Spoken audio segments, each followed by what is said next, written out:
Chapter 1. Transformed into a ghost heaven and earth, profound and vast the universe, boundless and primordial. The sun and moon wax and wane, the stars and constellations align. Father, why do the celestial bodies mentioned in this 1,000-character essay differ from what I observe? There exists a phenomenon that is inherently formed, born before the heavens and earth, traversing without fail. We do not know its name, thus we call it the Tao. And now, the Tao ceases, its path vanishes.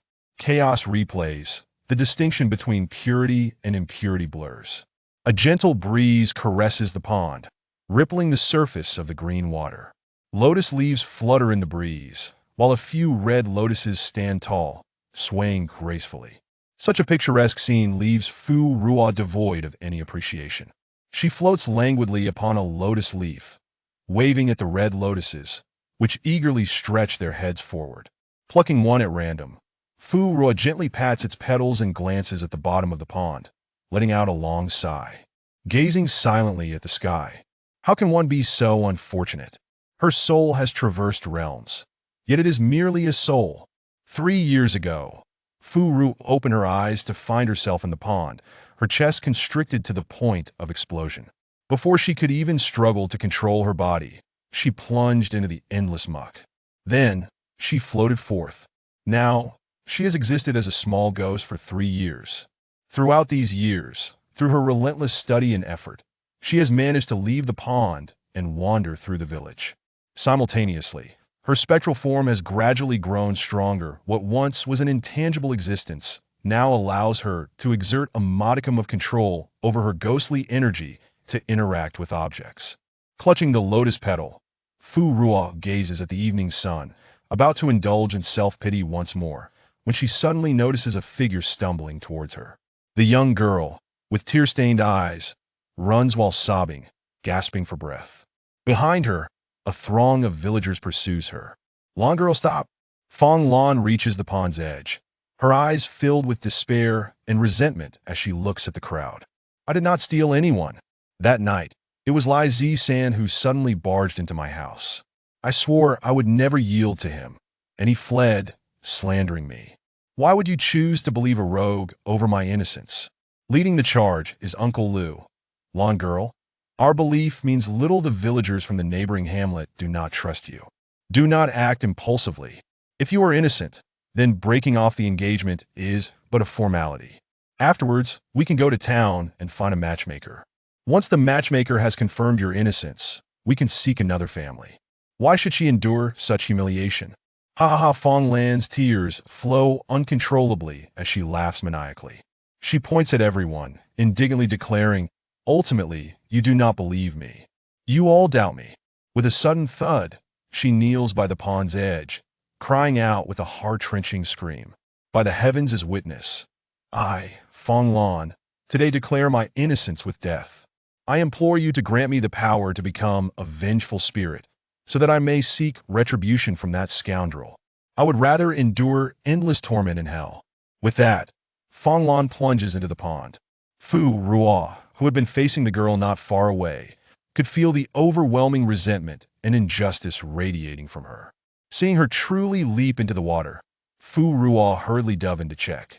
She had seen Fong Lan wandering about the village before. She was a diligent and honest girl, unfortunately lacking any elder to support her. With a splash, Fong Lan crashed into the water, sending droplets flying that struck the onlookers' faces, a chilling aura causing them to shudder. Coming to, Uncle Lu shouted, "Save her! Quickly, someone jump in!" A few bystanders instinctively recoiled, reluctant to enter the water. "Uncle Lu, this pond is cursed. It has been cold and eerie since 3 years ago. Even in June, the water remains frigid." Indeed, Uncle Lu, infuriated, slammed his cane. "If none of you will go, I shall." Fearing for his frail body, several men finally relented and jumped into the water. In the pale green depths, Fong Lan completely gave up her struggle, eyes wide open as she exhaled continuously, hastening her demise. Fu Ruo prepared to extend her hand to pull her up, but remembered that she was now a being of cold and darkness. She focused on releasing a sliver of ghostly energy to suppress the chill. As Fong Lan exhaled her last breath, she slowly closed her eyes, waiting for death. Suddenly, a gentle force lifted her to the surface. Immediately, gasps and panicked retreating sounds echoed around her. Cough, cough, cough. Fong Lan spat out water, turning her head to find the villagers staring at her in horror. Fu Ruo floated nearby, straining to maintain the ghostly energy that supported her to the pond's edge. Underwater, several people searched fervently, and upon raising their eyes, they found her floating above them. An evil spirit! An evil spirit has appeared. In an instant, chaos erupted in the water as they desperately swam towards the shore. Fu Ruo glanced at the villagers who had retreated hundreds of meters away, shaking her head. This world is harsh. Demons reign, and specters roam aimlessly, and one could perish beneath their malevolence at any moment. Indeed, the villagers had it tough. Yet here she was, a ghost with some unusual abilities.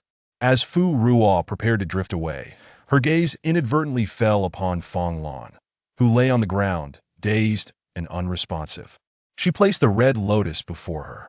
As she returned to the pond's depths, she heard a voice, emerging from the muck yet untainted, cleansing in the waters yet not demonic. The lotus has been revered for its purity. Lan girl, who did not perish in the pond. The sudden appearance of the red lotus is heaven's way of declaring her innocence. Uncle Liu, who had studied for a few days in his youth, was literate and held a respected position in the village. His words, once spoken, were taken as truth by all. In an instant, even those who harbored doubts about Fong Lan relinquished their prejudices. Fong Lan rose from the ground, gazing at the red lotus, her scorching tears streaming down. She cradled the flower, which seemed to be missing a few petals, with utmost care in her embrace. So it is true. There are indeed gods in this world, who can hear her grievances and see her blood-stained eyes, cleansing her of injustice. Perhaps Fu Ruo had been too quiet in the past, for this was the first commotion she had stirred. What was once a mere oddity of the pond, Fong Lan's leap and subsequent rescue spread like wildfire across 10 villages overnight. Occasionally, passers-by would glance at the pond from a distance, yet none dared to approach. Except for Fong Lan. After the girl was saved, she would occasionally send someone to bring offerings of incense and paper money from the town, lighting them at the pond's edge.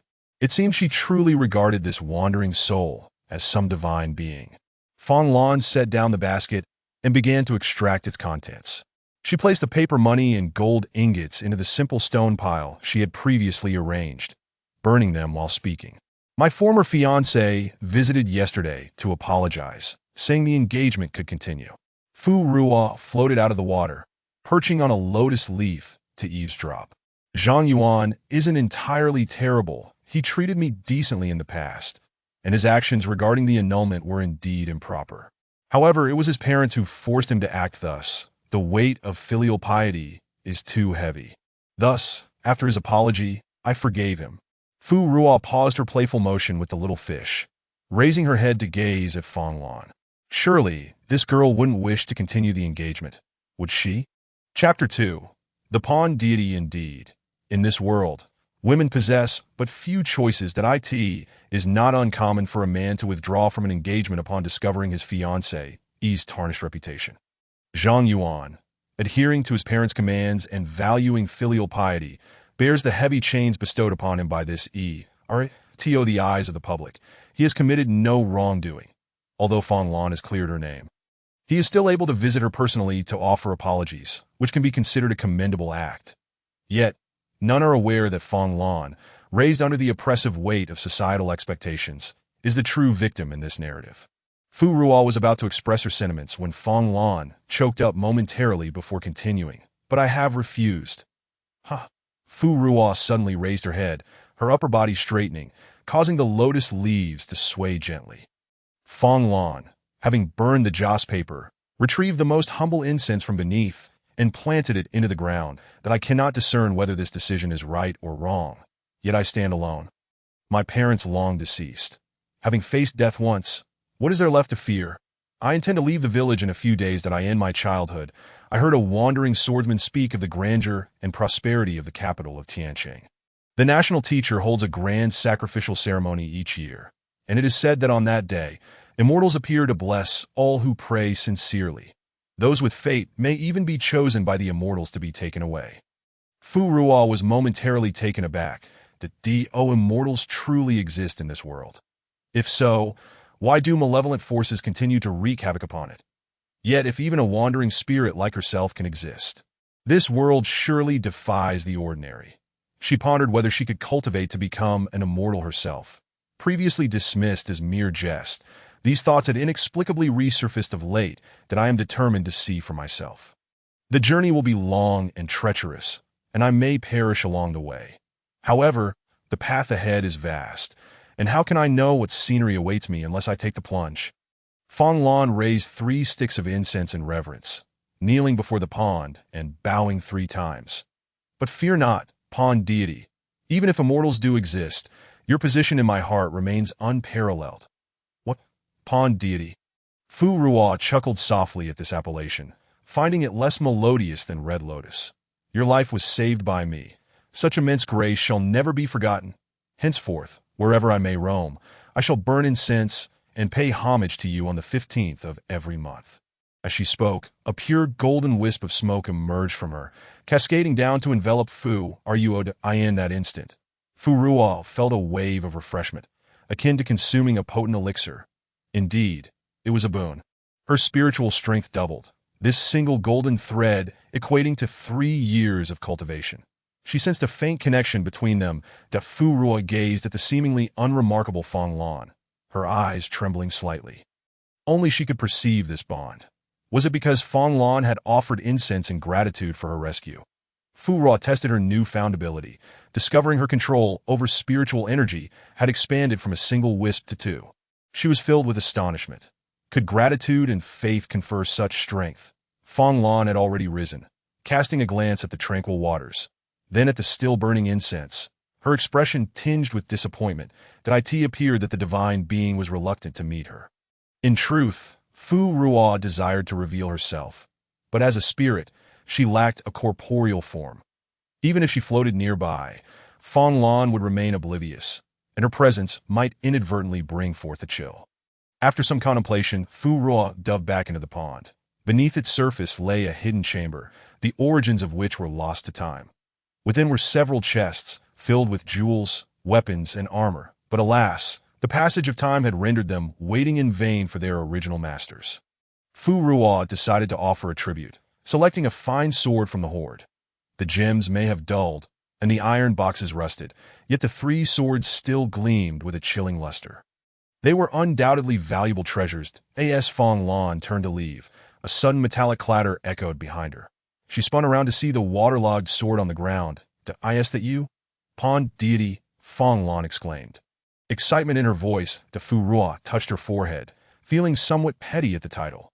Yet, she was but a wandering spirit. If others were to call her a river deity or water fairy, she might not be worthy of such honor. The young woman gazed intently at the pond. Hesitating to pick up the sword, Fu Ruo summoned a handful of water from the pond, which gracefully floated before her. Fong Lan knelt and offered a deep bow before rising with some effort to retrieve the sword from the ground. "Thank you, I will wield it to protect myself." The sword was not overly long and had a slender blade, making it relatively easy to conceal alongside the basket she carried. She plucked a few lotus leaves to cover her basket before departing. What a clever and brave girl she was. Fu Ruo's admiration for her grew. She believed this young woman would not only survive her journey, but would also achieve great things. Survival from calamity surely brings blessings. Days passed, and Fong Lan returned to the pond, her satchel on her back. She placed several books on the ground. "These are the writings I transcribed after my father's passing, as I reminisced about him. The original texts were given to my Uncle Lu, who took them to his private school. That I am unsure of your preferences, so I have placed here my favorite travelogues and tales of the bizarre." Fu Ruo settled on a lotus leaf, watching the young girl until her silhouette faded into the distance. Once she was gone, Fu Ruo floated to the pond's edge and opened a book. The characters were neatly penned, suggesting that this girl had indeed spent considerable time learning from her father. Travelogues and tales of the bizarre were indeed delightful distractions that Fu Ruo was inclined to read them. Yet one significant problem arose. Upon opening the book, she realized she could not read to her astonishment. Not only had she become a spirit in this world, but she had also turned into an illiterate ghost. Determined to enjoy the travelogues and stories, Fu Ruo resolved to strive for knowledge. The village was known as Huaihua Village, a relatively prosperous locale, which boasted a small private school for the village children. In recent days, Fu Ruo had been attending literacy classes alongside the children, who sported little braids that, of course, fearing that her spectral presence might harm them, she remained outside the dilapidated window of their straw hut. Observing from a distance, fortunately, her sight had improved since becoming a spirit. Perhaps it was due to her benevolent nature, for she had no taboos against appearing in daylight. The sun posed little threat to her.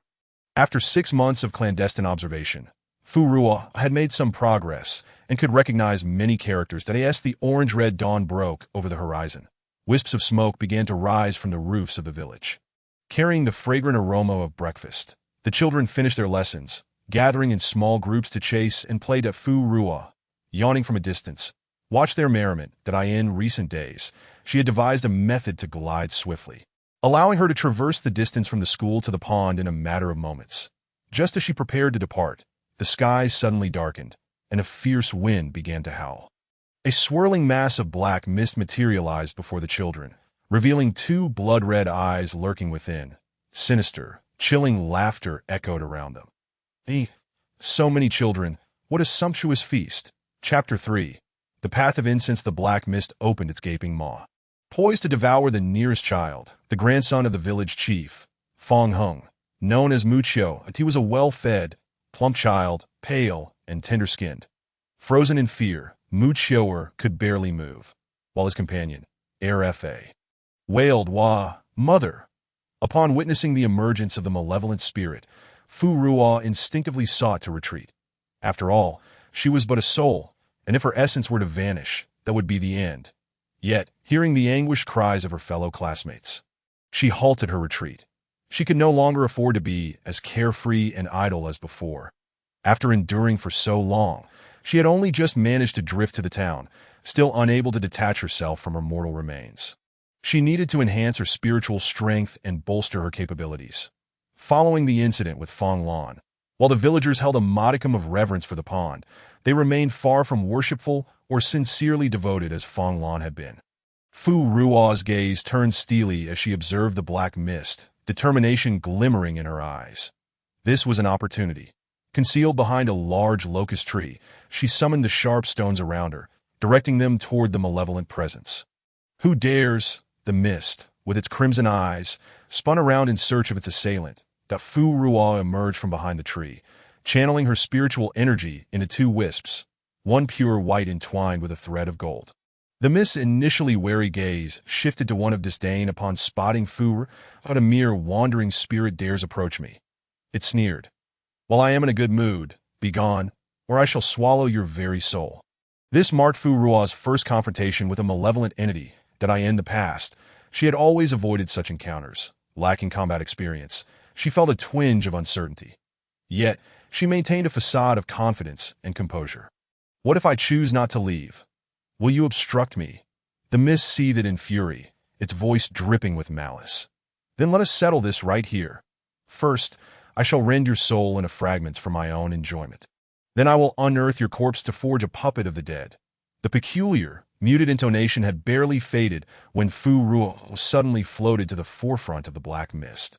Immediately, the 2 strands of soul power, which had been brewing for some time, shot forth like darts, piercing into the 2 crimson orbs. The black mist emitted a chilling wail.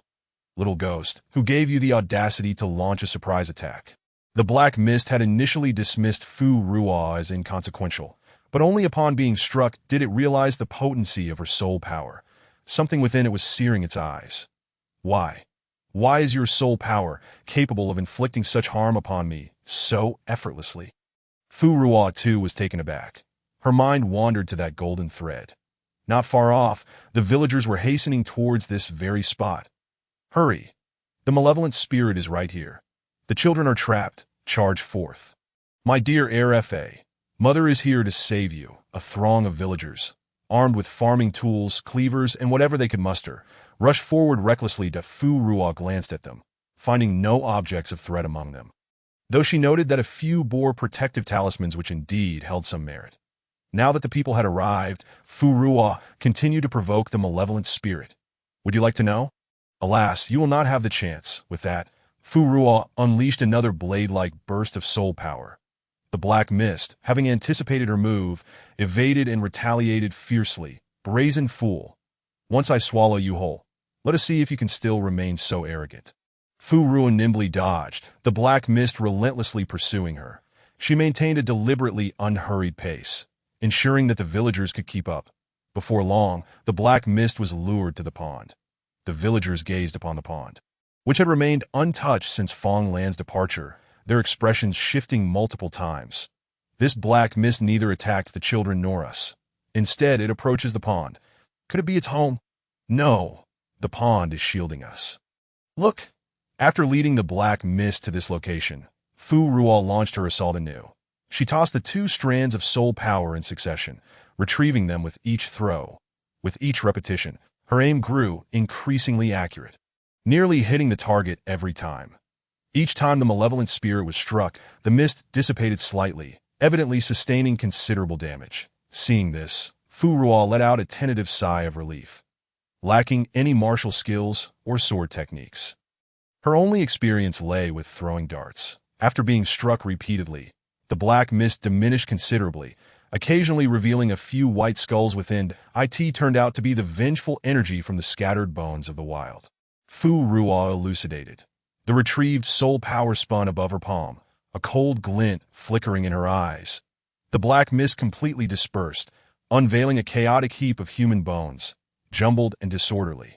The uppermost skull opened its mouth, a bright red light erupting from its hollow eye sockets. Once I devour you all, I shall regrow flesh upon these bones. The scattered bones once again birthed Black Mist, which swiftly encircled Fu Ruo. The Black Mist intertwined with the bones, tightening its grip, aiming to suffocate and control Fu Ruo. Just as she was about to be entirely ensnared, a sudden brilliance ignited in Fu Ruo's deep, obscure eyes. This was the moment she had awaited.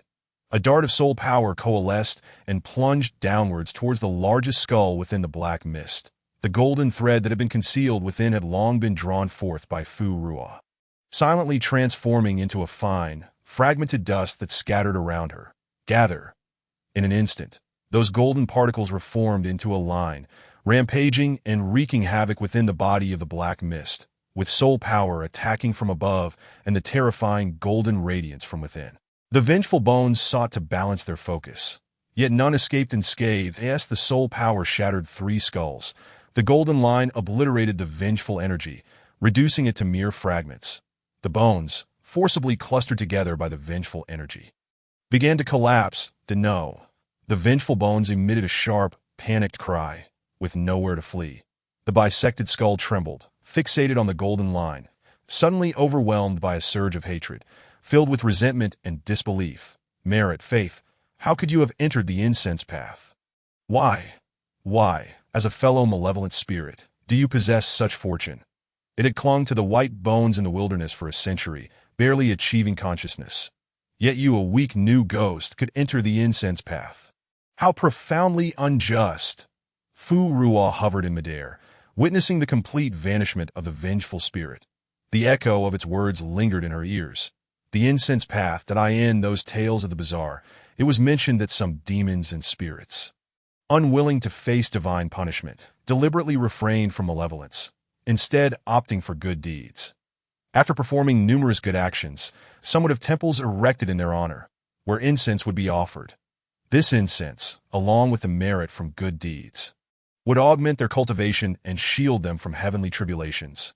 Yet even in those tales, the incense path was not easily attained. That it required the purest of faith, sincere offerings. That Fu Ruo had not anticipated that by merely intervening to save Fong Lan, she would inadvertently enter the incense path. Chapter 4. A visitor approaches. If the incense path exists, does that mean the immortal mentioned by Fong Lan also exists? She knew little of the incense path. How should she proceed on this newfound journey? Countless thoughts enveloped Fu Ruo's mind, tangled and complex, rendering her unable to make sense of anything. Suddenly, a few strands of pale, white smoke wove into her being. A soothing sensation enveloped her, replenishing much of the soul power she had just expended. Fu Ruo lifted her gaze. The villager stood a short distance from the pond, awestruck and hesitant to approach. She blinked, pondering if that white smoke was also born of will and gratitude. It seemed somewhat different from Fong lands. Scattered along the pond's edge were remnants of stark white bones, with a few submerged beneath the water. Fu Ruo cast a glance, unwilling to let these remnants taint her dwelling. She gathered the submerged bones, along with those strewn about, and piled them into a small mound. The villagers could not perceive Fu Ruo's spirit. They could only see the remains. Upon witnessing this scene, the village chief immediately knelt down. A throng of villagers followed suit, kneeling in reverence. "Thank you, divine being, for your salvation. Thank you, divine being. Had it not been for you, my child would have perished." A burly man, axe in hand, felt tears welling in his eyes. The village chief, remembering his frightened and somewhat dazed grandson, bowed with increased fervor, sincerity evident in his gestures. Once more, several strands of pale, white smoke drifted forth. None bore the faint, golden hue. They were all unlike Fong lands, perhaps due to a lack of devotion, yet they felt similarly effective for the soul. This incense path, it seemed, had its own complexities. Fu Ruo pulled her thoughts together and inscribed a message in the sand with a withered branch by the water's edge. "Vengeful bones have been resolved. Fear not." This time, the villagers fully believed that the entity within the pond had vanquished the malevolent spirit. That a few who had previously been skeptical offered their sincere prayers once again. Huaihua village was a large settlement, home to nearly 1,000 souls. Under the guidance of village chief Fong Hung, a small altar was constructed by the pond, adorned with a table holding several plates and an incense burner. Once established, the incense burned uninterrupted for an entire month. Every morning, Uncle Lu would lead the villagers in lighting fresh incense, replacing the offerings on the table with new ones. Throughout this month, Fu Ruo's soul power grew significantly, nearly tripling in strength. She could now condense 6 strands of soul power for her own use, collectively spanning nearly 2 fingers in width. This pace left Fu Ruo with an ethereal feeling, as if floating in a dream. Yet among these, only 2 strands were intermingled with golden threads. After receiving the villagers' faith and incense, Fu Ruo gradually discerned that the golden strands emanating from Fong Lan were not mere expressions of faith or will. The more sincere the will and gratitude, the purer the white color. The incense, too, gleamed with a brilliant silver white, transforming into a grayish hue upon absorption. What exactly these golden threads were remained a mystery to Fu Ruo. Yet she understood that they could potentially become a significant weapon and trump card in her future endeavors. From her battle with the vengeful spirit, it was evident that it was particularly restrained by these elements. Fu Ruo leafed through the book left behind by Fong Lan several times, idly perched on a lotus leaf watching dragonflies skim the water's surface. The sounds of bustling activity emerged from the pond's edge. Drawing a considerable crowd, Fu Ruo floated forward to investigate. Just as she reached above the altar, she saw the village chief leading a richly dressed middle-aged man towards her. The man exuded an air of nobility, his visage suggesting a background of wealth. Yet there was an unsettling shadow lingering in the space between his brows. Though Fu Ruo had not undergone systematic training, her prolonged interaction with spirits had endowed her with certain sensitivities.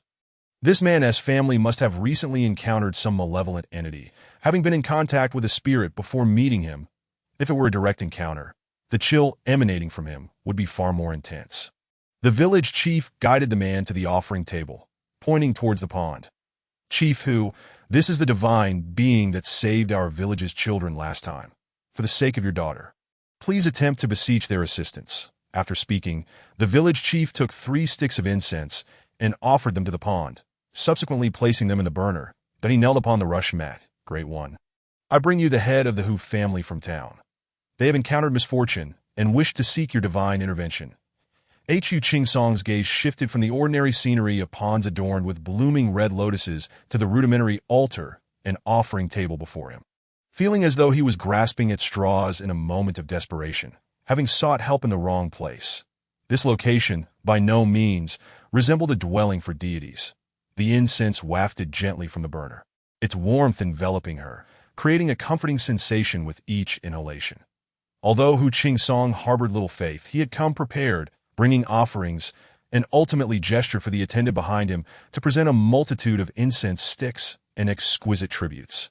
Freshly slaughtered offerings of livestock, cattle, sheep, and swine, filled the offering table, leaving scant room for anything else. The attendant squeezed 3 additional dishes of lesser offerings onto the edge of the table. Initially, Fu Ruo believed this constituted the entirety of the offerings. Yet to her surprise, the attendant produced cakes, fruits, and wine, which had to be placed directly on the ground due to the lack of space on the table, though the village often presented her with offerings. Typically only a single platter, and at best 3 during bountiful occasions, she had never witnessed such lavishness. A rush of delight washed over her. These offerings, like the incense, were tangible and meant for her consumption. Since becoming a spirit, Fu Ruo had never indulged in such a sumptuous feast. Moreover, the size of the livestock offerings stirred her appetite, presenting a significant allure. Consuming them would likely enhance her spiritual power. As they were the most esteemed sacrifices of the moment, she felt a pang of greed. However, such offerings could not be taken without consequence. Consuming them would obligate her to assist the giver. Contemplating her course of action, Fu Ruo resolved to first discern the nature of the request being made by this individual. Hu Qing-song had already knelt upon the mat and completed his prostrations. In recent days, he had visited numerous temples and beseeched various deities, yet to no avail. Those he had approached were revered figures. This pond, it seemed unlikely to provide any assistance.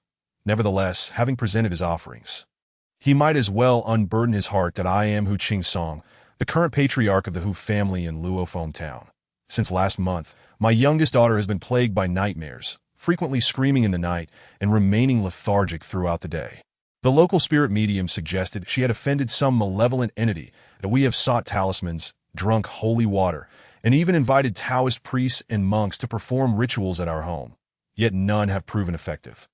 My daughter's health is deteriorating. Just 3 days ago, a doctor examined her pulse and declared as he spoke. Hu Qing-song's expression turned sorrowful, his eyes glistening with unshed tears. His jaw quivered as he struggled to articulate his words. The doctor proclaimed she would not survive beyond 5 days. Today marks the 4th day. Before I departed, her complexion was ashen, devoid of color, and her breaths faint. As he continued, the pent-up emotions within Hu Qing-song surged forth. His breaths quickened, and he could not restrain his indignation. That I end my life.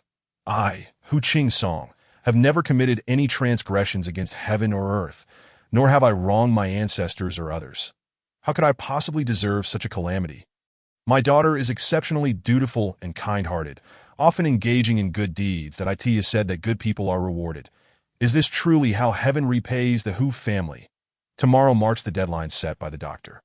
Hu Qing-song's eyes remained fixed on the curling incense smoke, his throat bitter. The light in his eyes dimmed gradually. Indeed, it was futile that he had implored numerous deities, yet none had responded. Even if there were spirits present, they were likely nameless, lacking the courage to intervene. The Hu Qing-song's back began to curve downward. As if he were being crushed beneath the weight of despair, the Fu Ruo observed everything with a heavy heart. Feeling a twinge of compassion, this man appeared to be, as he claimed, without a trace of wrongdoing. His spirit seemed remarkably pure. At his age, facing the loss of a beloved child was genuinely heartrending. If it were merely a case of illness or misfortune, it might be bearable, but the presence of malevolent forces at play made the situation all the more tragic. The Fu Ruo raised her hand and pointed toward the incense burner. The white smoke ceased its ascent and gradually formed several characters upon the incense pillar. Return home first, await evaluation. Master, the deity is manifested. The attendant exclaimed in astonishment, supporting Hu Qing-song as he gasped in disbelief. The onlookers from the village gathered in awe. Mouths agape, lo, and behold, the deity of this pond has revealed itself. We must come regularly to pay our respects and seek blessings for our children to be free from illness and misfortune. Hu Qing-song, trembling with excitement, gazed at the characters, tears welling in his eyes. At a loss for words, he could only repeatedly exclaim, "Good, good, good." Rising from the mat, he hastily turned toward the direction of the horse-drawn carriage, nearly stumbling over a stone in his haste. Once in the carriage, Hu Qing-song took a moment to regain his composure and restore his rationality. But he grabbed a paper fan from the table and slapped it against his forehead. "Oh no! I forgot to bow and speak kind words to the deity." Fu Ruo floated nearby, shaking her head at the commotion, her gaze drawn to the picturesque fields, a smile gracing her lips. A wisp of white smoke spiraled from the top of the carriage, eagerly curling around Fu Ruo. She leaned in to listen, catching snippets of Hu Qingsong's fervent murmurs, though the words were indistinct. They undoubtedly pertained to his daughter. The wisp of hopeful energy seemed to sense the weight of its master's earnest desires, diligently swaying to capture her attention.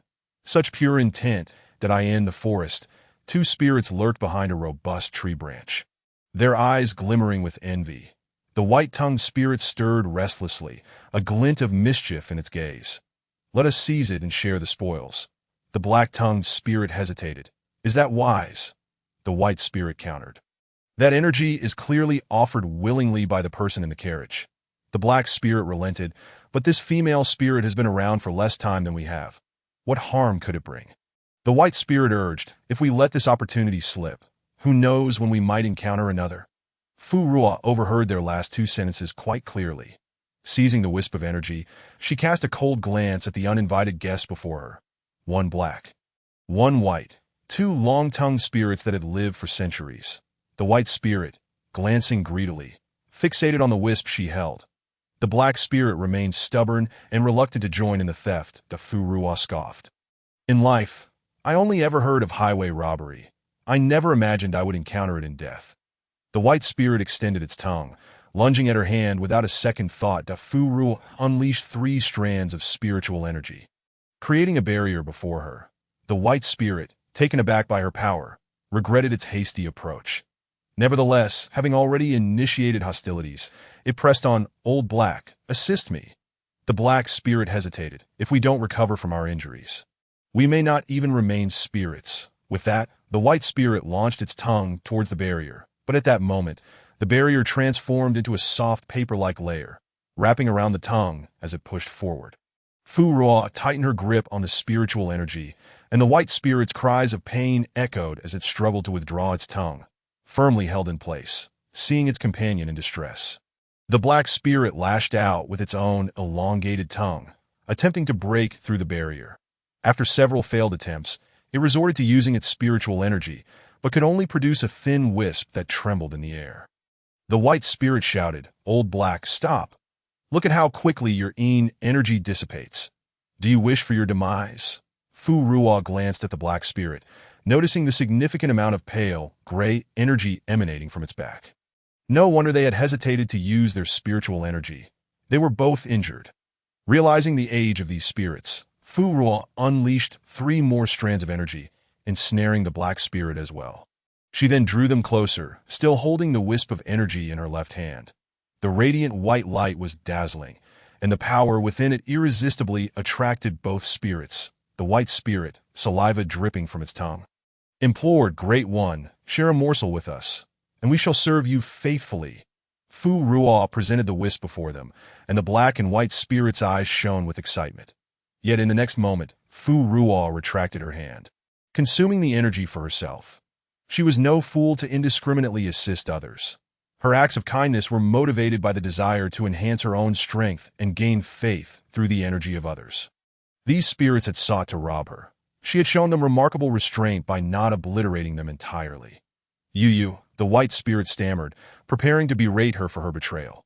However, recalling their earlier attempt at thievery and the fact that it was currently ensnared, it swallowed its words. That as Fu Ruo absorbed the wisp of energy, her own spiritual power surged, amplifying her presence.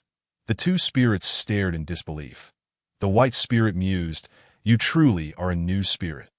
Barely 4 years old, yet your aura resonates with the strength of one who has lived for centuries." The Fu Ruo, now tethered to them, hastened to catch up with Hu Qingsong's carriage. "Do you not see the truth?" The white spirit replied, "You appear to be a fledgling, yet your aura and the energy you emit seem to belong to one who has lived for hundreds of years. How can this be?" Fu Ruo began to inquire about the experiences of being a ghost from their lips. This was the reason she had left these 2 old specters behind. Chapter 6. The Oath of Dissolution. The malevolent aura lingering on the back of the black ghost still permeated the air. He weakly uttered, A normal ghost requires a decade to cultivate a strand of soul power, to achieve the level of control you just displayed. It necessitates several more years of comprehension and practice. Your two strikes can rival the prowess we wielded at the height of our powers. Fu Ruo raised an eyebrow. That's so. You mean to say that I possess exceptional talent? Prior to receiving offerings, she had managed to cultivate a strand of soul power within just 3 years. What else? The white ghost gradually perceived her intent. Ahem. You see, you cannot ask without offering something in return. Can you? Perhaps a little incentive? Fu Ruo tightened her grip on the soul power, twisting it forcefully around his elongated tongue as a warning. You are currently in my grasp, and you lack the standing to negotiate. Ouch, ouch, ouch. My lady, please spare me. The white ghost, fearing for his tongue, quickly pleaded for mercy. Knowing that Fu Ruo was not easily deceived, he continued his narrative. The malevolent energy and resentment surrounding newly emerged ghosts are typically quite potent, making them easily detectable by old ghosts and malevolent spirits.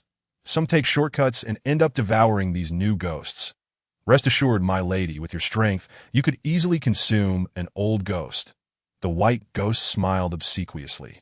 However, my lady, you wouldn't stoop to such tactics. The power of will is far superior, without any side effects, and it is far more nourishing. Alas, my brother and I have been at a loss for years.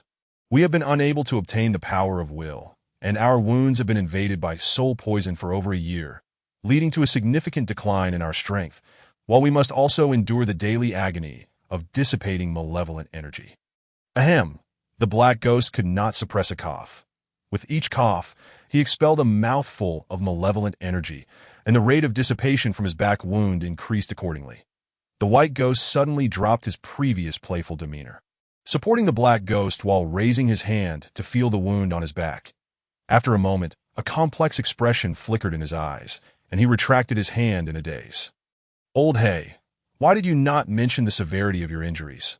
Why did you forcefully utilize soul power just now? Old Hay floated expressionlessly, as if he were impervious to the venom that had seeped into his very core. It matters not whether I speak or not.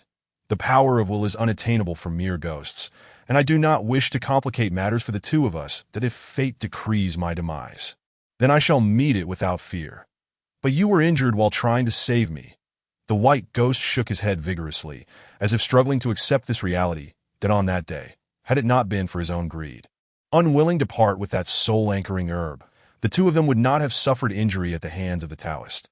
Had it not been for Old Hay sacrificing himself to save him, he would have been shattered by that Taoist's magical artifact. Thoughts swirled in his mind, recalling the past century of existence as a ghost, the moments they had shared together. Thud. The white ghost knelt before Fu Ruo. My lady, you have a way to obtain the power of will, do you not? You were able to acquire it before, and surely you possess a method now. That power of will is purer than what I witnessed hiding outside the temple not long ago.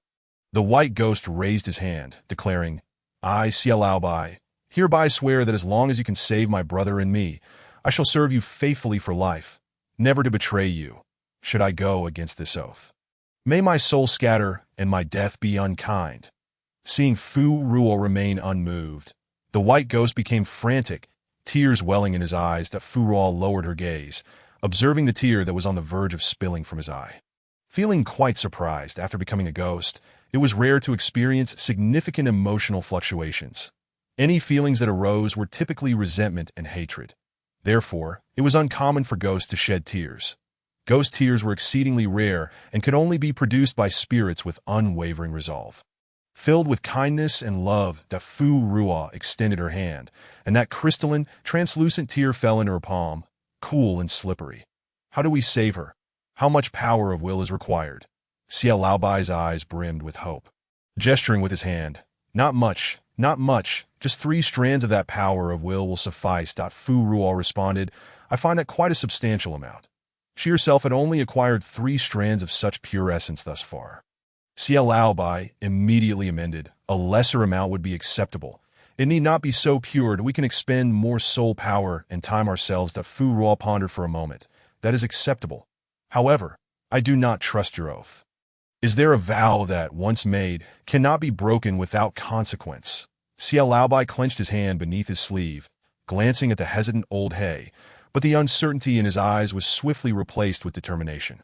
Yes, I can invoke the oath of dissolution. With our life souls as offerings, should we breach the oath, we shall endure the excruciating pain of soul purification until our life souls are entirely extinguished. Fu Ruo had encountered this in several texts. The soul represents yang, while the corporeal essence embodies yin. The two complement each other. The soul governs life and goodness, with the life soul being paramount among the three. Should the life soul vanish, the remaining celestial and terrestrial souls would return to the cosmos. That is, for the seven corporeal essences, they would ultimately become mindless, malevolent entities. This vow bore immense weight for spirits bound by ties. Much like humans who prioritize emotions. Upon hearing this, Old Hay desperately tugged at his hand. Attempting to thwart him, Fu Ruo considered the transaction favorable. Exchanging 3 strands of power of will for their souls to serve her was a fair trade. I can grant you the power of will, but I require you both to take the oath of dissolution. You shall serve my commands without betrayal, should either of you violate this oath. The other shall suffer along with you. After adding this condition, the two ghosts exchanged glances, suddenly rendered speechless. What? You dare to wager your own fate, but not that of the other. Fu Ruo still harbored reservations. After all, they had already transformed into ghosts. Who could predict if one day they might seek her demise? With her addition, they not only had to heed her commands, but also had to oversee each other. The black and white ghosts locked eyes and simultaneously swore, "We, Xia Laobai and Fan Laohai, swear upon our life souls that if my lady can save our lives, we will forever heed her commands and never betray her. Should we breach this oath, our life souls shall dissipate, and we shall endure a fate worse than death." Good. Fu Ruo smiled satisfactorily. She sensed an unspoken bond and subtle connection forming. It was a power binding their souls. Should they transgress, she could invoke the oath. Fu Ruo found it intriguing. It seemed the path ahead would be quite fascinating. This world held far too many mysteries for her to comprehend. Fu Ruo released her grip on the soul power. Xia Laobai moved his tongue, supporting Fan Laohai to his feet. Excitedly rubbing his hands together, Xia Laobai exclaimed, "My lady, now that we have made our oath, should we?" Fu Ruo pointed towards the galloping carriage ahead. "Do you see the people inside that carriage? We shall follow them and see if we can assist their daughter.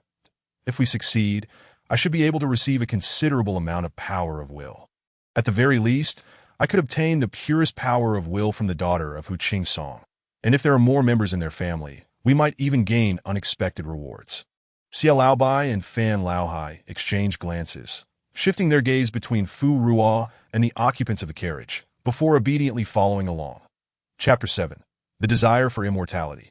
The Hu family in Luofeng Town is a well-known noble lineage.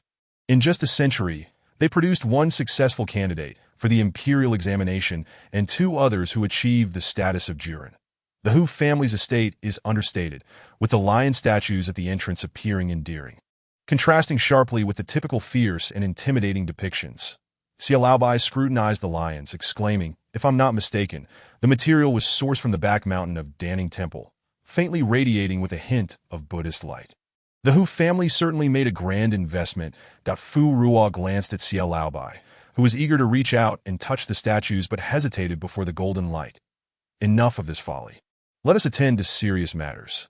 Entering through the front gate alongside Hu Qingsong, they were met by an anxious gathering of individuals who had received news, before whose wife and the steward could inquire about the situation. Hu Qingsong hurriedly rushed towards Hu Xiao's chambers. As Fu Ruo approached the courtyard entrance, she immediately felt an overwhelming aura of malevolence. She raised her head to gaze at the room's roof. Shrouded in dark energy, her mood growing increasingly somber. This did not seem to be a trivial matter. Not just difficult, young lady. This aura likely belongs to an old ghost who has lived for 500 or 600 years. Xia Laobai thought, his heart racing, that he feared that before they could acquire the power of will, their souls would be lost. Why don't we retreat for now and seek power of will from someone else? Fu Ruo remained steadfast, pausing for a few seconds before drifting inward. That it was essential to assess the situation first. Although she had not directly committed herself to this task, the offerings had already been laid out, and there had been a grand ritual performed. It was likely that after today, many would know that the Hu family had sought her aid, that if she could resolve the issue, she would establish her presence in this area. In the future, whenever troubles arose within 10 miles, people would think of her, and the power of what she received would surely multiply. The room was heavily tainted with malevolent energy. Upon entering, Hu Song immediately felt the chilling presence seep into his bones, causing his teeth to chatter and his head to spin. But he fought against the discomfort, pleading with Fu Ruo, Divine One, "This is my daughter. Please, I beseech you, have compassion and save her." The delicate figure of Fu Ruo floated gracefully before Hu Shao. The young girl, not yet of age, appeared exceptionally beautiful. However, at that moment, her face was ashen, lips devoid of color, and her forehead bore the pallor of impending doom. Indeed, her fate seemed to hang by a thread. Unlikely to see the Moro de Fu Ruo continued her observation, shifting her focus from the physical form to the soul. Was the girl's life essence already wavering? Among the three souls, the earth and heaven souls often drifted. Yet the life soul was bound to the body, departing only upon death. Leaving Fan Laohe behind, Xia Laobai moved closer. It was evident that the life essence was indeed faltering, and the seven spirits were also in disarray. It seemed likely that tonight would witness the separation of soul and body. Fu Ruo's gaze fell upon the unstable seven spirits, her brows furrowing. Something was amiss, was it not? Even in the case of malevolent entities causing death, typically the body would falter first, followed by the soul's departure. Those meant to disperse would do so, and those destined for reincarnation would be reborn. Uncertain of what Xia Laobai pondered, his already pale complexion grew even paler. He hurriedly grasped Fu Ruo's sleeve, pulling her away. "Oh dear, my little lady, we must leave at once. How could we find ourselves entangled in such matters?" Xia Laobai, possessing great strength, pulled Fu Ruo out through the main entrance. Hovering above the estate, she remained perplexed. What on earth was happening? Did Xia Laobai harbor some knowledge? Xia Laobai glanced around, ensuring Fan Laohe had followed, and for safety's sake, he dragged the two souls down a street. Safe now, safe now. There should be no watchers in this vicinity. That he exhaled a breath of cold air. While Fu Ruo awaited an explanation, he continued, "You see, my lady, you may not be fully aware since you have only recently crossed over. In this world, aside from us, the lingering spirits who have not reincarnated, there are also those from above." Xia Laobai gestured skyward. Spirits who practice cultivation. Fu Ruo's eyes widened slightly. The existence of spirit cultivators implied the presence of practitioners. Those capable of cultivation. Did the realm of cultivation truly exist? Xia Laobai nodded solemnly. The world is vast, full of wonders. Our Tianqing kingdom is merely a speck in the grand scheme of things. It is said that beneath the realm of cultivation lie numerous mortal realms. Our Yuanqing realm is but a drop in the ocean. Those who dwell in such places possess extraordinary abilities, far beyond what we mere spirits can afford to offend. The reality of the cultivation realm struck Fu, when not with fear or a desire to escape, but rather with an unarticulated sense of anticipation and excitement. If there were spirit cultivators, then she too could pursue the path of immortality. With newfound clarity, Fu Ruo's once confused thoughts crystallized into a singular goal. She would embark on her journey to cultivate. Xia Laobai, do you know how one transitions from the mortal realm to the realm of cultivation? Xia Laobai shook his head. I cannot say. Very few celestial beings who have fallen or fled from the realm of cultivation would willingly disclose their identities, let alone share how one might reach the realm of cultivation. Disappointment flickered in Fu Ruo's heart, yet another idea began to take shape. She recalled Fong Lan mentioning that the capital of Tianqing Kingdom holds an annual grand sacrificial ceremony, during which celestial beings might appear. She resolved to find a way to enhance her strength and, once liberated from her corporeal constraints, venture to the capital. Having devised her plan, Fu Ruo felt an urgent need for spiritual power and incense offerings. Floating high above, she gazed at the Hu family estate, marked conspicuously by dark energies, deep in contemplation. Fan Laohe had been listening intently, scratching his head in confusion. Why was I not aware of any of this? Xia Laobai shot him a look of exasperation. With your thick-headed nature and lifeless demeanor, it's no wonder you've never gathered any information. I've always done the legwork while you merely stood by. Fan Laohe muttered under his breath. Well, I am dead, so of course I have a dead person's face. Xia Laobai. Fu Ruo resolved to return to the Hu residence. I must take another look. Will you remain outside to monitor the situation or accompany me? Without hesitation, Xia Laobai replied, "We shall stay outside." "Very well. Contact me immediately if anything unusual occurs." That Fu Ruo bestowed a slender thread of spiritual energy upon him.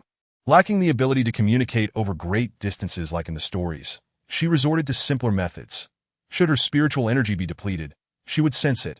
Upon returning to the Hu residence, she found Hu Qingsong still stationed at the door to Hu Shao's room. He was already tainted with significant cold energy. It was likely that he would fall gravely ill within the next few days. The Fu Ruo poured a cup of tea from within and spilled it at Hu Qingsong's feet, forming several large characters. "This place is cold and damp. It is unwise to linger." Subsequently, she absorbed the chilling energy surrounding Hu Qingsong that in an instant, he felt a wave of warmth washing over him. As if the sun's rays, which had previously failed to warm him, now enveloped him in comfort. Coupled with the words on the ground, he understood that a divine presence from the pond had intervened. Gratefully, he bowed to the empty courtyard. "Thank you, esteemed one, for your assistance. That I can only hope that there is still a chance for my daughter." Chapter 8. The Bridge of Forgetfulness. After asking this question, Hu Qingsong feared that his sincerity might falter, causing the divine being to withdraw their aid. He continued to bow fervently, silently praying in earnest. "If my daughter can return to life, I shall build a golden statue in your honor, erect a temple, and worship you daily at dawn." Another thread of wishful energy, pure as white, flowed into Fu Ruo's pocket. As she entered the room, Hu Shao's condition was dire. Her body lay dormant, and her soul lacked awareness. The Fu Ruo sought to discern the situation, but found herself at a loss. Fortunately, she possessed an extraordinary patience. She remained vigilantly at her post for 2 hours, from morning until afternoon, until finally she made a discovery. There was something peculiar about Hu Shao's soul. That it bore a series of minuscule, almost invisible characters that revealed themselves only when inactive. The Fu Ruo leaned closer, her eyes unblinking, attempting to imprint the symbols into her memory. Unbeknownst to her, such symbols were challenging for the uninitiated to comprehend, let alone reproduce. Yet Fu Ruo, lacking knowledge of the cultivation realm, fortuitously relied on her remarkable memory and relentless effort, repeating the process until she successfully memorized them. Although she could not decipher the symbols, her observation suggested they were meant to control the consciousness of the soul. Each time Hu Shao's soul exhibited signs of awakening or attempted to return to her body, the black symbols would emerge from her forehead, causing her soul to fall back into slumber and partially detach from her body. The force behind this seemed intent on prolonging Hu Shao's life until the morrow. One could only wonder what their ultimate goal was. Fu Ruo raised her hand, wishing to sense the symbols. She thought of Xia Laobai's cautious demeanor outside.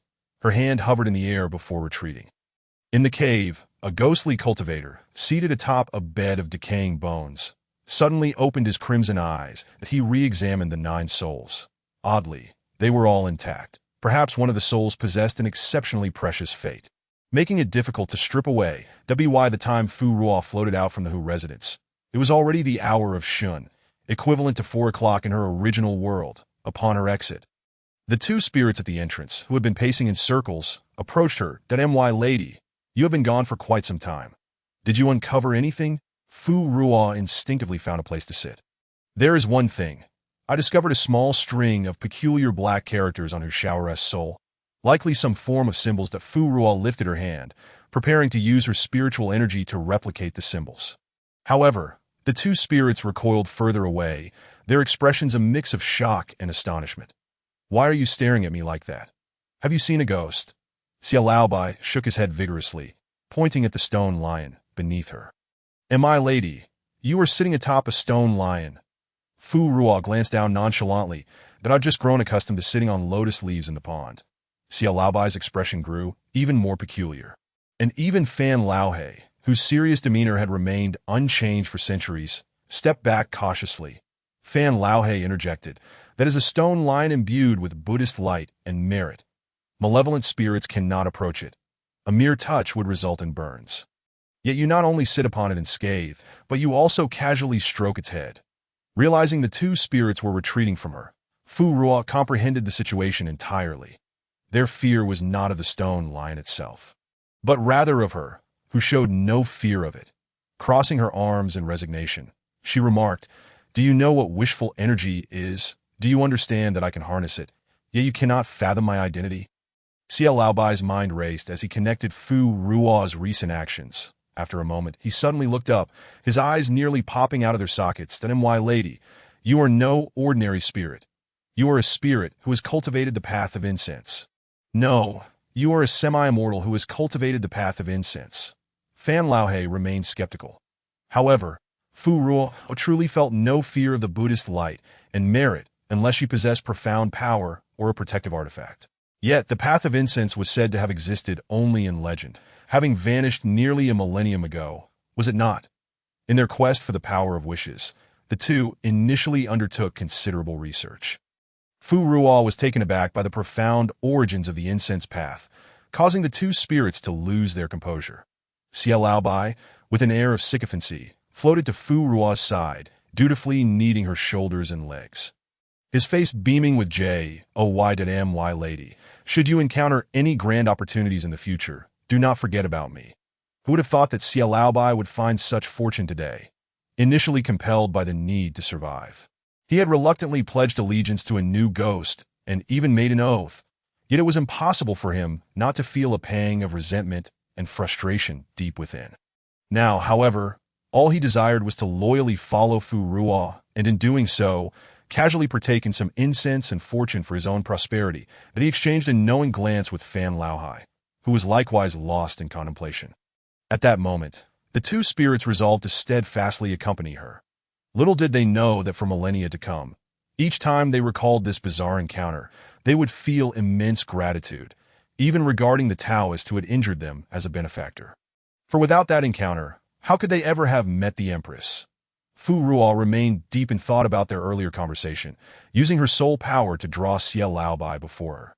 Tell me everything you know about the incense path. Leaving nothing out, of course. Xia Laobai began to elaborate on what he understood. The conditions for the incense divine path were exceedingly stringent. Firstly, the soul must have once been a benevolent being across 9 lifetimes, each time accumulating great merit.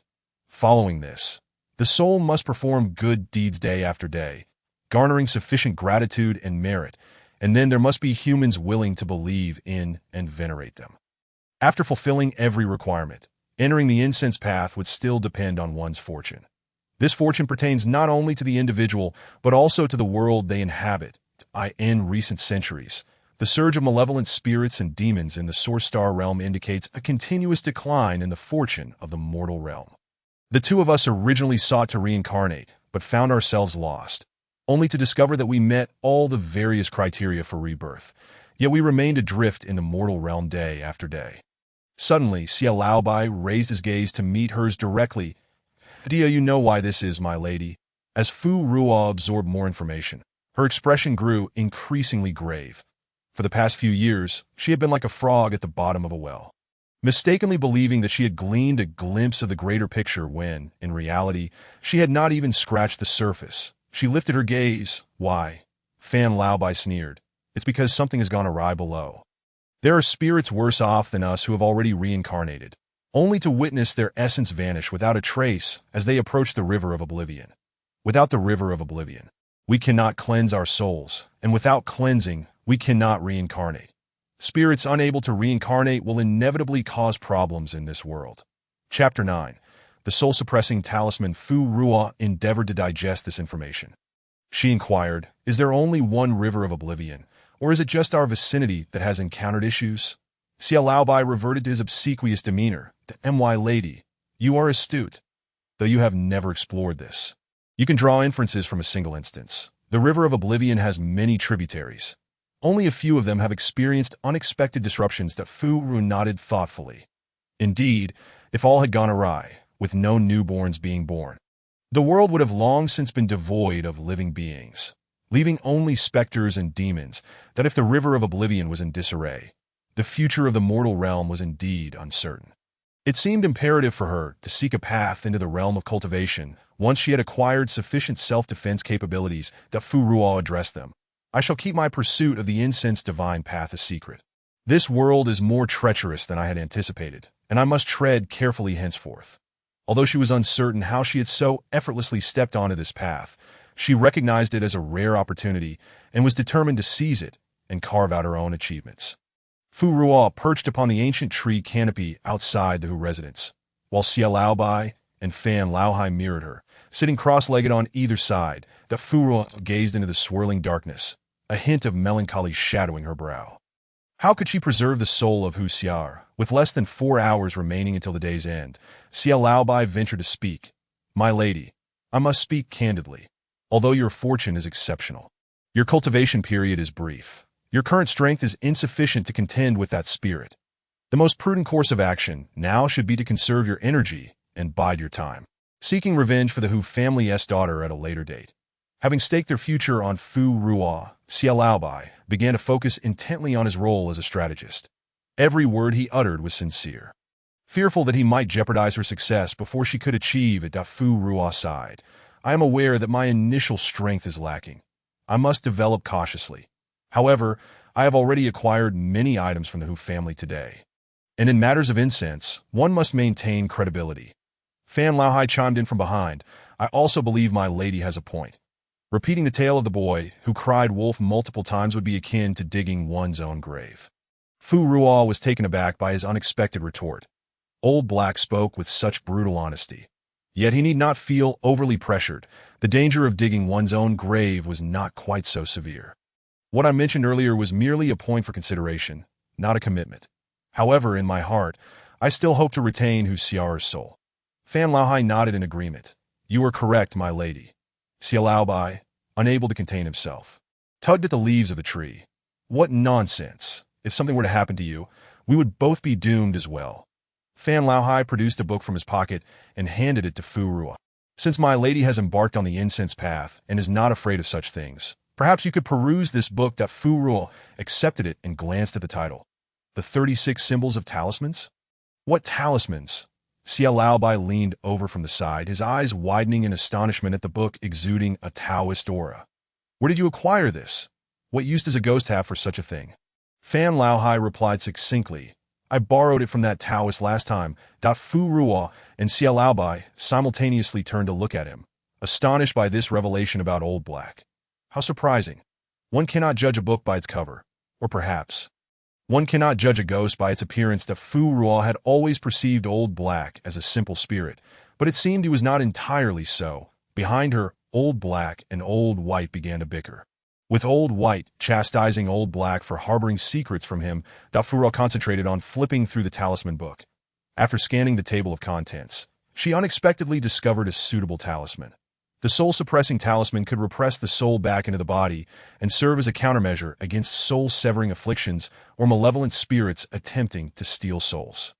This was like receiving a pillow just as one was about to doze off. Fu Ruo swiftly turned to that page and immediately noticed a particularly small note. Note: if malevolent spirits are causing chaos, the talisman must be inscribed with the opposing talisman at its center. Upon finishing her reading, Fu Ruo felt her chances of success had significantly increased. It is common knowledge that the most critical information is often hidden in the fine print. Happily, she could replicate the soul-controlling talisman of that spirit. Wasn't that a surefire way to succeed? With renewed confidence, Fu Ruo immersed herself in her studies. However, after a complete read-through, she found herself utterly bewildered. She recognized each character, yet together they formed sentences that were incomprehensible. The text was obscure and difficult to decipher. Fu Ruo read it 3 more times, yet still did not grasp its meaning. Excellent! This little book had successfully ignited her competitive spirit.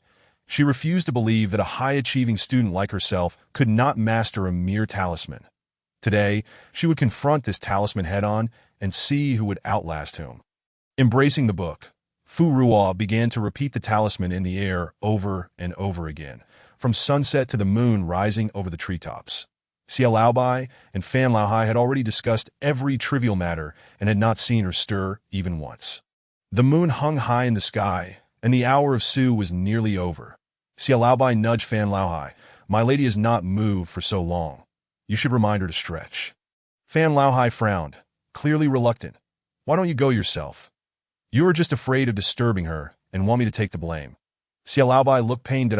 You're becoming increasingly difficult to deceive. Suddenly, Fu Ruo stood up. I did it. She turned to share her excitement with the two of them. The moonlight was like silk, and the bright moon hung in the sky.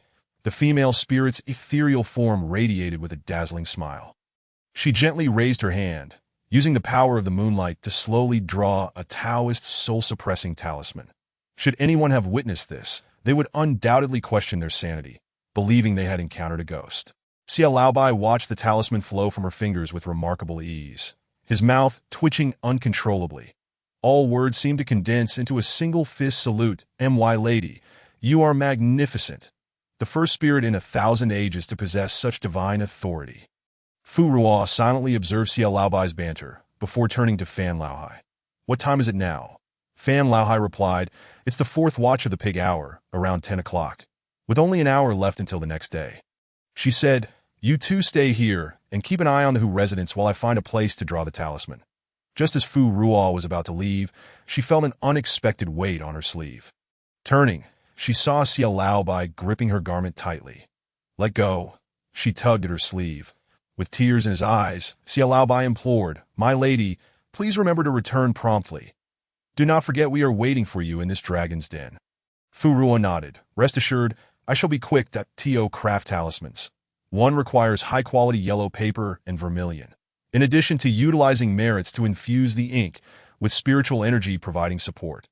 She may draw upon her own spiritual energy, which becomes increasingly pure with the passage of time as she absorbs the incense's offerings, allowing her to completely control the chilling aura. Along her journey, she discreetly acquired some yellow paper from a shop, fearing she might not be accustomed to this medium, so she took a little extra. Observing the empty compartment, she felt a twinge of guilt and, after a moment of contemplation, placed the ghost cry pearl within. As she prepared to depart, she reconsidered the pearl's true worth and casually took a brush from the shelf. With her tools assembled, she swiftly floated towards the Great Ning Temple. Chapter 10. The paper paling in the temple was eerily quiet at night. With the novice monks adhering strictly to their schedules she glided to the entrance of the main hall. She noticed 2 rows of candles flickering in the absence of wind, casting a warm glow that made the golden Buddha statues gleam even more brilliantly. At first glance, the hall appeared majestic and solemn. Within, only an elderly monk sat in front of a mat, gently manipulating prayer beads and murmuring incantations. Monks and Taoists in this world generally possess some knowledge of ghostly arts. Uncertain whether the monk could perceive her presence, she felt a flutter of anxiety at the thought of a ghost stealthily appropriating merits before the Buddha. Tentatively, she floated back and forth at the entrance, only to find that the elderly monk remained engrossed in his prayers, oblivious to her presence. Breathing a sigh of relief, she quickly floated to the Buddha, positioning herself beneath the incense burner where the merit was most abundant. The fragrant sandalwood wafted tantalizingly close, and the incense's benevolent energy swirled around her. She fought the urge to rush forward and inhaled deeply, instead retrieving her prepared items to begin inscribing talismans with the merits present. With his eyes closed, the monk wore a serene expression devoid of emotion, although his hand movements slowed slightly. Holding the finished talisman, she beamed with delight. Just as she was about to leave, her gaze fell upon a cluster of crumpled paper scraps at her feet, prompting her to pocket the soul-stabilizing talisman while gathering the discarded papers as well. Once she confirmed that the female ghost had drifted far away, the monk slowly opened his eyes, revealing a curious expression. Taoist techniques, Buddhist merits, evil spirits at play, and ghosts aiding the living that I in this world. It seemed neither humans nor ghosts truly belonged. Approaching the Hu residence, she heard the distant sound of drums and gongs, accompanied by the raucous notes of a swana. Peering at the pitch-black sky, she felt puzzled. How peculiar. Who would hold a wedding celebration at such an hour? Realizing the time, her expression shifted. "Hucr. Indeed," at this moment. The entrance of the Hu household was abuzz with activity that an array of paper figures, both large and small, holding instruments or clutching boxes, filled the street. The faces of these paper figures were grotesquely cut into grinning visages that extended to their ears, with crimson patches on their cheeks, as if stained with blood, that in front of the palanquin. 2 paper figures rode paper horses, leading a magnificent steed bearing the groom. The horse, however, was empty. The ghostly cultivator had not arrived. As she prepared to float in for a closer look at the situation within the residence, a hand suddenly grasped her. "Shoo, Xia Laobai pressed a finger against his pale lips, signaling her to silence. After drifting 2 streets back, he whispered, "My lady, you have finally arrived. You cannot imagine how frightened old Hay and I were in your absence." "What transpired?" she inquired. "Did you see the paper figures from earlier?" Once the clock struck midnight, those figures appeared as if conjured out of thin air, suddenly materializing on the next street, with the palanquin heading directly for the Hu household. Before you arrived, several paper figures had already entered. Just as she opened her mouth to respond, the cacophony created by the paper figures intensified. In the next moment, several paper figures emerged at the entrance. The foremost figure was adorned in a garish array of colors, wielding a paper mint for covering graves, occasionally stifling laughter as it glanced back at the soul of Huxia. Huxia's spirit was draped in a blood-red wedding gown, resembling attire meant for the deceased. A traditional red veil covered her head, yet it was evident she lacked awareness, being supported by the smaller paper figures behind her. The flamboyant paper figure raised its stiff arm, and the paper palanquin automatically lowered and opened, allowing Huxia's spirit to be unceremoniously stuffed inside. The smiles on the entire troop of paper figures widened grotesquely, exuding a sinister aura. As the palanquin began to move, the figures in front commenced tossing paper money into the air.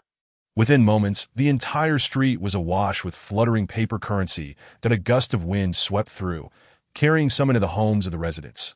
With a loud crash, something toppled over, followed by a continuous clatter. Someone shouted, "There are ghosts! There are evil spirits! Money is raining from the sky!"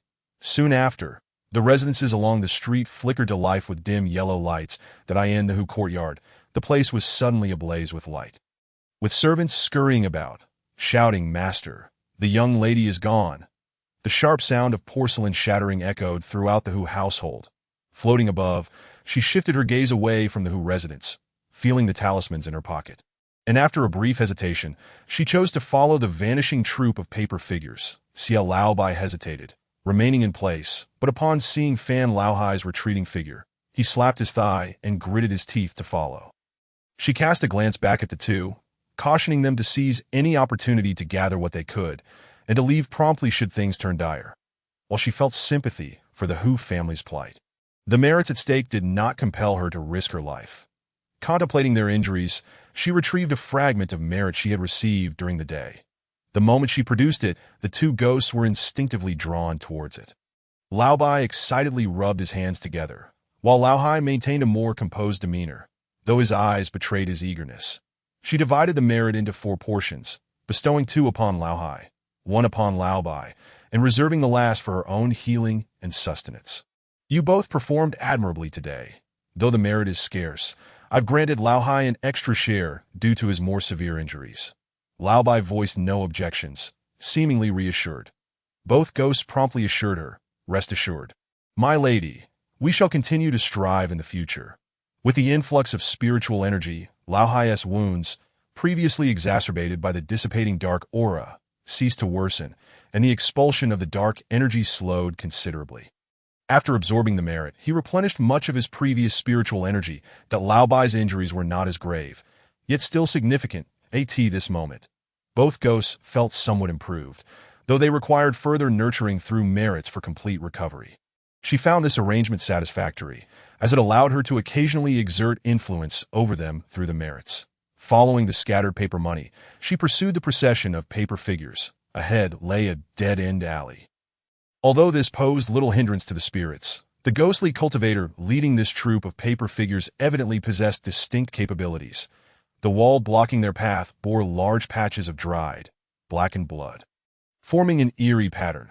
The blackened blood emitted a faint gray glow. As the paper figures entered, they vanished without a trace. Were they using a one-time teleportation talisman? Curiously, she observed the scene, realizing the troop of paper figures was on the verge of disappearing entirely. With swiftness, she slipped through and into the wall. Laobai and Laohai exchanged glances, hastily following suit. Chapter 11. The Jade Azura in the desolate wilderness. Wolves howled mournfully, and unfamiliar birds cooed in response. Even the wind rustling through the forest carried an air of sorrow, as if lamenting for the bride's departure. Emerging from the wall, she found herself surrounded by dense vines, waist-high wild grass, and a steep, treacherous path leading down the mountainside. Which mountain's foothills was she at? Lao Bai and Lao Hai were also surveying their surroundings.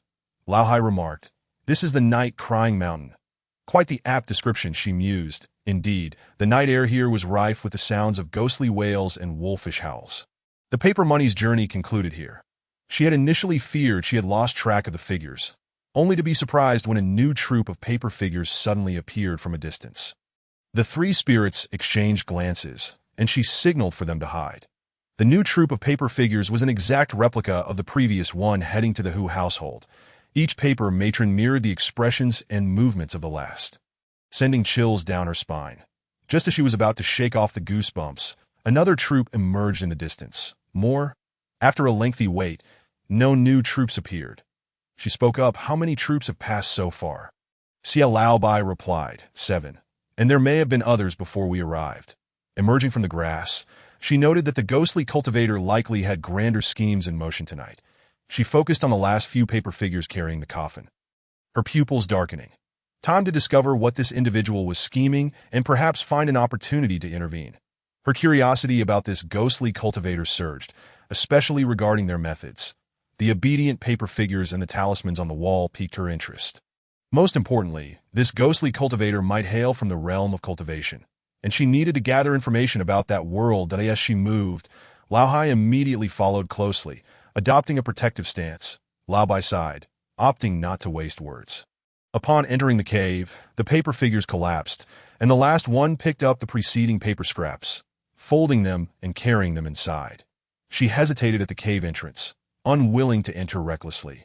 Elevating her position, she began to observe the terrain. The moon tonight was particularly full. Was it the 15th day? As Fu Ruo extended his hand, the moonlight permeated through the spirit body, leaving a strand of lunar radiance nestled in his palm. This moonlight was significantly more abundant than usual. Suddenly, it appeared as though the horizon had been punctured, and a brilliant beam of light emerged atop the mountain. The surrounding area, within a 10-mile radius, was abruptly enveloped in darkness, devoid of any moonlight. Was it a celestial cover? The ghost cultivator's abilities were indeed formidable, causing Lao Bai to feel a twinge of unease. Fu Ruo's gaze remained fixated on the mountain summit, his voice measured and powerful. The entire expanse of moonlight was drawn towards a single point that he intended to perform some ritual atop the mountain. We could not enter through the cave, but would ascend to the peak instead. As Fu Ruo approached this moonlight, he became acutely aware of the immense power it contained. Lao Haze dissipated was now automatically beginning to absorb the light of the beam. Taking advantage of the situation, Lao Bai also commenced his cultivation. After a moment's reflection, Fu Ruo decided not to rush in utilizing his companions. Their enhanced strength would prove more beneficial to her in due course. You remain here as guardians. I will descend and investigate. Fu Ruo concealed himself behind the silvery beam and floated downwards for some distance. Below, a complex formation was arranged using soul-gathering stones, with 9 positions deliberately left vacant.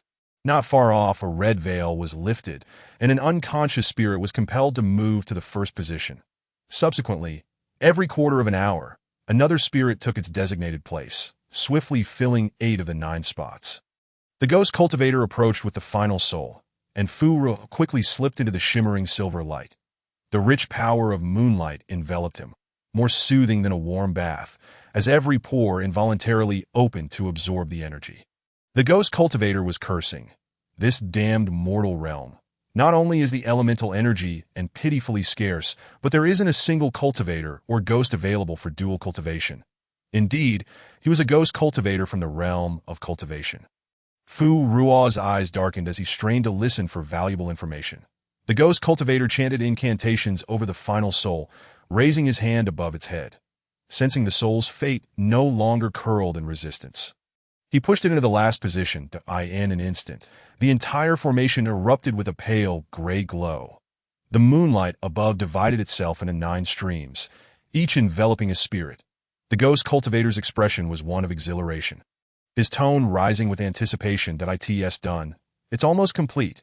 Once I seize the fates of these souls and refine them, I shall restore my power to the soul-devouring realm and return to the realm of cultivation.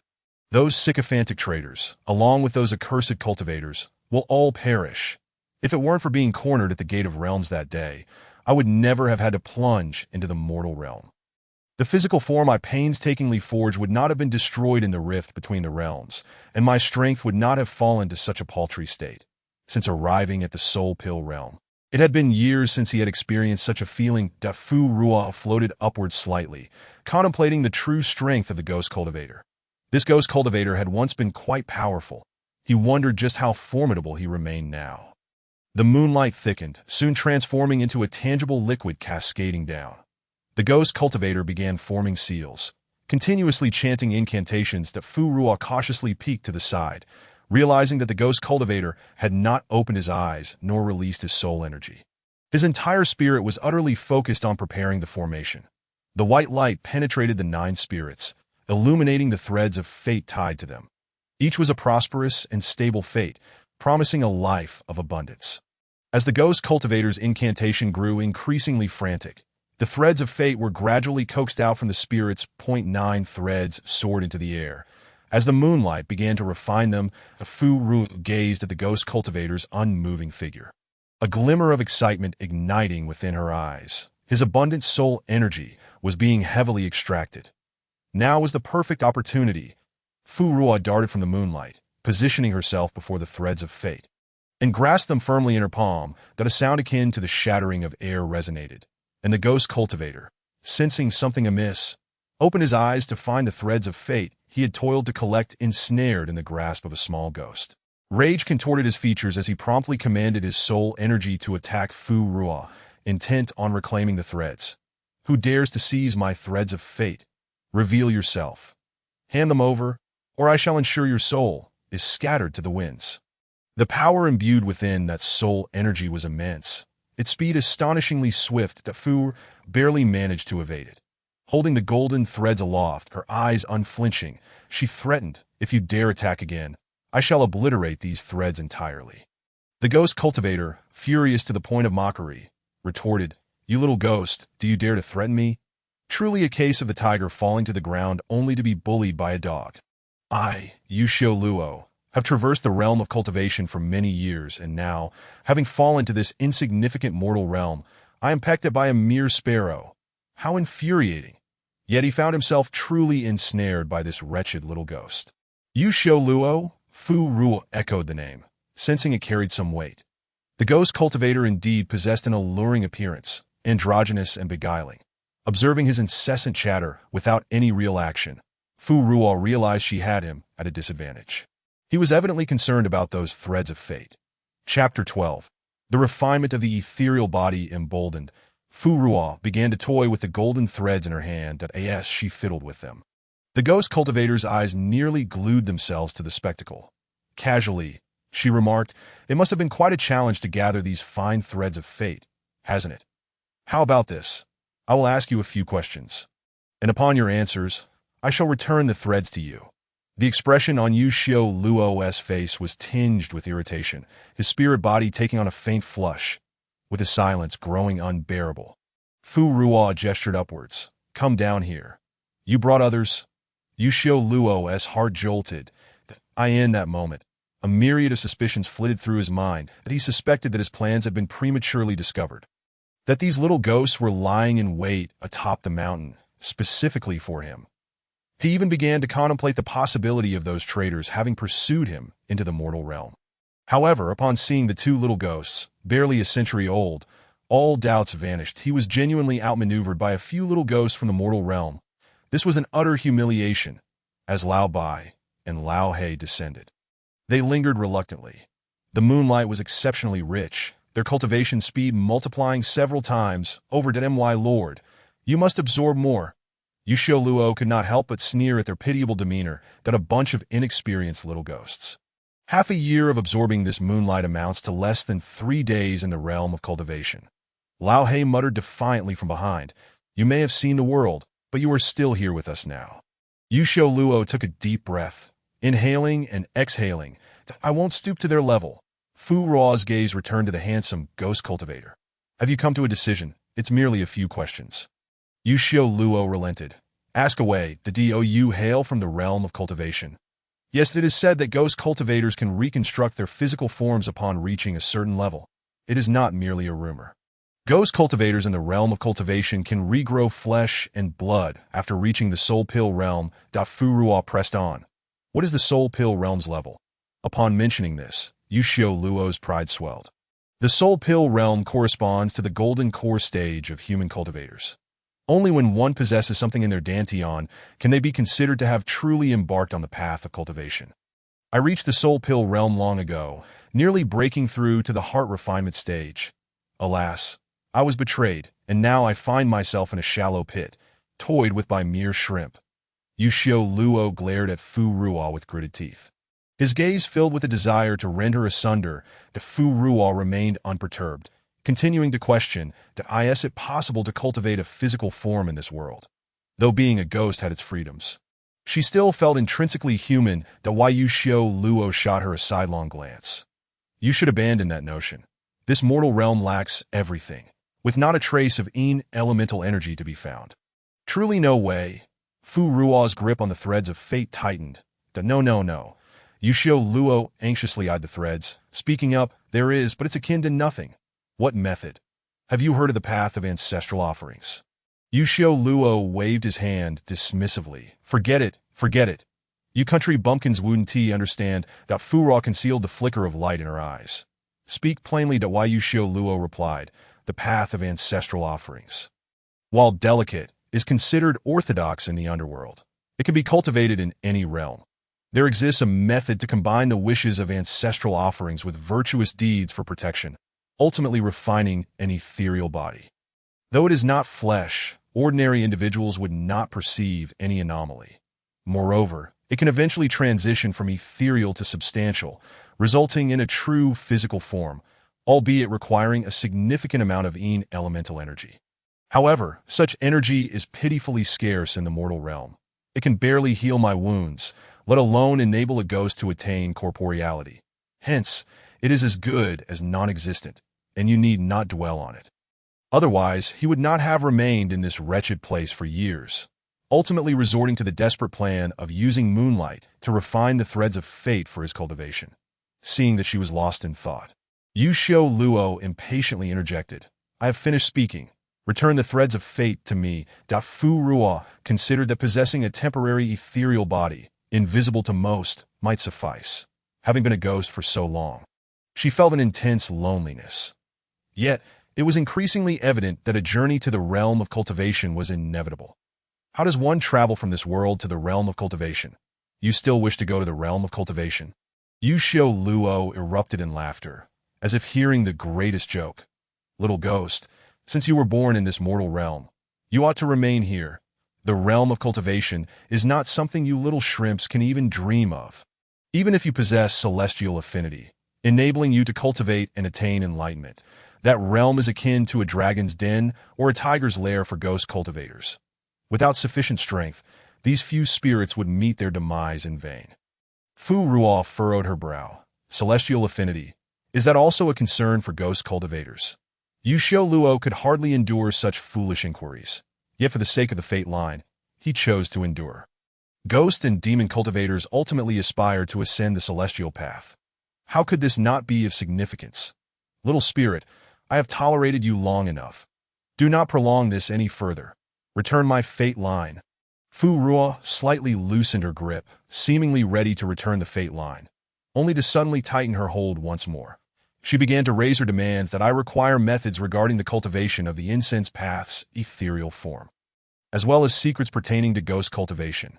The exquisite features of Yushio Luo contorted with rage. I see you are dreaming.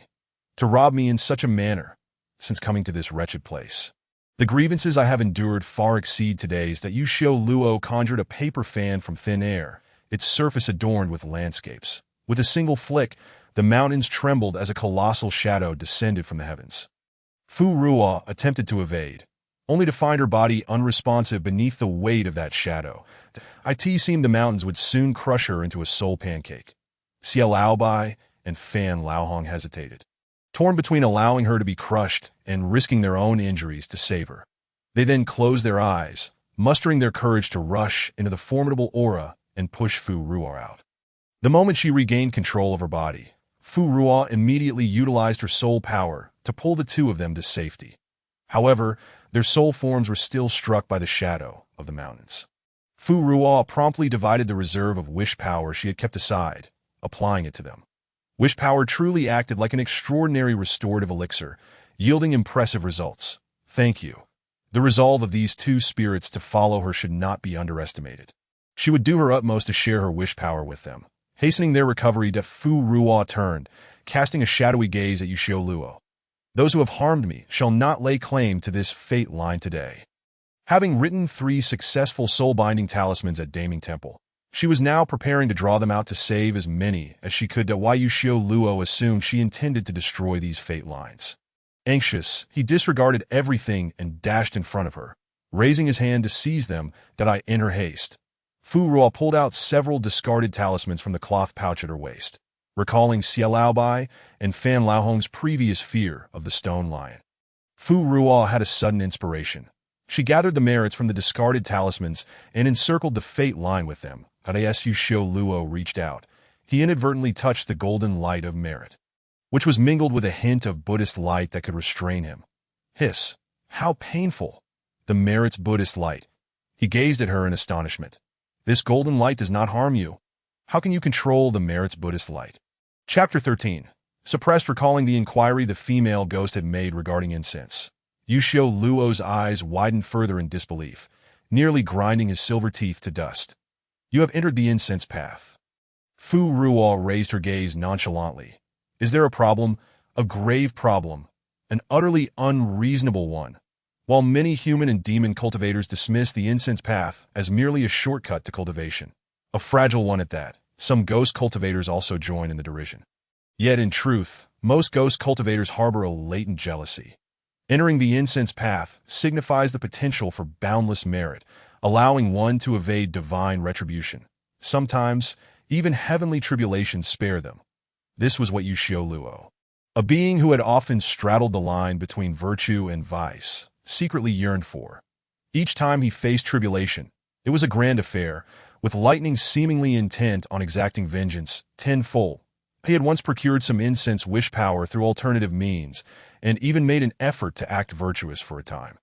Yet, the heavenly laws paid him no heed, rendering his efforts futile. Coming to terms with his lack of destiny, and knowing his character had likely led him to commit many unvirtuous acts in past lives, Yuxiu Luo buried this regret deep within.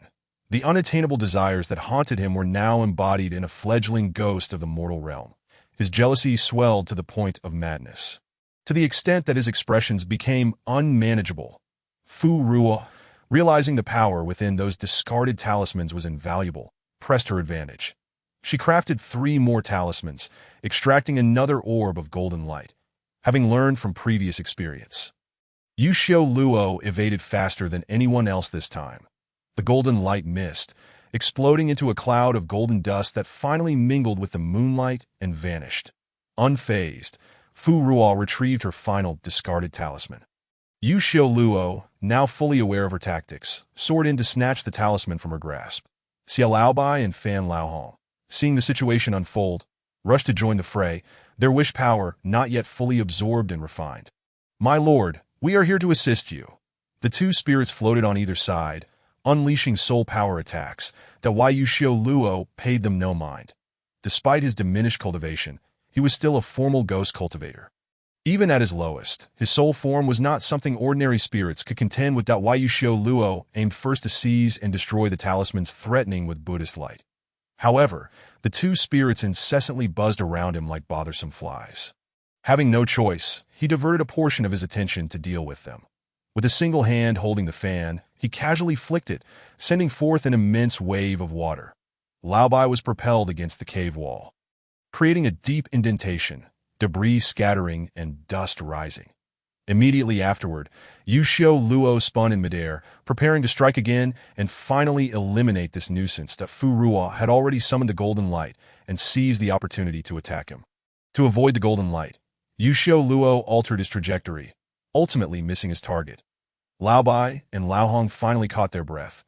They floated before Fu Ruo. My lord, we shall hold the rear. You escape first. Yusho Luo hovered in midair, a sinister smile gracing his exquisitely beautiful face. None of you shall escape. Below, Hushaora's soul suddenly began to struggle. Father, mother, do not cry, do not cry. Although Hushaora remained unconscious, her soul sensed something and continuously fought to regain control. Fu Ruo felt something stirring in her hand and loosened her grip, that a fate line flew out on its own, returning to Hushaora's soul. Yusho Luo did not anticipate such a turn of events at this moment, his expression shifting. The fate line was far more crucial than dealing with these minor spirits, that he immediately shot toward the soul. Fu Ruo closely followed, drawing a soul-binding talisman and hurling it at Hushaora's soul. The Yusho Luo raised his hand to intercept the talisman. Fu Ruo threw another. Again, it was intercepted. Finally, 3 consecutive talismans were all seized by him. Fu Ruo's heart sank. The Hu family's situation was destined to fail. She discarded the fate line to buy time and swiftly fled. Lao Bai and Lao Hong instinctively followed, just as they were about to drift off the mountaintop. A strange cry suddenly emanated from below. Damn. What is this? What did you add to the talisman? Why can't I shake it off? With a loud bang, it sounded as if something had exploded. Fu Ruo and the others turned back, only to find Yusho Luo, who had been examining a few souls moments ago, had vanished without a trace. Where did he go?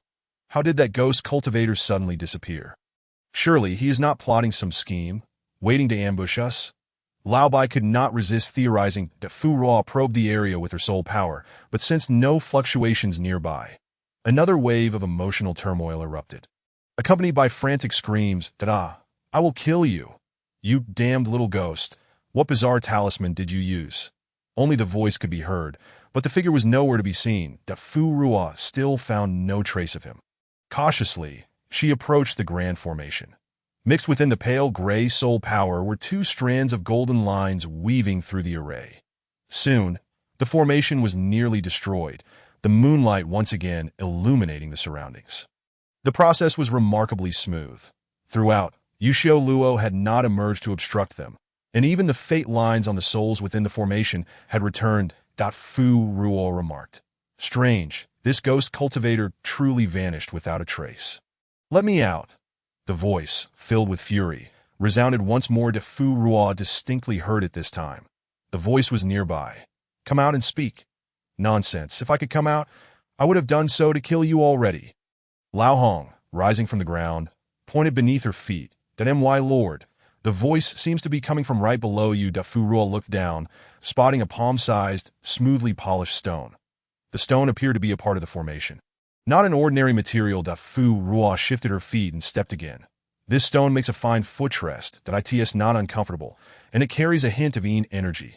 Just then, the stone suddenly erupted with a barrage of curses. Damn, damn, damn. You despicable creature.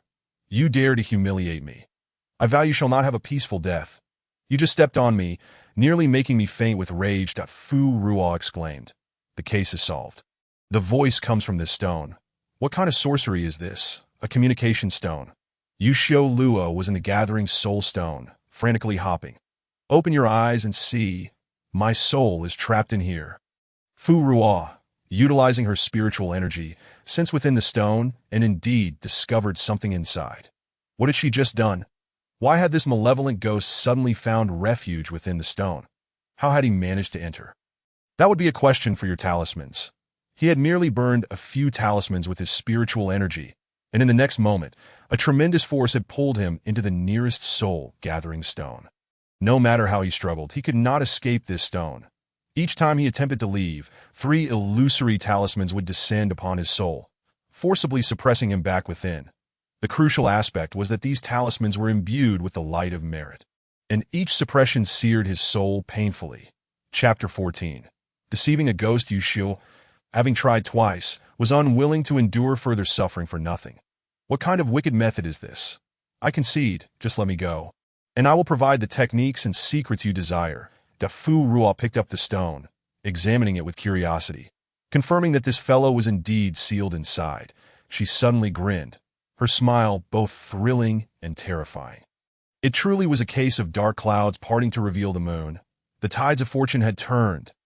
Please, do not smile so ominously, he exclaimed, Feeling a chill run down his spine, Fu Ruo found a larger, more comfortable stone to sit on, signaling Lao Bai and Lao He to assess the situation of the several souls. She toyed with the stone in her hand. First, tell me the method for cultivating the ephemeral body in the incense path.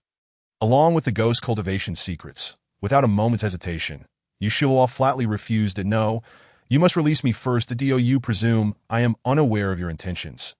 You deceitful scoundrel, lacking in integrity. He had already been tricked once. How could he allow himself to be deceived a second time? Fu Ruo casually tossed the stone onto the ground, kicking it into a pile of rubble in the cave. Rising, she declared, "Then there is nothing more to be done. You shall remain here." Turning her back to the stone pile, she walked toward the grand formation. Lao He, Lao Bai, have you completed your inspection? Lao He responded, "My lady, these souls, aside from being rendered unconscious by the runes and weakened from prolonged separation from their bodies, are otherwise in no significant distress." Fu Ruo floated down, bending to observe with her spiritual energy. Her expression turned slightly surprised at why Yushu truly only sought to extract their destinies. Throughout that time, the runes had not harmed their souls. However, once their destinies were extracted, their future fates would become uncertain, prone to unforeseen calamities, rewriting everything. Moreover, without protective treasures, human souls could not return once separated for more than 3 days. That if their destinies were extracted and they were returned prematurely, their lives would be fraught with hardship and uncertainty. Conversely, if they were not returned, they would be condemned to become ghosts. The 9 strands of destiny were merely the beginning of his return to the realm of cultivation. Fu Ruo's cold gaze swept over the pile of stones, her voice rising slightly, "That we shall take these souls back with us. That do not leave. Come back." Yushiluo attempted to call after them, yet Fu Ruo glided ahead, showing no sign of stopping. Originally intending to toy with this female ghost, he found himself in a panic, realizing his plans had gone awry. "Wait, I have more to say, but I can only reveal half of it first. Release me, and I shall divulge the rest." Fu Ruo halted midair. "Then you must first tell me the method for cultivating the ephemeral body. Deal." Yushiluo hastily agreed. Fu Ruo floated closer, retrieving the stone. In midair, she threatened, "You must speak carefully. Should your words falter, I will cast you down. In this desolate wilderness, the spirits of the dead abound. That if they discover you, do you think they will conspire to rescue you? Or will they seek to absorb you to augment their power?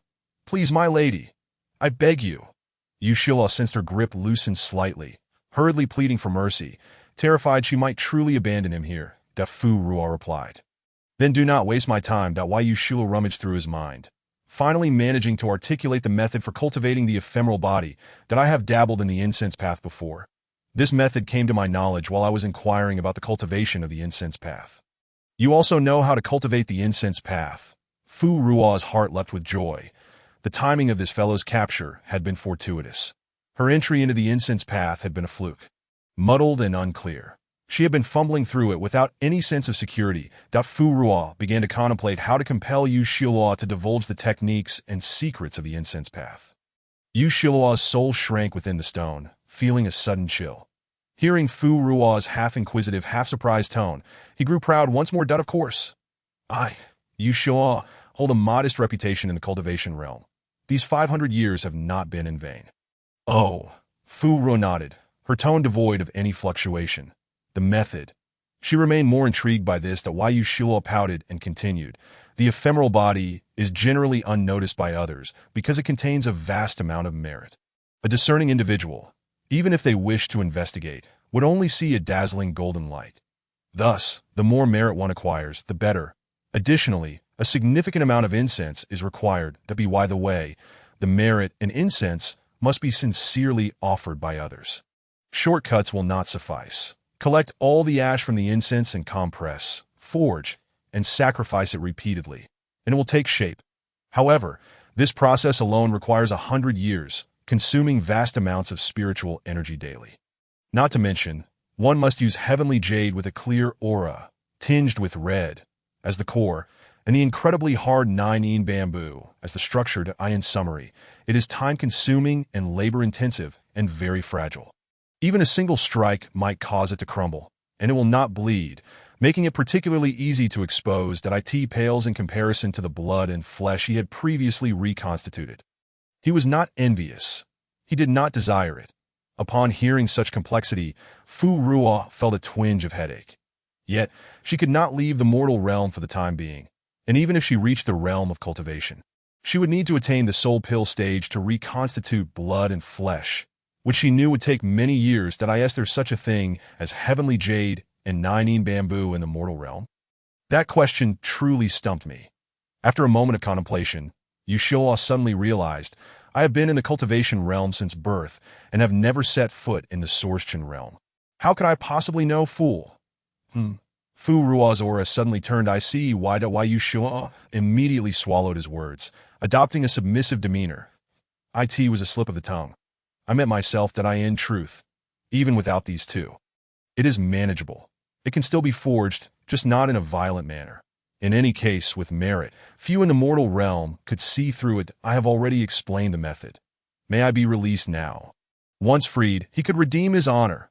He would capture this wretched female ghost, making her his servant, and humiliate her thoroughly. Though Fu Ruo could not see his expression, she sensed the rising excitement in his tone. Knowing that he harbored ulterior motives, she decided to reveal to him the harsh truth that I have no choice in the matter. Those talismans were learned only yesterday in a moment of desperation. You must be deceiving me. Yu Shihua did not believe a word. He thought she was deliberately making things difficult for him, ready to raise the stakes again. With the complexity of that rune, even a novice or a fourth-tier talisman master would need 2 to 3 days to learn it. Chapter 15. Returning home, Fu Ruo floated in mid-air, gazing at the round moon, reminiscing about another world. Perhaps it was due to her remarkable ability to imitate. As long as someone provided her with something, be it a painting or a craft, she could quickly replicate it. Did I speak the truth? I am not jesting. That I have learned only this single talisman from that rune book, and to this day, it remains the only one I know. Her tone was so calm and ordinary, devoid of any mockery. Yu Shihua suddenly found himself uncertain. Desperation drove him near to tears. Little ancestor, please do not jest with me. However, Fu Ruo shifted her tone. Since you claim to be so skilled, it stands to reason that I must possess some talent in the art of runes. I estimate that with 100 or 80 years of diligent study, I might find a way to release you. Yu Shihua, undeterred, pressed on. Do you truly only know this one talisman? I would not deceive you. If I did, I would be a little dog. Then why did you just deceive me about releasing me? Fu Ruo stood tall and straight. I did not deceive you. I merely stated that if I diligently study for 100 or 80 years, I will surely find a way to release you. How outrageous. Yu Shihua fell into a silence, utterly despondent, that he lamented the confinement of his life, akin to a prison, and realized he had been tricked once again by this cunning female ghost. The talent he believed he possessed in formations and runes seemed to mock him. Having learned to draw runes in 10 days and set up formations in half a month, this world, do they not permit ghosts to live? Why must everything conspire against me, robbing me of my sense of accomplishment? Fu Ruo stowed the despondent stone into a fabric pouch, securing it at her waist, and, accompanied by Lao He and Lao Bai, proceeded to the outskirts of the Ning Temple. The dawn had yet to break. Only a good portion of the night had passed if she hurried to return their souls. Perhaps their families had not yet had time to conduct their funeral rites. She glanced at Lao He and Lao Bai, instructing, "You two remain here and ensure these souls do not escape." The two ghosts nodded vigorously. Rest assured, my lady. Having been unable to assist during the recent battle, they felt a pang of guilt and sought a way to atone. Fu Ruo once again floated towards the grand Buddhist hall, where only the elderly monk remained seated upon his mat. Familiarity breeds ease. Fu Ruo glided directly to the statue of the Buddha, bowed respectfully, and produced several sheets of talisman paper, recalling her previous failures. She was now faced with 9 souls eagerly awaiting the talismans. Thus, she pulled out a thick stack of talisman paper. The old monk, witnessing her unrestrained use of merit without compensation, felt a pang of regret deep within. This time, she succeeded in drawing a talisman after only 3 attempts. The second talisman required just 1 failure. Might the next one succeed on the first try? Fu Ruo became increasingly engrossed in her task. The old monk could no longer contain his curiosity and inquired, "How many more do you intend to draw, my dear benefactor?" Startled by the sudden voice, Fu Ruo turned to find the monk's gaze fixed squarely upon her. "Elder monk, can you see me?" "Ba, indeed I can." Fu Ruo's eyes widened in surprise, and she awkwardly touched her nose, recalling her earlier demeanor during her first visit. "Why did you not speak up before?" The monk hesitated, unsure of how to express that he had initially assumed she would only seek merit once, not realizing she would return. Ba, a monk does not speak falsehoods. The merit accumulated in this temple is hard-earned. Should you not take your leave after attaining your desires? Fu Ruo glanced at the discarded talismans at her feet, stealthily trying to conceal them beneath her foot. However, her ethereal form always hovered slightly above the ground. She decided instead to extract the merit radiating from the Buddha's light and returned it.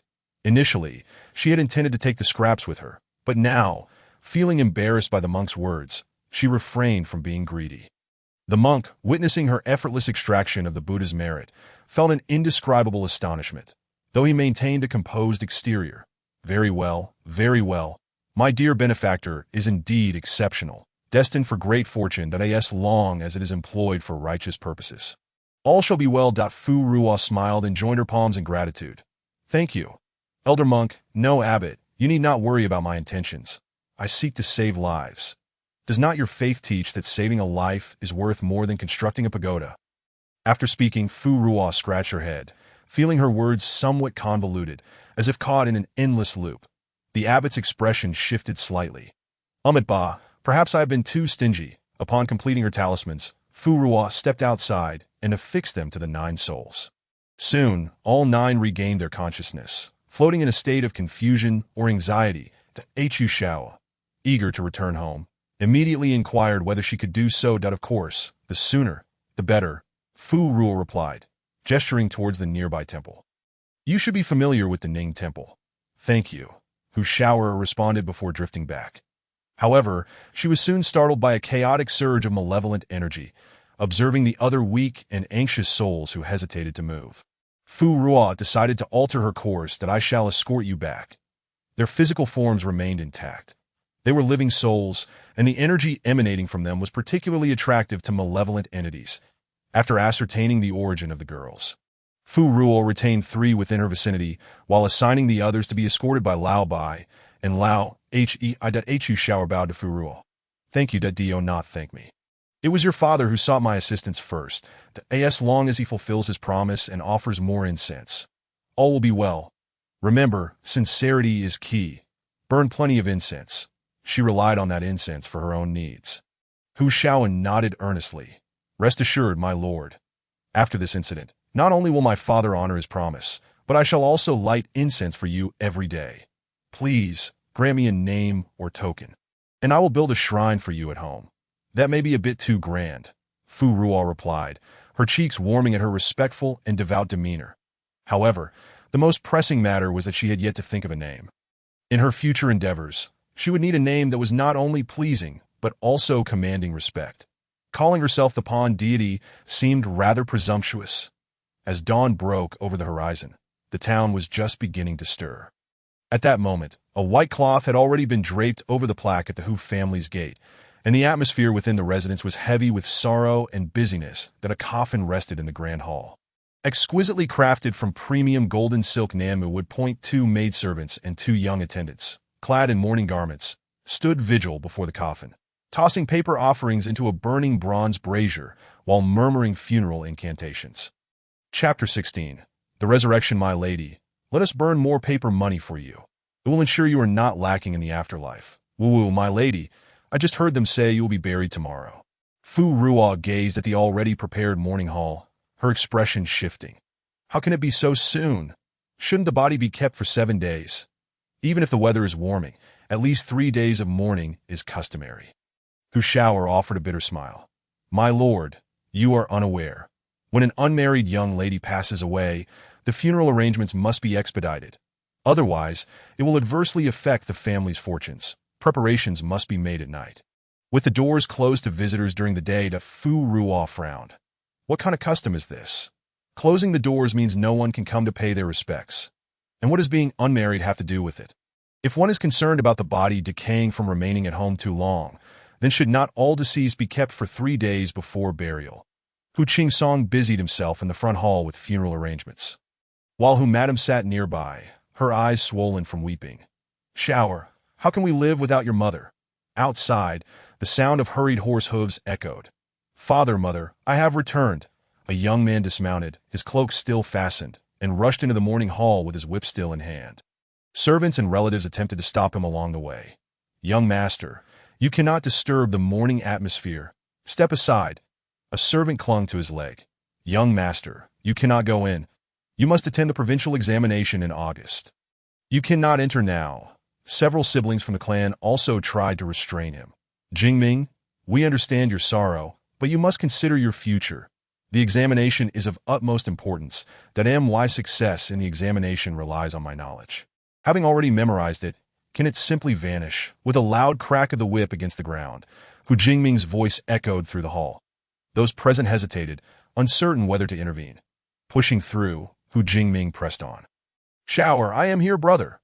Hu Shower covered her mouth, sobbing as tears streamed down her cheeks as she witnessed her brother approaching. She felt both touched and anxious. That Lord, will my current condition and the morning hall affect my brother's examination? Fu Ruo silently gathered the tears of the living souls. She looked at the young girl and shook her head without hesitation. "Do not worry. It will not. Even if you are a living soul, your physical body remains intact. Even in the case of other unmarried young ladies who have truly passed, there is rarely any impact. That it is merely the fears and superstitions of people projecting their weaknesses onto their relatives, unwilling to confront their own failures. That is a relief." That Hu Shower floated to Hu Jingming's side. That is a living soul. She bore no malevolent energy, her vitality abundant, and Hu Jingming felt no discomfort, instead sensing something vaguely familiar. "Shower? Is that you?" He looked around, searching in confusion. Instinctively hiding his left hand within his sleeve, Hu Shower glanced down and noticed the bloodstains left by the reins. Hu Jingming's eyes were bloodshot, his expression haggard. Fu Ruo remarked, "Your brother treats you well. He must have rushed here overnight." Hu Shower composed herself.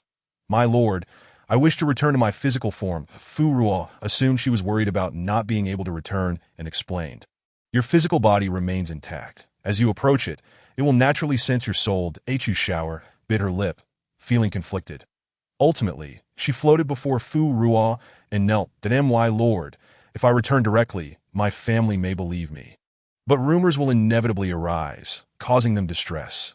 While my father is the clan leader, he must also consider the opinions of the elders. I fear he may face difficulties, moreover, with the current chaos caused by malevolent forces. Should he encounter examiners who hold great faith in such matters, my brother may also become entangled." That moment, Fu Ruo finally gained a clear understanding of the reality of the unfamiliar world she had entered. This world operated under its own set of rules, with distinct customs and habits of life. Countless individuals resided here, adhering to the rules and adapting to their environment. Real, living beings, and she, too, existed authentically within this realm. Fu Ruo reached out to support her. "I will assist you, as well as the others, to quell this turmoil completely." With Fu Ruo's assurance, Hu Shower was filled with excitement. "From this day forth, I shall repurpose my dowry and personally forge a golden statue for you." Hu Shower floated into the coffin, and under the influence of the talismans, she returned to her body. Hu Jingming leaned against the coffin, filled with regret. "I have arrived too late. I was unaware of your grave condition. My parents are deeply concerned about my provincial examination and have concealed the truth from me, claiming that I merely caught a chill. Had I not sensed something amiss and sought information elsewhere, I fear I might not have even witnessed your final moments." That a warm droplet of liquid falls upon my neck. Hu Xiara's fingers twitch slightly. Hu Jingming stares blankly, doubting his own vision. He rubs his eyes, intending to scrutinize further.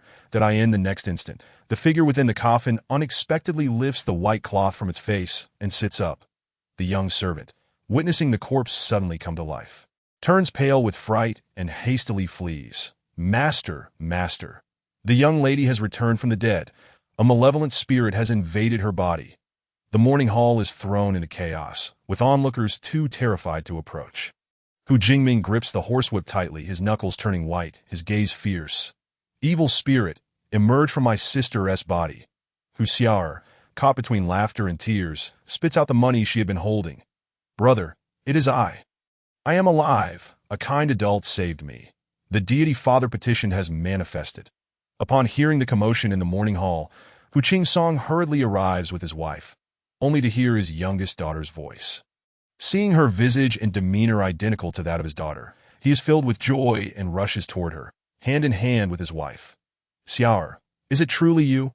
The family of four embraces in an emotional reunion, tears brimming in their eyes. Meanwhile, the surrounding servants and maids display expressions of sheer terror, daring not to draw closer, some even discreetly moving away, that a large group of armed family retainers arrives outside.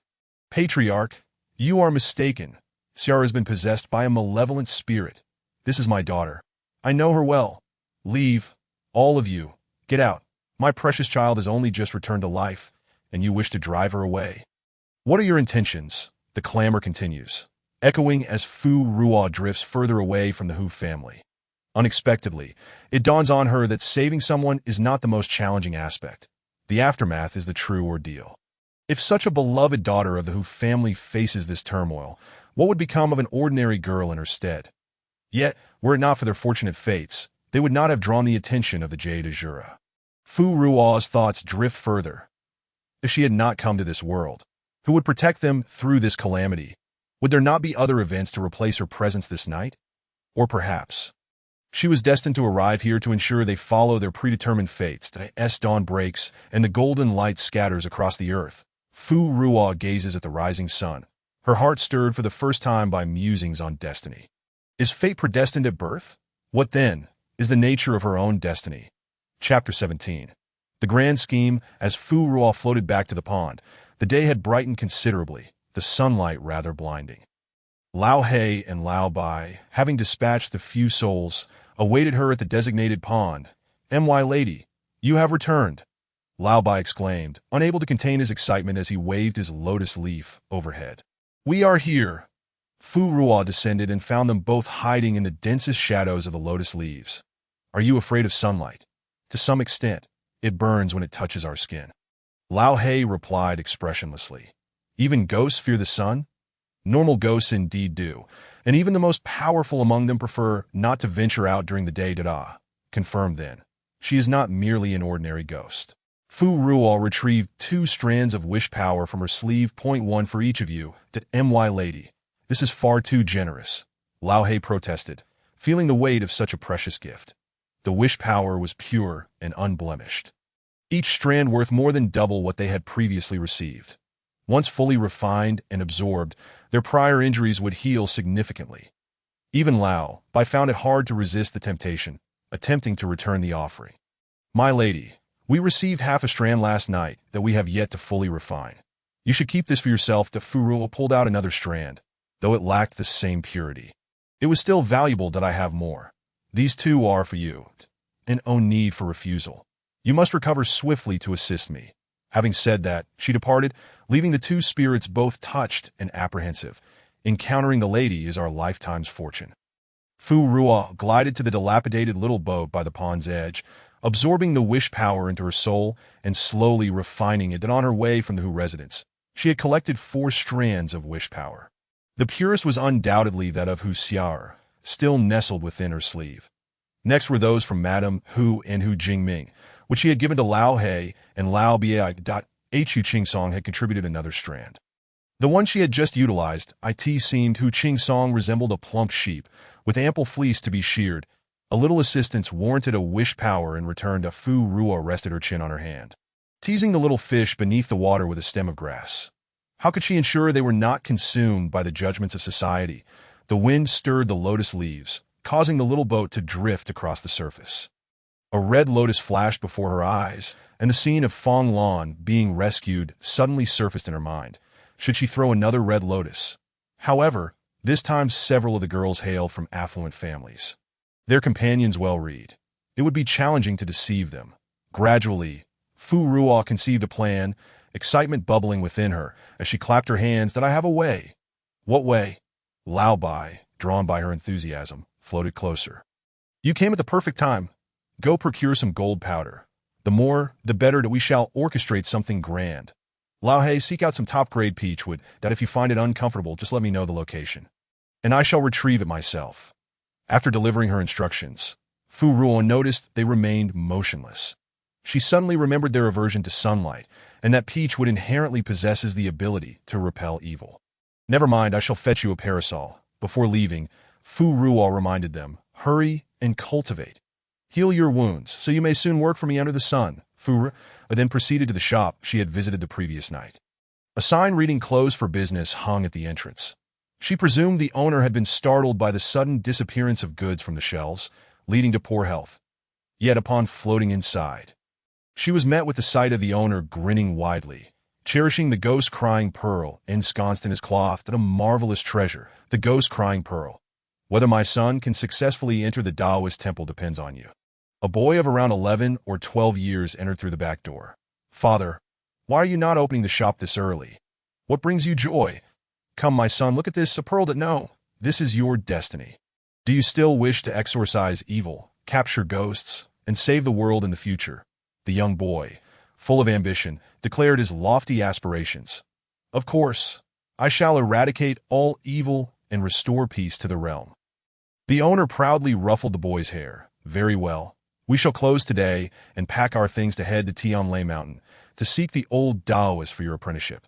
But didn't the old Taoist say he would only accept good treasures? This is it. When I was young, I encountered an old Taoist who used it, and it is quite precious. Really? Oh, that is wonderful. Father, you are my great hero. The boy gleefully bounced around in excitement. Hush, hush, the owner whispered. We must be quiet and keep this from your mother. The two pretended to leave the counter discreetly. Fu Ruo had not anticipated that her offhand actions would inadvertently assist the owner in such a significant manner. She searched the shop for a special oil paper umbrella capable of nurturing souls, and some black paper soaked in ink and medicinal herbs, which she began to diligently apply to the umbrella's surface. After a while, shouts erupted from the back courtyard. Lao Huang, dog egg. The shouts escalated into a lion's roar. You two have rebelled. How dare you deceive your mother? Fu Ruo, testing the newly applied black umbrella, found it opaque and quite effective. She then heard the sound of weeping and turned to see a woman seated on the steps, her back toward her, occasionally lifting her sleeve, dusted with vermilion powder.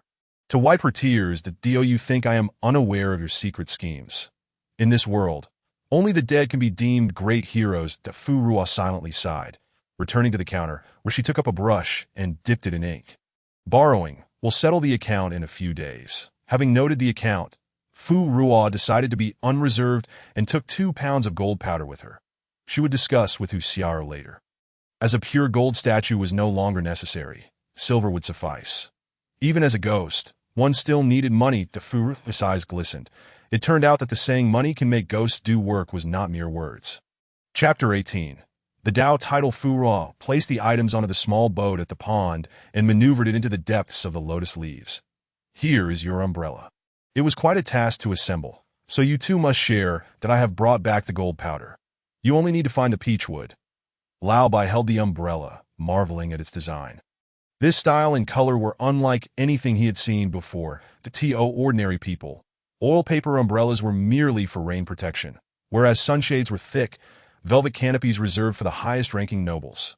Lao Bai floated around in delight, returning with gleaming eyes. It's effective. The sunshade works wonderfully. Now we can float about during the day. Thank you, my lady.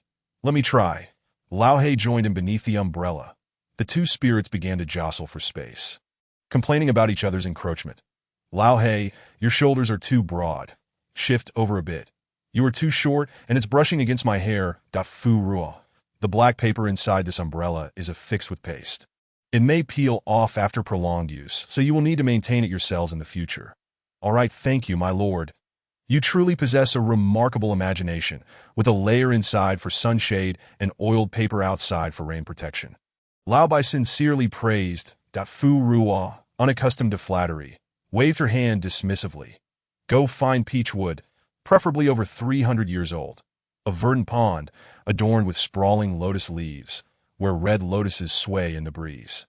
Fu Ruo reclined in a small boat, allowing it to drift with the wind. She gazed up at the cerulean sky, partially obscured by the lush, round leaves, and leisurely crossed her legs. The calls of fishing birds by the water's edge startled the fish. causing them to flick their tails and create ripples as they swam toward the center, seeking refuge beside the boat. The waterfowl, with their keen senses, crouched low on the lotus leaves, hesitant to strike. A few fish, emboldened, wagged their tails mockingly at the foolish birds, their tails slapping the water surface, producing a crisp sound, and a small wave splashed, a single petal landing squarely on Fu Ruo's face. Awakened by the sudden sensation, Fu Ruo sat up in the boat, stretching languidly. After a brief nap, she felt utterly refreshed. Yet, why was there a puddle in this small boat, rocking like a cradle? Curious, Fu Ruo reached out to part the lotus leaves. A flurry of flapping wings erupted as the water birds took flight, startled, causing a commotion among the gulls and egrets. Unexpectedly, the poetry she had recited in her youth materialized before her eyes. Did I end this slumber? She had drifted deep into the lotus pond. Suddenly, a flash of inspiration struck Fu. It might be presumptuous to call upon the deity of the pond, but she could bestow upon herself a fitting title. She decided to call herself Zhengdu, Paddle. How might she steer her little boat to the destinations of her desire? Coincidentally, the character for Du Fairy also applies, aligning with her current spiritual endeavors. Perfect! It sounded instantly grandiose. Fu Ruo waited until dusk fell. Yet Lao He and Lao Bai had not returned. It seemed that finding 300-year-old Peachwood was no easy task. She continued to peruse the talismanic texts.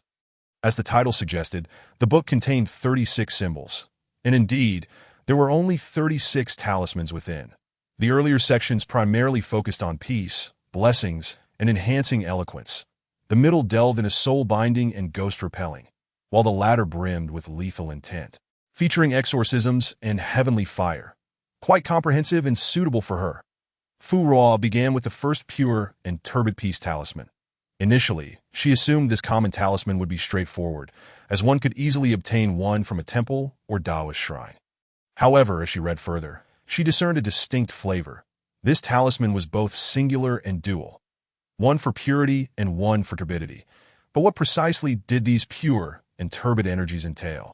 She had never heard of them, but then again, she was merely an inexperienced spirit. Yet, why did the text say nothing about it? Writing a book is one thing, but why deliberately create an edition meant to exclude outsiders from self-study?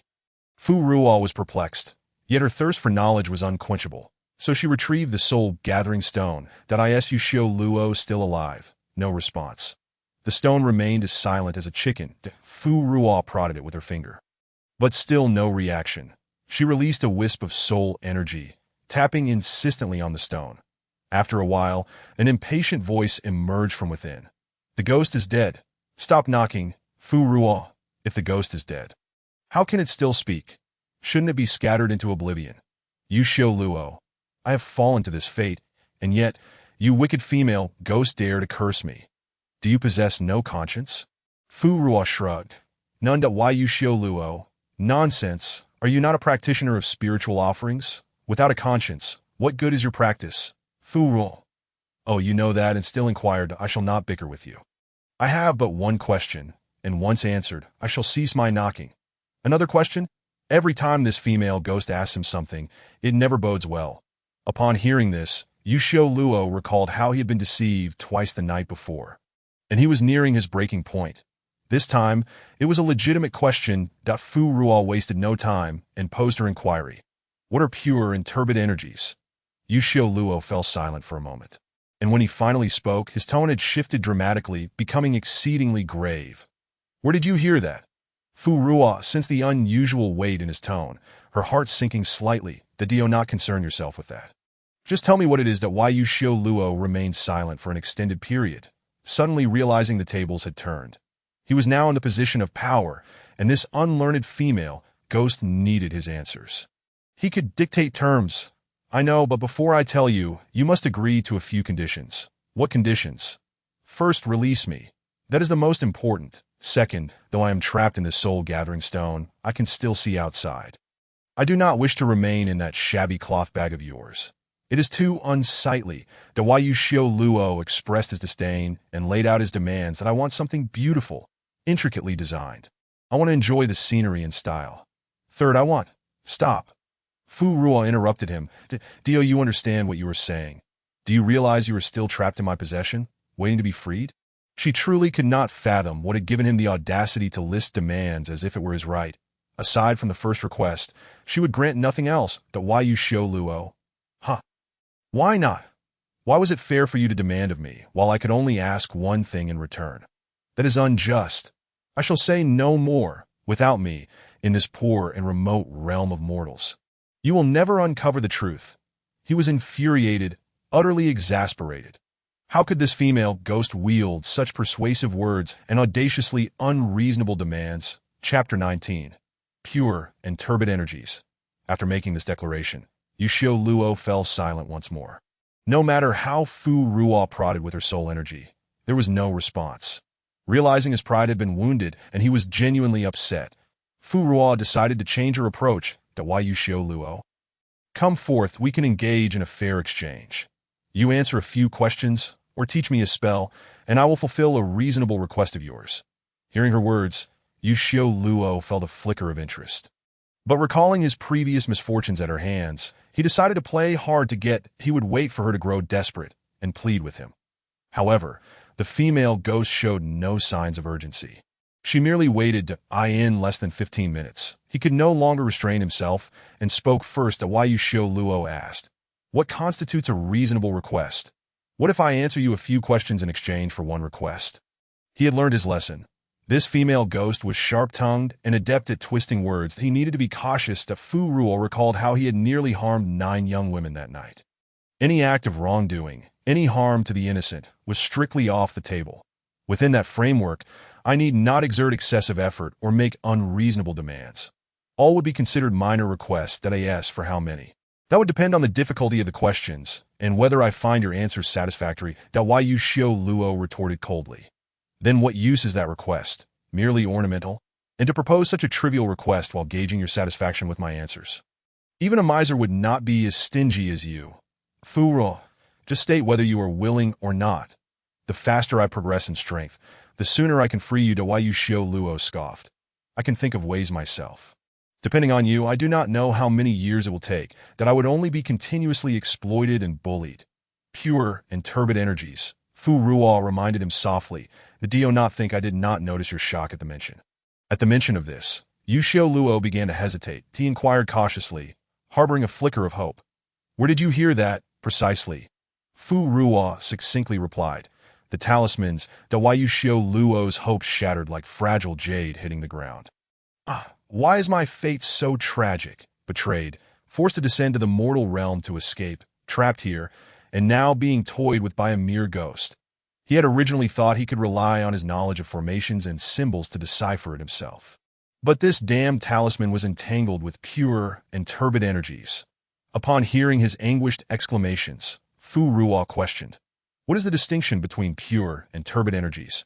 What could provoke such a reaction from a ghost hailing from the realm of cultivation? Yushio Luo composed himself, no longer babbling nonsensically. That I can agree. But you must also keep your word. Truly release me, and upon release, do not attempt to kill me on the spot. All right, Fu Ruo responded without a hint of hesitation. By the time she cultivated to that extent, who knows how many years would pass. Until then, she aimed to absorb all knowledge and techniques available, striving to grow stronger. Why Yushio Luo remained skeptical. And ultimately, the two established a pact. Pure and turbid energies were regarded as a legend in the realm of cultivation, existing only in a handful of ancient texts. When I was under the command of the Red Wind Ghost King, I once oversaw the library for a few days and secretly read a tome that could be traced back to the ancient gods of the primordial era, upholding an air of solemnity. Fu Ruo sat upright, attentively listening. Upon observing her earnest demeanor, Yushio Luo finally discerned a point where he could easily dominate this little ghost, and he began to speak with unrestrained pride. In the primordial chaos, the universe existed in a state of disarray until the first deity emerged, gradually separating the pure from the impure. It is said that this primordial god was the embodiment of the Tao. Upon his demise, his 3 souls transformed into the 3 pure ones, his corporeal form into the 4 seas and 8 desolations, and his essence and 7 souls gave rise to the 8 desolation deities. These deities inherited his will, sustaining the world's operation and allowing the Tao to proliferate into 3,000 minor worlds, where all could pursue the Tao and cultivate to divinity, Fu Ruo urged. And then, Yu Xiu Luo replied, patience. Must I first enlighten you on the level of prestige to which this pure and impure essence traces back, lest you, an illiterate fool, remain oblivious, despite Fu Ruo having already recognized her status as a half-illiterate in this world. Being confronted with such a term by a ghost still left her feeling embarrassed. She sat firmly on the small boat, silently vowing to one day regain her composure before this ghostly cultivator. Yu Xiu Luo continued, this pure and impure essence was formed at that time. It is the most fundamental breath of heaven and earth, omnipresent and omnifarious. It is rumored that the cultivation of gods is not through spiritual energy or immortal energy, but through this pure and impure essence. However, there are other rumors in the cultivation realm. Some cultivators who ascended to immortality have communicated to their families that the immortal realm comprises 9 provinces, 4 seas, and 13 ancient clans. These ancient clans once had ancestors who contributed immensely to the operation of heaven and earth alongside the 8 desolation deity. The gods rewarded them with the ability to cultivate the pure and impure essence. Thus their strength surpassed that of ordinary immortals, establishing their own sect, collectively referred to as the Ancient Immortal Clan. After listening, Fu Ruo could only feel incredulous. Her small mind, akin to a walnut, struggled to comprehend. An old black ghost had casually stolen a talisman book from a Taoist in the mortal realm, and this book might have originated from the rumored Ancient Immortal Clan's secret texts. Ultimately, this secret text had fallen into her hands. Not even the tales of 1001 Nights would narrate such a story. I have finished speaking. Where did you hear such words? Fu Ruo, in a daze, pulled out the talisman book, opening it to the page of the pure and impure peace talisman, pressing a stone against the edge of the book. Seeing her dazed expression, Yu Xiu Luo mocked, country bumpkin, have you finally opened your eyes? Look at the shock in your gaze. In the next moment, Yu Xiu Luo shrieked, his soul paralyzed with disbelief. Where did you get this book? He covered his eyes, repeatedly muttering, I did not see it. I saw nothing. Fu Ruo retorted with a laugh. Oh, how unremarkable of you. Yu Xiu Luo did not counter her, but instead, in a state of terror, pleaded, please cover it up. Initially, he thought this female ghost had merely heard about it somewhere, but never imagined she actually possessed the secret text. Fu Ruo closed the book again. What other nonsense is this? Yu Xiu Luo lamented with tears of frustration. I'm doomed. You've ruined me. Do you know that in the cultivation realm, everyone cultivates spiritual power, and the techniques regarding pure and impure essence have never been revealed, merely existing as legend? This book of yours likely does not originate from the cultivation realm. It may truly be connected to the immortal realm. Fu Ruo, confused, wondered why he was so terrified. So what? Isn't a book meant to be read? It is not the same. This is entirely different. Yu Xiu Luo swallowed hard, forcing himself to remain calm. While it is true that many powerful beings in the cultivation realm willingly disseminate techniques, the ancient immortal clan is different. Their cultivation of pure and impure essence is rooted in the 8 desolation deity. This is the foundation of their existence in the immortal realm and cannot be disseminated. All books and secret texts are forbidden from leaking. Fu Ruo's expression shifted as she recalled the knowledge monopolies of ancient aristocratic families. She felt as if the book in her hands weighed 1,000 pounds, suffocating her breath. That if it were merely a historical monopoly, that would be one thing. However, in this fantastical world, where strength equates to life, the value of this book escalated, making the monopoly increasingly necessary. Her fingertips pressed against the book's cover, her grip tightening. How can you be so certain that the content of this book comes from the immortal realm? You previously claimed that the pure and impure essence of the ancient immortal clan was merely a legend. What if this was written for amusement by some powerful being? Do you believe it yourself? Yu Xiu Luo inquired. Fu Ruo remained silent. Yu Xiu Luo's tone grew heavy and tense as he spoke again. I have seen it. Chapter 20.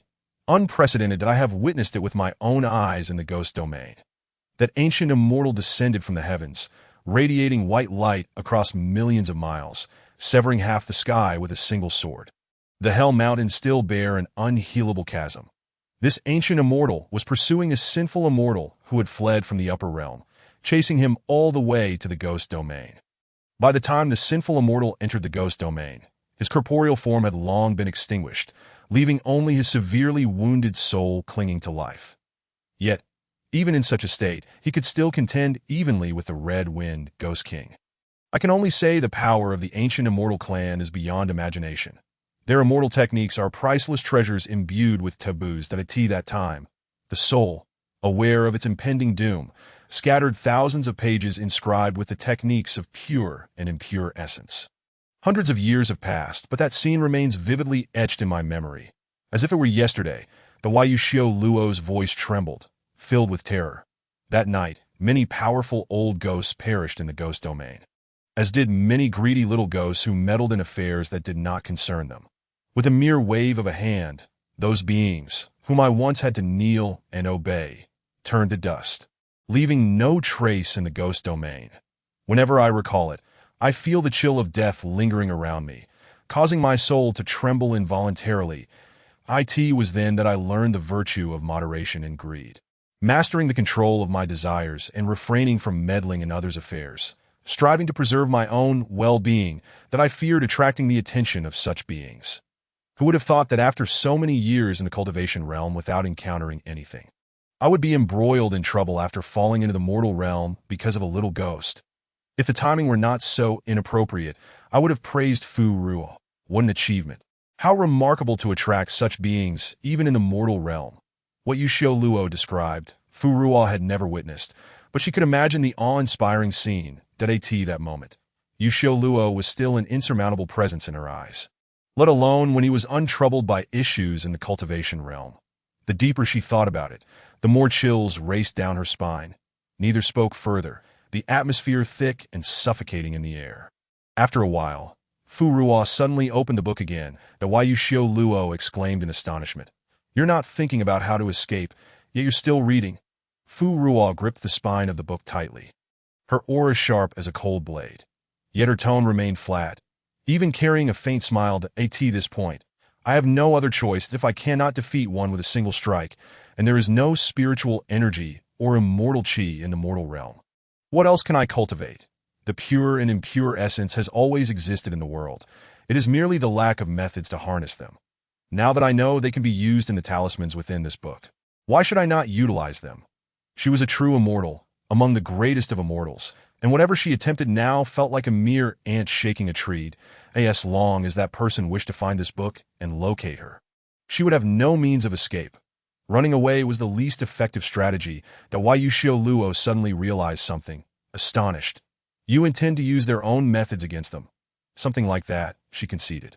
With no other means of attack available, she could only take a gamble. "You are far too audacious.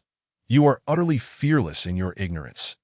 Do you even comprehend how formidable they are? They have cultivated for millennia. Do you think you can catch up in such a short time?"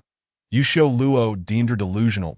"I need not learn too much or reach their level," she replied. She was merely betting on a possibility, clinging to a thread of survival. "What do you mean?" Yusho Luo, confused, sought further clarification. Fu Ruo smiled lightly. "You need not know, nor should you inform Lao Bai or the others. Just pretend you never discovered this matter, and let everything proceed as usual."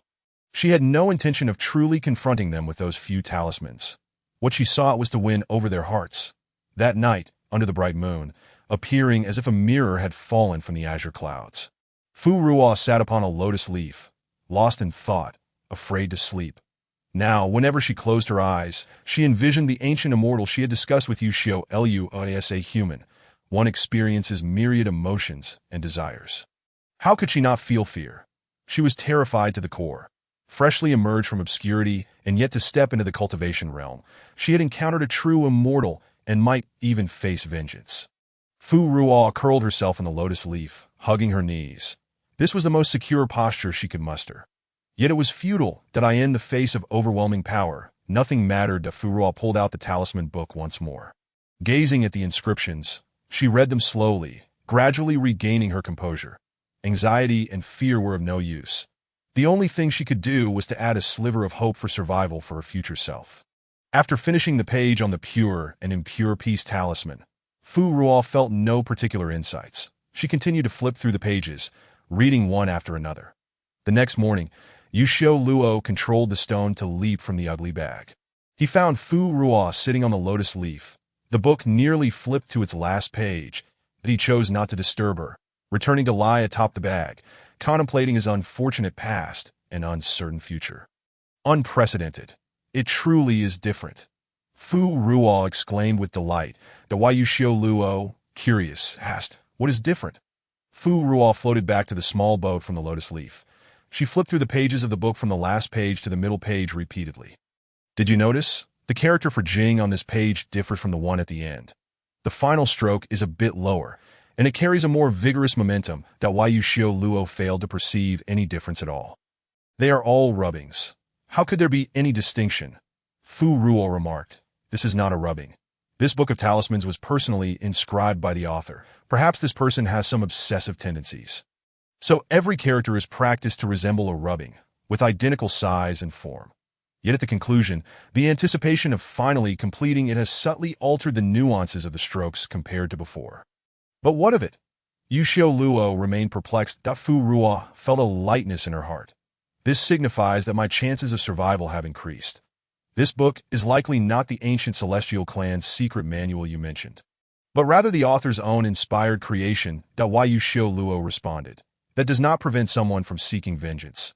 They could easily extinguish your life. It merely shift from stealing the ancient celestial clan's secrets to appropriating the insights of the ancients. I thought you had made a great discovery. Fu Ruo's spirit soared. From a certain death to a glimmer of hope. That is a monumental leap. Feeling invigorated, she said, Yushio Luo, first teach me a few simple talismans, such as the peace talisman or the heart-clearing talisman. She needed to resolve the matters concerning those young women first. Hearing her presumptuous tone, Yushio Luo retorted, "You are quite audacious. Do not forget who created this mess.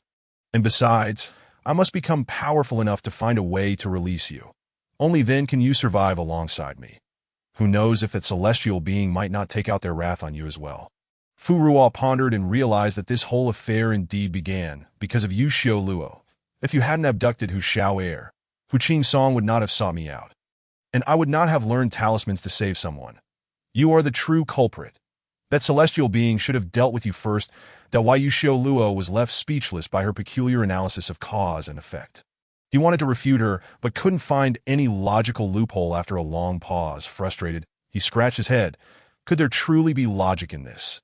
Yet he felt it was unreasonable. This burden was too great. Chapter 21. The Golden Phoenix, the Peace Talisman, serves as a protective charm, ensuring both physical and mental tranquility. Pay close attention, for I shall only demonstrate it once.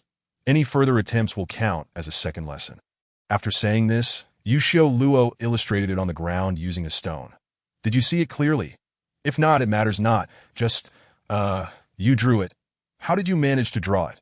He had deliberately refrained from detailing the specifics to showcase his knowledge. Anticipating her failure to flaunt his prowess, Fu Ruo set down her branch, perplexed that is there an issue. She compared her drawing with the one beside it. They were nearly identical. This is how you drew it just now. Yushio Luo confirmed. Noticing that her rendition was only slightly inferior to his, he stared at her in disbelief. I did not tell you where the crucial aspects of this talisman lie. How did you draw it? You cannot have learned it and are testing me on purpose, are you? I have not studied it. And what is the talisman core? Fu Ruo inquired softly. Yushio Luo looked at her, as if she were an oddity. You do not even understand this, yet you managed to draw it. Fu Ruo replied honestly. I simply copied what I SAW. Yushio Luo exclaimed. This defies reason. You do not even know the structure of the talisman. Yet you can draw it. Yushio Luo felt it was not Fu Ruo's logic that was flawed. Rather, there was something amiss in this world. He refused to admit defeat. This does not count. Let us try another, the heart-clearing talisman. After completing 3 in succession, Fu Ruo replicated each one perfectly. Yushio Luo fell into a state of despair. Although these were the simplest of talismans, such rapid success was astounding. Fu Ruo continued to repeat the talismans, ingraining them into her muscle memory until they were deeply etched in her mind. Her ability resembled shorthand mimicking, relying on instantaneous memory and observational skills.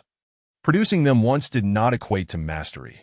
After 100 repetitions, Fu Ruo finally grasped the concepts. Noticing Yushio Luo's prolonged silence, she chose to disregard him and prepared for the impending commotion. Yushio Luo, who had been pondering how to broach the subject, blurted out as she moved, "Ahem. That female ghost. No, Furuo. Young master sees you possess considerable talent in talismans. Would you care to become my apprentice?" Such a gifted individual was bound to achieve great things in the future, that if he became her mentor, it would elevate his stature. To Furuo coldly doused his enthusiasm with a splash of reality. "I may not live long, nor will you. Whenever that ancient celestial being comes seeking the talisman book, we shall meet our end." Contemplating this matter, Yushio Luo's aspirations faded once more. Before long, he felt the urge to assume the role of a mentor again. "Forget it. I shall teach you for free. Consider it a good deed." Da Fu Ruo was surprised by his sudden generosity. "Fine, but only after I finish my tasks today, and I will not become your apprentice. Think it over." Hearing her reluctant yet somewhat disdainful tone, Yushio Luo felt a pang in his heart. Whether you become an apprentice or not makes no difference to me. Do you think I am in need of a student with such a short lifespan?" In the afternoon, Lao Bai and the others finally returned with the peach wood. "Sir, this piece of peach wood is nearly 400 years old, but unfortunately, it has been severed and fallen to the ground. Nearly dried out. Thankfully, it was cut by someone before. Otherwise, we would not have been able to bring it back ourselves." That's 2-century-old spirits. They truly did not dare to chop down a 400-year-old peach tree. Fu Ruo examined it. The size was just right, sufficient for her to carve a dozen or so tokens. "Well done, Lao Bai. Coat this phoenix-shaped paper cut with gold powder using a brush, but be careful not to let the soul body come into direct contact." Fu Ruo handed him the large version of the paper cut she had just crafted. Lao Bai examined it in his hands. As the wind blew, the wings and long tail on either side swayed gracefully. "Madam, your craftsmanship is truly exquisite, strikingly lifelike." Next, Fu Ruo turned her attention to Lao He. "Lao He, go underwater and fetch a sword to carve this wood into wooden tokens." Lao He nodded and immediately dove underwater to retrieve the sword. The three spirits busily engaged in their tasks, coating powder, carving tokens, and inscribing talismans. Before night fell, they had completed everything. Fu Ruo began directing the next steps. She handed them 12 tokens. "After dark, the two of you will go to the homes of the 6 souls we previously escorted back. Toss the tokens inscribed with peace talismans to them, and publicly throw the ones marked with their birth dates into their coffins." As the sun set, the sky darkened as if coated in ink. Fading into obscurity, above the city of Ansho, a magnificent golden phoenix, shimmering with resplendent light, appeared in the dark of night. This golden phoenix was incredibly conspicuous. Anyone who looked up could see it, and more citizens emerged from their homes to discuss it. A good omen. This is an unprecedented auspicious sign. "Look, what is that?" The crowd saw several gray-black squares flying from the distance. The wooden squares swept overhead and became clearer. The expressions of the onlookers changed dramatically. "Those are coffins. Is this truly a good omen? Could this not be a harbinger of great misfortune?" The townspeople began to murmur, and some expressed their fears. Rumors spread throughout the streets and alleys within just an hour. The atmosphere of dread took hold, causing the malevolent spirits lurking in the darkness to stir and wreak havoc. Taoists, monks, and other skilled individuals hidden within the city of Ansho were drawn out. A young Taoist wandered the streets. "Elder, may I ask if you have discerned what that golden phoenix soaring in the sky truly is?" The older Taoist shook his head. "That I am but a few years your senior. With shallow knowledge, I cannot claim the title of elder. I too cannot fathom this phenomenon, but I have heard some rumors along the way. Ditto. Could you share them with me?" The older Taoist replied. "This golden phoenix flies intermittently, stopping at the homes of several girls who have returned from the dead. Each time it halts, it first tosses a peach wood token inscribed with their birth dates into their coffins as a substitute. And then it collects the coffins regarded as bad luck. Before leaving, the golden phoenix also expels a peace token dusted with gold powder towards the girls." Chapter 22. A future meeting. The young Taoist frowned inwardly. "Are those the families of the girls who were unjustly detained?" Those families had previously made quite a stir, searching the city for sorcerers who could save them, with every temple having offered prayers. Suddenly, the young Taoist felt a sense of impending danger. "2 of those families I have visited. The malevolent spirit that detained them is quite formidable, and I was unable to intervene. Could this be yet another ploy of that malevolent spirit?" The older Taoist cast a celestial eye talisman and pointed to the sky. Let us sense the golden phoenix once more. Now, as the young Taoist gazed, the golden phoenix radiated with brilliant, dazzling merit. Glowing resplendently, merit. To her astonishment, the false phoenix was enveloped in a radiant aura of virtue. The young Taoist suddenly comprehended. It was not the work of malevolent spirits. Elder, you must have known this from the start, he remarked, yet you claimed your understanding was superficial and elusive. The old Taoist chuckled heartily while stroking his beard. Youngster, one must embrace humility. Life is long, and one is bound to encounter peculiar occurrences. Just like today, while you perceive the surface, the true master behind it remains a mystery. Fu Ruo floated gracefully upon the city wall, gazing from afar at the golden phoenix, soaring under her manipulation of soul energy. Lao He and Lao Bai were stationed behind the phoenix, carrying a coffin and tossing peachwood talismans. Your notion is indeed commendable. Quite impressive, Yu Xiu Luo mused, already aware of the fear and reverence dwelling in the hearts of mortals. But from where did you acquire this aura of virtue? He recalled that she had used all that she brought from the temple on him. Fu Ruo replied nonchalantly, a portion was granted for saving these young ladies. And the rest is beyond my knowledge. Initially, she intended to blend gold powder with a small amount of virtue, ensuring that the practitioners could discern the aura of virtue and not mistakenly believe it to be the chaos wrought by malevolent forces. However, the merits acquired from her recent rescues appeared substantial, yet their integration was not evident, especially when soaring high above at a considerable distance. That moment, she contemplated sourcing more, when unexpectedly a surge of energy manifested in her hands. Perhaps, indeed, I possess the merits of my 9 previous lives that cultivate a path of incense offerings. One truly requires the virtues of 9 lifetimes. Yu Xiu Luo thought, a tinge of bitterness rising within. By the way, are you not concerned about the commotion attracting the attention of the Taoists who stole the scriptures? They may not have yet departed from Anshou County. Fu Ruo's eyes remained as tranquil as a still pond.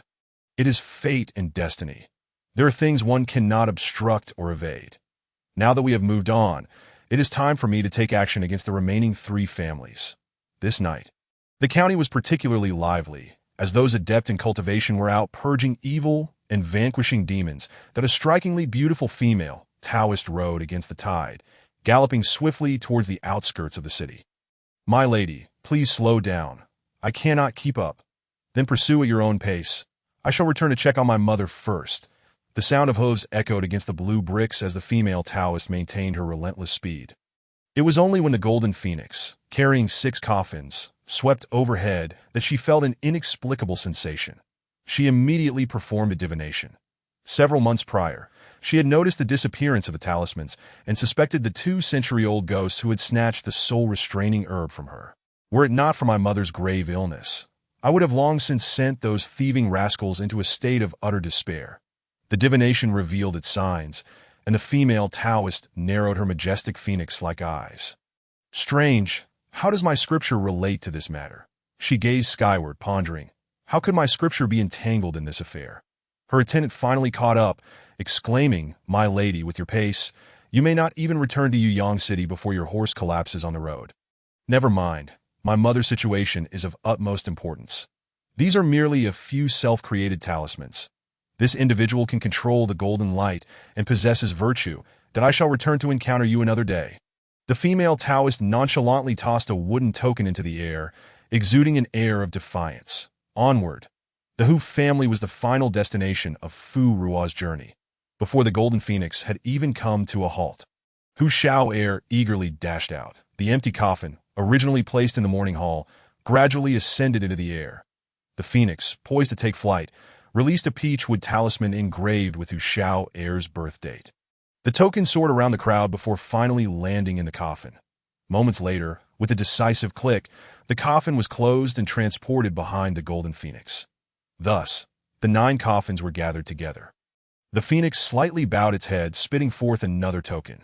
This token, dusted with gold powder, descended from above, resembling a streak of golden light, that came to rest just before Hu Xiao, who accepted it. On one side was a peace talisman, and on the reverse, a lotus flower inscribed with the words striving for crossing. The knots in Hu Shao Heir's heart were unraveled as she knelt before the golden phoenix, bowing her head in gratitude. "Thank you, esteemed one, that the Hu family shall fulfill its promise shortly." Fu guided the golden phoenix to a nearby hill, where the 9 coffins were buried on the spot. On the way back to the pond, Yu Xiu Luo was incessantly muttering, "Not yet, not yet. Why do you suppose they haven't arrived?" Fu Ruo inquired. "Who hasn't arrived?" The Taoist, Yu Xiu Luo, replied that Fu Ruo found his preoccupation tiresome. "Isn't it better that they haven't come? If they had, we would all be doomed." That Why Yu Xiu Luo remained troubled by the matter. Something feels amiss. Those 2 ghosts have been injured for quite some time. Logically, the Taoist should have sought them out by now. Surely, something must have delayed them. Yet even if something did delay them, for an ancient immortal, finding scriptures and extinguishing souls should be a matter of mere moments. Unless, in an instant, the previously incomprehensible thought in Yu Xiu Luo's mind suddenly unraveled, and all logic fell into place. "What do you mean?" Fu Ru asked, halting. Literally, some powerful beings in the realm of cultivation may choose to suppress their memories and abilities, allowing themselves to experience the mortal world. This ancient immortal is likely still in the midst of this transformation, with their memories dormant, embodying a mortal's existence while retaining extraordinary enlightenment, inadvertently sensing the mingling of pure and impure energies. Applying it to the talisman craft and documenting their findings, Fu Ruo grasped the concept. "So, you mean that prior to regaining their memories, they won't seek trouble with me? That is the likely scenario. Your fortune is quite favorable. You may live a few more years." Fu Ruo remained silent, gazing ahead with a serene expression. "It is both a blessing and a curse. This feeling of lying on the butcher's block, waiting to be sliced, is quite unbearable." The following day, news spread throughout the nearby villages regarding the golden phoenix, the peachwood substitutes, and the miraculous resurrection of several young ladies, all orchestrated by the Hu family and others. Those who had initially perceived the coffins as ominous now recounted the entire tale and changed their rhetoric that a most auspicious omen. The legendary golden phoenix has come to personally escort these young ladies, surely indicating their extraordinary fates for their resurrection. It is undoubtedly due to the phoenix providing substitutes to take their place in death. They were not possessed by malevolent spirits. This is a sign of divine favor, an abundance of blessings. Thus, the past rumors transformed overnight into an entirely opposite perspective, shifting from misfortune to divine protection. Chapter 23. Constructing temples. The pond in Huaiwa village underwent a remarkable transformation. The Hu family and the families of the other young ladies jointly funded the renovation of the pond and constructed a pavilion in the center. This moment, Fu Ruo sat within the pavilion, observing the bustling activity of the people in the temple. The temple had been completed for several days, and today Hu Shao Heir had added a gilded statue. The statue was crafted based on a portrait Fu Ruo provided, commissioned by her. The depiction was intentionally altered, resembling her only to a degree, while the final statue bore even less resemblance. Now, it seemed merely a third likeness. "That I truly do not understand you. Is it not a good thing for someone to sculpt your golden form?" Yu Xiu Luo remarked enviously. "You desire what you do not possess, while Fu Ruo offers it to you without asking for anything in return. That it's not about the form, but rather the sentiment. As long as they are willing to venerate, that suffices. If it is too lifelike, I will inevitably be recognized wherever I go. That I do not wish to live that kind of life." That Hu Shao Heir approached the pavilion with Xiao Tao in tow. She stood beside the stone table and took a bundle from Xiao Tao's hands. "Esteemed one, this bundle contains silver that I recently had someone check on that shop you mentioned 2 months ago, and it is still closed. The owner and their family are nowhere to be found." Fu Ruo recalled the events surrounding the Huang family and surmised that the shopkeeper's wife had likely chosen to leave in pursuit of her husband. "No matter," Hu Shao Heir continued, pulling out paper and a brush from the bundle. "Esteemed one, these designs on these papers represent the latest styles of dresses in town. Video you see, any you fancy? I can have my family make a few outfits for you." Fu Ruo lowered her head and glanced at her own attire. She was dressed in the garments from her previous life. She was grateful for having a friend who had fallen deeply into the realm of Hanfu. Upon receiving the clothing, her friend had deemed them too unattractive, resembling a tube, and gifted them to her. Fu Ruo could only imagine how splendid her arrival in this world would have been had she been dressed in her usual clothes that day. Yu Xiu Luo mocked from the side. "Your clothes are far too ugly. Even others cannot bear to look. Eventually, at Hu Xiao'er's enthusiastic invitation, Fu Ruo selected 3 sets. Hu Xiao'er glanced at the empty stone table. "Shall I bring some tea sets for you as well? Though the offerings in the temple may last a while, they are rich in oil and sugar. I will bring some tea next time to cleanse the palate," that a young attendant rushed in, shouting from a distance. "It is a success, miss. The young master has passed the imperial examination." The ecstatic attendant's voice grew hoarse from shouting, his expression brimming with joy. "Oh, why did I ask that truly the case?" Hu Xiao'er exclaimed, tightening her grip on her handkerchief. "What rank did he achieve? Where is my elder brother now?" "Indeed, it is true. The young master also secured the top position." Hu Xiao'er was so overwhelmed with joy that she hardly knew how to respond. Upon hearing the news, Fu Ruo also broke into a smile of satisfaction. "Congratulations. You should return now. I can only imagine how jubilant the Hu family must be at this moment." That Hu Xiao'er bowed and departed, instructing others to offer several incense sticks at the Zhan Du temple and to purchase cakes and sweet pastries to distribute among the nearby village children, as a means to share in the happiness and wish for their future success in examinations. After inquiring with her elder brother and mother, Fu Ruo settled in the pavilion, listening to the voices that grew ever fainter, a gentle smile gracing her lips. What a splendid young lady she is, grateful and dutiful. Her words as good as her actions, possessing a delicate and intricate mind. It is no wonder she is worthy of a fortunate destiny, that a person like her, as long as she lives, is bound to lead a good life. No matter how favorable one's fate, it cannot compare to her brilliance. Suddenly, Yushio Luo re-emerged, casting a shadow over the scene. That Fu Ruo floated gracefully to a lotus leaf, distancing herself from the loquacious fellow. With a flick of her hand, a multitude of shimmering white light gathered in her palm. Her current reservoir of willpower was abundant, overflowing with energy she could scarcely absorb, already amassing quite a collection. After the Golden Phoenix carried the coffin, Fu Ruo's role in the entire affair was swiftly uncovered. Taoists came seeking her, none of them the book-losing fellow, but rather individuals eager to discern her identity, hoping to enhance their own cultivation through her. Ultimately, they were all deterred by Fu Ruo's virtuous radiance, and spent several days discussing talismans with her. Whenever others inquired about the situation, those practitioners would merely shake their heads vigorously, uttering the words "cannot speak of it," further elevating Fu Ruo's status in the eyes of the common folk. The incense offering she received now enveloped the entirety of Anshou County. There were smaller temples within the city, albeit not as grand as this one. That naturally, with the increase in offerings came an influx of troubles. That at this moment, yet another 10 strands of willpower soared into the temple. That Fu Ruo casually grasped one. A voice emerged. "I beseech you, Great One, bless me with fortuitous luck in tomorrow's gambling, yielding great profits and wealth." That Fu Ruo returned that strand of willpower, opening a new one. That Great One, is my daughter-in-law expecting a boy or a girl?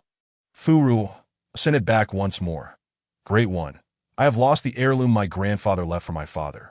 Please manifest your spirit and point me in the right direction, or I shall be beaten to death by my father." Fu Ruo clutched this strand of willpower and, stepping onto a swift travel talisman, proceeded to the household. Upon entering, she was greeted by the raucous sounds of a man in the courtyard, desperately chasing a small boy who leaped about, calling for his father. "Father, I was wrong.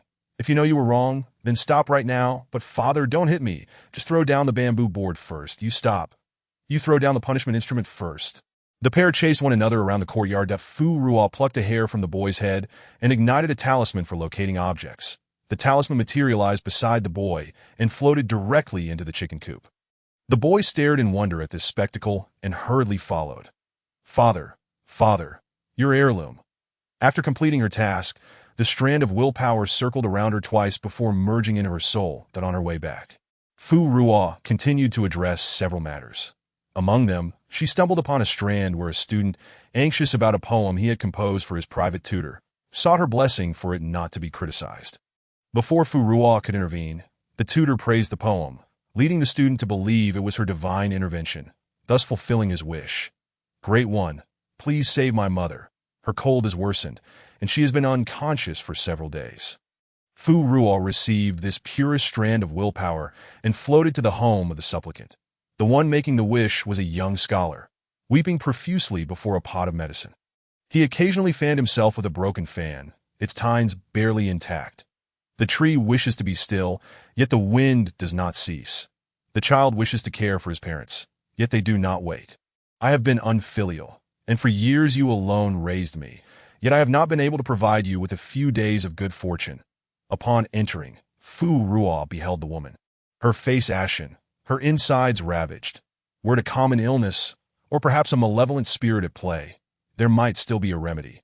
But this was a case of natural death, an act against the heavens. Something Fu Ruo could not alter. She inscribed a few words at the scholar's feet. Heaven's mandate is hard to defy. She will not live beyond 3 days. Upon reading this, the scholar wailed in despair. Kneeling and unable to rise, Mother. He was wrong, he regrets it. Chapter 24. Too fast at the hour of the rat, Fu Ruo returned to the pavilion. Lao He and Lao Bai had just come back as well. Still engrossed in discussion about the day's events, the child's father's remarriage was utterly outrageous. Indeed, today's stepmother would become tomorrow's father. Upon noticing Fu Ruo's figure, the two spirits promptly floated over, presenting a large bundle of willpower as if it were a treasure. Great One, this is the willpower we acquired today. Initially, we thought we had gathered enough a few days ago. Who would have imagined today would yield even more? Lao He and I have run from one end to the other, nearly wearing out the blue bricks of Ansho County. Your influence among the common folk is growing stronger. At this pace, we may find ourselves overwhelmed even working day and night within half a month. That Fu Ruo recognized their recent hardships, as they had only 2 hours of rest at noon and midnight. Although spirits do not require sleep as humans do, their working hours had indeed exceeded reasonable limits. That Fu Ruo took 1/3 of the willpower and returned the rest to them. You have worked hard these days. You may enlist the help of 1 or 2 trustworthy little spirits from nearby. Lao Bai deemed it a splendid idea. In the future, the number of people offering incense to the Great One will surely increase. We must prepare accordingly. Lao He pushed the willpower back toward Fu Ruo. Great One, we agreed to divide it in half. They had initially been wandering souls, fortunate to share in the offerings of willpower. And it was unthinkable for them to claim more than Fu or Yuo no need. This is a reward for your efforts. Without you, I would not have acquired this willpower. Lao He wished to decline further, but was pulled away by Lao Bai. Great One, we will certainly cultivate diligently and serve you with utmost dedication. Fu Ruo hovered above the pond, accompanied by the moonlight. She unleashed her soul power. Assessing her recent progress, from possessing merely a meager strand of soul power, she had ascended to 3 strands, now able to manifest a continuous stream for a quarter of an hour these past 6 months. Her strength had grown rapidly. This was due in part to her abundant offerings, and also because she had received the orthodox cultivation methods of incense power from Yushio Luo, utilizing those resources without waste.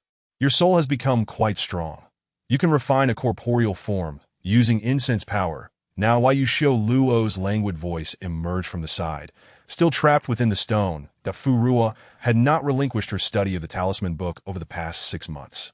Yet apart from the soul-stabilizing talisman, which she had learned by chance in a brief moment, the rest remained a formidable challenge. She still could not comprehend the essence of pure and turbid energy, nor could she perceive it. However, she was certain of one thing. Yushio Luo's confinement within the stone was due to the presence of pure and turbid energy. Perhaps, inadvertently, at some moment, she had extracted a wisp of pure and turbid energy, but when exactly had she acquired this energy and applied it to the talismans? Fu Ruo herself could not fathom. Moreover, she felt a sense of loss. Having received the talisman book, she had only mastered that one, while in the eyes of that ancient immortal, learning one must be no different from mastering them all. Fu Ruo projected a strand of soul power outward, causing a massive water curtain to rise around the pond, with fish swimming in fear and curiosity within it. Lao Bai and Lao He, emerging from their meditative state, witnessed the commotion and absorbed yet another bundle of willpower. The Great One's progress is astounding. We cannot lag behind. Under the cover of the water curtain, Fu Ruo unleashed her entire soul power, swirling it around her in concentric circles. Simultaneously, the willpower residing within her soul also surged forth. Merging with her soul power, a colossal talismanic shadow materialized beneath Fu Ruo. This was a purifying talisman, coalesced from virtue and incense power. allowing Fu Ruo to focus more intently on refining the willpower. She entered a meditative state from the outset. Her mind undistracted. 2 hours passed, and Fu Ruo completed the absorption of willpower, waving her hand to dissipate the water curtain with a gentle tap of her toes. She flew from the lotus leaf to the small pavilion. Fu Ruo felt her soul body becoming somewhat heated and drank a cup of cool tea. Still warm. How peculiar. This sensation had been frequent of late. Her soul body felt swollen, accompanied by an indescribable heat that seemed poised to erupt. Could it be that something is amiss with my soul body? The voice of Yushio Luo emerged languidly. Fu Ruo drank another cup of tea, yet the heat persisted. She turned her gaze toward the stone. Do you know what is happening? Yushio Luo responded with a hint of pride. Of course I know. There is nothing in the realm of soul cultivation that I, Yushio Luo, am completely unaware of. Spare me the suspense. Speak plainly. Too fast. Your progress is astonishingly rapid. Merely half a year has passed. And you have already achieved what would take a decade in the realm of cultivation, that I in the mortal world. Those ghostly practitioners who toil for 200 or 300 years could not match your soul power. Yushio Luo could sense the overwhelming energy radiating from her even through the stone, and his gaze turned envious. No wonder they say that the path of incense is a shortcut. As long as there is sufficient willpower, it won't be long before one's cultivation surges. To Fu Ruo's rate of advancement far surpassed that of those second-generation practitioners who relied on elixirs. Unfortunately, it was indeed, as they said, flashy yet insubstantial. Your current level of soul power should have reached the realm of devouring spirits, on par with foundation-building cultivators. Yet in the realm of cultivation, you would likely struggle against even the weakest ghost practitioners. Possessing only the semblance of soul power, Fu Ruo did not refute, for she recognized that Yushio Luo spoke the truth. She could sense her soul power advancing at an astonishing rate. However, beyond that, there existed a profound emptiness, lacking any substantial combat ability to match it. That it was too extravagant and insubstantial, appealing to the eye yet utterly impractical. What other means could alter my current predicament? Yushio Luo, no longer withholding, replied, cultivate other skills. Yet, now that you reside in the mortal realm, aside from array formations and talismans, there are no other skills to cultivate. Fu Ruo gazed at the teacup in her hand, a faint smile gracing her lips. You believe I cannot release you, wishing to urge me to embark on a journey to the realm of cultivation in search of a solution. Upon realizing her insight, Yushio Luo ceased to feign ignorance. It's a matter of both sides. I long to emerge, and you indeed require alternative methods of training to balance your overwhelming soul power. You possess immense merit, making you particularly suited for the path of incense, and soon you shall reach saturation.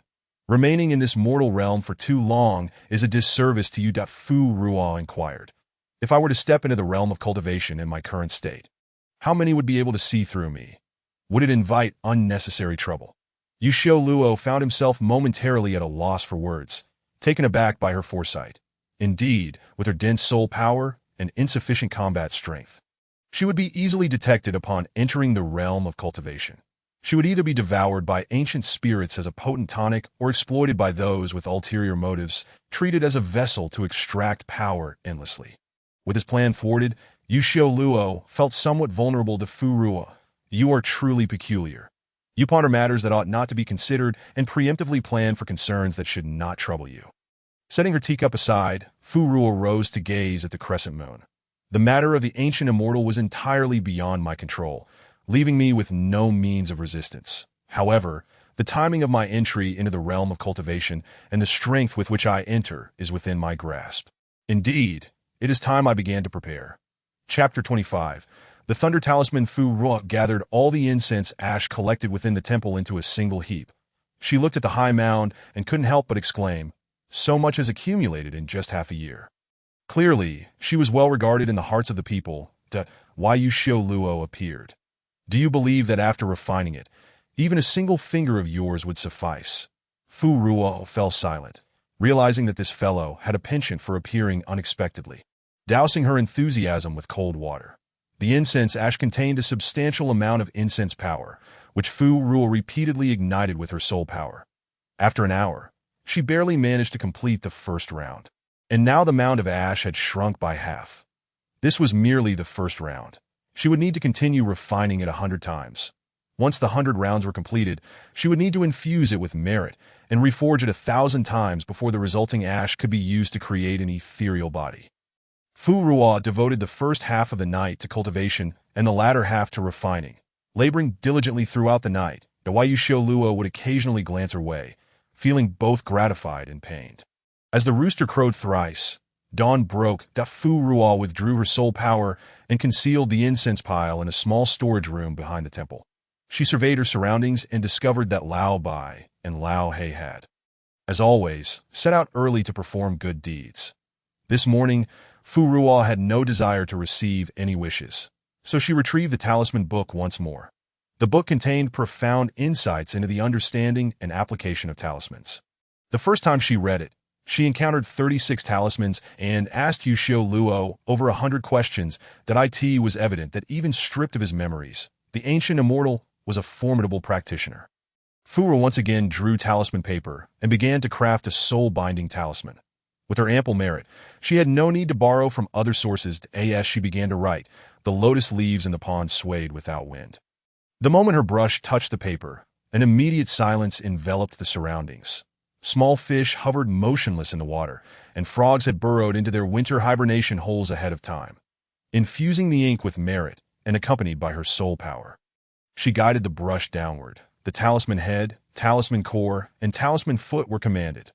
Rise! As Fu Ruo's voice fell, the talisman flew forth, hovering in midair, seeking its target.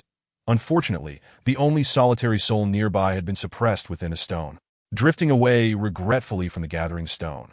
The soul-binding talisman languidly floated about for a couple of circles before weakly returning to its place. This soul-binding talisman was indeed a success, upon first acquiring the book. Fu Ruo had naively believed that all the talismans within required a clear and turbid aura. Yet, it was in such a muddled manner that she had succeeded initially. Fu Ruo stored the soul-binding talisman away and finally unveiled the thunder talisman she had long coveted. She began to replicate it, as the talisman did not specify any particular ink to be used, only requiring that clear energy descend upon completion. Fu Ruo stubbornly floated about with her half-finished talisman, testing it in various locations. Perhaps the aura of this pond was too turbid, or maybe the feng shui of the grave was mediocre. What if the winds were too strong atop the mountain?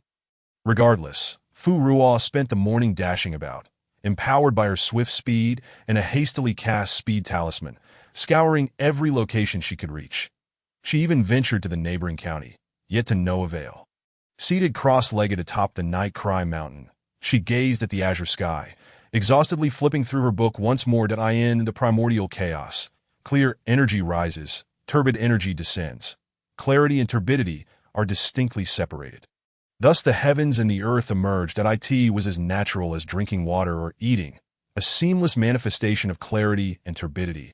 Heaven and earth, yang and yin. Fu Ruo poured every ounce of her intellect into analyzing the concepts, her mind racing with thoughts of all things yin and yang. The divine belongs to yang, essence to yin. The three souls are also yang, while the seven spirits are yin. The soul is yang, and the spirit is yin. She was neither human nor immortal. She was merely a soul. Should she, then, use only the powers of the three souls for her talisman crafting, thus ensuring its purity?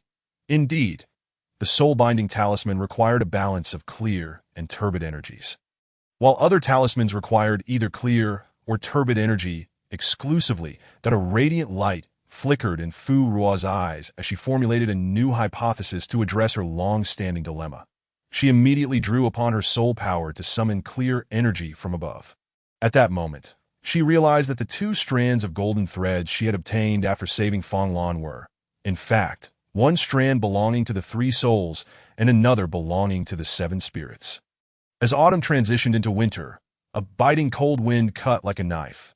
Insects scuttled in dark corners in search of food, and wild spirits roamed the mountains. Fu Ruo sat atop the mountain, utterly oblivious to her surroundings, her full attention devoted to the horizon as she sought the elusive clear energy with her three soul power. The sky remained unchanged, yet she sensed a vast and elusive presence floating above. Gentle, soft, yet as piercing as the wind, sharp as a blade, it was indescribable, unnameable. yet possessed a deadly allure that Fu Ruo felt an irresistible urge to approach it. Atop the mountain, her soul ascended higher and higher, nearing the point of detaching from the seven spirits. Unbeknownst to her, she continued to strive upward. Suddenly, an overwhelming force erupted from beneath her, a tremendous pull that yanked her back down. Upon returning, she once again lost her perception of that presence. However, having learned from her previous experience, Fu Ruo quickly sought out that power once more, that it was immeasurable, infinite, that it was heaven, the natural heaven. Fu Ruo longed to continue her ascent. Yet, recalling the heavy force that had once dragged her down, she remembered her purpose for this journey. Without further delay, Fu Ruo harnessed the power of her three souls to link with an invisible aura above. The aura descended upon the talisman, igniting it instantaneously. Before Fu Ruo could reign in the clear energy, the talisman was overwhelmed, threatening to crack under the excessive influx. The sky darkened rapidly, and a pitch-black thundercloud materialized above Fu Ruo. Xiao Luo stirred within the stone. He had been enjoying a pleasant dream of returning to the realm of cultivation, wreaking havoc and making those traitors beg for mercy. Suddenly, a massive storm cloud gathered above, and thunder rumbled ominously. Was he to face tribulation again? Just like before, that accursed thundercloud relentlessly pursued him, striking with deadly intent. Xiao Luo dodged left and right, but could not evade. Thunderbolts the size of bowls struck him one after another, scorching him thoroughly, creating a scene of utter devastation. The sheer horror jolted Xiao Luo awake. Realizing he was still within the stone, he muttered, "Thank goodness it was just a dream." Yet, the very next moment, a deafening boom reverberated throughout the heavens and earth, shaking the mountains. Before Fu Ruo could rise, a tremendous bolt of lightning surged toward her. The familiar sound of thunder, the familiar sensation, the familiar terror drove Xiao Luo into a frenzy. His eyes nearly bursting with rage. Fu Ruo, you wretched girl! Where did you summon the purple heavenly thunder from? The lightning was overwhelmingly powerful, imbued with an intent to annihilate all. Fu Ruo found herself paralyzed. Unable to flee, her bright eyes reflected the approaching purple lightning, drawing ever closer. "You must throw the talisman away," Xiao Luo shouted until her voice cracked. Yet Fu Ruo remained unmoved at the critical moment. Driven by an overwhelming desire to survive, Xiao Luo rolled out of the cloth bag with all her might. Gathering her strength, she crashed into Fu Ruo, knocking her to the ground as her arms struck the stone. Her fingers trembled, releasing the talisman she had been clutching. Just then, a fierce wind swept across the mountain peak, carrying the talisman hundreds of meters away. In that instant, a thunderbolt struck the talisman, splitting Night Crime Mountain in two. The rear half of the mountain was engulfed in thick smoke, and a multitude of trees were caught in the blast. Fu Ruo lay on the ground, stunned by the overwhelming sense of dread and pressure she had never encountered before. She stared blankly at the severed mountain, murmuring, "So many thunderstruck trees. Thunderstruck trees, what nonsense." Xiao Luo screamed in frustration, "That you've made such a commotion that people will be here soon that we need to make a swift escape." Coming to her senses, Fu Ruo surveyed her surroundings, plopped down on the ground, and in the next moment, she plastered herself with rapid movement talismans, grabbed her book and soul-gathering stone, and fled.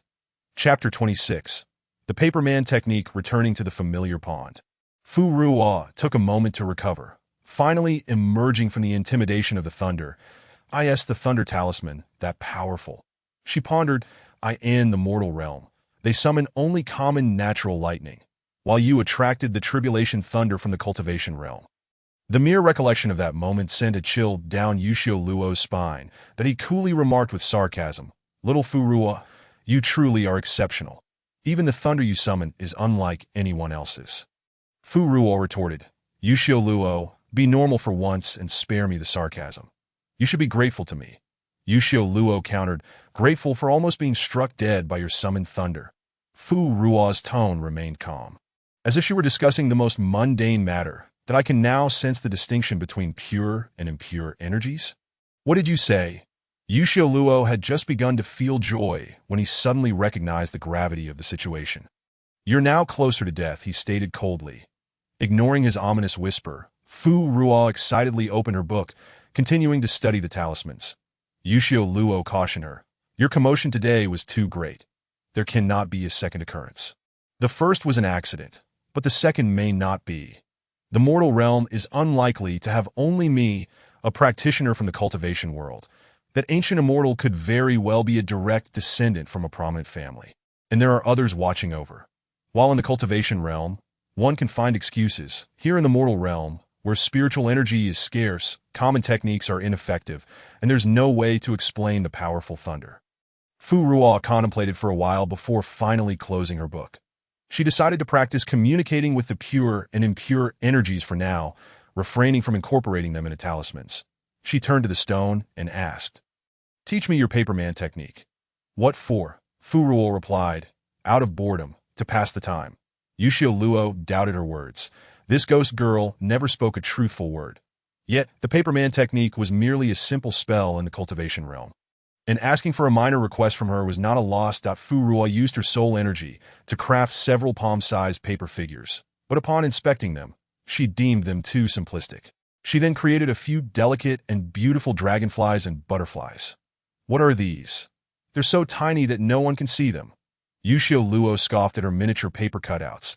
They paled in comparison to his majestic paper figures, which could be seen by all malevolent spirits. Upon exiting, Fu Ruo ignored his remarks and began chanting incantations while infusing her crafted paper figures with soul energy. Heavenly souls and earthly spirits. Nourish and nurture. Paper figures, obey my command. Move. Several butterflies, dragonflies, and small winged insects sprang to life in midair. Although they could have been concealed to appear more realistic, Yushio Luo, in his desire to evoke fear, had them crafted in a horror-like fashion. Fu Ruo directed the paper figures to fly above the temple, sending one out with a thread of wish power. Upon witnessing this, Yushio Luo realized Fu Ruo was sending a substitute to carry out tasks for her. This technique is commendable. I should have old Bai and old Hei learn it as well. That way, we can gather more wish power. Fu Ruo rose from the pavilion, ready to continue her research on pure and impure energies. At that moment, Husiara arrived from a distance, accompanied by 8 other young women. Fu Ruo gazed at the line of girls on the curved bridge, her eyes blinking in surprise. Surely, the previous matter hasn't been left unresolved? Husiara looked toward the pavilion and inquired, "Is the master present?" Fu Ruo released a stream of water, forming words. "Yes." "What is it?" With a slight hesitation, Husiara nervously twisted her handkerchief, finally mustering the courage to speak. "Master, one of our sisters recently became engaged, but when she consulted a Taoist priest with her birth date for a fortune match, he insisted she was already promised to someone else. That we wish to know if this is related to the previous incident, and if you have any solutions." The girls had not been fully aware at the time, hence they did not witness the paper figures and bridal sedan. However, upon hearing this, Fu Ruo immediately suspected Yushio Luo. "What did you do back then?" Yushio Luo smacked his forehead in realization. "I completely forgot about this. It's all your fault. You made me so mad that I overlooked it. Fate lines are not easily obtained. Hence, I devised a method. If souls bond as couples, the fate lines will not be so resistant to me." The mystery was unraveling, and it was indeed this unprincipled being who had caused the trouble. Yushio Luo, think about it. You were truly reckless back then. 9 vibrant young women, 9 lives, 9 abundant and blessed fate lines. Fu Ruo tapped the stone, urging him, "Hurry and redeem your sins. Be wary of creating more mischief. You may never escape." Listening to Fu Ruo's words, half in jest and half in admonition, which secretly hinted at his folly, Yushio Luo remained silent for a while. Finally, he severed several fate lines from his soul. "Enough. Perhaps I won't need them in the future. No, staying with this ghost girl, one might end up losing their life before even escaping. That will suffice." Yushio Luo concluded, falling silent as he reflected on the bizarre events of the past 6 months and the dreadfully tedious life he had led here. Fu Ruo reassured the girls that all was well, and they bowed before joyfully departing like a flock of cheerful birds, bringing more incense offerings to the temple. The more people there are, the more lively it becomes. Fu Ruo sensed the positions of her paper figures and decided to venture into the county town once again. Sweet hawthorn, delicious meat buns. Oh, how fragrant and delightful. How much for this? Ah, dear sister, you have a discerning eye. This hairpin is a newly arrived treasure, Just in yesterday, that IT was originally priced at 30 coins, but for you, the first customer, I'll offer it for just 20. Are you robbing me? Forget it, I don't want it. The sister placed the hairpin down and turned to leave. The stall owner quickly grasped her wrist. Hey, don't go just yet. We can negotiate some more. Fu Ruo found a spot to sit by the wonton stand, savoring the bustling life of the human world. With a gentle smile in her eyes, she lazily rested her chin on her hand at the table. Behind her, an old Taoist, holding a fortune-telling banner, also took a seat. While Fu Ruo enjoyed the scenery, the old Taoist observed her keenly. Stroking his beard, he mused, how strange. In this era, one can even witness compassion and divinity in a ghost. Upon hearing the noise, Fu Ruo turned around, but the old Taoist pretended not to see her. He scooped a wonton from his bowl, relishing it, his eyes narrowing in satisfaction. Just the right flavor, truly delicious. Fu Ruo swallowed hard, feeling her own stomach, which no longer had the capacity for hunger. She had long grown tired of the offerings and incense. She too desired to eat. She didn't want to remain a ghost any longer. Oh, how she wished to indulge. Chapter 27. The little beggar Fu could no longer bear the sight of food without the ability to eat. She drifted away from the wonton shop in despair. Determined to find someone on the street to give her a few coins to offer a bowl of wontons at her temple, she was dismayed to discover that the vendors and most patrons during the day were illiterate. After much effort, she finally encountered a few literate individuals, but they merely dismissed her as a prank. Dejected, Fu Ruo floated along the path. From a nearby alley, the sounds of crying and fighting caught her attention. A small beggar was cornered against the wall by several burly children. Judging by their size and attire, these children likely belonged to local households. They were mercilessly punching and kicking the small beggar, who was so thin he seemed little more than skin and bones and could hardly defend himself. Hand it over. I just saw someone toss you 2 copper coins. The small beggar, bruised and battered, clung desperately to a few coins in his arms, his face swollen and bleeding from the assault. They gave these to me, he protested, protecting the coins with all his might. Despite his efforts, they forcefully stripped him of his ragged clothing, revealing the copper coins beneath. The ringleader of the children weighed the coins in his hand, their crisp sound ringing out 1, 2, 7 in total. Look, this filthy beggar even has a secret stash, the children cheered, thrilled with their newfound wealth, and began to discuss how to spend it. Big brother, I want to eat the meat buns from Sue's place. That's too expensive. But this time, the copper coins from the little beggar were thanks to my tip-off. The small beggar lay on the ground, filled with rage, his fingers digging into the earth until they bled. He felt hatred, frustration, and confusion. With the last vestiges of his strength, he let out a primal cry, questioning them. Why? You have parents, food, and clothes. Why do you come to rob me? A group of children cast an impatient glance, as if surveying some unsightly refuse that a filthy beggar is merely a filthy beggar. A few copper coins seemed to be worth his very life. One child even picked up a sharp stone from the ground and hurled it towards him. The stone was exceedingly sharp. Yet the little beggar was so preoccupied with the earlier remark that he failed to take notice. Indeed, that was my very existence. They may not lack for copper coins, but he could trade a handful for several days' worth of sustenance. Prolonging his life by a fortnight, that he even contemplated saving a few to purchase a worn-out brush that they looked down upon. As the little beggar regained his senses, he found the stone hurtling toward him. He had braced himself for a painful blow to the forehead, anticipating days of agony. Instead, the stone suddenly plummeted to the ground. Believing some malevolent spirit was upon him, he frantically sought refuge in a corner. Fu Ruo, having dealt with the children, returned, her pockets jingling with copper coins. She placed the coins beside the little boy, and upon seeing them, his fear dissipated, with a fierce determination burning in his eyes. He snatched the coins. After a brief wait, realizing no monstrous creature was about to devour him, he retrieved the coins. Upon grasping the money, he froze, and then, with a thud, knelt upon the ground. Thank you, deities, thank you. Deities, his money had returned. Those few copper coins represented over a month of his savings. Each one scrutinized countless times under the cover of night. He recognized them. Surely, it was the deities who had aided him in reclaiming his funds. Not some malevolent beast.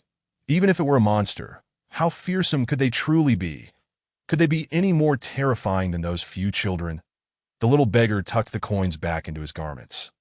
Murmuring as he rose, Da Fu Ruo, listening to his words and observing the diminutive child, felt he possessed an innate intelligence and remarkable insight.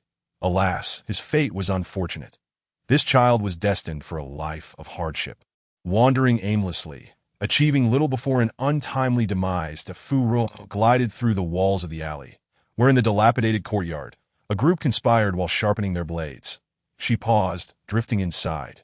Brother, once we complete this grand heist, we shall never again worry about food and drink. Indeed, indeed. The Su family's meat bun shop has opened 4 or 5 branches. They must have amassed considerable wealth. And with that secret recipe, we could profit handsomely from those who enlist our aid. The Su meat buns were indeed renowned in the city. Fu Ruo had passed by 2 of their shops, both bustling with customers. Had they caught the attention of rivals and thieves? A glint of cunning flickered in Fu Ruo's eyes as a plan formed in her mind. She hastened to catch up with the little beggar. A delicate butterfly fluttered before him, alighting gently on his hand multiple times. The little beggar had never experienced such attention. He was perpetually filthy and unpleasant, attracting only flies. Fearing he might frighten this exquisite sprite, he tiptoed after it back into the alley. Da Fu Ruo affixed a talisman to the wall, and the boy passed through it to be by the time he sensed something amiss. He overheard the robbers plotting. He glanced at the soft wall behind him, suppressing his fear as he crouched nearby, listening intently. The more he listened, the more his expression hardened with indignation. Chapter 28. Su Ji Fu. It turned out that not only street urchins could attract unwanted attention and be bullied. Those living well could also invite jealousy, leading to calamity.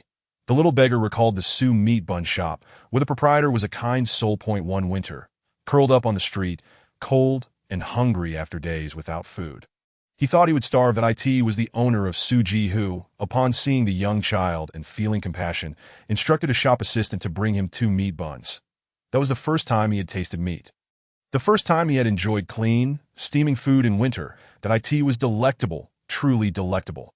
After hearing the plan, the little beggar stroked the still soft wall. Stepping out of it, upon emerging, he touched the wall again, and it had grown hard once more. That he glanced skyward. Although nothing was visible, his gaze fell precisely upon Fu Ruo's location. Great deity, was it you who allowed me to hear this? I must go to the Su family. They are good people and do not deserve such misfortune, that if something were to happen to them, many would be deprived of those delicious and genuine meat buns, even though I still cannot afford them. Fu Ruo followed the little boy as he arrived at the Su family's entrance, only to be pushed away by a servant. He pleaded at the door for a long while, yet the servant refused him entry. Finally, in desperation, he produced 2 copper coins, and the servant pointed him toward the alley behind. The little beggar gazed at the dog hole in the ground, hesitating briefly before finally crawling through. Da Fu Ruo trailed behind him. She watched as the little beggar managed to convince the Su couple with his remarkable eloquence, leading them to borrow a group of guards from the escort agency to protect their courtyard. The first night passed without incident. Second master, all remains well. The Su family began to doubt the authenticity of the situation. The little beggar implored them to maintain their vigilance for 2 more days. That night, 6 burly men, masked and armed with knives, invaded the Su residence. Da Fu Ruo sat at a tea stall on the street, listening intently as the storyteller recounted the thrilling series of events that transformed the Su family's crisis into safety. Thus, the Su family remained unharmed, while the Qin family, who had plotted to murder and rob them in order to steal the secret recipe, was exposed and imprisoned. Wonderful. The patrons erupted in applause. Good deeds are rewarded. The Su family once aided the little beggar, and now he has repaid their kindness by timely warning them. The audience, still hungry for more, pressed the storyteller. What happened next? Indeed, indeed. What transpired after the little beggar saved the Su family? Others chimed in. The old storyteller stroked his goatee, suddenly striking the wooden board with vigor, a grin spreading across his face. "Tio know what follows. You must return next time," he declared. "Come back to the tea stall tomorrow, and you shall learn more." The old man began to rise. The audience, caught up in the excitement, was unwilling to let him leave just yet. "Storyteller, I have no shortage of coins. Here are 20 coins. Tell us the conclusion before you go. I'll match that with 10 coins. I'll offer 5 coins." The patrons clattered their coins on the table. The old man, his eyes sparkling with delight, assessed the crowd before happily returning. pocketing the coins that he wrapped the table. Ladies and gentlemen, listen closely. The information provided by the little beggar saved the lives of over a dozen members of the Sioux family. The day after the robbers were handed over to the authorities, Lord Sioux treated the little beggar with great hospitality, declaring him the benefactor of the Sioux family. Coincidentally, at that moment, Mrs. Sioux, having been startled, fell ill and summoned a physician. Upon examination, lo and behold, the long-barren Mrs. Sioux was found to be with child. The Sioux family rejoiced and regarded the little beggar as their lucky star. Lord Sioux gifted the little beggar 100 taels of silver and promised to grant him a request. To everyone's astonishment, the little beggar knelt down on the spot, returning the silver and asking Lord Sioux to provide him with a livelihood, as he no longer wished to be a beggar. Some patrons shook their heads, lamenting, "This little beggar may toil his entire life and never amass 100 taels of silver." Ah, such narrow dash-mindedness that it is no fault of his. He was born a beggar and received no guidance. Fu Ruo, sitting at the tea stall, chuckled at the patron's pity for the little beggar's lost silver. Displeased with the outcome, the audience began to disperse. The storyteller called out to them, "Do not leave. You have yet to hear the grand conclusion. What more could there be?" The storyteller replied, "Oh, it is quite significant." Lord Sioux inquired what the little beggar could assist with at such a young age, and the little beggar said he could learn. Unexpectedly, the little beggar proved to be extraordinarily bright. His aptitude for arithmetic was remarkable. Lord Sioux has now taken the little beggar as his adopted son, naming him Su Ji Fu. Fu Ruo spat her tea in surprise. Today, she had brought her own tea. That name, Yushio Luo regarded her with curiosity. "What is with your reaction? He is the lucky star of Su Ji. Is the name Su Ji Fu not suitable?" Fu Ruo waved her hand dismissively. No issue that I merely thought of a particular pastry, that why Yushio Luo commented. You may want to be cautious about altering the fate of this little beggar. Be wary of the consequences that may follow. Consequences? Fu Ruo murmured softly. That term carries great weight. I cannot bear such a burden. Why Yushio Luo fell silent. She bore a burden of karmic consequences that could rival a small mountain. How could she not endure or fear such consequences? In this realm, her own karmic ties were ever increasing. After finishing her tea, Fu Ruo gathered her belongings, preparing to return to the pond to continue her cultivation. She cast a lingering glance at the Sioux family's location. Would there be any changes in the future? Chapter 29. Yeon City 3 years later, Fu Ruo had successfully fashioned a head from incense and fire offerings. She held it in her hands, admiring it closely, growing fonder of it with each glance. Old Bai rubbed his arms, exclaiming, "Ah, milady, your expression combined with that head is rather terrifying. Even ghosts would be frightened." Fu Ruo turned to look at the returning Old Bai and Old Hay. "You two are back early today." Old Bai grinned. Indeed, the members of the black and white team are becoming increasingly capable. They are so adept at gathering willpower and dispelling malevolent spirits that we can scarcely keep up. The black and white group has nurtured a new cadre of recruits over the past 3 years under the guidance of the esteemed Fu Ruo. As they have lingered in the realm of spirits for so long, the once familiar memories of their family and names have faded into oblivion, leaving only the most vengeful and obsessive souls with a lingering sense of identity. Similarly, the founders Old Black and Old White could scarcely recall their names, only their surnames, which led them to adopt the monikers of Black and White based on the innate color of their souls. The newcomers, having forgotten their own names, whimsically adopted titles like Black 2 and White 2, Black 3 and White 3. Fu Ruo found this somewhat hasty, yet as the new recruits expressed no dissent, she conceded that such pairings might facilitate their interactions. Observing the bustling temple thrumming with vibrant white spiritual energy, a flicker of concern shadowed Fu Ruo's gaze. The world had grown increasingly tumultuous over these 3 years, with malevolent spirits and demons proliferating, while the number of living souls dwindled in comparison to the deceased. The living struggled evermore, left with no means of resistance, save for desperate prayers for divine protection. Initially, Fu Ruo felt a glimmer of joy at the flourishing incense and spiritual fervor, but now only sorrow remained. Old Black remarked, "The newcomers under my charge report that the situation appears even graver."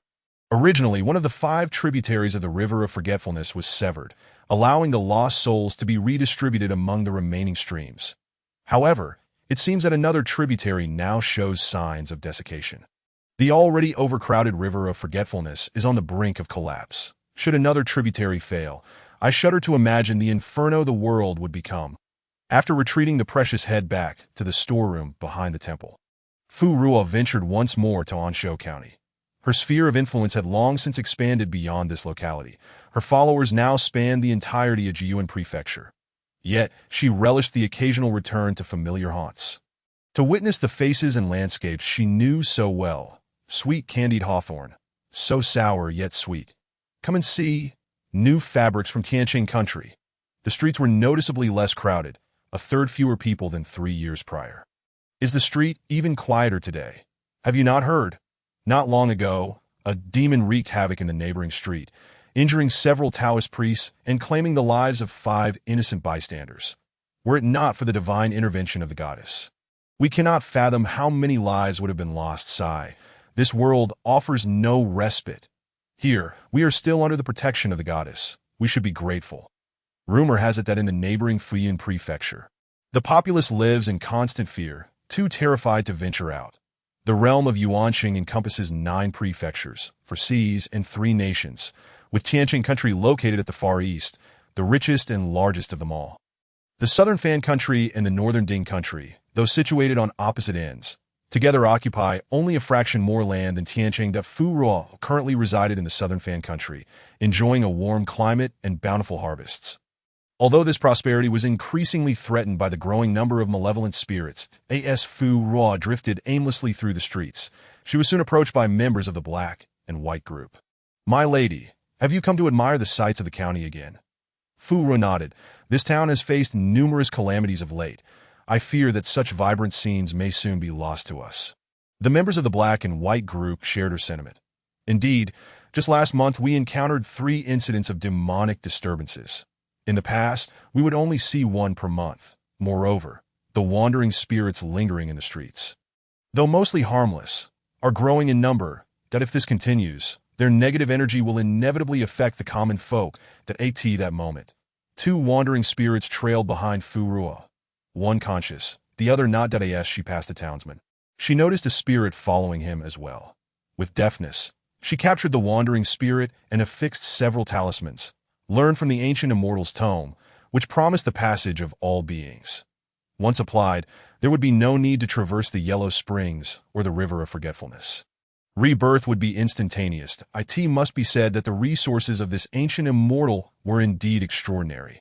As such techniques were rare within the realm of cultivation, that Fu Ruo pondered that perhaps she should await the immortal's intervention. Despite knowing that such knowledge was beyond her grasp, she persistently sought to learn and employ it. Gazing at the horizon, Fu Ruo found herself lost in thought. What was the ancient immortal engaged in at this moment? What could have delayed her for 3 long years, preventing her from making an appearance? In Yuyang City, an army encircled the city, sealing it off completely, not even allowing a fly to enter. The princess of Yuyang, still clad in her customary Taoist robes, bore an additional white sash. "Your Highness, surrender at once. Should you continue to resist, the citizens of this city shall pay the price for your defiance." The general atop the war chariot threatened her. The princess stood impassively on the city wall, casting a glance toward the heavily draped royal residence behind her, her eyes ablaze with hatred. "Yuan Qingshan, can you truly justify this betrayal of my father's kindness from years past? And what of that old emperor? Does he not fear that his own brother will come to exact vengeance upon him in the dead of night? Rest assured, Your Highness, the emperor shall surely enjoy boundless longevity." The princess found this sentiment laughable. How utterly ironic. It is most amusing indeed. A brother born of the same mother surrounds the city with troops, solely to capture his niece, a master of Taoist arts capable of extending her mother's life. With my mother deceased and my father slain in battle, I am powerless to alter fate. How can the old emperor believe the slander that I am a reincarnated immortal, destined to bestow fortune upon my kin? Had that been true, my mother would not have perished, nor would my father have fallen to the blade of Yuan Qingshan. And now, you would use the lives of the entire city to coerce my compliance. You are all mad. Even if I possessed the means to save lives and extend them, I would never bestow such gifts upon you, the malevolent fiends clad in human guise. Yuan Qingshan waved to his soldiers. Then I am sorry, Your Highness. Fire arrows. He pretended to display compassion, closing his eyes. Let the citizens remember that they perished because of the princess. When they reach the underworld, they will seek vengeance upon you. Yuyang princess, as the arrows rained down. The princess's expression turned to shock, her hand gripping the wall as she crushed the brick in her fury. Yuan Qingshan, how dare you? How dare you unleash arrows upon the innocent citizens of Nanfan? Her Taoist robes billowed without wind, and the hatred in her phoenix-like eyes threatened to consume her entirely. With a swift motion, she affixed a talisman to herself, leaping into the air above the city wall. Her fingers danced in intricate patterns, summoning a tempest that sent every arrow crashing to the ground. Today, let anyone who dares to harm a single soul in Yuyang City face my wrath. Yuan Qingshan, should you dare to harm even one person within my city, I shall demand 100 of your soldiers as retribution. Yuan Qingshan, witnessing her divine prowess, felt a stirring within his chest. As if something were about to burst forth. She truly is a reincarnated immortal. Old Taoist, come forth. Act swiftly. In the next moment, over a dozen elderly Taoists emerged from the city, soaring toward her. The princess gazed at the first to charge. And in that instant of collapse, all that remained in his eyes was boundless hatred and unwillingness, a darkness deeper than the eternal night. Master. Chapter 30. The initial awakening as Fu Ruo floated along. She was suddenly wary of drifting towards the Su residence. The spirit of Yuxiu had lost count of how many times he had witnessed her rush towards the Su family. If it weren't for you trapping me in this stone years ago, I would almost suspect that little beggar from back then was your illegitimate child. Ah, don't you dare say that. Yuxiu calculated the time and realized it might just align. Could it truly be that you bore a child before becoming a spirit? Fu Ruo retorted, I see you are quite content in this stone. Perhaps you should linger here for a few more centuries. Please, please, my lady. I misspoke. I implore you to show mercy. Yuxiu, feeling quite feeble, quickly retracted his words that the Su residence. The youngest son of Madame Su had just turned 2. She sat in the courtyard, watching the wet nurse care for the child. Just then, Su Jufu returned from his studies. Mother, I am back. The once frail little beggar had grown into a striking young man. His previous weakness had obscured his true age. But after years of ample nourishment at the Su household, he had grown tall and robust, now recognized as a 13-year-old. Madame Su beckoned him. You have arrived just in time. Lu Ge just called out for his brother. Is that so? The young man exclaimed in delight. Rushing over, he effortlessly scooped up the swaddled infant, playfully teasing him with a rattle. The little one giggled, his chubby face glistening with drool. Brother, brother! Ah, brother is here. The young man beamed at the affectionate title, his smile nearly reaching his ears. That I end these tumultuous times. The old conventions that barred merchant sons from the imperial examinations had long since vanished. Madame Su recalled the words passed to her from the sage, inquiring, I have heard from the sage that you declined his proposal for the examination. Did I ask there a reason for this? The child was exceptionally bright, mastering arithmetic with ease and demonstrating a remarkable talent for poetry and prose. The sage had repeatedly insisted that he should pursue the righteous path. The young man shook his head. Mother, my aspirations in this life do not include the imperial examinations. Madame Su inquired, do you have plans then? Indeed, I wish to engage in commerce, to become the wealthiest person in the world. Only then can I amass sufficient wealth to distribute generously. That he aspired to reconstruct the porridge shop and the nursery, providing orphans with a sanctuary from the storms and offering beggars a meager meal to stave off hunger. Madame Su paused her fan, taken aback by the magnitude of the child's ambition. Yet I noticed a tattered brush hanging in your study.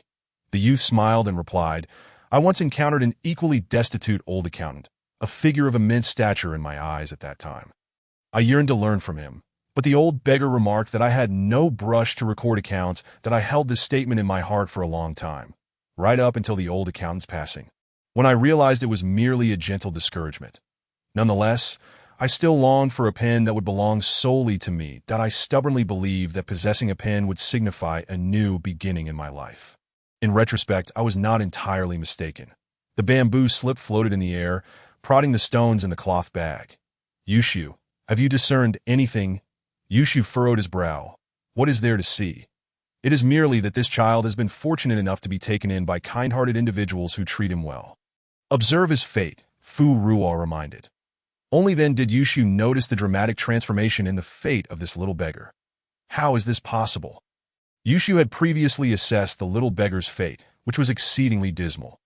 It truly epitomized the phrase "a life of misfortune," marked by suffering and solitude, with a flicker of hope only to be extinguished by frail health that a lifetime of loneliness, riddled with regrets. Yet now, his fate was one of great wealth and fortune, as if favored by the heavens. How could such a monumental change occur?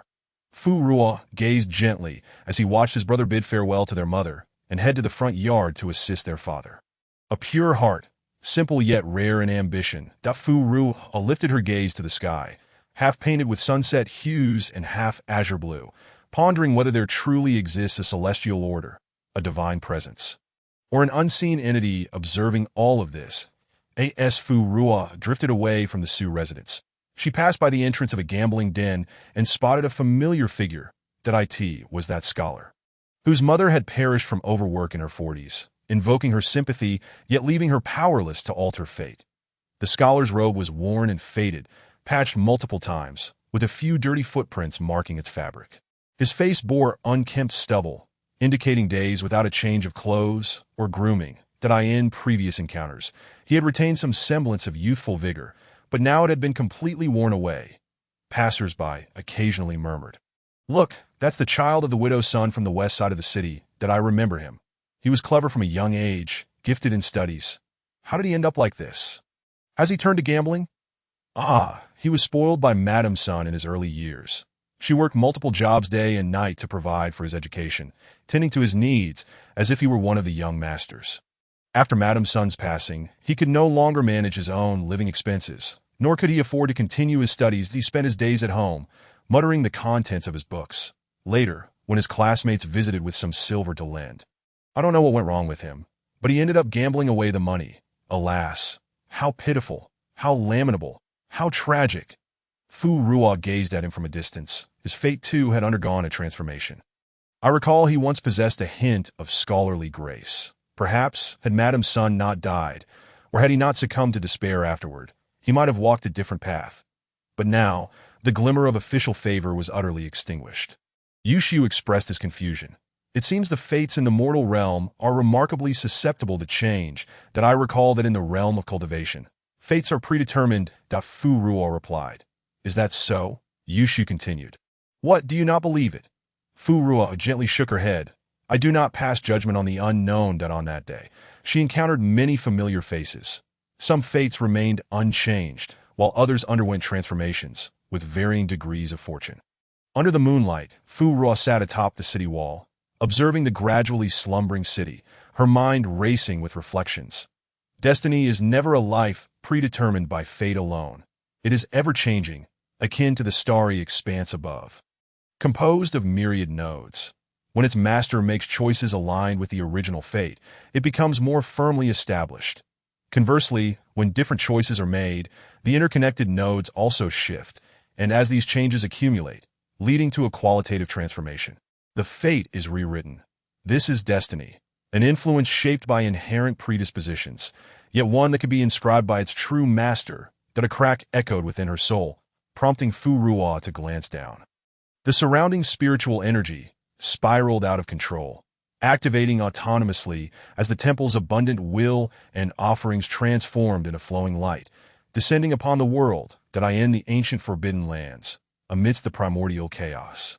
A colossal entity dormant for millennia stirred momentarily before resuming its slumber. Yushu, nestled within the stone, sensed a formidable force and trembled, too fearful to pry further. What could it be?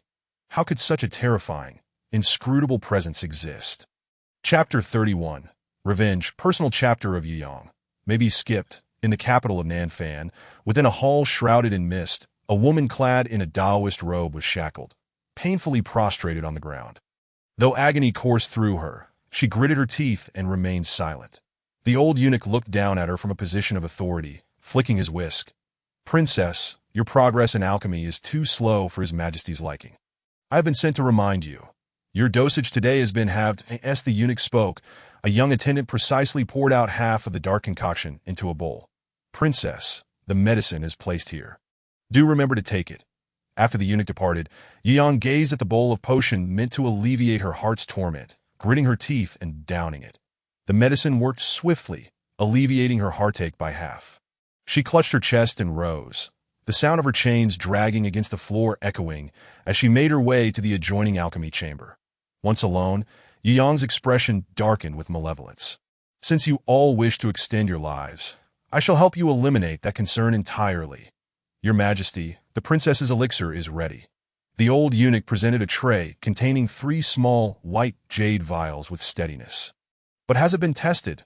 A skeletal hand set down the memorial, revealing the emperor's wan-visaged. He had aged considerably, teetering on the brink of death, yet he could not bear to part with his vast empire and supreme power. "Your Majesty, we have tested it. The medicine is exceptionally effective. Look, this is my senior brother, who personally ingested it to verify its safety." The foremost elder Taoist brought forth a younger priest, who appeared a decade younger than him. The old emperor's heart leaped with joy. "Reward him. Your senior brother seems to have aged far less than before. It appears this elixir is indeed remarkable. Proclaim a decree. In 3 days, I shall host a celebration.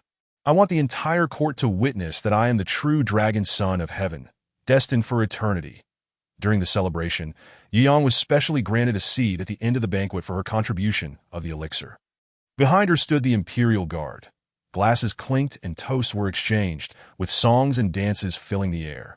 After taking the elixir, the old emperor returned to his seat, leaving the assembly in astonishment. Some were surprised, others secretly furious. Their expressions varied. Yang suddenly burst into laughter. "Ah, splendid, truly splendid. The people here are even more captivating than the performances. Yang, you are being outrageous." The old emperor was furious at her lack of decorum. Yang rose from her seat, her imperial guards raising their swords in threat, yet hesitating to strike. She strode to the center of the banquet. "Your Majesty, among those present, how many truly wish to congratulate you?" Seizing a cup from a nearby table, she continued, "After all, you are my dear uncle. Today is a joyous occasion, so allow me to offer you my most heartfelt congratulations." Upon hearing this, the old emperor's expression softened slightly. "Very well, she is still young." Before he could finish, Yang bowed deeply and proclaimed loudly, "May you ascend to the afterlife soon." In that instant, the hall fell into a chilling silence. The phrase "ascend to the afterlife" soon echoed repeatedly, akin to a curse or the whispers of malevolent spirits. Enraged, the old emperor overturned the table before him. "Seize her, imprison her in the transformation chamber."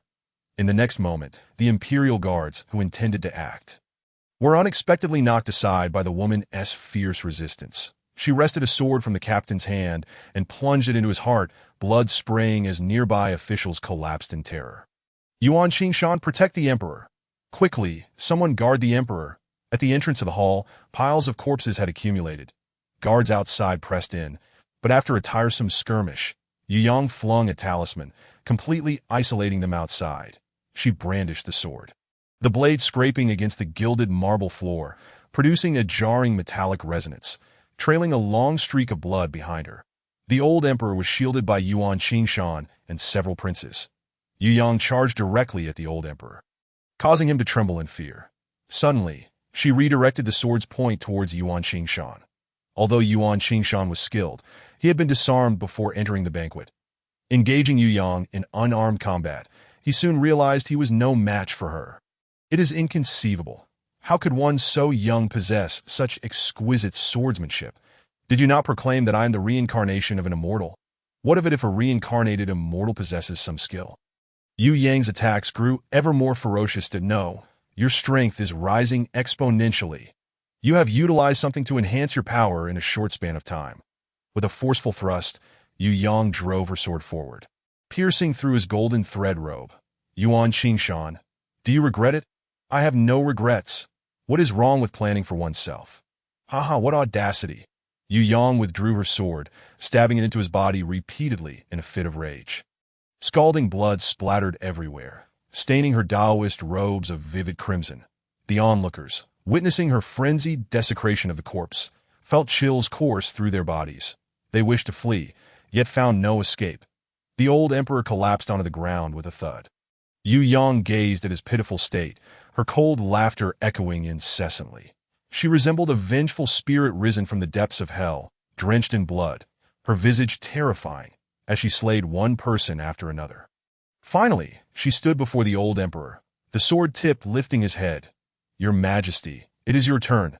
Your niece bids you farewell." The old emperor's face was a mask of terror as he clutched her blood-stained garment, pleading for mercy. The fabric had absorbed too much blood.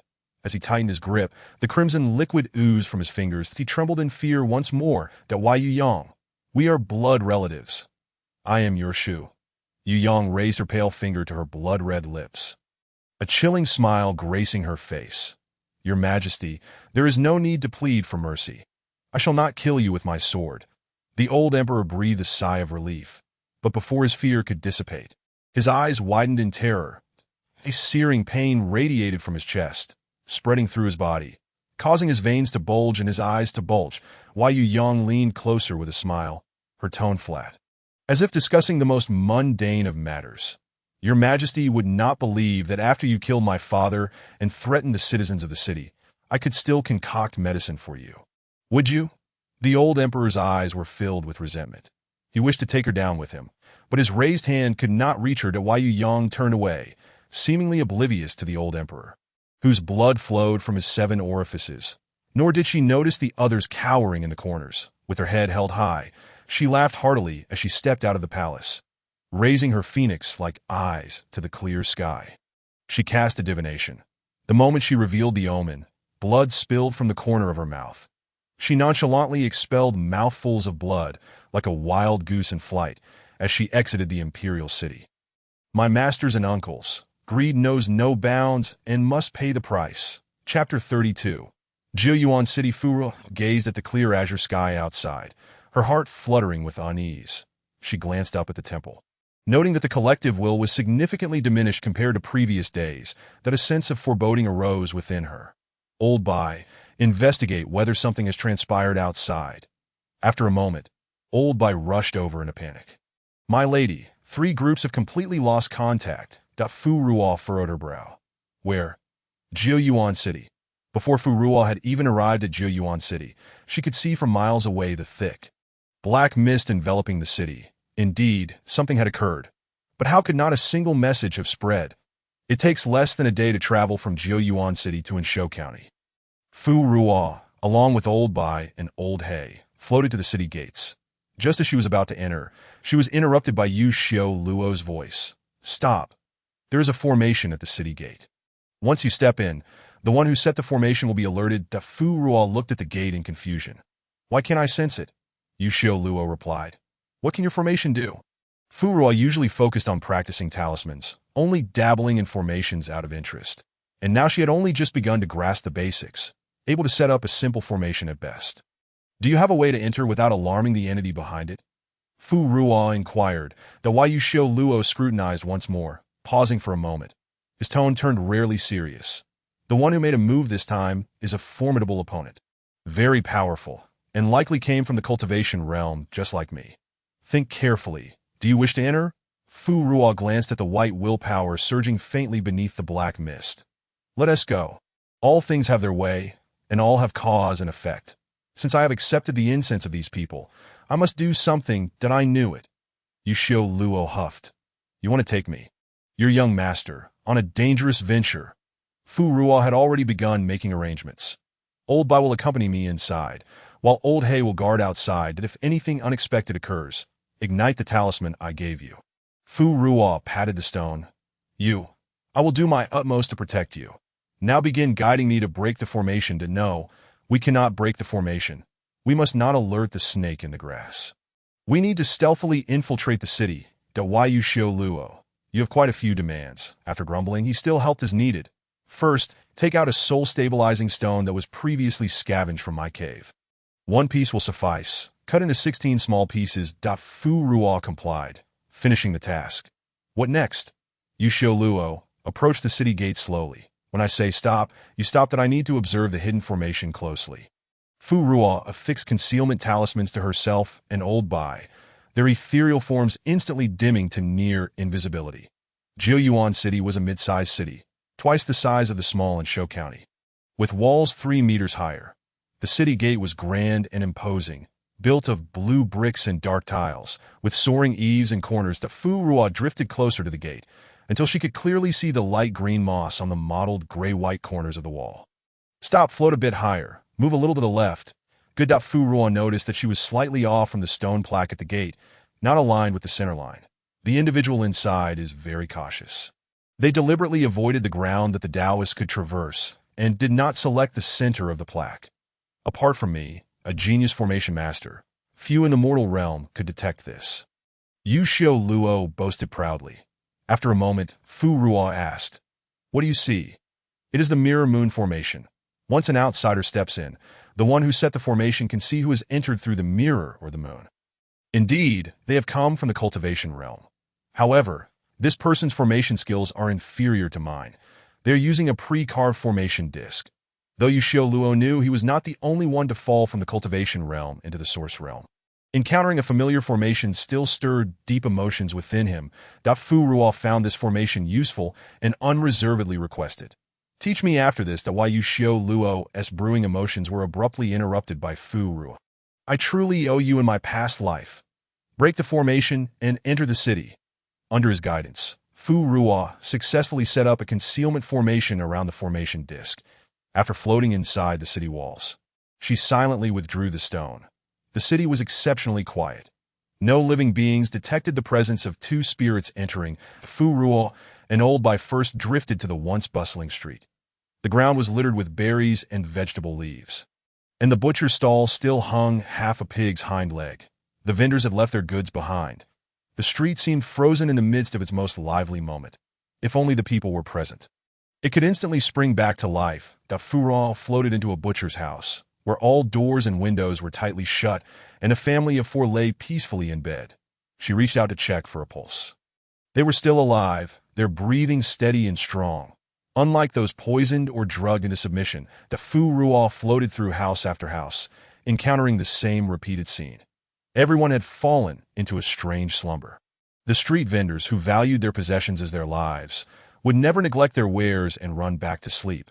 The kettle in the previous household had burned dry, the bottom of the pot deformed. Yet no one noticed. They all fell into slumber without pain or premonition, each believing they were merely taking a brief rest before lying down, only to sink into a profound sleep. Fu Ruo raised her eyes to the setting sun at the horizon.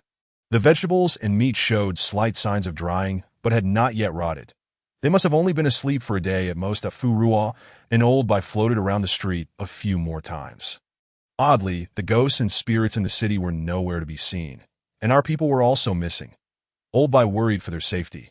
Could they have been captured by that thing? Fu Ruo remained silent, a vague worry gnawing at her heart that we must find someone or something still awake to gather information. The two drifted silently for a long time on the street. Just as they were about to check the temple, suddenly, a faint sound of teacups clinking reached their ears. Fu Ruo and Old Bai exchanged glances and immediately followed the sound, searching house by house. A little girl nervously clutched a teapot, pretending to be asleep on the table. After a while, when no sound emerged, she hurriedly took the teapot and hid in the cellar. Once inside, she pointed the spout at a little boy, signaling him to remain silent and drink slowly. When Fu Ruo and Old Bai floated in, they saw 2 small figures curled up in the cellar. The little girl, with eyes full of concern, held her brother tightly, pulling out a sweet potato. She rubbed the sweet potato on her clothes, peeled off the skin, leaving only the yellow-white core, and placed it in her brother's hand. Every action of the little girl was silent. Fu Ruo cast a soundproof talisman and floated next to the little girl. She wrote a few characters on the ground. The little girl looked at the moving stones beneath her and retreated in fear. Clutching her brother, she could not read. Lao Bai crouched down, deftly sketching a few stick figures on the ground with stones. The intent of these figures was unmistakable. They were here to rescue the little girl. No longer in a state of fear, set her brother down and gestured with her hands, indicating that they must remain silent. Upon witnessing this, Fu Ruo gently patted Lao Bai on the back, acknowledging his commendable effort. "Well done. It seems you have adapted well to this method of communication. Lao Bai scratched his head, chuckling. It's a clever idea from the adults, and these stick figures are simple and easy to learn. He then drew another stick figure, and the little girl, with tears welling in her eyes, gazed at the drawing with excitement, finally daring to speak. I've seen them. I've seen these stick figures. You are beings of the divine. Chapter 33. Feeding on dreams. Yesterday morning, I went to the market with my parents. The street was bustling as usual, and the vendor selling my favorite candied hawthorn was calling out as he wandered through the crowd. I tugged at my parents, eager to buy a couple of skewers, but just as I caught up with Grandpa Chun, the previously clear sky suddenly darkened in an instant. The little girl recalled this moment, her eyes wide with terror. The day felt as though a dark shroud had been cast over it, rendering the midday light as bleak as night. The sun had vanished, and the moon had not yet appeared. I felt frightened and clung to my parents, wishing to hide. Yet they seemed unperturbed and claimed to be tired. When I turned around, I noticed that the others on the street echoed their sentiments, declaring their fatigue. Grandpa Chin even abandoned his candied hawthorn and walked home with heavy steps. Everyone appeared like the characters in a shadow play, dazed, their movements sluggish, only muttering the word sleep. Why parents returned home and immediately fell asleep, even questioning why I wasn't joining them. They felt unlike my parents, and a chill of fear gripped my heart. Thus, I pretended to sleep, later clutching my slumbering brother and fleeing to the cellar to hide. The little girl trembled as she recounted her tale, still enveloped in that lingering fear. Fu Ruo considered reaching out to comfort her, but her hand passed through the girl's hair without her noticing. Observing her own ethereal state, Fu Ruo withdrew and offered the girl a talisman for her safety. Under its influence, the little girl gradually regained her composure. Holding the peachwood talisman, she broke into a smile, a bubble of snot forming as she exclaimed, "Thank you, divine being." Having gleaned part of the situation, Fu Ruo and Lao Bai drifted away from the cellar. Lao Bai began to analyze. "My lady, according to the little girl, there must be others in the city still feigning sleep. That boy is awake too. Children require more sleep, and he must have fallen into slumber before the chaos erupted. Allowing him to awaken naturally afterward." The Fu Ru nodded in agreement. "Indeed, that aligns with my thoughts. And what shall we do next?" Lao Bai inquired. Fu Ru lifted her gaze toward the temple not far away, where white streams of willpower surged. "Let us investigate my temple." "So, they are all here," Lao Bai exclaimed, pointing at the wandering souls, some lying down, others floating both inside and outside the temple. He had wondered why he could not find a single soul since entering the city. Fu Ruo dispelled her concealment talisman, preparing to slip inside and assess the situation. "My lady, you have arrived." Two familiar spirits floated out from within the temple. The sky had not yet darkened, and they were holding white umbrellas covered in black paper. Fu Ruo recognized them. Members of the ninth group? Only the newly arrived spirits required umbrellas to shield themselves from the sun. Heijio and Baijio approached, clasping their fists in greeting toward Fu Ruo and Lao Bai. "Yes, my lady has a good memory. We are from the ninth group, newly arrived 6 months ago." After they appeared, no other spirits emerged for a long time, while the remaining wandering souls desperately squeezed into the temple. Seeking the protection of incense offerings, Fu Ruo looked at them quizzically. "Is it just you two? Where are the others from the other groups?" The two spirits replied mournfully. "They have been captured." Lao Bai's eyes flickered with alarm as he swiftly floated closer. Fu Ruo pressed on. "What happened?" Heiju lowered his head to explain. "Yesterday, a powerful demon spirit entered the city that we were no match for it, and we watched helplessly as the citizens fell into a deep slumber. The seniors from the 7th and 8th groups could not bear to witness this and decided to investigate, hoping to rescue as many as they could. Aware of our weaker abilities, they instructed us to follow at a distance, and if anything went awry, we were to survive and relay the message to you. However, although we managed to escape, the demon spirit was still searching, leaving us with no opportunity to exit the city and report back." Fu Ruo recalled the formation at the city gate, which not only prevented outsiders from entering, but also monitored their movements. Thankfully, they had remained hidden and did not leave the city. "Did you discover anything?" Fu Ruo asked. "That demon spirit is vastly different from ordinary demon spirits. It feeds on dreams, elusive and intangible, making it impossible to locate its essence." Upon mentioning this, Heijio clenched his teeth in frustration. During their search for the demon spirit, the seniors from the 7th and 8th groups dispelled much of the citizen sleepiness and inquired about their conditions.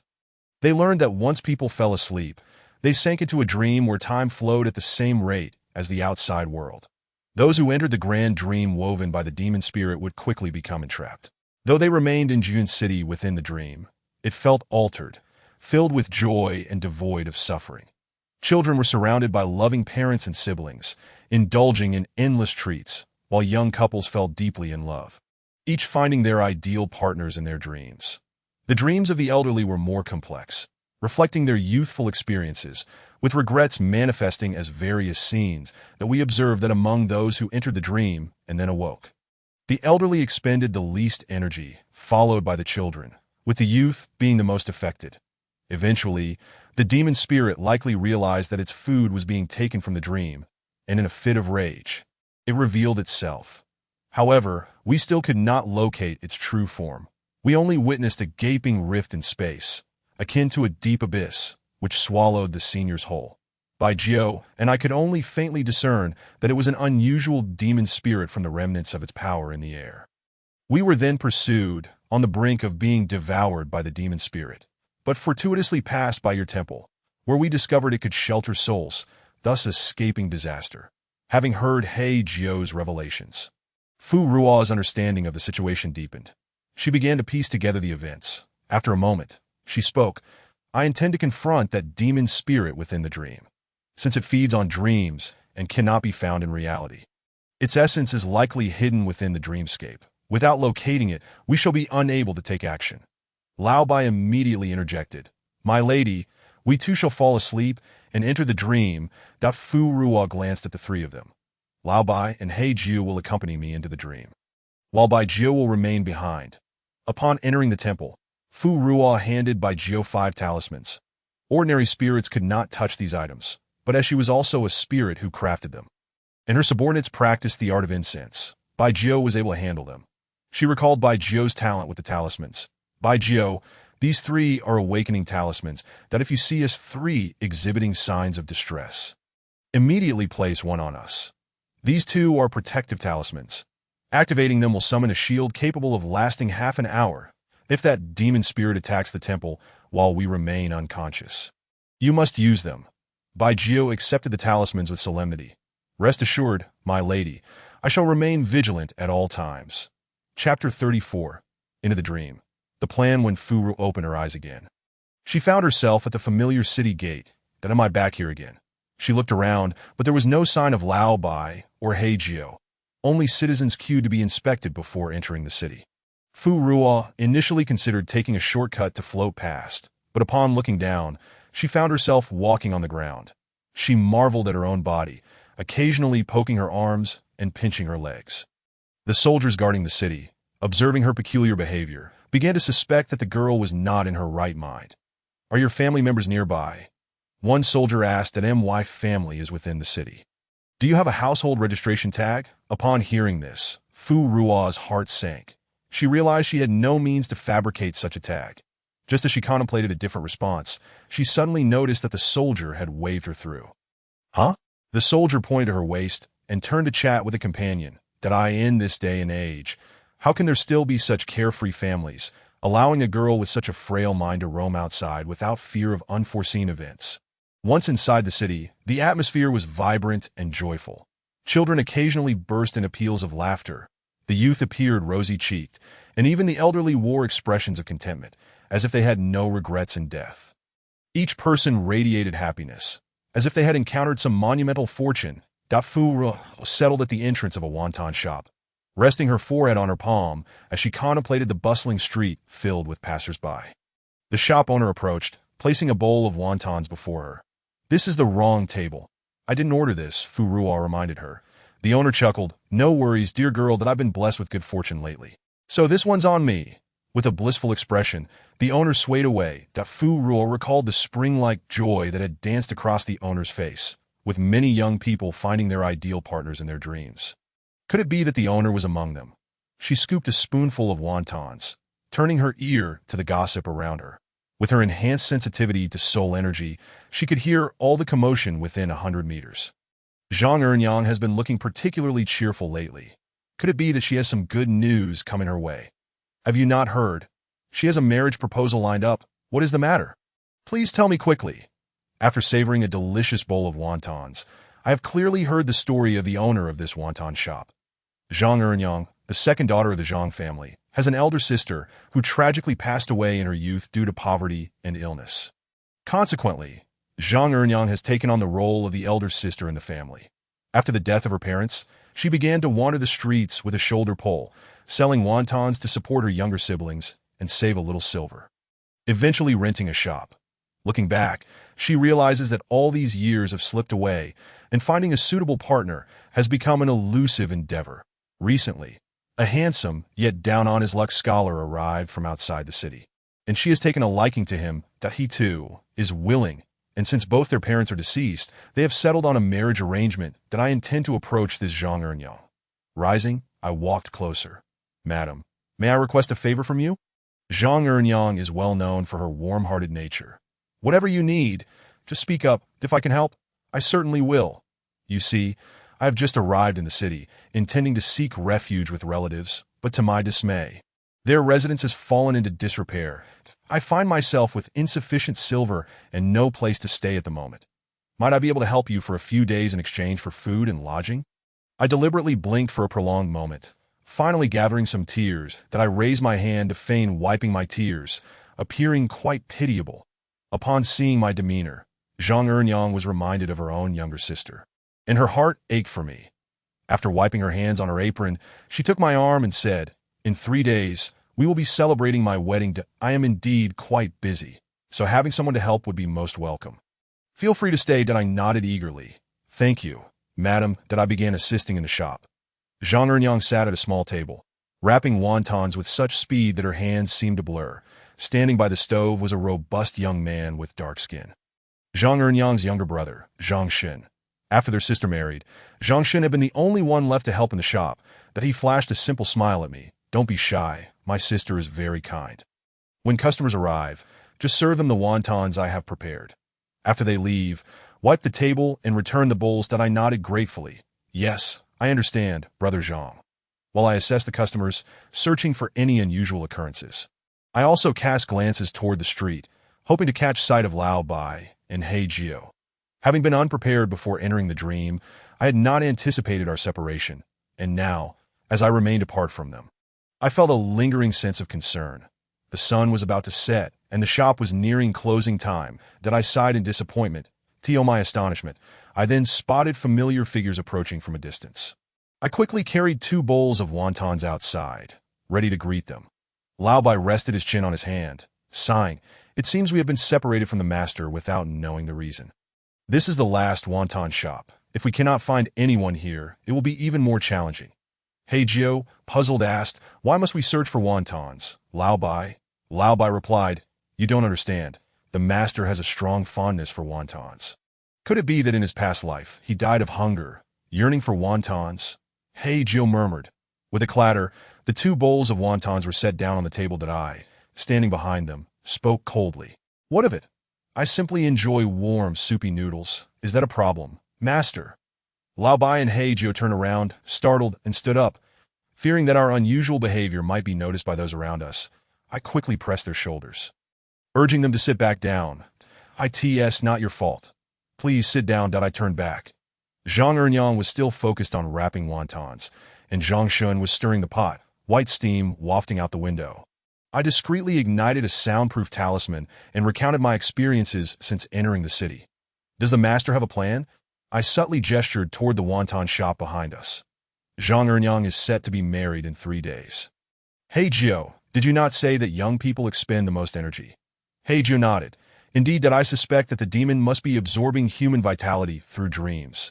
Young individuals possess abundant energy, and the union of yin and yang consumes the most vitality.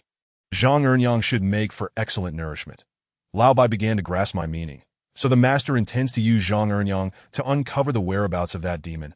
I nodded. "Precisely. Have you not noticed that the atmosphere in this city is remarkably joyful, devoid of any trace of restless spirits or malevolent entities? Everyone seems to have realized their innermost desires, as if living in a paradise, that if it were merely a rough weave of dreams. It could not be so intricately crafted. This demon must have created a grand framework for dreams and concealed its avatars in various places, separately weaving dreams for its finest nourishment. That I suspect that Zhang Enyang's fiancé, who perfectly meets her criteria, is one such avatar of the demon. Chapter 35. Into the Dream. Feng Wan, upon hearing my explanation, Lao Bai and He Jiao found it plausible. What can we do to assist the master? I replied, I will be staying with Zhang Enyang at her home for a few days, that I need to investigate that scholar. Keep your distance from me for now. The moment you see a bright talisman emerging from Zhang Enyang's home, that is when you should regroup with me. At that time, we will strike at the demoness avatar and force its true spirit to emerge. After speaking, fearing that lingering too long might raise suspicion, I hurried back to the shop. The sky turned completely dark, and Zhang Enyang had already hung the sign indicating that the shop was closed. She would be busy preparing for her wedding over the next 3 days, and the shop would remain shut. Observing Zhang Enyang handling the leftover ingredients and Zhang Shun scrubbing pots, I sought to keep myself occupied as well. The bowls I had collected were placed in a large basin, and I tossed in some fish foam grass, which produces a multitude of tiny bubbles capable of removing grease, resembling the white foam emitted by fish. Zhang Enyang and I engaged in casual conversation. You seemed to chat with that customer for quite a while. What did you discuss? I replied. I asked them a few questions, hoping to gather some information about my relatives, but they were unaware of anything. I sighed, lowering my head to continue washing the bowls. Upon hearing this, Zhang Shin turned around. Sister Fu, where did your relatives used to live, and what did they do? Perhaps we know someone who can assist you. I quickly shook my head. No, your family has already done so much for me that I cannot burden you further. I have left a note at the abandoned residence and will return in 3 days to check. If no one is there, I shall leave Jiyuan City and return home. Zhang Shun gazed at me for a long while after hearing this, but said nothing more. Yes, the shop closed. I returned to the Zhang household with them. The Zhang family's courtyard was neither too large nor too small, comprising 4 rooms, one of which served as a flour mill, with 3 others. Just as Zhang Enyang set her belongings down, a handsome young man in a light blue shirt emerged from the main room. With bright eyes and a charming smile, he seemed entirely focused on Zhang Enyang. Upon seeing her, he quickly walked over. Main Yang, you're back. Zhang Enyang's face lit up with a blend of joy and shyness at the sight of her beloved. In truth, she was only 23 this year, the prime of a woman's life. I watched the couple gaze at one another with affection, and my previous suspicions resurfaced. That I decided to observe for another day. If any issues arose, I would take action the following night. The flow of time within dreams matched that of the outside world. These individuals had already gone without sustenance for over a day. Should the delay extend, many might perish from hunger or thirst in the dream. The lovers exchanged unspoken sentiments, their affection palpable, after indulging in sweet nothings for a while. Zhang Enyang finally recalled my presence. Turning to me, she said, Sister Fu, you should share a room with me for the next couple of days, that if we cannot find your relatives, staying a bit longer will not matter. After the wedding, there will be an empty room available. The handsome scholar glanced at me, his expression darkening slightly. Who is this? Zhang Enyang pulled me, the unwelcome third wheel, forward. Let me introduce you. This is my fiancée, Feng Wan. This is Fu Chao, who came seeking relatives but discovered that her family is no longer at their previous residence, that I'm worried that something might happen to her, so I have brought her here to stay for a couple of days. Upon hearing this, Feng Wan's gaze fell upon me once more, that I felt a frown form on my brow.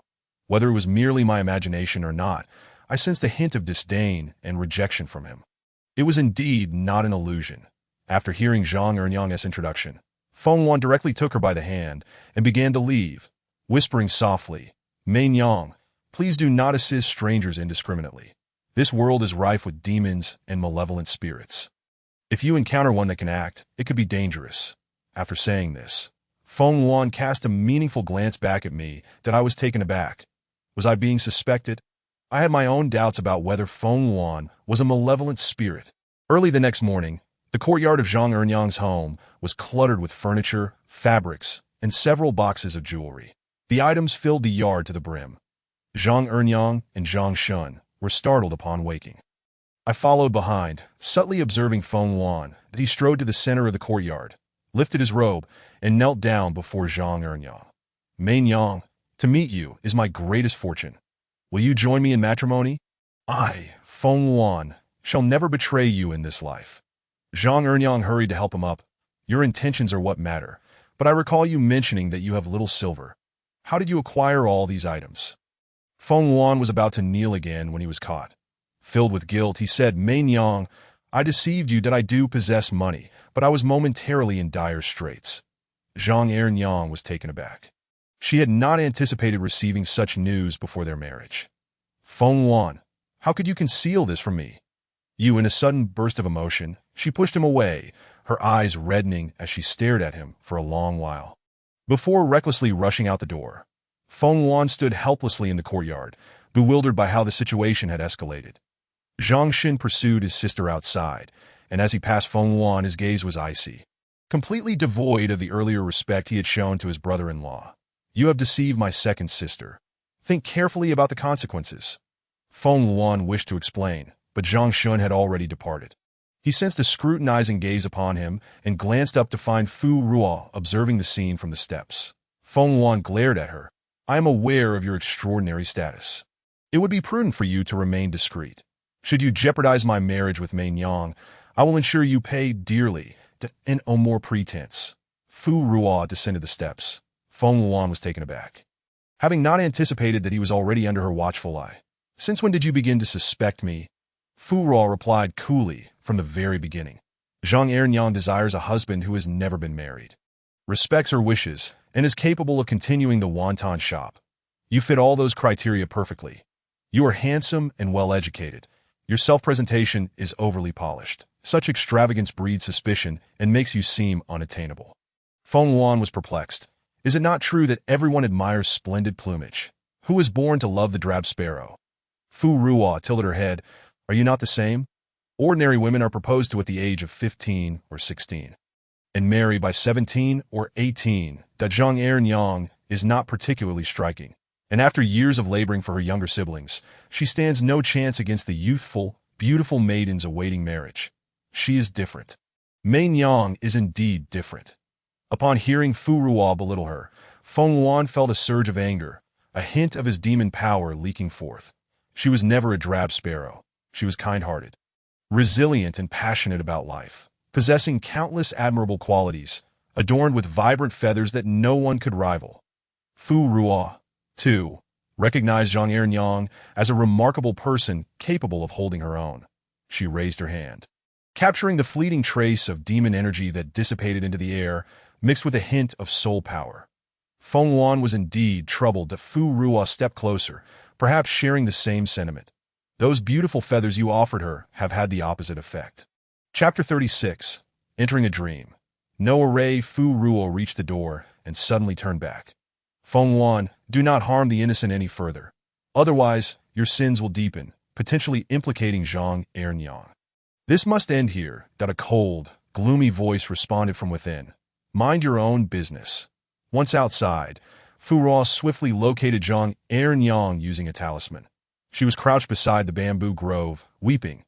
Upon hearing the rustling footsteps, she looked up and wiped her tears. "Fu Meizi, I must have embarrassed you." Fu Ruo slowly crouched down and offered a clean handkerchief. "I am immensely grateful to second sister for her hospitality. How could I ever mock you?" Zhang Ernyang accepted the handkerchief, and upon hearing Fu Ruo's words, her sobs intensified. "Fu Meizi, you do not understand. From the moment I met Feng Lang, I knew I was aiming too high. He is a scholar a year younger than I, remarkably handsome. How could he possibly be interested in an old maid like me, who is not married for 7 or 8 years? Yet as we interacted, he not only did not disdain me, but frequently praised my abilities and kind heart. That I realized he did not care about these things, that he was unlike the other suitors introduced by the matchmaker.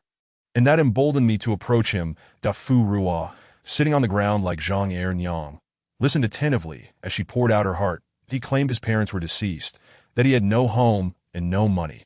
But I did not mind. That I can earn money, and with his good looks, I was willing to overlook everything. Yet after today, I am left unsure of what I possess that could possibly measure up to him." Zhang Ernyang's voice broke with sobs, and Fu Ruo gently patted her back. "Love hinges on intention and flourishes through fate. How do you know that he has not been in love with you from the start? As Fu Ruo's words settled, Zhang Ernyang's cries ceased. However, she questioned, but, second sister, do you truly know Feng Yuan? Today he concealed his wealth from you. What else might he hide tomorrow? Zhang Ernyang paused.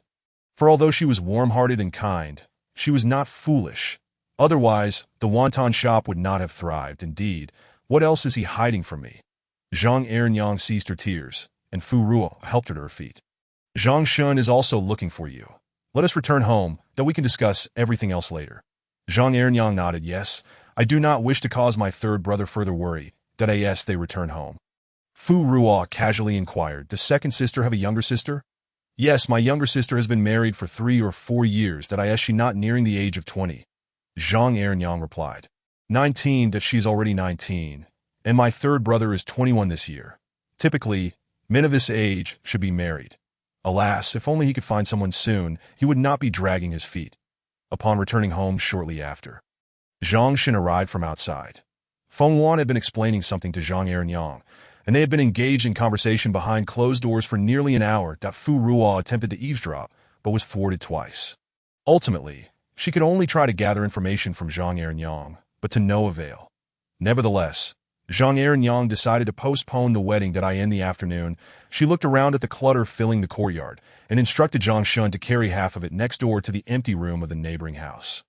Feng Yuan offered to help, and although Zhang Ernyang did not explicitly agree, he took the initiative to impress his brother-in-law by completing the task alone. The items were transported to the neighbor's place.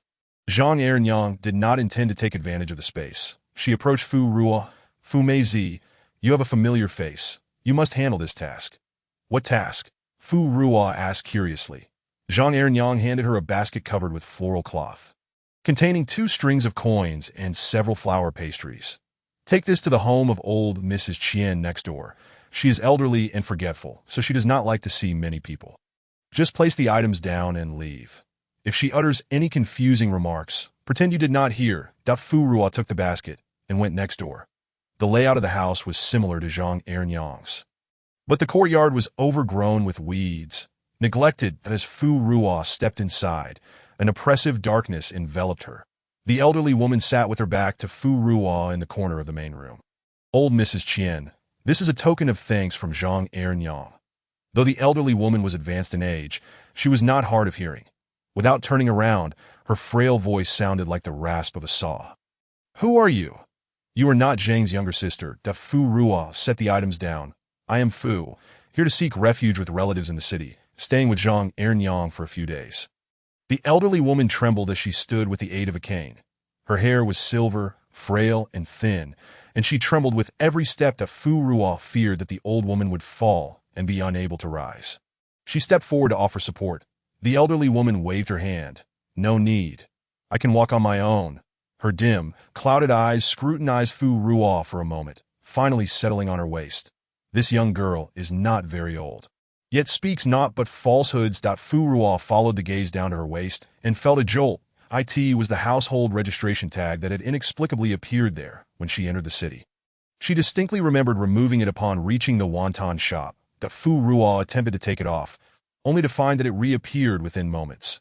She harbored suspicions that the Zhang siblings were aware of her deceit.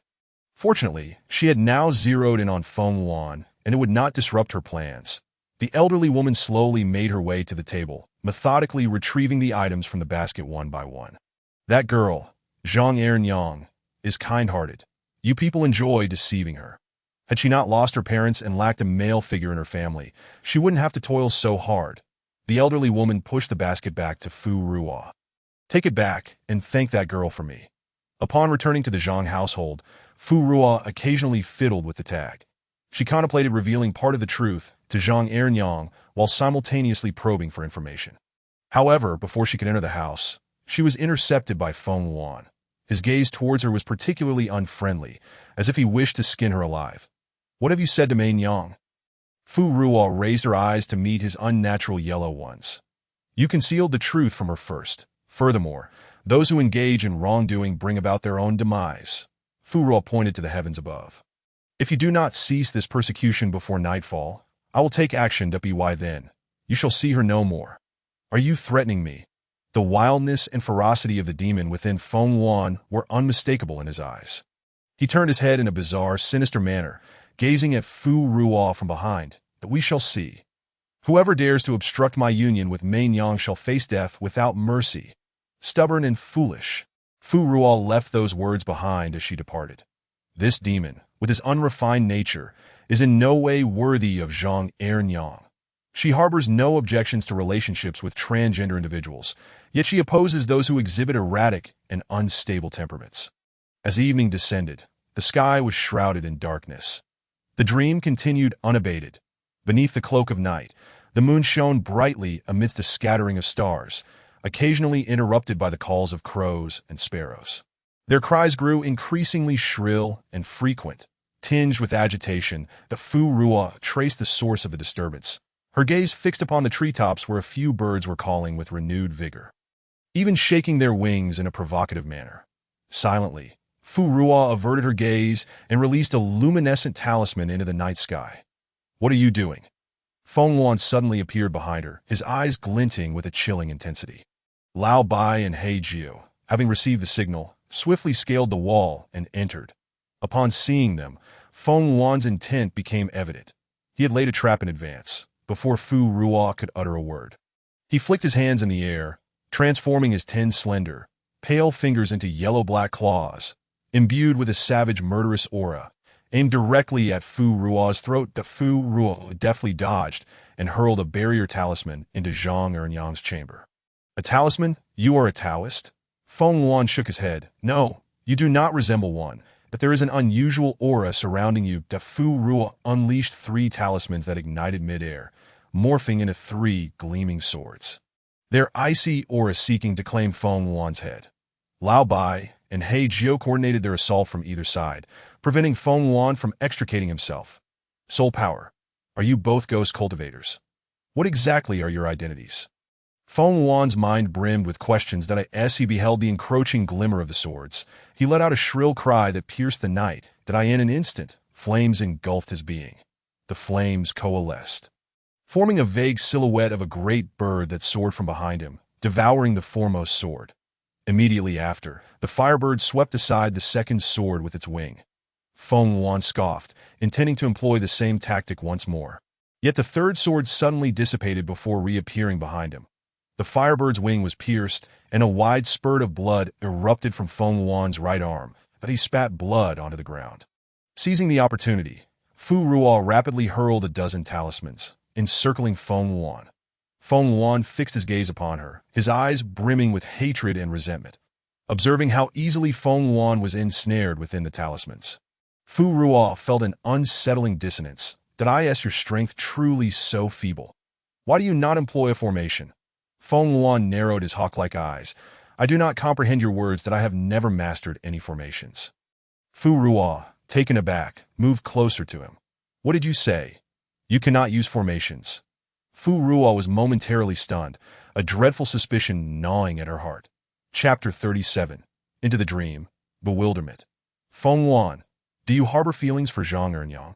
Indeed. Is your sole intention her? Indeed. The recent events in the city, are they not your doing? What events in the city? Feng Yuan clutched his wound, gazing upward at the starlit sky above the city. Is it not exceptionally tranquil in this city? You are mistaken. Entirely mistaken. Fu Ruo staggered back in disbelief. You are not a dream-feeding demon. Feng Yuan regarded them as if they were mad. What dreams? What demon? Release me at once. Lao Bai and He Jiu appeared behind Fu Ruo. Master, the household registration plaque at Fu Ruo's waist suddenly erupted with a voice filled with exasperation. Fu Ruo. You great fool. This is merely a sparrow demon. How could you not discern it for so long? Fu Ruo removed the plaque. You Xiao Luo? When did you follow us? You Xiao Luo replied, after you left. I was filled with unease and a sense of impending doom, so I too succumbed to sleep. Who knew that upon waking, I would find myself trapped within this plaque, bound by the rules of the dream, unable to speak or act against the established order. It is one thing to be confined within stone, but to be ensnared in a dream realm is utterly devoid of freedom. I had to watch you foolishly misidentify the wrong person while I could not offer a word of warning.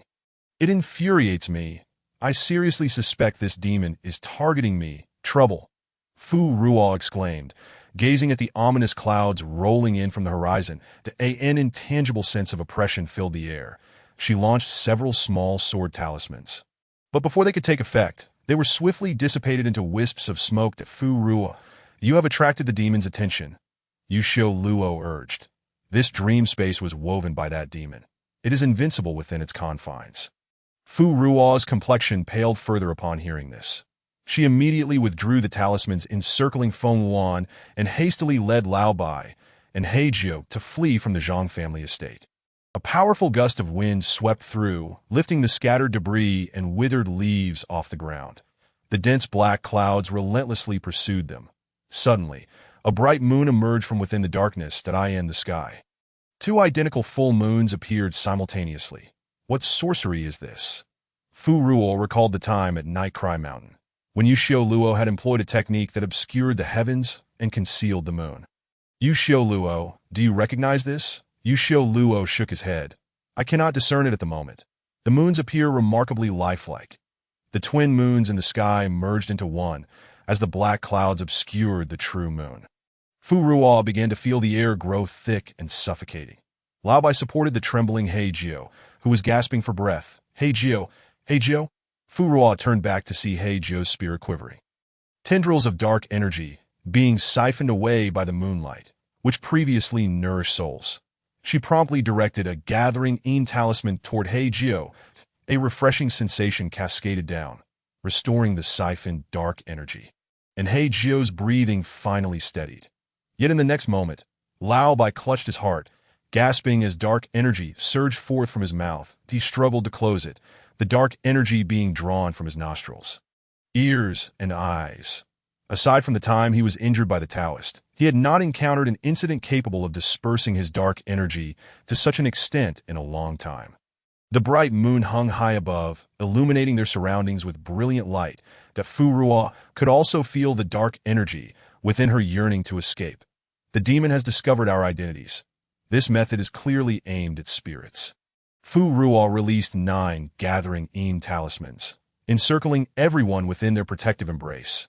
The dark energy ceased to be siphoned away, yet the glowing moon seemed unsatisfied, emitting even more radiance directed at them. The talismans began to tremble, struggling to maintain their power. That a fierce wind arose, unleashing blades of wind like flying daggers, aiming to tear through the talismans. That Fu Ruo and the others continuously utilized their soul power to fend off the wind blades. However, in addition to the wind blades, there were ice swords and fireballs assailing them. Lao Bai glanced at Fu Ruo. Master, this is not a sustainable solution. Heijio's soul power is dwindling, and I cannot hold out much longer. Fu Ruo's expression was clouded with frustration. It was merely a brief encounter, and yet they had already found themselves at a disadvantage without even seeing the true face of their adversary. Let us take shelter in the temple. Though this is the demon's dream realm, there are still rules to adhere to. Inside the temple, shielded by the merits of incense offerings, the moonlight could not penetrate, nor could the attacks reach them. Fu Ruo reflected on the events since entering the dream. She felt regret for her impulsiveness in taking action too soon. Had I not hastily judged Feng Luan, perhaps matters would not have escalated to such a dire state. She vowed to remember this lesson, resolving that unless she possessed concrete evidence, she would never again act impulsively and place herself in a position of disadvantage. Lao Bai reassured her, Master, there is no need for self-reproach. It is the demon that is too cunning.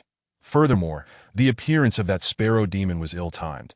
Who could have anticipated that within this demon's dream there would be another creature, disguised as a human, to continue some past connection? Fu Ruo felt an unsettling sense of coincidence, as though something was amiss. Upon hearing Lao Bai's words, she suddenly realized, no, this is incorrect. The reason I was so certain was that the sparrow demon's power was intertwined with strands of soul energy. Yet, as it stands, he is merely a demon. The 3 spirits exchanged glances. It is a genuine demon's avatar deliberately attempting to confuse us. Fu Ruo rose to her feet. That demon must have discovered me early on. Perhaps, from the moment they entered the dream, they were already exposed to the demon's awareness. It is the true fisherman, while the sparrow demon is merely bait used to mislead and ensnare us. Fu Ruo recalled her encounters with the Zhang family. and she could not help but tear the registration plaque from her waist. Staring at the place of registration inscribed upon it, her head throbbed with pain. Despite her meticulous planning, she had failed to account for this unforeseen twist that in this dream, her scheme was riddled with flaws. The Zhang siblings must have known from the very beginning that she was lying. But why were they still willing to harbor her? What ulterior motives did they possess? A thunderous roar reverberated overhead. Fu Ruo extended her soul power to sense her surroundings. She beheld a massive serpent materializing in the street where the temple stood, its head lowered as it hissed ominously at the temple. Its robust tail periodically crashing down, producing earth-shattering sounds. Yet with each strike of the serpent's tail, a resilient and glimmering golden barrier illuminated around the temple. Her Vajra talismans were indeed working. The demon had commenced its assault on the temple beyond the dream. The 2 talismans I left for Baijiu can only sustain us for an hour. If we do not locate the demon's soul avatar embedded within the dream within that time, we shall have no choice but to awaken from this dream, that I fear that the demon will be on guard against them, preventing any further entry into the dream realm by noon tomorrow. This dream will have persisted for a full 3 days. Those in frail health, the elderly, and the sick may very well succumb at any moment if we were to awaken them back into reality. It is estimated that only a few thousand could be roused in a day, which is far from sufficient time. Fu Ruo felt a sense of agitation. The progress of events was far too unsatisfactory. Chapter 38. Into the dream. Old Lady Qian Bai pointed outside at the serpent, which was thrashing its tail like a bell tolling. Master, do you think that creature outside could be considered a doppelganger? Fu Ruo found herself uncertain. She floated above the temple and hurled a regular thunder talisman at the massive serpent. With a crack, a lightning bolt struck the serpent's head, slicing through its body and crashing to the ground. The serpent remained utterly oblivious. Suffering not a scratch, Fu Ruo drifted back inside the temple. This won't do. What is seen in this dream is but a mere illusion, and attacks are futile. After pondering for a while, Fu Ruo realized. However, if this is the case, upon returning to reality, I would be able to confront that demon's doppelganger directly. Yu Xiu Luo interjected. What delightful thoughts are you entertaining? This demon feeds on dreams. It must be subdued within the dream realm. Its weaknesses exist solely within that realm. A universal truth among nightmare-type demons. Once you return to reality, you will have but one opportunity to face the massive serpent. Should you fail, it would spell doom for all. Yet within the dream, as long as you remain awake, countless opportunities await you. Fu Ruo fell silent. Indeed, Yu Xiu Luo was correct. Unbeknownst to her, she had been contemplating a reckless gamble at the expense of so many lives. The incense path was traversed smoothly. Collecting the will of the people posed no danger, and there were others, such as Old Bai, Old He, and the members of the black and white group, to share the burden. Learning the talismans was progressing well thanks to her innate talent. The overly smooth path had dulled her patience, caution, boldness, and the tenacity to persevere until the very last moment when faced with crisis. This was her first encounter with a demon of such caliber, and all the qualities she most needed had failed to manifest. It was high time to curb her arrogance and impatience. With her mindset readjusted, Fu Ruo regained her fighting spirit. Old Bai, hey Jiu, have you encountered anyone since entering the dream? The 2 demons reflected for a moment. Since entering the dream, we have interacted with no one other than you and Feng Wan. We began searching for your trace as soon as we entered the dream, occasionally passing by the wonton shop just to look around before moving on. Until we reunited with you, we remained hidden not far from the Zhang family. Ever vigilant, Fu Ruo sighed. It seems the issue lies with me, that I have interacted with many people at the wonton shop, assisted second sister Zhang in preparing for her wedding after visiting the Zhang family, and met quite a few individuals. Feng Wan has been ruled out, but at the very least, there are still over a dozen people to consider. Fu Ruo glanced at the serpent still thrashing about. She had but 1 hour. I must return to the Zhang family. Old Bai stood up. I'll go with you. Fu Ruo looked at the peculiar figure of the night moon that was staring at them from outside. Yu Xiu Luo, lend me a hand. Once more, Fu Ruo and Old Bai concealed themselves and set out, this time using a combination of concealment talismans and stealth formations. Old Bai looked enviously. What a pity that I possess no talent for talismans and formations. Fu Ruo replied, you could try something else. Old Bai pondered for a moment, I can't recall, but I vaguely feel that I used to excel in weaponry. De Fu Ruo and Old Bai once again crept near the Chun family residence. Dark clouds drifted ominously overhead. It seemed as though they sensed something amiss, but could not pinpoint the exact location. As they passed by the home of Granny Qian, Old Bai suddenly called out, "Master, something seems to be inside." Da Fu Ruo halted, daring only to extend her soul power within the range of the formation. She and Old Bai circled the yard before entering the main hall.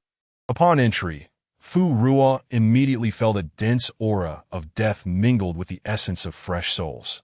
She moved to inspect the corner where Granny Qian usually Saturday indeed. She had passed away. And not long ago, at this moment, her spirit was weak, and typically, ghosts would be unable to detect it, serving as indirect protection against malevolent spirits that might seek to devour the newly deceased. Fu Ruo turned to Old Bai. "How did you sense it from such a distance without using soul power?" Old Bai sheepishly replied, "Even as a ghost, I am particularly sensitive to death's aura." Fu Ruo chuckled softly. "That's quite a skill. You should consider cultivating that sensitivity.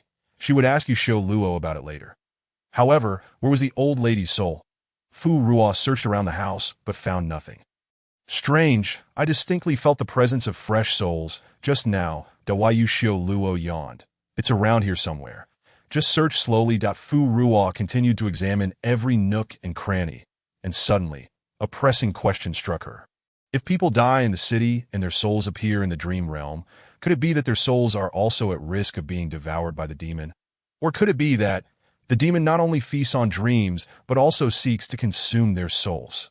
The very thought sent a shiver down her spine, that a chill crept up her back, and her entire spirit felt as if it had plunged into an icy abyss. Yu Shio Luo was equally aghast.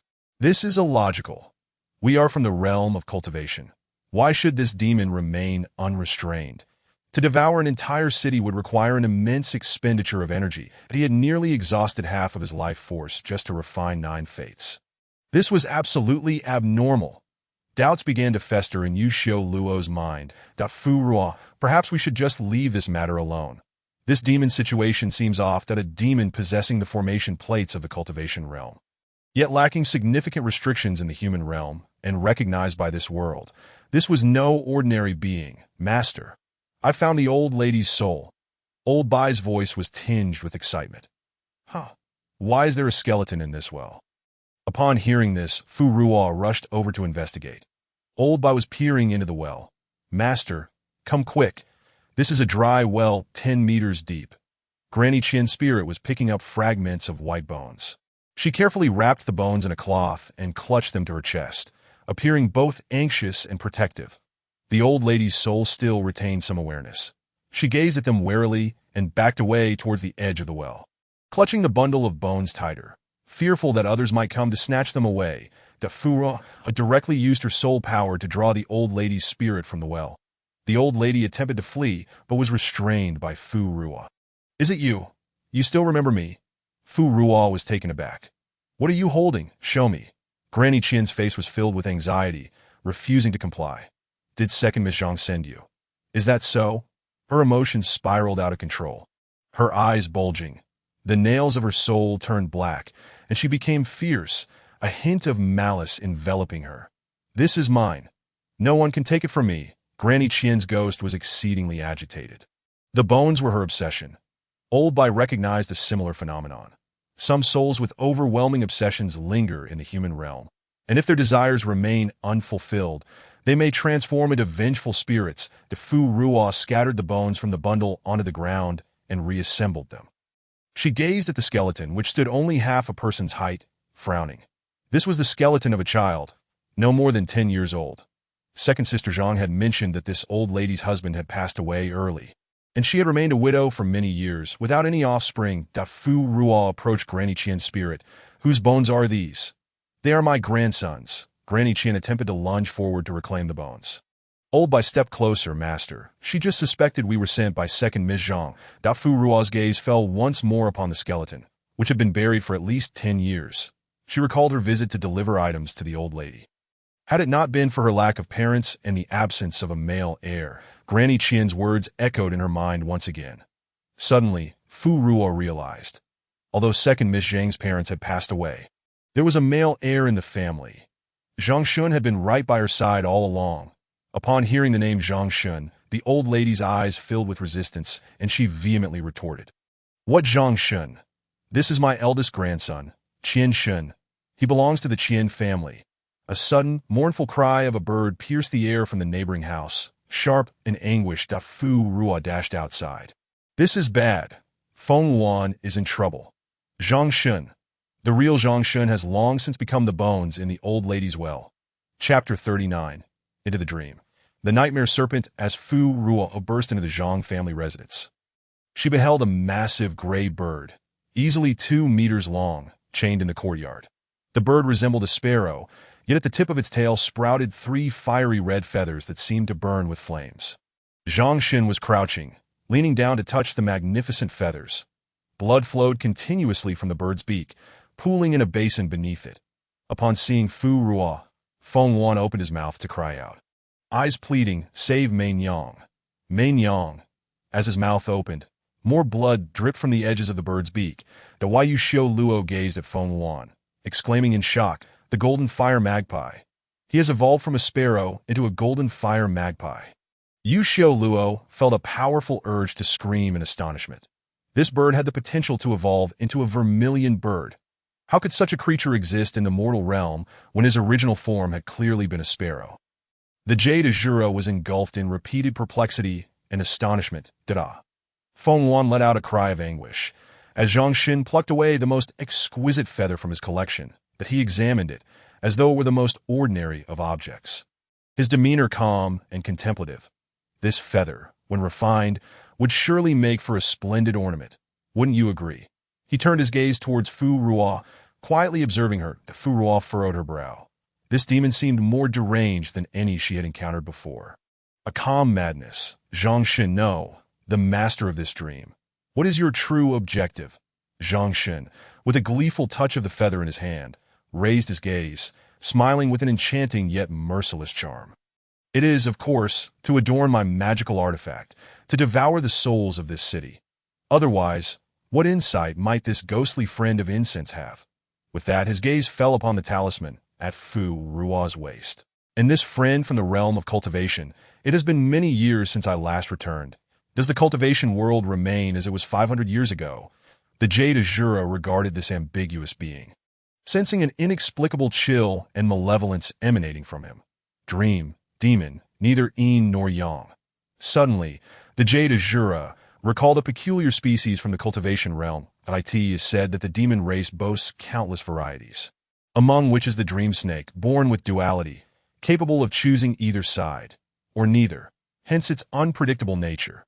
The dream snake can steal the thoughts and intentions of others, siphoning their cultivation essence. Ultimately, due to betrayal by an elder against the old demon king, entanglements with his brother, queen, and son, indulging in both carnal and virtuous affairs, they provoked the old demon king, who exiled them to the demon race's desolate lands, rendering them nearly impossible to trace in the cultivation realm. This revelation left Fu Ruo momentarily speechless, her mouth agape. Even Feng Wan, who had been in anguish, fell into a brief stupor, pondering the logic behind it all. Could it truly be so ferocious, indifferent to gender, morality, or ethics? Perhaps Fu Ruo's intense emotions caught the attention of the dream snake. Utilizing Zhang Xin's body, the snake's eyes turned crimson, its pupils slitted, glaring fiercely at Fu Ruo. Hissed, its forked tongue flickering. The dream snake is innately passionate. With many partners, it is in our nature. The old demon king coveted the beauty of my aunt, abducting her and attempting to suppress her innate tendencies. Yuan Jin, you are the most illustrious of the chosen young masters within our clan. At last, the Jade Azura unearthed a name from memory that corresponded. With this revelation, they found new topics for discussion. Fu Ruo, observing the bloodied Feng Wan on the ground, discreetly took action. The chains designed to bind demons could suppress Feng Wan's powers. With a swift motion, Fu Ruo severed them using her soul power, laced with 2 golden threads. The restraints on Feng Wan vanished, and he immediately soared toward Zhang Eryang's quarters. Main Yang. Yuan Jin was stirred by the Jade Azura's recounting of past events. Finally realizing what Fu Ruo had done, his eyes, infused with rage, glowed a mesmerizing red. This mere spirit of incense dares to act beneath my very nose. You, too, possess merit. Consuming your inherited virtue would conveniently counteract this sin. The air around them instantly stiffened and became suffocating, tearing open a dozen rifts exuding ominous energy. Fu Ruo began to cast talismans as if they were free of cost, unleashing a flurry into the sky. Explosive talismans. Ordinary thunder talismans, freezing talismans that in an instant. She was surrounded by a formidable shield. The rifts sought to consume her, but could not locate their target. Zhang Xin's head had already transformed into that of a serpent. Advancing step by step, eyes filled with curious inquiry. This was his dream. A person could not simply vanish. Have they departed the dream? He murmured to himself. How could I dare leave without resolving you? A voice thundered from above. Fu Ruo, clad in dark robes, appeared in midair, her garments billowing. She hurled 4 talismans towards the heavens. The dream snake attempted to manipulate the dream space to hinder her efforts. But it could not discern her whereabouts. How peculiar. He had faintly sensed a familiar power earlier. Fu Ruo's palms rotated in opposition, her wrists twisting, fingers deftly weaving seals. The 4 symbols array. Fu Ruo closed her eyes, and a blinding radiance erupted behind her. The light grew softer, yet the momentum it harbored became increasingly lethal. A resounding dragon's roar heralded the manifestation of a majestic azure dragon behind Fu Ruo. Depart. As Fu Ruo uttered the command, the azure dragon shook its form, its scales refracting a spectrum of colors as it surged towards the east. Following closely, the ethereal figure of a towering white tiger appeared. Qin, Qian, Kuan. The 4 ethereal figures of the azure dragon, white tiger, vermilion bird, and black tortoise aligned to the cardinal directions. Fu Ruo interlocked her fingers, the index fingers pressed together, while the remaining fingers intertwined. Silently reciting the incantation, a torrent of soul power surged from behind her. Central break. At the moment her lips parted, Fu Ruo opened her eyes. Her once tranquil gaze now resembled that of an ancient entity returned from the abyss. The 4 great phantoms surged from their respective directions, racing towards her, causing the dream to tremble and the sky to darken. Yuan Jin believed they were charging toward him and immediately began to manipulate the dream, weaving layers of barriers. Little did he know, those phantoms were converging towards the position of the moon above. Just then, he had drawn power from other areas of the dream for self-preservation, leaving the dream vulnerable. Yuan Jin attempted to redistribute his strength, but it was too late. The deafening sound of explosions reverberated throughout the entirety of Jiuhuan City. In an instant, the heavens and earth were transformed. The dark night shattered, cascading into fragments of black cloth from the sky. Yuan Jin desperately sought to prevent the dream's collapse, yet the demon power he had unleashed was swiftly consumed by the phantoms. Vanishing without a trace, in a frenzy, he retracted his other avatars. The complete form of the dream snake emerged, its head adorned with 2 bulging ridges, its scales a glossy black, radiating a kaleidoscope of colors. As if suspended in a dream, the serpent was in a fit of rage, its tail thrashing wildly. Its luminescence intensified, harmonizing with the suspended false moon, casting enchanting rays anew.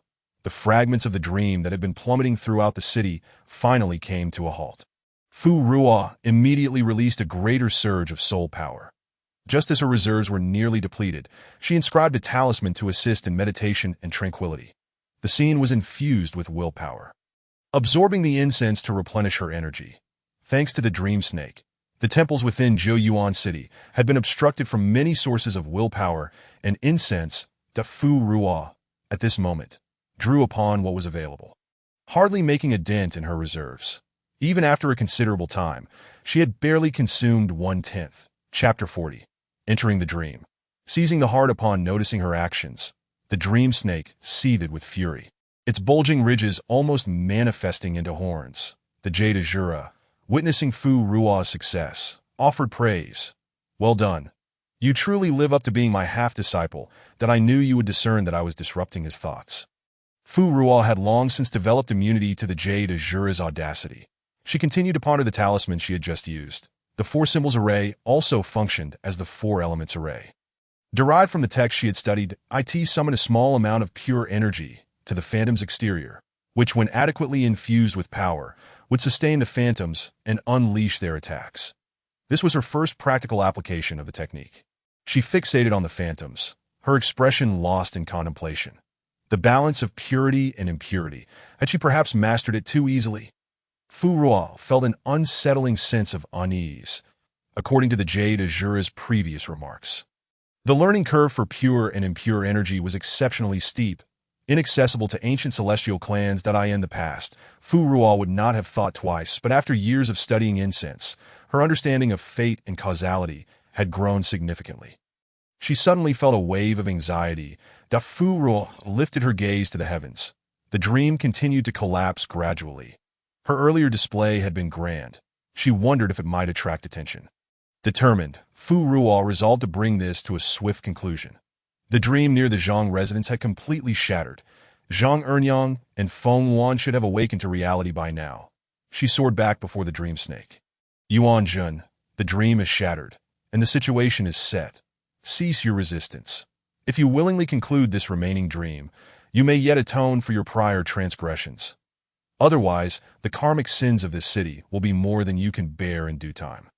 The massive serpent narrowed its crimson-slit pupils, suddenly expelling a cloud of swirling darkness interspersed with vibrant hues.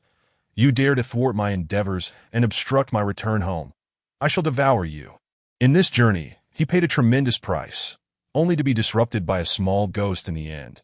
Devouring her and inheriting her merits for refinement would not render his efforts in vain. A kaleidoscope of dark clouds approached. Fu Ruo remained unperturbed. Before the conflict commenced, she had already enveloped herself in several layers of talismans. Yan Zhun observed her calm demeanor, a wicked smile curling at the corners of his lips. In the next moment, a scarlet serpent's tongue transformed into crimson mist, merging with the dark clouds. The talismans proved utterly ineffective, as if entering a realm devoid of mortals. Fu Ruo's pupils constricted sharply. She could not afford to create a greater commotion that might draw attention. She swiftly prepared to unleash a heavenly thunder talisman. However, unexpectedly, a gigantic mirror suddenly soared before her. The reflections within twisted. She vanished alongside Yan Zhun. Fu Ruo. Yuxiu Luo desired to enter as well, yet found herself barred from entry. Anxiously, she gazed at the luminous moon. The heart-stealing mirror revealed the fragments of her previous life, exposing her thoughts and desires. Should her heart harbor obsession? Yuxiu Luo contemplated this possibility, shaking her head vigorously. It could not be. It could not be. That female ghost was the most pure-hearted and desireless being he had ever encountered. In a strange town, within an unfamiliar courtyard, there was a little child, clinging to her leg and weeping profusely. The girl, merely 4 or 5 years old, was fair and adorable. She raised her dainty arms, pleading for an embrace. Fu Ruo picked up the little girl, beginning to survey her surroundings. She must have been transported by that serpent into another dream. But whose dream was this? The body she inhabited appeared to be around 14 or 15 years old. And judging by her attire and living conditions, her family was reasonably well off. The little girl nestled in her arms soon fell asleep. Fu Ruo prepared to summon someone for inquiries. She was taken aback when the body began to move on its own. It dawned upon her that she no longer held control over it. Resigned, she reclined, ready to observe what the serpent was scheming. 10 days later, Fu Ruo had gathered sufficient information. This place was Nanfanchang City, and the body was named Fu Qingjiu. Her mother had perished during childbirth due to a malevolent entity's interference. Her father was a 5th-grade demon hunter in the Demon Capture Division of Nanfanchang. The hierarchy of demon hunters ranged from 9 to 1, with her father occupying a mid-level position that a month prior. Fu's father had received orders from the Demon Capture Division and, alongside his brethren, ventured to Luocheng, the banks of the Luoshui River. A dragon demon had been wreaking havoc, causing frequent floods and devouring vast expanses of farmland. Fu Qingjiu felt a gnawing anxiety. Each day, she would visit the ancestral hall to gaze at her father's wooden carving. The little girl approached once more, still not fond of words, merely opening her arms for a hug. Fu Qingjiu lifted her, heart aching as she gently stroked the child's head. Qianzhong, I am sorry. I can only allow you to bear this alone. Fu Qingjiu possessed no talent for demon hunting, but Fu Qianzhong was different. She was born with the ability to control demons. 2 months passed, and grim news arrived from the Demon Capture Division. The team sent to capture the dragon demon had perished, their remains obliterated. Fu Qingjiu knelt in the ancestral hall, weeping as she gazed at the shattered wooden statue. The little girl gradually fell silent. As if her spirit had been drained, the Fu Qingjiu loathed her own powerlessness, unable to share the burden for her sister or avenge their father. Suddenly, a familiar voice echoed in her ear. Do you yearn to gain talent and wield power? Sacrifice your heart and soul as an offering, and you shall acquire a gift greater than your sister's. Fu Ruo furrowed her brow inwardly. This voice belonged to the serpent. She would not mistake it. This creature had lured her into this dream to entice the body to offer up her soul. It was peculiar. Fu Ruo pondered multiple times, yet could not unravel the logic behind it. Fu Qingjiu wrestled with her thoughts throughout the night, but ultimately did not acquiesce that on the second night. The serpent re-emerged to tempt her, yet she still refused. For 3 consecutive days, the serpent garnered no success. Yin Jun, irate, coiled within the mirror, muttering curses that dear. Why does that female ghost remain so unyielding? This is undoubtedly one of the most challenging crossroads of her life, and I can distinctly sense her obsessions intensifying. The heart-stealing mirror flickered briefly before extinguishing. Yin Jun sighed in frustration, his tail flicking petulantly. Very well, patience is key. After all, we are still here, that I refuse to believe she can endure this much longer. Greater matters await her. 3 years later. Fu Qingjiu's strength grew, yet her health deteriorated. That Fu Qingjiu could not discern the cause and could only continually procure nourishing herbs for her. However, Fu Qingjiu refused to consume a single bite. Selling all the herbs in exchange for gold and silver, the Fu Qingjiu could not comprehend her sister's obstinacy and had scolded her in sorrow multiple times. That Fu Qingjiu remained resolutely silent, becoming even more taciturn, resembling a true little mute. Many had remarked upon her demeanor, but the little girl merely gazed at them with an expressionless face, her cold, cruel eyes seemingly poised to extract their very hearts. Fu Ruo began to suspect that her sister had been possessed by the serpent. Yet, half a month later, Fu Qingjiu suddenly called Fu Qingjiu in the dead of night, tossing a large bag of gold and silver at her, and shoving her onto a donkey cart. Fu Qingjiu, perplexed, sought clarification, but in the next instant, she was struck unconscious. Just before losing consciousness, the frail little hand tucked a demon bone-crafted fragrant pouch into her embrace that as Fu Qingjiu succumbed to darkness. Fu Ruo's surroundings also plunged into obscurity, rendering her unable to see or hear anything. After a protracted period in the pitch-black space, she finally emerged, only to hear the serpent's loathsome voice. Chapter 41. Into the Dream, the Dungeon. Well, have you come to a conclusion? If you miss this chance, you may never see your sister again. Yin Jun's tone was a mix of mockery and theatrics that Fu Ruo sometimes genuinely wished to inquire whether he ever tired or felt weary. Each time she posed a question, he would regale her with a plethora of deceitful excuses. Has something happened to my sister? Fu Qingjiu finally broke her silence this time. She was not a fool. Qian Zhong would not simply knock her unconscious and send her away. Yin Jun seized the opportunity, launching a comprehensive auditory assault. Indeed, your sister is in quite a dire situation right now, to A.S. her elder sister. Do you wish to see her one last time? Oh dear. He suddenly paused. Perhaps it is best to forget it. I fear you might not withstand the shock, and it would be a waste of the path your sister has painstakingly forged for you. Fu Ruo clenched her fists, finding the serpent insufferable that I agreed. Fu Qingjiu's eyes reddened. Besides concern for her sister, there was also fear and guilt. Coming from a family of demon hunters, she understood that malevolent beings never made unprofitable deals. If it appeared to be a gain, there would surely be a more significant scheme lurking behind it. Yet now, with Qian Zhong's life uncertain, she could not afford to consider so much. Yin Jun was elated by her response. Having waited so long for this opportunity, that he eagerly urged, quickly, offer your heart and soul as a sacrifice. Place your left hand upon the mirror before you. Fu Qingjiu raised her hand and let it fall. Yin Jun's lips curled in a sinister smile. Haha, I've succeeded. I have finally succeeded. However, in the next moment, Fu Qingjiu suddenly collapsed, unresponsive. After a prolonged silence, her soul failed to manifest. Where is your soul? I distinctly battled with your soul. Why does it show you lack one? Yin Jun began to indulge in his habitual conspiracy theories, speculating wildly. Did the OU possess a soul-preserving artifact? Have you discovered me long ago and have been pretending all this time? Congratulations, you've guessed half correctly. Fu Ruo rose from the ground. The moment Fu Qingjiu consented to sacrifice her heart and soul, She had been extracted from the body. Regaining control, Furua seized the mirror before her. Gazing at the small black serpent swimming within the mirror's depths, she extended her slender finger and poked it. Yanjun, this dream cannot ensnare me. It would be wise for you to release me soon. The little serpent writhed in agitation, attempting to bite her finger as she swiftly withdrew her hand. The mirror vanished into thin air, and Yanjun's furious voice echoed. "Humph. Even if I cannot achieve anything, keeping you trapped a little longer is still beneficial. I shall await the day you manage to escape this dream." With that, Yanjun departed entirely. Furua looked towards the void, clicking her tongue. Angry and petulant, that little serpent. The serpent, agitated and writhing within the mirror, froze at her words, nearly shattering. Furua donned a veil and exited the inn. Upon stepping downstairs, the coachman stationed in the lobby swiftly approached to block her path. "Miss, you cannot go out. It is dangerous outside." The coachman, appearing to be in his 30s, with a physique and breathing rhythm suggesting he was a skilled fighter. "What did my sister instruct you to do?" The coachman replied honestly, "A buyer instructed me to take you far away from Tsang City, never to return." Indeed, something had gone awry. Furua immediately exited the inn. "That I must return." "What?" The coachman was taken aback. "Return where?"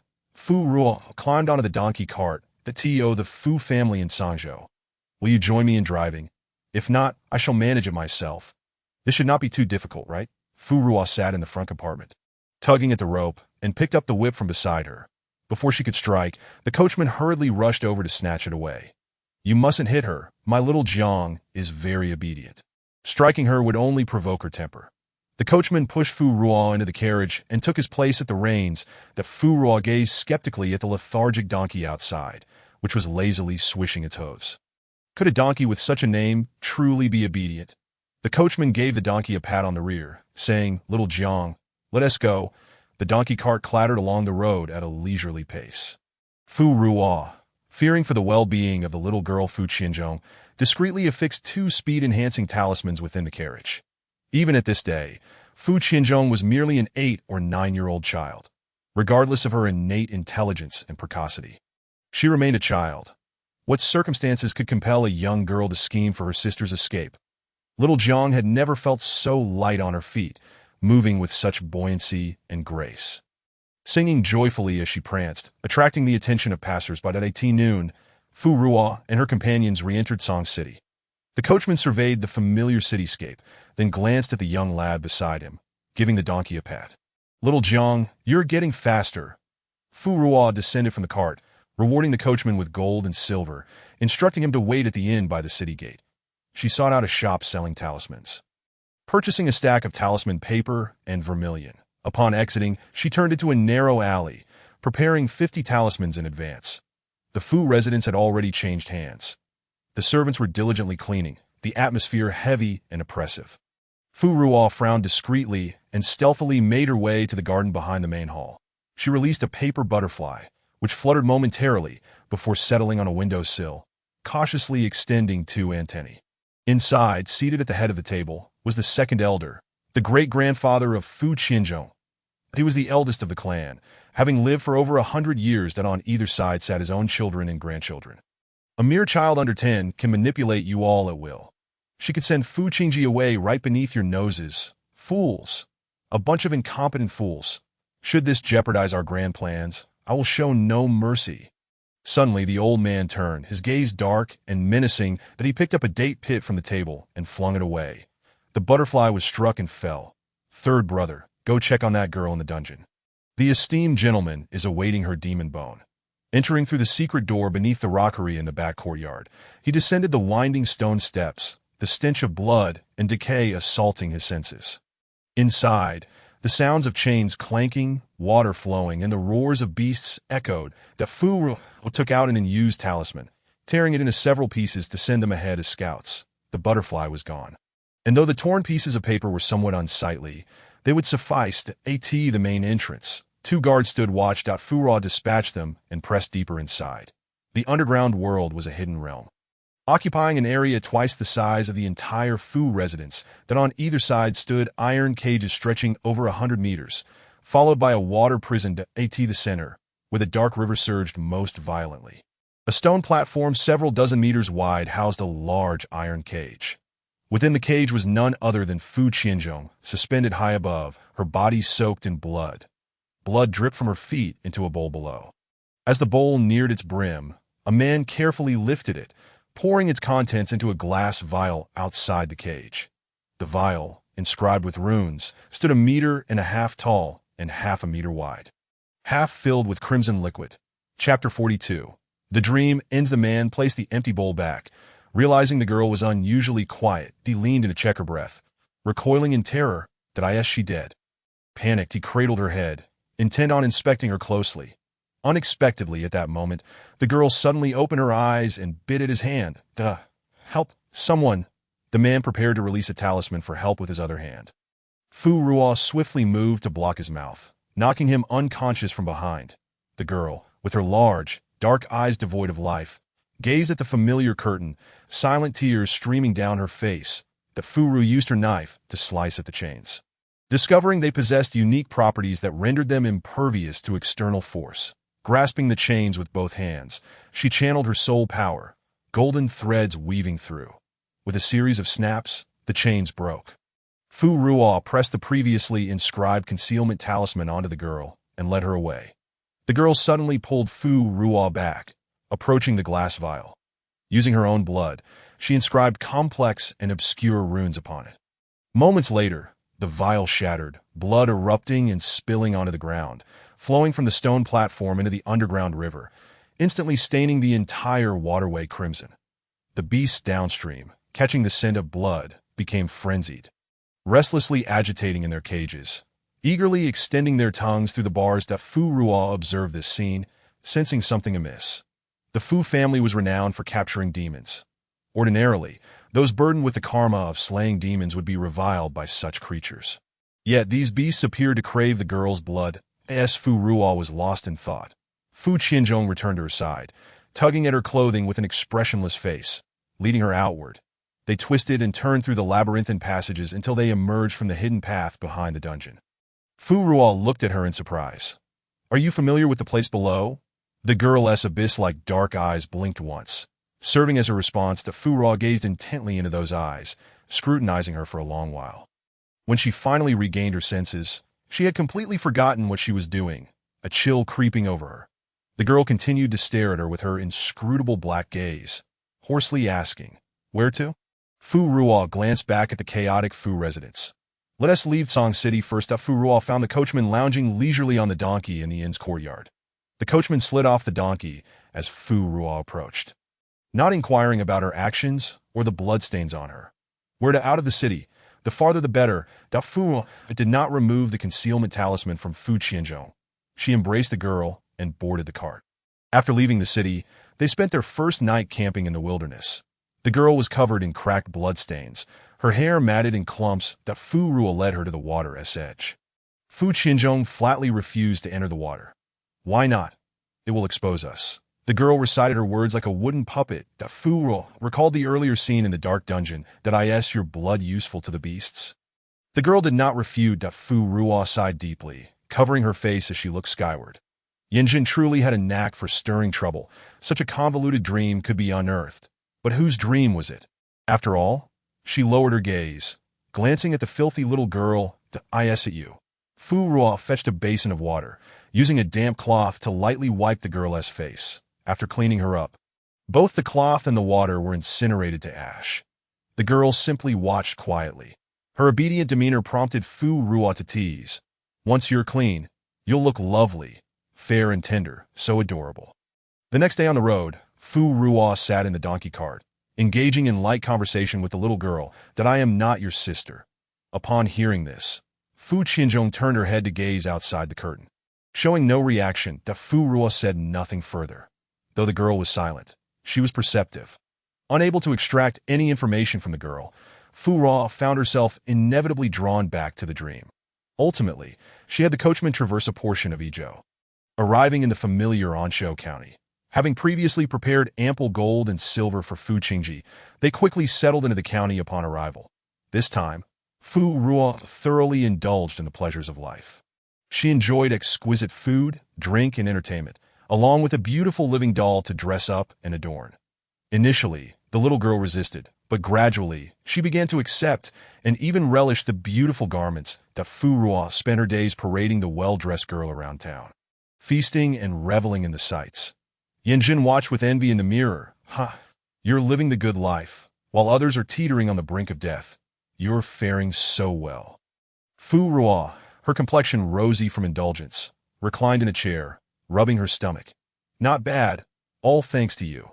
Yanjun gritted her teeth, her tail flicking wildly. "I wonder how long you can enjoy this." Yanjun vanished once more. And Fu Ruo rose from her chair. Da Fu Qinzhong was staring at her with a peculiar expression. "What's wrong?" There is something that Fu Ruo recalled Yanjun's earlier words and the different glances from before. Looking again at the little girl, a tumult of emotions swelled within her. Da Fu Ruo approached, caressing the girl's cherubic face that had regained its fullness, and cautioned her, "Do not expose yourself carelessly in the future. This world harbors too many sinister beings with ulterior motives, with a heavy heart." Fu Ruo let her long, curled eyelashes droop, casting shadows over the bizarre emotions concealed within her eyes upon returning home. She propped her chin on her hand, gazing vacantly at the sparrows flitting outside the window. She found herself wondering how Feng Luan and Zhang Erji were faring. Trapped within this dreamscape, she imagined old Bai and the others must be quite worried about her. During her journey to Anshuxian, Fu Ruo had attempted several times to uncover the true embodiment of obsession within this dream, yet she could find none. All she could do was await the dream's conclusion. As for Yanjun's claim that she would be eternally ensnared here, Fu Ruo dismissed it without a second thought. Those who would be forever trapped were likely the ones who had made deals with him.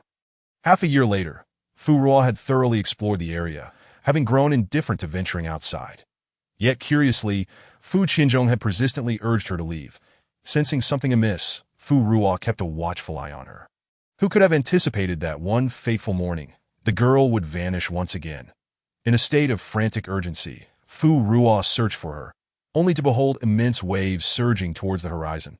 Atop the crest of the wave coiled a massive black serpent demon, while a small red that repeatedly collided against its heads. The black serpent opened its maw, unleashing a torrent of water that struck the red, sending it plummeting from great heights in a flash. Fu Ruo activated a talisman and soared upwards to catch the child. Though not bound by blood, she had watched over this girl for 4 or 5 years, and her heart ached. How could you get yourself so bloodied again? The 10-year-old child, upon landing, bore a solemn expression. "You must leave." Before Fu Ruo could grasp the situation, she was enveloped by a blood talisman, forcibly pushed away from the battlefield, just as she intended to rush to the rescue. Her body was once again taken by the surging waters, pulling her into the pond. The onlookers, witnessing the water rise unnaturally and sweep a person into the depths, scattered in terror, abandoning their fishing tools. This pond was sinister. Fu Ruo experienced the suffocating sensation of drowning once more. She struggled desperately to swim to the surface, but the water clung to her fiercely, that her chest felt ready to burst. She gradually lost her breath, her soul departing from her body. Familiar scenes resurfaced, and she suddenly opened her eyes wide. That turned out to be the body she had nearly borrowed for resurrection. That of Fu Qingjiu. That in an instant, all logic clicked into place for Fu Ruo. Yanjun had meticulously woven this dream using her memories from her previous life. Yet she had no past in this world, and had only briefly inhabited Fu Qingjiu's body before being forced to emerge as a spirit. Therefore, the memories Yanjun utilized belonged to Fu Qingjiu. As the dream approached its climax, it began to shatter uncontrollably. When Fu Ruo opened her eyes again, she found herself in the familiar city of Jiuyuan. She pondered, is the dream still ongoing? A flash of light in midair heralded the emergence of the obsidian serpent. Transforming into humanoid form, the being was androgynous, alluring yet exuding a chilling aura. Yanjun, visibly irked, hurled a cloud of multicolored mist towards Fu Ruo. Ascending higher, Fu Ruo evaded the dark mist, pulling out an ordinary thunder talisman. Thunder, explode. A beam of silvery lightning descended from the heavens, shattering the black mist. Fu Ruo gazed down at Yanjun. Abandon this dream. Cease its maintenance. Mortals lack cultivation, and their essence is precious. Prolonging this will lead to many deaths, leaving you with no escape. Yin Jun scoffed disdainfully. Foolish delusion. Once consumed, it is mine. To obstruct me is futile, and you wish for me to regurgitate it? Child, no matter how extraordinary your fate may be, what is your cultivation level? Yin Jun transformed back into a serpent. And a colossal shadow loomed across the sky, a serpent so vast it seemed capable of swallowing the entire city. Today, I shall devour the souls of this city. What can you do to stop me? Fu Ruo's pupils narrowed. She unleashed her talisman, swiftly intertwining the three souls with the pure energy of the heavens. The serpent disdainfully flicked its tail, sweeping away hundreds of souls that had been extracted. Suddenly, a thunderous roar echoed from above. Dark thunderclouds gathered, expanding from the size of a palm to envelop the entire city. Yin Jun felt an unprecedented sense of imminent danger and pressure that he hastily expelled the souls he had just attempted to consume. Trying to shrink his form, the thick thunderclouds piled to their limit, black and purple lightning coiling like a dragon in water. Gradually, the lightning thickened from the width of a finger to that of a bowl. With an overwhelming aura of slaughter, the thunder struck down from the clouds. Yin Jun barely managed to shrink his body by half that he stared at the approaching thunder, shock etched across his features as blood vessels burst. No! How could this invoke the thunder of tribulation? The black serpent writhed frantically, attempting to evade the onslaught. The black and purple lightning descended with precision. In midair, the black serpent was engulfed in thick black smoke. A charred aroma filling the air. The lightning illuminated its insides, revealing a body resembling that of a centipede. The outer layer of flesh was obliterated, and vast amounts of essence, soul force, and demonic power dissipated rapidly. The dream began to fade, inch by inch, turning to dust under the night sky. Beneath the moonlight, the city of Jiuyuan lay silent and serene, and one could discern that just moments ago. The citizens had endured a calamity. The essence expelled by the serpent swirled in the air before scattering throughout the city. Those who had been sweating profusely regained their breath and steadied their heartbeats. Some awakened from the dream, opening their eyes to the sight of dark purple lightning and monstrous shadows. There are demons. Rise. Do not sleep. There are demons outside.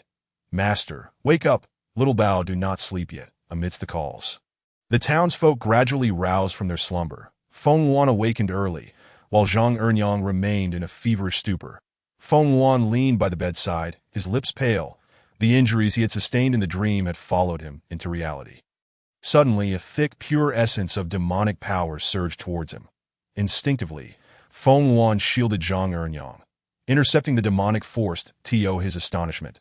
The moment the power touched him, it merged into his body in an instant. It replenished the essence he had exhausted in the dream, and his wounds began to heal rapidly. Feng Wan was taken aback. Just as a commotion outside caught his attention, that he glanced out the window, catching sight of the dark purple lightning flashing in the distance. The lightning had not yet fully struck down. Within the lightning, the soul of the serpent had already been charred. Thunder was inherently effective against demons and evil spirits, and given the serpent's recent misdeeds. The lightning showed no mercy as the phantom of the serpent's soul began to dissipate. A rift appeared in the sky, a beam of white light piercing through to strike the soul's bones. No, I refuse. I will not. Yin Jun howled in defiance. However, as the light beam faded, golden light began to emanate from his soul's bones. The golden light surged forth from each segment of the serpent's bones, transforming into a long stream of crimson gold that shot skyward, dispersing the remaining purple lightning. That then morphed into fine golden dust, showering the city. The blessings of golden light fell, touching every corner and inch of the land. The small flowers in the corners of the walls trembled comfortably. The next moment, a tiny sprite, adorned with leaves and no taller than a thumb, fluttered down from the blossoms. The grievances and malice hidden within the dust began to dissipate. Wandering souls emerged from the temples, bathed in the golden light that coursed through their bodies, their souls swiftly shrinking as they found refuge in a household. Doctor, how is she? Congratulations. Your esteemed wife is with child. Fu Ruo watched the scene unfold, deeply moved. Merit? Blessings? She recalled Yin Jun's prior words. Surely this merit cannot have been pilfered from others. The Jade Azura replied, no, stolen merit would not be so pure. that serpent indeed possesses merit. The heavenly path has chosen to spare him, that a myriad of miles away, in the depths of darkness, within a tomb chamber, a 10-year-old girl slowly opened her lifeless eyes. Her complexion was ashen, and she stiffly sat up from the jade bed. She raised her hand to feel her chest and neck that in no heartbeat, no breath. Her veins were black, buried beneath cold flesh, the Dio's zombie's dream. Fu Ruo and the others awakened from their slumber. Old Bai supported the nearby Bai Jio. "Wake up! What happened?" Fu Ruo glanced at the damaged temple and the two used talismans on the ground, promptly channeling her soul energy to him. She ignited her own spirit, forcibly reviving the two talismans. "We have already spent over an hour in the dream." Floating down from the sky, Fu Ruo located the deep pit created by the lightning strike. Inside lay a small black serpent, no longer than a finger. Unconscious, while a mirror stood vigil beside it. As Fu Ruo reached to pick up the serpent, the mirror obstructed her path. That My master has been forced to dissipate a millennium of merit and cultivation into blessings for this city. His debts have long been repaid. Dio not harm him. Fu Ruo sighed, quite loyal. "I see that I have no intention of killing him for now. That My's second dream must owe you half of its credit." "Yes." At the mention of this topic, the mirror fell silent. Fu Ruo continued, "Return the original dream to me." The mirror emitted a shattered fragment. "You may inspect it at your leisure." Fu Ruo nodded. "Very well. That I have also lost a group of people. Do you know where they are now?" The mirror remained silent. Fu Ruo chuckled lightly, her tone gentle, yet laced with an undercurrent of threat. "Your master hasn't harmed them, has he? Otherwise, some debts may not be so easy to repay." The mirror trembled in midair and spat out 4 souls. "Here you go." Chapter 44, Old Matters. Taking advantage of Fu Ruo's inspection of the 4 souls, the mirror whisked away the little snake.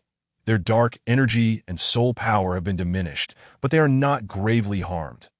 When your master awakens, let him ponder how to make amends. Fu Ruo picked up the seemingly lifeless mirror from the ground and gave it a flick on the head. "Did you hear that?" The water in the mirror rippled, continuing to feign death. "To prevent you from shirking your debts, I must take you along as well." Fu Ruo stuffed the mirror into a cloth bag. Yu Shil let out a shriek. "Ah, this is my designated space. Fu Ruo, how could you bring that snake and the mirror in here?" Fu Ruo shrugged, exasperated. "I have no other bags to use." Dwashin mirror. This ghost is truly poor. Moments later, the mirror leaped out of the cloth bag, disdainfully ejecting a delicately crafted pouch. Fu Ruo held it up for inspection. "What is this?" Dwashin mirror. "A storage bag." "Yu Shilua? This is unreasonable. Why is it that after I fell from cultivation, my storage bag was shredded by the gale, leaving no treasures behind, yet yours remains intact? Such a narrow-minded perspective." The mirror turned away. Ignoring him, Fu Ruo tossed the Dwashin mirror into the storage bag and, after a moment's thought, threw in Yu Shilo along with the bag. She patted the now bulging pouch. "You all must learn to coexist harmoniously." Fu Ruo signaled to Lao He, who floated over from outside the city, accompanied by several Taoist priests and a member of the Demon Capture Division. Fu Ruo composed herself, approaching with calm confidence. "What a lively scene. Are you all here to capture demons and eradicate evil spirits?" "I have already dealt with them." Lao He watched these people with a smirk, akin to quail in their timidity. The Taoists had previously regarded Fu Ruo with indifference, perceiving her merely as a do-gooder preparing to enter the incense path. The incense path is easy to learn, but difficult to truly master. They believed she possessed no significant fortune. However, upon witnessing the heavenly thunder in the city today, they had become unusually respectful.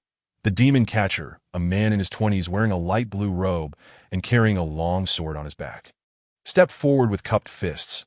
"You must be the renowned goddess of crossing the river in this vicinity. I am Situ Wu from the Qingxi of Izhou, here in Jiyun City, to seek a demon."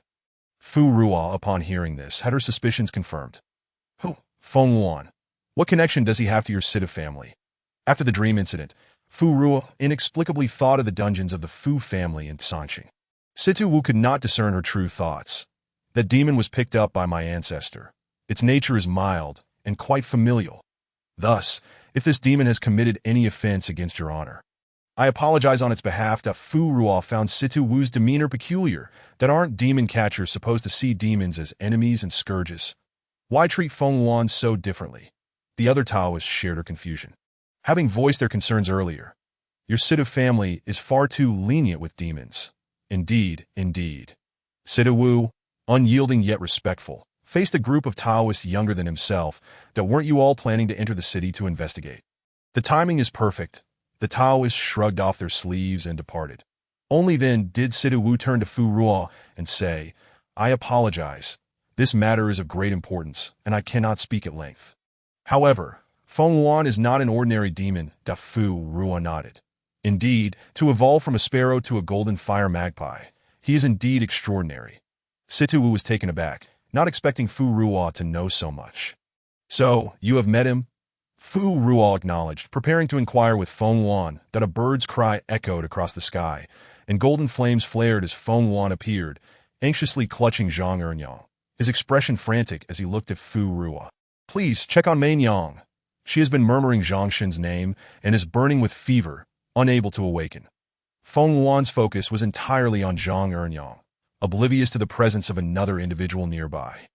Situ Wu took the initiative to speak. Uncle Feng, your demonic energy is fluctuating wildly. Has something significant occurred? Fu Ruo affixed a calming talisman to Zhang Ernyang.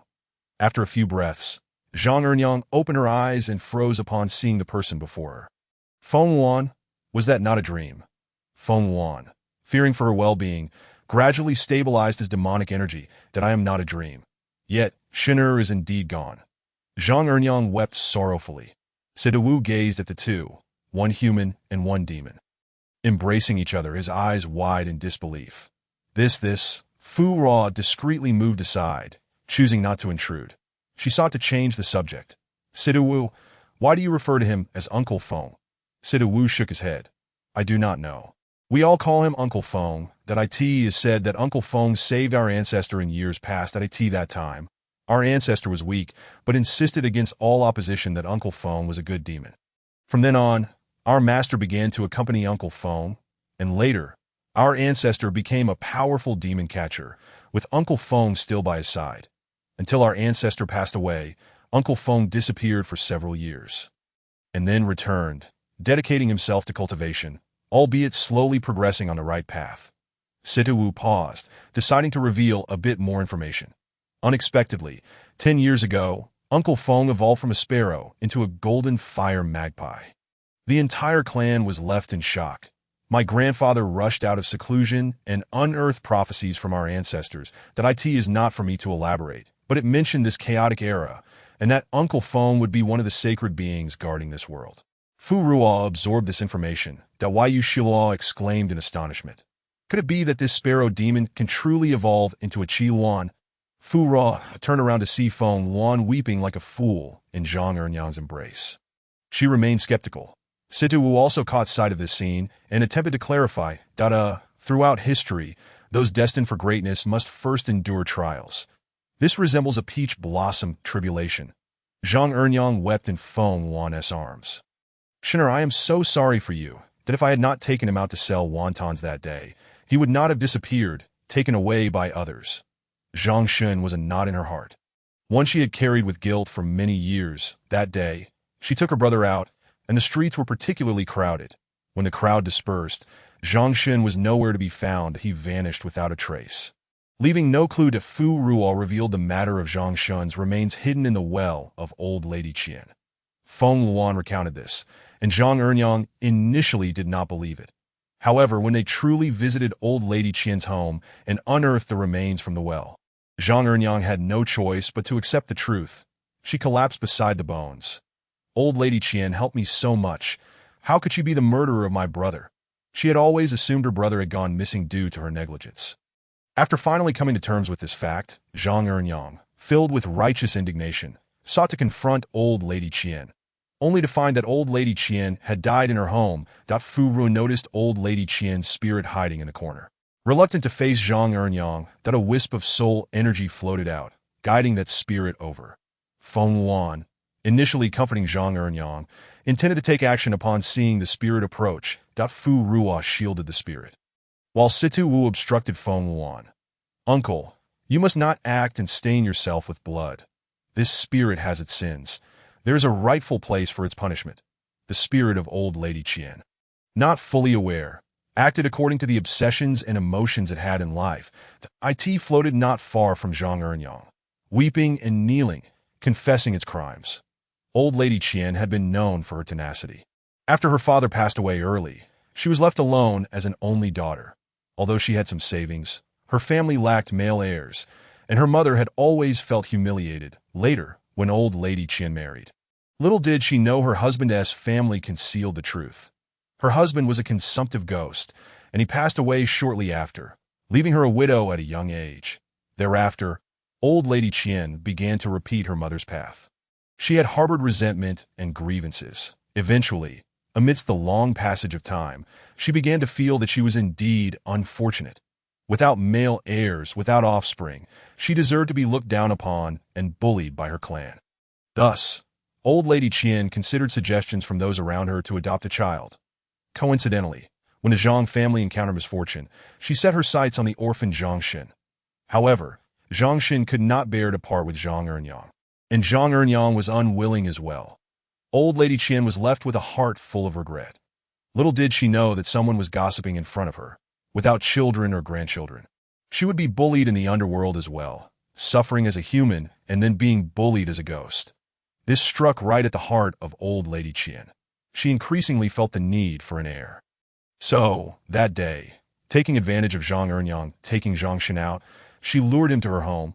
Her original intention was to coax him into staying, but who would have thought the child, having never eaten anything good, choked on a pastry and died. Old Lady Qian panicked, but, recalling the earlier gossip, mustered the courage to toss the deceased Zhang Xin into the well. She would periodically pay homage and murmur, attempting to brainwash Zhang Xun's spirit into recognizing her as grandmother, so that she would not be bullied in the underworld. That I know my sins are profound, but you, Enyang, I am terrified from the bottom of my heart. I am afraid I have suffered enough in life. I cannot endure being bullied by ghosts in the afterlife as well. The spirit of Old Lady Qian trembled as she incessantly apologized to Zhang Enyang. She was acutely aware that Zhang Enyang was suffering from the loss of her brother. In a moment of empathy, she reflected on her own earlier life and felt that without a male figure, Zhang Enyang's family would endure similar hardships as her own. Thus, before Zhang Enyang became prosperous and relocated to this area, Old Lady Qian frequently offered assistance by caring for the young sisters of the Zhang family, bringing them food.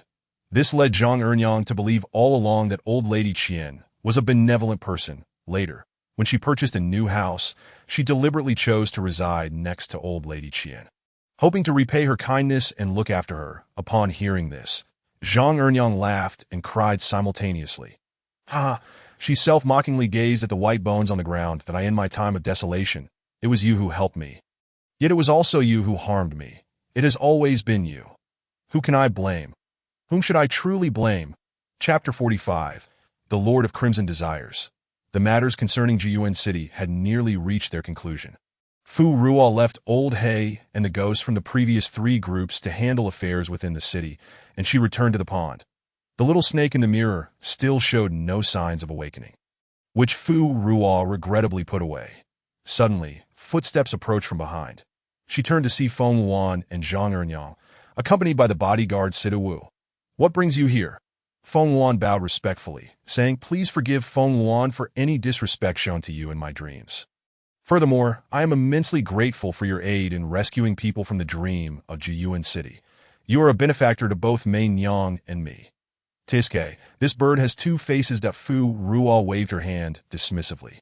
No need for formalities. I am simply fulfilling the offerings of Jiyuan City. Feng Wuan and Zhang Enyang exchanged glances. After a moment, Feng Wuan produced an invitation and placed it on the stone table. We are to be wed in 3 months. If you do not mind, I hope you will join us for the celebration. Fu Ruo picked up the wedding invitation, her gaze shifting between Feng Wuan and Zhang Enyang. Was Zhang Enyang truly willing? Upon hearing this, Sita Wu, more anxious than Feng Wuan, interjected, Our master is upright and honorable. In the future, as a divine bird, he shall never resort to coercing anyone into marriage. Zhang Enyang could not hear Fu Ruo's words but caught Sita Wu's. She took the initiative to speak. Thank you for saving my life, that I willingly accept this marriage. I know Feng Lang is a demon, but his feelings for me are genuine. Something I have never encountered before. I am infatuated with this affection. and should there be any repercussions, I am prepared to bear them myself." Feng Yuan interrupted, grasping her hand. "No, this forbidden love was initiated by me. Any consequences should fall upon me." Feng Yuan. Situ, observing this scene, turned away, unwilling to witness the affectionate exchange of the new couple, and gazed skyward. Fu Ruo, noticing his pained expression, couldn't help but chuckle. She led Situ across the plank bridge to the pond's edge. "Does your Situ family have no objections?" Situ glanced around cautiously, ensuring they were distanced from Feng Yuan. Before whispering, "There are certainly objections, but since Master Feng has made his choice, we are powerless to intervene. After all, he is not a pet bird of the Situ family. If the prophecy holds true, it would be us who are fortunate." Fu nodded. "Indeed, it is rare for your family to be so open-minded that I in the capital of Nanfan, 100 miles away at Panlong Mountain, after enduring many days of torment." Yu Yang could no longer hold on. On that day, she had forcibly enhanced her power, using forbidden spells, and now her heart's pulse was on the verge of complete cessation. As her time drew near, she reflected on her life, finding it absurd and exceedingly frustrating that on that fateful day, she should have annihilated the imperial palace.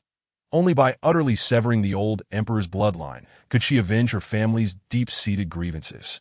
Yu Yang collapsed to the ground, her mind growing increasingly muddled, her body cold and rigid.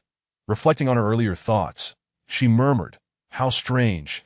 When did I become so consumed by murderous intent?" Within the cave, the last trace of her feeble breath vanished. The earth shook, and a vibrant red light shot into the sky.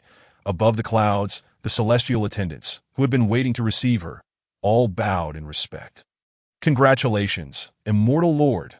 Rejoice, immortal lord! The tribulations of the mortal realm have passed. You shall soon ascend to the esteemed rank of immortal king." Ji Feijua looked disdainfully at the capital of Nanfan, her expression cold. "Congratulations? What is there to celebrate? This transformation into an immortal has cost me dearly. That mortal's character is far too soft.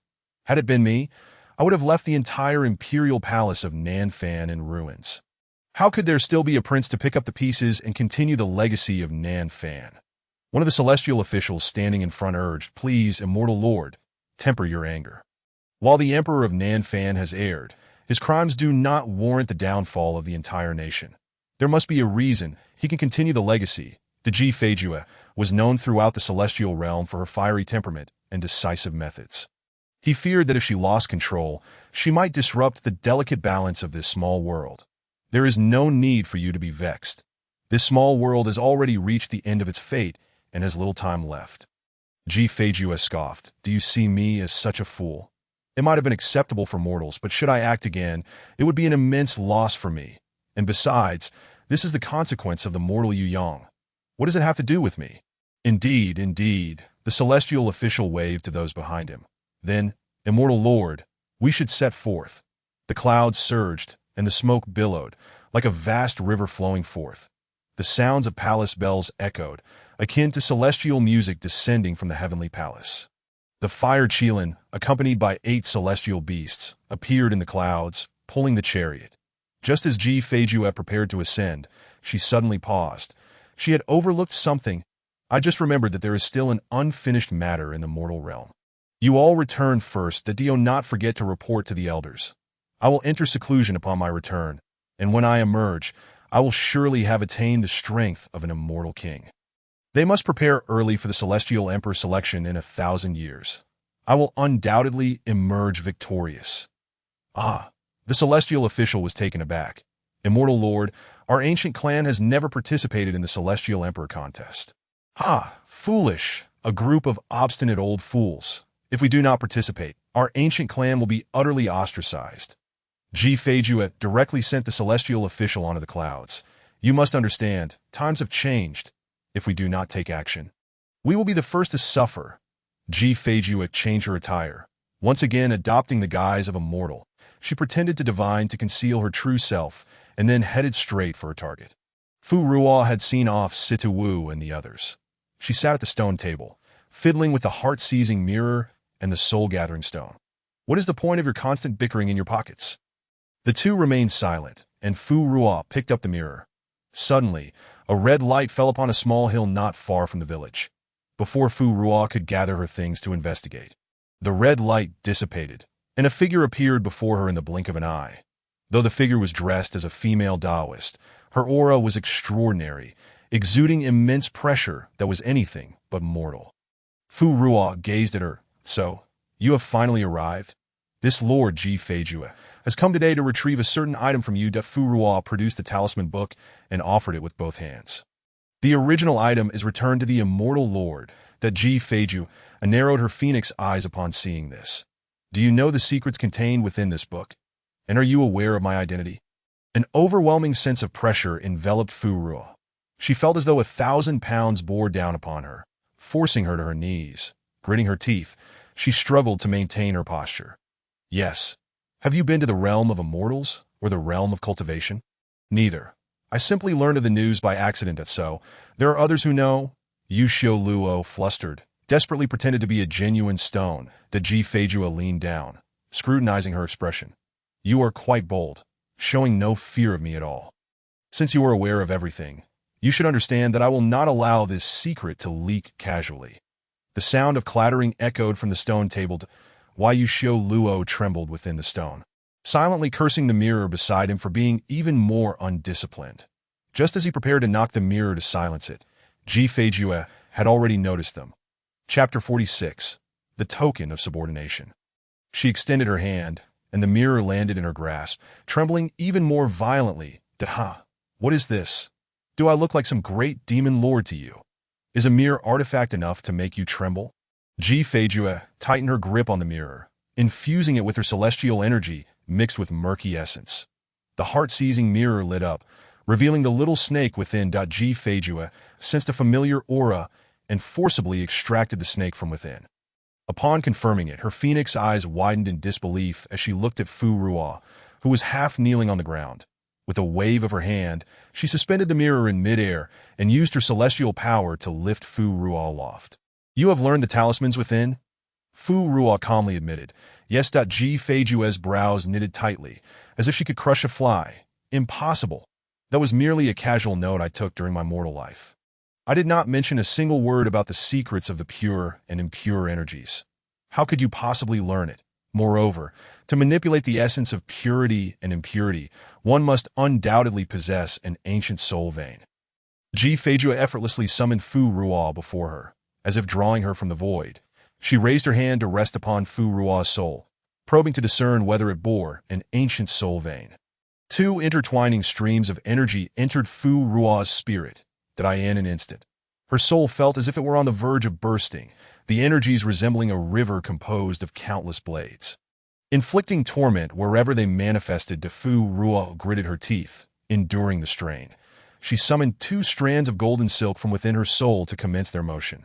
They engaged with the 2 streams of energy, intertwining and guiding the essence of purity and impurity to circulate within her soul. The AS1 cycle concluded. The oppressive energies vanished without a trace. Ji Feijue withdrew her hand in astonishment. The essence she had infused had indeed been absorbed by this soul. This soul possessed an ancient vein, undoubtedly hailing from one of the 13 ancient clans. Releasing Fu Ruo, she lifted her pressure. You may rise for now. I inquire. How many talismans have you mastered? She had won the wager. Fu Ruo lowered her gaze, concealing her excitement. She released her soul power into the surroundings, in an instant, from the pool, from the distant mountains, and from the woods, hundreds, even thousands of talismans flew forth among them. The thunder talismans were most abundant, arranged in order of potency from greatest to least. Regrettably, 36, she replied. To Ji Feijue chuckled aloud. If my memory serves me right, there are only 36 in total, correct? Should I commend your humility or chastise your arrogance? With a flick of her wrist, several talismans landed in her palm. After inspecting them, Ji Feijue's gaze toward Fu Ruo brightened slightly. Indeed, you possess great talent, surpassing even my expectations. Moreover, your disposition is commendable. As for cunning, Ji Feijue glanced at the talismans still concealed in the shadows.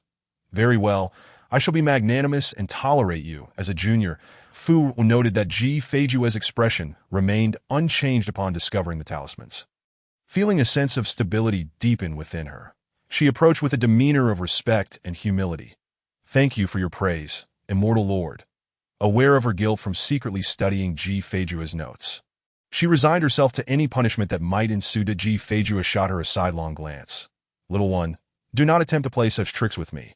Your tactics of retreating to advance are futile. The entire immortal realm knows I am the most unpredictable and unconventional of ancient immortals. However, your prodigious talent is noteworthy. It would indeed be a pity to eliminate you. Step forward. The Fu Ruo tightly clenched her sleeve. Hesitating, before she could take a step, she was drawn forward by the immortal power. Kneeling on the ground, do not dawdle. Raise your hand and proceed. As she spoke, Fu Ruo found a book and an unidentifiable token materializing in her grasp. The token soared into the air, hovering before her forehead, with the character for Ji prominently displayed. My's surname is Ji. This token is a gift from a vassal of my clan, since you have learned the talismans of my Ji family. How about becoming a vassal of the Ji clan? Fu Ruo gazed at the token, hesitating to reach out for it. Ji Feijua, unable to contain her impatience, summoned her immortal power to encircle her fingertip. Are you feeling wronged for not accepting it? Watching from the sidelines, Yu Shou, who had been trembling in fear, now wished fervently that he could accept the token himself, but he interjected, "Forgive me, immortal lord, but allow me to interject. Fu Ruo has been in the mortal realm for so long and knows little about this." He turned to Fu Ruo, transforming into a frantic chicken. "Quickly accept it. This is a once-in-a-lifetime opportunity. How many cultivators, upon ascending, would go to great lengths to establish even the slightest connection with the ancient clans? Do not squander such a fortune. How can you be unaware of your good fortune? If you refuse and anger the immortal lord, it could cost you your life." She had no choice. Why Yu Shou feared that she might suddenly become confused when faced with this opportunity. Listening to Yu Shou's incessant chatter, Fu Ruo felt an overwhelming urge to strike him. Did she not understand this? Yet, what if the female immortal discovered her deception in the future? Ji Feijua flicked her fingers, summoning the soul-gathering stone into the air. Was it you who informed her about the essence of purity and impurity? Yu Shou, startled, felt his hair stand on end. His teeth chattered for a moment, yet he could not utter a single word. Finding the situation dull, Ji Feijua tossed the stone into the air, letting it accompany the mirror. She raised an eyebrow at Fu. "Are you owed? It seems you are quite adept at utilizing my talismans." The serpent in the mirror and the soul within the stone both emanated a familiar aura. "Why do you hesitate to accept the token?" Fu Ruo looked up, meeting her gaze directly. "May I inquire, immortal lord, what restrictions are placed upon this vassalage? How many years must one serve?" Ji Feijua regarded her with growing admiration. Should she ever return to the immortal realm, this young one would undoubtedly be among the top candidates for leadership within the clan. To her surprise, this descent into mortality had yielded unforeseen gains. It seemed that the heavenly path was indeed favoring her. A position as an immortal emperor was undoubtedly within her grasp. Ji Feijua, unusually patient, began to explain. "Vassals do indeed vary. Some have specific tasks to complete, after which they may be released, while others have a stipulated time frame, automatically nullifying the contract upon its expiration. Of course, being a vassal of the Ji clan comes with numerous advantages, including access to our resources akin to those of our branch descendants, as well as the opportunity to practice some ancient methods with external assistance. However, any actions that betray the duties of a subordinate will naturally incur severe consequences." In a good mood, Ji Feijua displayed several tokens before her. She turned the tokens away from Fu Ruo. These tokens varied in rank and status. Choose any one you wish. Whichever you draw will determine your fate. Entirely reliant on your luck, Fu Ruo's expression stiffened. Although Yu Shou often claimed she was fortunate, and indeed her journey had been smooth, Fu Ruo felt that luck was an elusive concept in which she had little faith. Yet today, she had no choice but to draw. Moreover, she needed to send this female immortal on her way as soon as possible. Fu Ruo forcibly suppressed the pain within her soul, closed her eyes, and randomly reached for one. Upon glancing at the small characters on the reverse side, Ji Feijua's smile faltered. "Your luck is indeed remarkable. Congratulations. You have drawn a first-rate vassal token, requiring you to complete merely 3 tasks for me, after which the vassalage will be dissolved." Fu Ruo clutched the token. The front indeed bore the character for one. She gradually exhaled, her expression brightening with genuine joy. Chapter 47. The seed of Tao, Ji Feijue, extracted a drop of soul blood from her forehead. The grayish-blue blood merged with the token, sealing the contract. She ruthlessly burst Fu Ruo's bubble of elation. "That I must inform you that this first-rate token is the most difficult to obtain. You know why it requires you to complete 3 tasks for me?" Fu Ruo suddenly felt an ominous premonition. Why? Behind Ji Feijue, a colossal shadow of a royal token manifested, exuding an overpowering imperial aura that swirled around her. She stepped onto the token, ascending to her throne. Lazily surveying the scene below, "I am Feijue, the youngest master of the Ji clan, the foremost among the 13 ancient clans. That My token is the hardest to acquire and the most challenging to dissolve.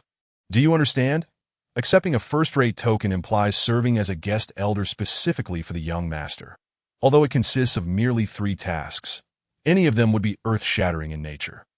As the young master of the Ji clan, openly defying the unspoken rules of the ancient clans while participating in the struggle for the title of immortal emperor, she herself could not ascertain whether she would be met with betrayal from her own kin. Those who ascended from the mortal realm, along with other celestial families, would never permit the ancient immortals to claim the title of immortal emperor in order to safeguard their own interests. Ji Feijue propped her forehead and cast her gaze toward the distant fluttering banners atop the treetops.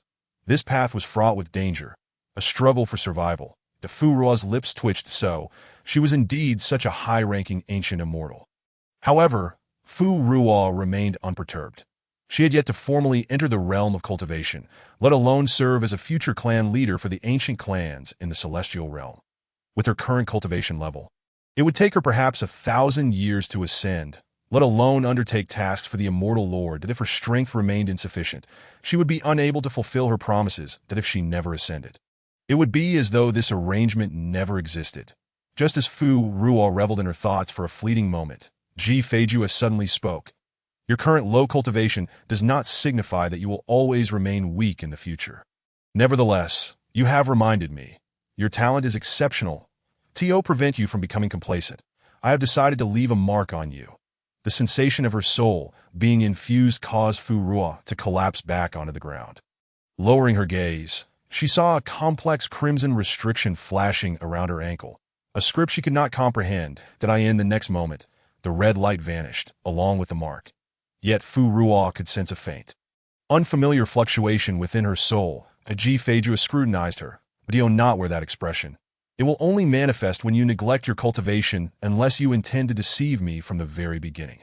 Fu Ruo shook her head vigorously. No. How could that be? I love cultivating." Ji Feijue finally found satisfaction, although she was unaware of why this mischievous girl was trapped in the realm of mortals. The fortuitous circumstances surrounding her transformation into a human were perhaps orchestrated by the unseen hand of fate. That a gentle breeze caressed her garments as Fu Ruo rose from the ground. The celestial beings above languidly scattered, their gaze sweeping across the world with an air of disdain. The stones and mirrors ceased their trembling, gazing dreamily at the ancient immortal, lost in reverie. That was absolute power, unmatched authority. Ambition burgeoned like wild grass, creeping and entwining. Fu Ruo too looked up at Ji Feijue with admiration that was hard to articulate. She did not yearn to replace her. She merely wished for the next opportunity to be less fraught with scheming. She longed for simplicity, to tread her own path and seek her own truth. Wherever she might wander, she would reckon with the moment. She wished to behold the myriad wonders of the world without being consumed by the passage of time. Forever harboring a heart of compassion and reverence, she was simply herself, with no need for concealment or restraint. When she desired to act, she should be able to do so without hesitation, possessing both empathy and the capacity to aid the world. A monk once confided in her that his deepest suffering was not found in the quagmire of despair, but in the hollow anguish of being powerless to alleviate the suffering of others. Suddenly, the golden threads within her soul surged through her body, radiating waves of potent warmth, mending her spiritual form. Ji Feijue sensed an indescribable presence surrounding her, just as she sought to explore it. A formidable force propelled her away. Looking down, she noticed Fu Ruo had entered a semi-meditative state, surrounded by a torrent of will and incense converging upon her. Her position had become the epicenter of a vortex. Ji Feijue refrained from disturbing her and withdrew to a distance. The intertwining forces of merit and aspiration were being absorbed at an alarming rate. This girl was indeed extraordinary. Yet, she found it perplexing that she could not discern the nature of Fu Ruo's path. How strange, how domineering was this path. This was Fu Ruo's most painful experience of meditation. She could not let her guard down around this ancient immortal. She had to channel her energy into enlightenment while remaining vigilant and subtly mending her spiritual form. As the meditation concluded, Fu Ruo emerged from the unbearable torment with a measure of relief. She turned inward and discovered an unexpected gain. The two golden threads she possessed had lengthened, though she did not fully understand what this meant. They could be considered her trump card for now. Rising from the ground, Fu Ruo utilized a cleansing talisman to rid herself of the dust she had just accumulated. Above, 3 golden edicts descended. Ji Feijue impatiently accepted them. The urgency was palpable, as if they were demanding her attention. That group of old-timers was quite bothersome. The invisible pressure from the heavens grew increasingly oppressive after reading the edicts. Ji Feijue stood up. Fu Ruo, I must take my leave. Before I go, let me impart a word of caution. Until you possess the strength to protect yourself or conceal your soul's essence within the realm of incense, do not venture beyond this small world. Although Fu Ruo held the same sentiment, she still inquired further. Why? Ji Feijue replied, in this world, no incense deity can emerge. The time has run out, and it will not last much longer. The divine pressure from the small world accelerated towards them. Ji Feijue waved her hand to send it back a distance. Is it forbidden to speak? She had not made her meaning explicit. Moreover, the matter of you obtaining my token must remain a secret. Whether in the realm of cultivation or the celestial realm, this identity will only bring you calamity, not to mention that you possess my first-rate token. Given your talent, you are destined to ascend within a millennium. By then, it will be the most fiercely contested moment for the position of Celestial Emperor. Fu Ruo listened to one bad piece of news after another, feeling as though she had traded a sesame seed for a watermelon. Minor fortunes accompanied by major misfortunes. Ji Feijue turned to leave. Fu Ruo's gaze brushed over the soul-gathering stone, and an idea struck her. Is the Celestial Lord not as one might expect? Ji Feijue answered, you cannot possibly have heard of me. Are you suggesting that my behavior today differs from the ancient clan's accounts? Fu Ruo lowered her eyes. Indeed, she recalled the ancient immortal's image as described by Yu Xiu, a group that ruthlessly oppressed other celestial clans to monopolize the arts of purity and impurity, aloof and unapproachable. Ji Feijue scoffed, her expression one of disdain. I can only tell you that the ancient clan has never stood in opposition to the celestial realm. Cultivate diligently, not just for my sake, but for your own protection. Should any calamity arise, you and I would be the first to be sacrificed. But if trouble arises in the celestial realm, the ancient clan will undoubtedly be the first to rush in, offering their lives as compensation. Whether we wish it or not, the will of heaven permits no retreat. Chapter 48. Yuan Crystal. Fu Ruo was bewildered, as if she had stumbled upon a secret she should not have known. Yet, since acquiring that talisman book, an unbreakable bond had formed between her and the ancient clan. Ji Feijue sighed. This little girl was indeed unfortunate, her soul appearing in the realm of mortals. Nevertheless, seeing her cultivate the path of incense, I shall bestow upon you a small gift. She lightly tapped the bracelet on her other wrist with her index finger, causing a colorful crystal to drop. The droplet-shaped crystal, emitting a milky, white glow, soared into the air. This Yuan crystal should be useful for refining your physical form. Fu Ruo joyfully raised her hand to catch it. Thank you. She looked up, only to find that Ji Feijue's figure had already vanished. Was this the speed of a celestial being? It was far beyond mere teleportation, a feat that transcended the speed of light. Yu Xuan and the heart-snatching mirror, having seen the figure depart, ceased to hover in the air like mere decorations. Yu Xuan exhaled a breath of relief. You nearly scared me to death. That ancient immortal's young master actually refrained from making a move. I told you your luck is formidable. Fu Ruo, the ghost girl, can she even speak? Fu Ruo waved her hand. No need to call. I'm currently deep in contemplation. She pondered over the Yuan crystal in her palm. By channeling her soul power into it, she could extract a small amount of elemental energy in a ratio of over 100 to 1. However, as she was cultivating the path of incense, she was not lacking in soul power. She could afford to support this stone. Fu Ruo had previously been troubled by her inability to refine a physical form. According to Yu Xiao, unless she could reach the realm of cultivation, she would remain in a formless state. But if she ventured into the realm of cultivation, her formless state would inevitably be discovered. Why Yu Xiao frowned. Why did the ancient immortal suddenly treat you so well? She even gifted you a crystal to alleviate your immediate predicament. This Yuan crystal is said to be a stone that can only be transformed from the remnants of the earth's veins since the separation of heaven and earth. In the realm of cultivation, aside from prominent families or top-tier sects that might possess one or two pieces, ordinary people might not encounter it for years. That Fu Ruo found a piece of string to weave the Yuan crystal into, effectively concealing it to prevent its detection. She tried wearing it around her neck and found it to be unobtrusive. Confirming that the oppressive pressure from the heavens had completely dissipated, she realized that the young master of the ancient clan had truly left. Fu Ruo retracted the smile from her face and exhaled a breath of soul energy. Fu Ruo, what is the matter? Is that stone poisonous? Yu Xiao exclaimed, agitatedly pacing on the table. Fu Ruo shook her head. Sitting down on a stone bench to rest her eyes weakly, she replied, I'm fine. To evade her probing, I forcefully absorbed the impurities she had injected into my soul. Yu Xiao was nearly overwhelmed. What a massive amount of information. Are you saying that the Celestial Lord just injected impurities into your spiritual body, and you absorbed it? How did you manage that? Fu Ruo concealed the matter of the golden threads within her soul. I simply absorbed it during a cycle of luck, that if she had not felt a sudden urge to meditate and refine her cultivation, mending much of her injuries, her soul would likely have split into several fragments by now. The mere thought of that scenario made Yu Xiao wince in pain. She never expected Fu Ruo, who usually remained quiet, to exhibit such resilience in critical moments. By the way, why did she suddenly treat you so well? Fu Ruo smirked slightly. Perhaps she believes I have some connection to them. After receiving news from Yu Xiao, Fu Ruo began to contemplate her countermeasures. Since that ancient immortal had undergone tribulations and yet could still comprehend certain aspects, it indicated that during her mortal life, she could occasionally sense the energies of purity and impurity. However, as a mortal, she should have only been able to faintly perceive spiritual energy. The only difference with that Taoist was that she possessed the soul of a suppressed immortal.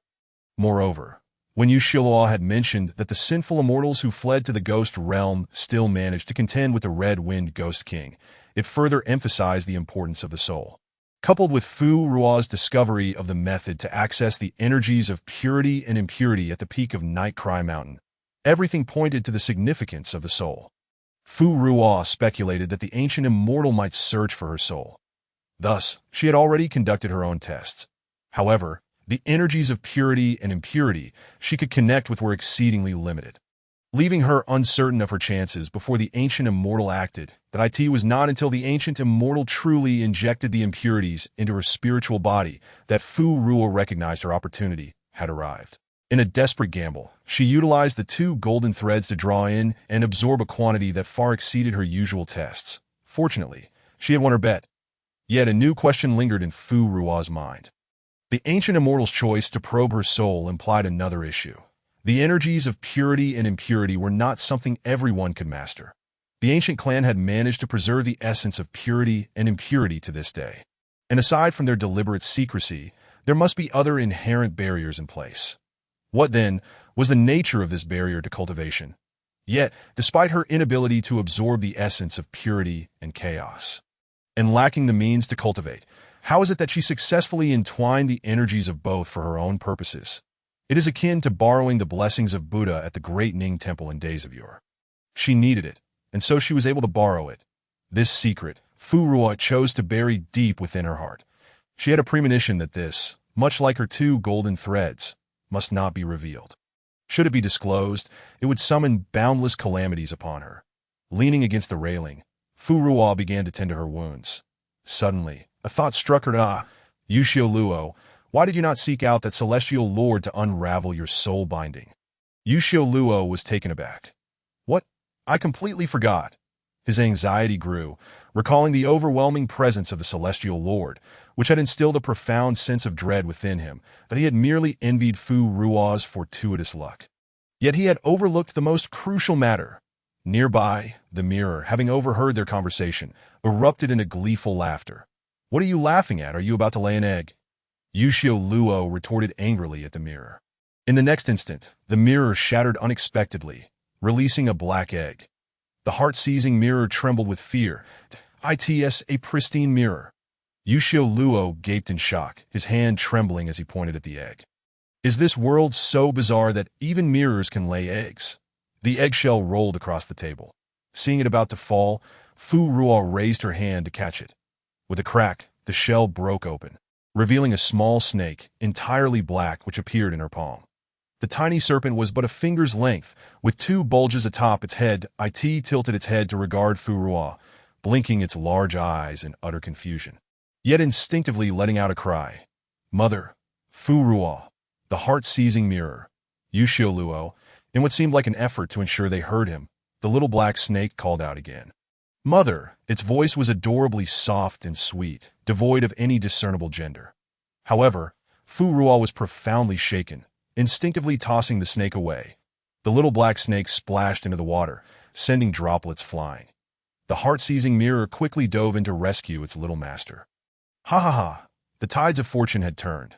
Yushio Luo burst into raucous laughter. Do you think that Yan Jun, once he regains his memories, wouldn't he wish to return to the past and eliminate his present self? Just thinking about it makes me want to laugh uncontrollably. Ha ha! I'm dying of laughter. Tears streamed down Yushio Luo's face from his mirth. Chapter 49. The Linglong ball from the pavilion came the sound of bubbling water. Fu Ruo turned her head. The little black snake, noticing Fu Ruo's gaze, immediately switched from its flailing state to a proper swimming posture.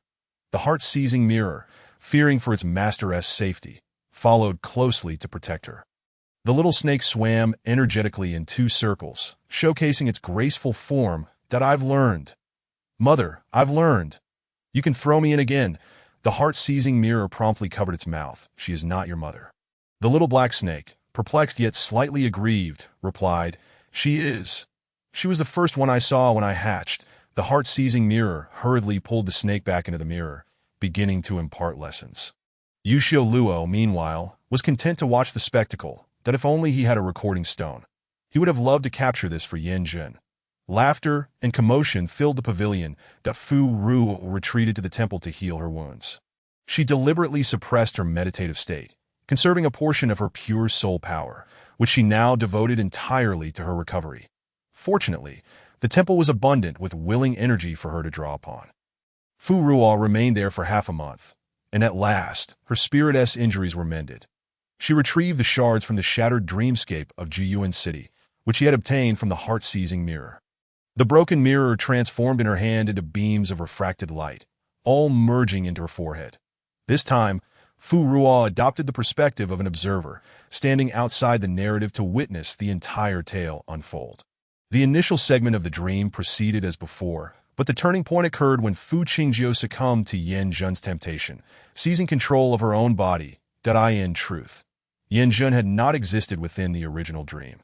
Fu Qingjiu was merely the untalented elder sister of a family renowned for capturing demons. When she was sent away that day, she was genuinely departing from Songqing. Throughout her journey, Fu Qingjiu frequently contemplated returning. Yet she dared not, fearing she would become a burden to her sister. Her survival relied on a Linglong incense pouch crafted from the bones of a demon, which she clutched tightly, time and again. Fu Qingjiu cursed her own impotence, burdened with guilt, believing herself to be a traitor who had abandoned her sister to flee. Yizhou boasted countless cities large and small, desiring to assist her sister. Fu Qingjiu resolved to contact her father's friends and colleagues. However, just as she made contact, her whereabouts were leaked, and she found herself pursued. With no choice but to flee, Fu Qingjiu eventually arrived in Anshou County. Yet, before she could take any action, she was swept into a pool by a sudden flood and drowned. Her death was shrouded in mystery, unclear and ambiguous. She fought against her fate, but ultimately, she succumbed to the calm and relinquished her struggle. She hoped that after her passing, her sister could live without restraint. Was this truly the end? Fu Ruo opened her eyes, repeatedly verifying whether the dream held any omissions. The information contained within was even less than that of the dream she had entered. Fu Ruo recalled the latter half of the dream, where she had controlled her body, yet that was merely the heart-seizing mirror's conjecture based on the character's actions and words within the dream. What was the ultimate truth? The serpent demon, the peculiarities surrounding the Fu family's patriarch, and Fu Qinzhou. Emerging from the temple, Fu Ruo found Yuxiu Luo lazily basking in the sun upon a stone table, with a mirror and a small black snake lying beside him. Upon hearing Fu Ruo's movement, the little black snake sprang upright, its eyes filled with longing. It swam a couple of strokes toward Fu Ruo. But suddenly, something tugged at its tail. It was the mirror. With a disgruntled expression, it lay back down to Fu Ruo, cast a glance at the leisurely sunbathers. She and her subordinates were busily occupied. She would need to devise a way to set these few into motion as well. Fu Ruo glided into the pond, sinking to the bottom. She floated above a corpse that had been submerged and had now begun to decompose. The female corpse had appeared in the pond alongside her 8 years prior. Remaining intact throughout the years, her clothing unmarred, Fu Ruo extended her hand and retrieved the Linglong demon bone incense pouch from the corpse's embrace. That I will uncover the truth behind the incident that transpired years ago and find your sister. Alive, I will see her. Dead, I will find her remains. Rest easy. The soul of Fu Qingjiu had long since vanished, and these words would never reach her ears. Yet perhaps the corpse, in some inexplicable way, sensed Fu Qingjiu's powerful obsession. In that instant, a chill surged into the Linglong incense pouch. Fu Ruo felt a newfound lightness, as the invisible restraints that had surrounded her soul dissipated. Her regional limitations had vanished. Ever since she arrived in this world, having nearly succeeded in attaching herself to this body, she had been mistaken by the corpse as its soul, thus binding her to the pond, rendering her a half-bound spirit. Now, with this constraint lifted, she could come and go freely, traversing any place she wished. Fu Ruo tested her soul power against the body. Indeed, she could affect it. Previously, her soul power had struck the body as though a cow had plunged into the sea, never to return. With a splash, a corpse erupted from the water. Hovering above the pond, Fu Ruo floated beside it, her expression calm, revealing not a trace of sorrow. She was methodically incinerating the body with her soul power. This scene sent shivers down the spines of Yuxiu Luo and the others in the pavilion. How ruthless! This was her own self, being burned down to mere ashes. Seizing the opportunity, the mirror quickly raised the little black snake. Directing its gaze toward the eerie tableau at the pond's edge, it began to instill caution in the little black snake. The douc. This female ghost is not your mother. She is a fearsome and terrifying entity. For a moment, the little black snake remained oblivious, unable to comprehend. The heart-seizing mirror thought it had finally succeeded. Yet the next instant, the little black snake suddenly gazed up in admiration, flicking its tongue. Wow! My mother is amazing. Everyone fears her. The heart-seizing mirror fell flat on the stone table. After Fu Ruo had finished incinerating the body, she collected the ashes, blending them with a few strands of her own merit, crafting them into a grayish-white pill adorned with golden patterns, which she placed into the Linglong ball made from demon bone. The moment she did so, the Linglong ball escaped Fu Ruo's grasp. Soaring into the air, a tremendous surge of demonic energy radiated from the bone, fierce and filled with murderous intent, as though it sought to sweep all away. The remaining lotus leaves in the pond were ruthlessly shattered. Scattered into the desolate autumn waters, the heart-seizing mirror, which had just collapsed, suddenly leaped forth. What formidable demonic power! The little black snake lay on the table, eagerly fixated on Fu Ruo. It had known all along that the mirror had deceived it. Its mother possessed demonic power, and it was strong. Thus, it too would become a fierce demon, instilling terror across the land. The Linglong ball emitted a mournful hum in the air. For miles around, small demons paused in their activities, a wave of sorrow washing over them as tears flowed unbidden. The demonic energy spiraled around before ultimately returning to the Linglong ball. The heart-seizing mirror observed, crafted from demon bone, or could it be a top-tier demon of noble blood? Fu Ruo carefully retrieved the exquisite orb, placing it into her small pouch. Although the fate of the girl Fu Qinzhou remained uncertain, she was determined that should the opportunity arise, she would return the orb to her, allowing the two sisters to reunite. Chapter 50. A retrospective summary. Fu Ruo took out the book and token given to her by Ji Feijue. The manuscript concerning the talismans had already been removed. This was a new manuscript, and the standard printing style indicated that it too was penned by Ji Feijue. This volume was more profound, encompassing talismans, incantations, and formations. While it contained only a few simple examples, it subsequently elaborated on these, producing over a dozen different effects. Fu Ruo experimented once more with the token. Its material was exceptionally unique, as her attacks left no trace upon it. Ji Feijue had once remarked that in this world, the divine essence of incense could not be manifested. Yet, she had not only entered the path of incense, but had done so in a remarkably straightforward manner beyond ordinary comprehension. Fu Ruo trusted these words. Since Ji Feijue wished for her ascension, she would not desire her to perish prematurely in the mortal realm or the realm of cultivation. Thus, if she wished to depart from the Yuanqing realm and embark on the quest for immortality, she must first refine her physical form. Now that she possessed incense, merits, and even the most scarce source of primordial energy, which could be converted through Yuanjing crystals, the coming years required her utmost dedication. However, she recalled a pertinent statement made by Yuxiu Luo. The process of refining one's body was indeed time-consuming and labor-intensive. Over the years, she had barely managed to refine her ethereal form up to her neck. The subsequent refinement of her internal organs would demand even greater exertion. Consequently, if she aimed to expedite this process, she would have to significantly reduce her time spent learning techniques and gathering willpower. Yet, mastering these techniques was imperative, as the world was becoming increasingly treacherous, and her strength must advance or risk regression. Although the collection of willpower was facilitated by the assistance of Lao He, Lao Bai, and other spirits under her command, she remained the one receiving their offerings. Thus, she needed to personally resolve a portion of it whenever possible. With a rough plan in mind, Fu Ruo began to reflect on her learnings over the past 8 years. In the first 3 years upon her arrival, she knew little of this world, only managing to cultivate a thread of attackable soul power through the nurturing of moonlight. In the 4th year, having rescued Fanglan, she unexpectedly obtained 2 strands of golden threads and saved the children of Huaihua village, thereby entering the path of incense. She also encountered Lao He and Lao Bai, learning from the Book of Talismans and acquiring Yuxiu Luo as an unexpected ally. In the following 3 years, she established a willpower collection team composed of 20 spirits, learned to differentiate between pure and impure energies along with the 36 talismans contained therein, and refined her ethereal head. She learned the paper doll technique from Yuxiu Luo, mastering hundreds of daily talismans, including the swift movement talisman and the dust dispelling talisman, as well as several simple formations, thanks to the abundant incense. Her soul power cultivation progressed rapidly, reaching the early stage of the soul-devouring realm.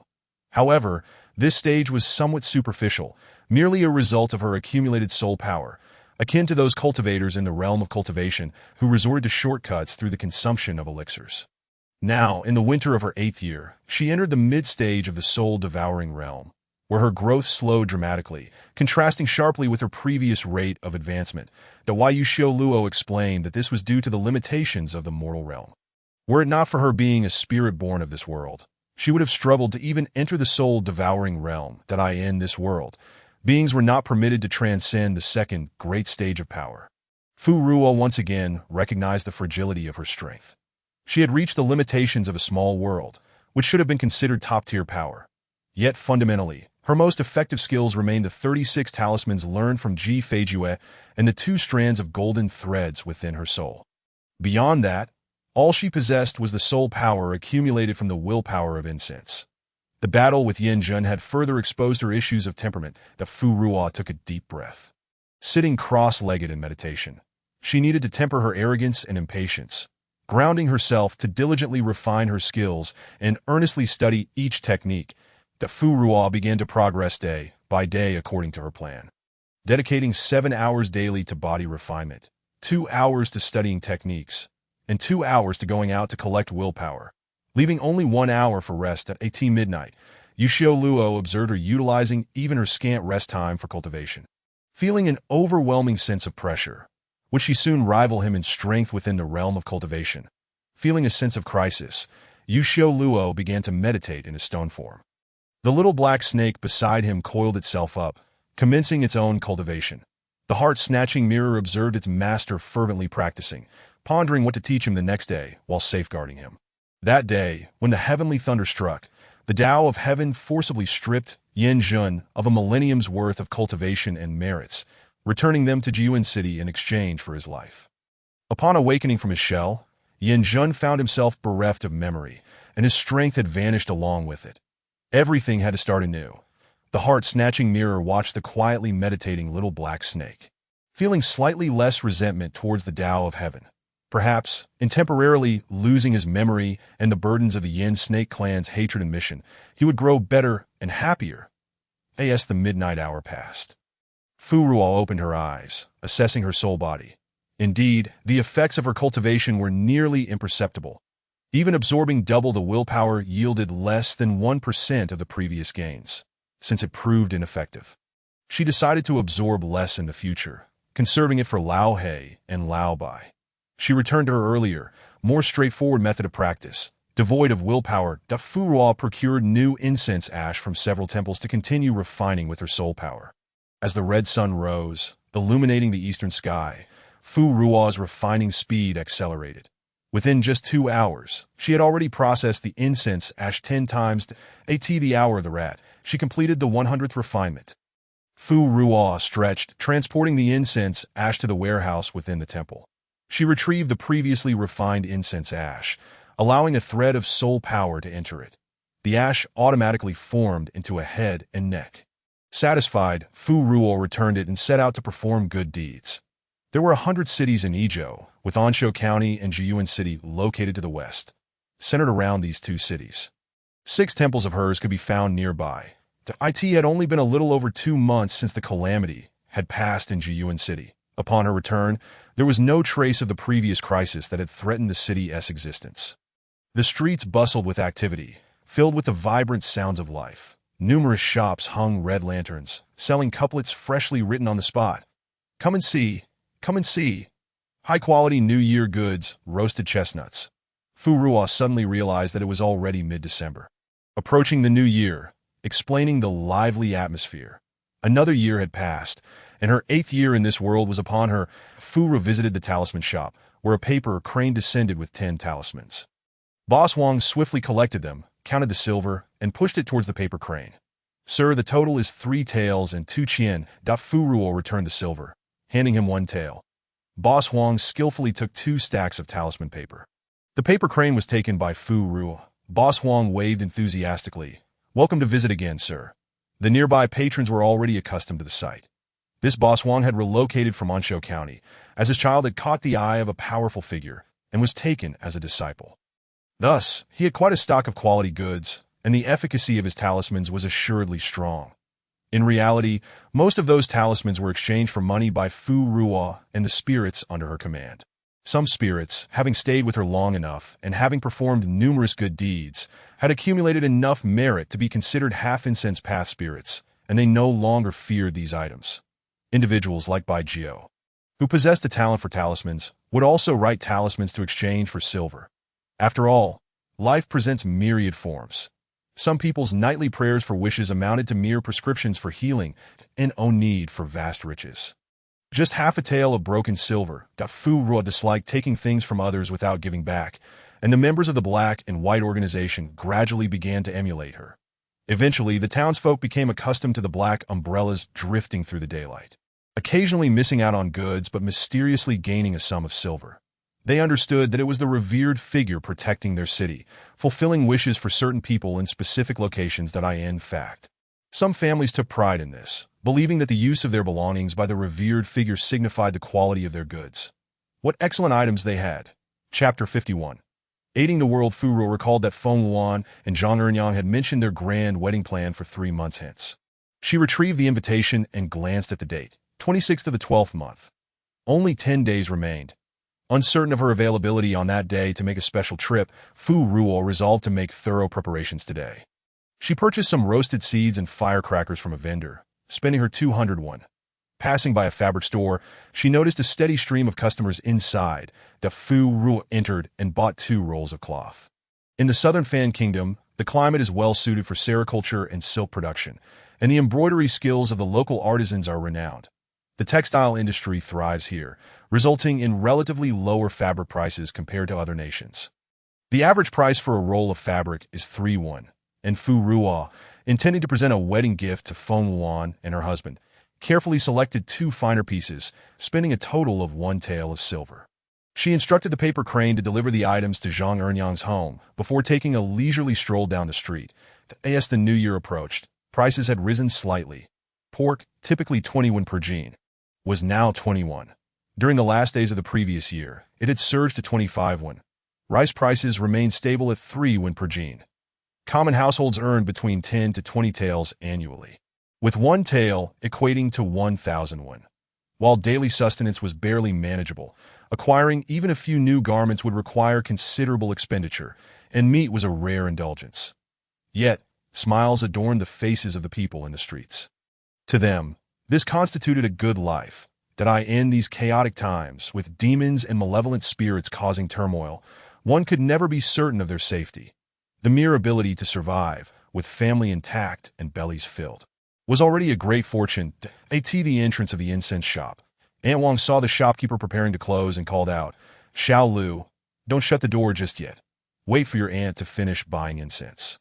Xiao Lu replied with a helpless smile, "It's not my choice to close. We've sold out of our stock." Aunt Wang, still skeptical, peered inside with her basket in hand. "Oh, you really have sold out." She nudged Xiao Lu with her elbow. "When will you restock? Save some for me. I could put down a bit of money in advance." Xiao Lu stopped her. "Please don't, Aunt. We've sold all our stock today, and it's uncertain whether we'll open tomorrow." Aunt Wang's expression turned sour. "This is unfortunate. It's not even the end of the year, and I can't buy any incense out on the street." Aunt Wang encountered her neighbor, Sister Xiaoshu. "Are you off to buy incense?" The young woman nodded. "My son Xiaoshu has recovered. I'm going to the temple to make a vow." Aunt Wang replied, "Let us go together. Since I couldn't buy incense, I'll visit the goddess at your place." The temple was bustling with worshippers, the entrance crowded. "Don't push. I've been waiting in line for ages." An elderly man stroked his beard, lamenting, "Goodness, in all my years, this is the first time I've seen such a scene. I can't even get a turn to offer incense." Those around him murmured in agreement, with the blessing goddess protecting this place. "We'll have a good harvest this year, and life will be better than before. Of course, we must frequently return to express our gratitude. What if one day the goddess stops watching over us?" In Yicheng, a floating cloud prefecture, not long ago, a snow demon wreaked havoc, causing a heavy snowfall in our southern Fan Kingdom. Snow is uncommon, but this time in Yicheng, many lost their lives to the cold. I heard about that. Oh, in a single night, the city was blanketed in snow, and many perished in their dreams, leaving countless families devastated. Fortunately, we have the blessing goddess watching over us. Imagine if she could protect all of Southern Fan. Such occurrences would be fewer. Someone nudged their neighbor. "Be careful. Greed can provoke the goddess's displeasure." Recently, Fu Ruo had received news that the situation in Yicheng was dire. Those who heard felt sorrow, and tears were shed. Even with the desire to protect, one must possess the ability to do so to aid the world. The first step is to achieve it oneself. Her own capabilities were limited, and her subordinates were insufficient. Those in the black and white factions had been overwhelmed with tasks. With the emergence of troubles in Yicheng, the number of wandering souls from elsewhere had also increased. The world had been tumultuous in recent years, leading to a rise in spirits lingering in the mortal realm that it would not do to let them linger outside. Perhaps it was time to gather a new batch of spirits. After all, the cultivation of her willpower had nearly reached its peak. Nurturing more spirits would reduce the chaos wrought by malevolent entities, and they could engage in good deeds and cultivation. The balance of order and chaos would indeed yield double the efficiency. Fu Ruo calculated her time, leaving after only half an hour to head to Zhang Ernyang's home. As she floated into the courtyard, Feng Yuan and Sidu Wu came out to greet her. Upon seeing the unexpected items and the paper crane in the yard, Feng Yuan surmised that the esteemed guest had arrived. Observing Fu Ruo's rosy complexion and invigorated demeanor, she teased, "No wonder it's said that happiness brings a glow." "Feng Yuan, have you gained a bit of weight?" Fu Ruo joked, "It seems your meals have been quite satisfying." Situ Wu chimed in, "See, Feng Shishu, I told you your face has filled out recently," he quipped. "Be careful. Soon you might not fit into your custom wedding attire." Feng Yuan playfully shot a surge of demonic energy at Situ Wu, who dodged swiftly if he tried to cover my mouth. "I'll tell Aunt Xiaojie. What are you two bickering about?" Zhang Ernyang called out, emerging from the flower shop with a half bag of flour. Feng Luan hurried over to take it from her. Main Yang, didn't I say to call me next time? Feng Ernyang wiped the light sweat from her brow. How could I ask you for everything? You've been busy with the private school. And it's hard to find a moment to rest. When you weren't here, didn't I manage just fine? And this is only half a bag. It's far lighter than when I carried wontons to sell in the street. Feng Luan took the flour to the kitchen and returned. Zhang Ernyang inquired, what were you two laughing about just now? When did 2 rolls of fabric and firecrackers appear in the courtyard? Before Feng Luan could respond, Sita Wu dashed over. These were sent by the blessing goddess. Zhang Ernyang was thrilled. The esteemed guest has arrived. Where is she? Can I see her in person? Zhang Ernyang had only encountered Fu Ruo twice, both times as a vague presence. Although she had visited the temple to offer incense several times afterward, it still felt distant. She tugged at Feng Luan's arm. Is there any way I can meet her face to face? Feng Luan had a way, as did Sita Wu and Fu Ruo. However, even with the most effective yin-yang talisman, Zhang Ernyang would have to see the spirits for a full day and night. As preparations for the new year commenced, the streets became lively.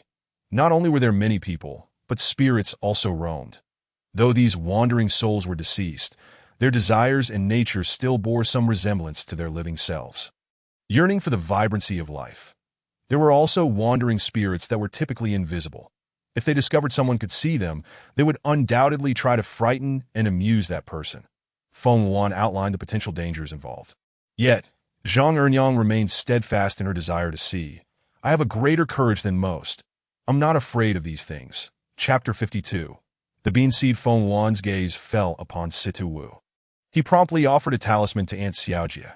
Please close your eyes. He affixed the talisman to Zhang Ernyang's forehead. When she opened her eyes again, Zhang Ernyang beheld a world that was both familiar and foreign. Several curious wandering souls lingered on the wall of their home. One particularly twisted spirit elongated its form like a spiral, stretching from the wall to the doorway. Did it appear to be a child? Raising a feeble, translucent hand to curiously poke at a red lantern. The lantern swayed gently, as if brushed by a soft breeze. Perched upon the treetops in the courtyard were 2 magpie spirits. In the corner, near a mouse hole, lay a single bean seed, radiating a faint glow. If it could survive the winter dormancy, it might sprout in the spring, potentially becoming a small bean sprout spirit. Feng Luan noticed Zhang Ernyang staring intently at the hole and patiently explained the phenomenon. Zhang Ernyang, somewhat bewildered, had never encountered such a sight. Her acceptance of Feng Luan indicated that she did not harbor an aversion to spirits. Spirits, after all, could be good or evil. She perceived the bean seed as a developing embryo and felt a twinge of compassion. Let us cover the hole later to protect it from the cold. After a brief moment of acclimatization, Zhang Ernyang approached Fu Ruo, astonished. The true form of the esteemed guest is quite different from the statue in the temple. It resembles my dreams of Fu Meizi. Zhang Ernyang felt a delightful surprise wash over her. Fu Ruo smiled and reminded her, keep it a secret. The statue in the temple was painted by me personally. Zhang Ernyang assumed her painting skills were lacking. Feeling a bit regretful, the real esteemed guest is far more vivid and beautiful. Fu Ruo walked over to the fabric, gesturing to it. Ernyang, see if you like this cloth. 1 roll is for you. And 1 for Feng Luan. That I've been preoccupied lately and am unsure if I can attend your wedding in 10 days. So I prepared your gift in advance. Zhang Ernyang delicately touched the fabric. This cloth is quite precious. You've spent too much, esteemed guest. My husband and I are truly grateful. After Zhang Ernyang expressed her gratitude, she was about to call Feng Luan over to thank him as well, only to turn around and discover he had vanished. Where could he have gone? Sita Wu pointed to a certain bird that had just emerged from the kitchen. Feng Luan, clutching a handful of dried grass, hurriedly approached the mouse hole and covered its entrance. When he lifted his head, he found all eyes upon him. What is the matter? Zhang Ernyang tugged at him and led him to Fu Ruo. The esteemed gentleman just congratulated us and even presented several gifts. We ought to express our thanks. Feng Luan performed a scholar's bow towards Fu Ruo. Feng Sheng expresses his gratitude to the esteemed gentleman. Recently, Feng Luan had accepted a position as a tutor in a private school, teaching basic literacy, though his monthly earnings were still less than what Zhang Ernyang made selling wontons. Nevertheless, This profession commanded respect, and families that previously had no dealings with Zhang Ernyang began to approach her. Following the incident with the old lady, Feng Wuan realized that the human world operated by its own set of rules. Although Mei Nyang possessed the means to survive, he still wished to provide her with what she had once lacked. Even if those empty titles and accolades were beneath her contempt, Fu Ruo floated over, inspecting a single bean seed. Whether intentional or not, she casually remarked, "This bean seed arrives at a most opportune moment. I sense it carries good fortune. Should it take form as a living being, it would be beneficial for both of you as a couple that if you desire children, simply nurture it. It is preferable to avoid the unexpected complications that may arise from a half-demon offspring resulting from a human-demon union." After speaking, her gaze subtly swept over Zhang Ernyang, that a love between human and demon is not inherently problematic, as long as both parties are agreeable. However, should a half-demon be born, Zhang Ernyang would undoubtedly suffer greatly during her pregnancy. And there exists a significant possibility that she could be drained of her life force during childbirth. Zhang Ernyang remained oblivious to the complexities surrounding half-demons. After all, she was still a young girl, not yet married, and Fu Ruo's sudden mention of children caused her cheeks to flush crimson. Situ Wu's expression shifted, hesitating to speak. "Feng Shishu, you must not truly bring a half-demon into existence." Feng Wan discerned the intentional hints embedded in Fu Ruo's words. "Rest assured, esteemed gentlemen, Feng Wan shall never have children in this lifetime. Even if you hadn't mentioned it, I would never allow Mei Nyang to take such risks. Furthermore," Feng Wan turned to Situ Wu, "the Situ family has treated me well, and I would never put you in a difficult position. Although the matter of the divine bird seems ethereal, Feng Wan is determined to cultivate diligently that he intends to take Mei Nyang and soar above the seas, traversing the skies with pride. Since the appearance of Mei Nyang, he had known his entanglement with emotions had begun. But who said this must be a calamity? This was the first time in his life he felt such passion. The first time he experienced the intricate and profound emotions of humanity, and the first time he learned to love someone. Moreover, it was his first encounter with a warm and stable haven. Zhang Ernyang glanced at the sun sinking beyond the horizon. The hour was late. It was time for a meal. "Esteemed gentlemen, why not stay and share a warm meal with us before departing?" Zhang Ernyang was an excellent cook that Fu Ruo was tempted. It had indeed been a long time since she had savored a home-cooked meal. Before dining, Zhang Ernyang presented the dishes Fu Ruo would partake in upon the altar. This was Zhang Ernyang's first time offering prayers from the perspective of both realms. She realized that once the incense was lit before the altar, an invisible wisp of smoke would rise, unseen to mortals, and travel to the esteemed gentleman. After the food was presented, it would divide into two portions. One would remain as the original offering, losing its flavor, while the other would manifest as a spectral form that the soul could enjoy. Fu Ruo departed from Zhang Ernyang's home and busied herself with her wishes for another hour. Upon returning to the pond, night had completely fallen. The heart-stealing mirror was once again instructing Yin Jun on the foundational techniques of the demon clan. Focusing on the demon form. No, Master, please demonstrate that again. You are now a demon ghost, possessing both demon and soul power. When using it, silently recite the incantation while employing your imagination to outline your original form with your demon power. As the heart-stealing mirror spoke, it audibly recited the incantation. Upon completion, a massive phantom emerged behind it, identical to its true form but magnified hundreds or even thousands of times.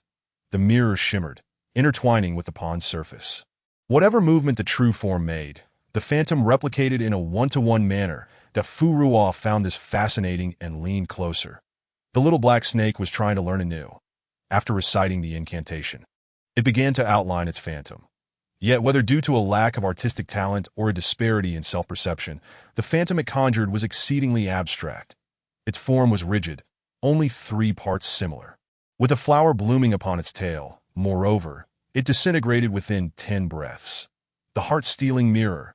It had never imagined that the master it had bound to was so difficult to mold in childhood. Fu Ruo chuckled lightly. "Let me give it a try."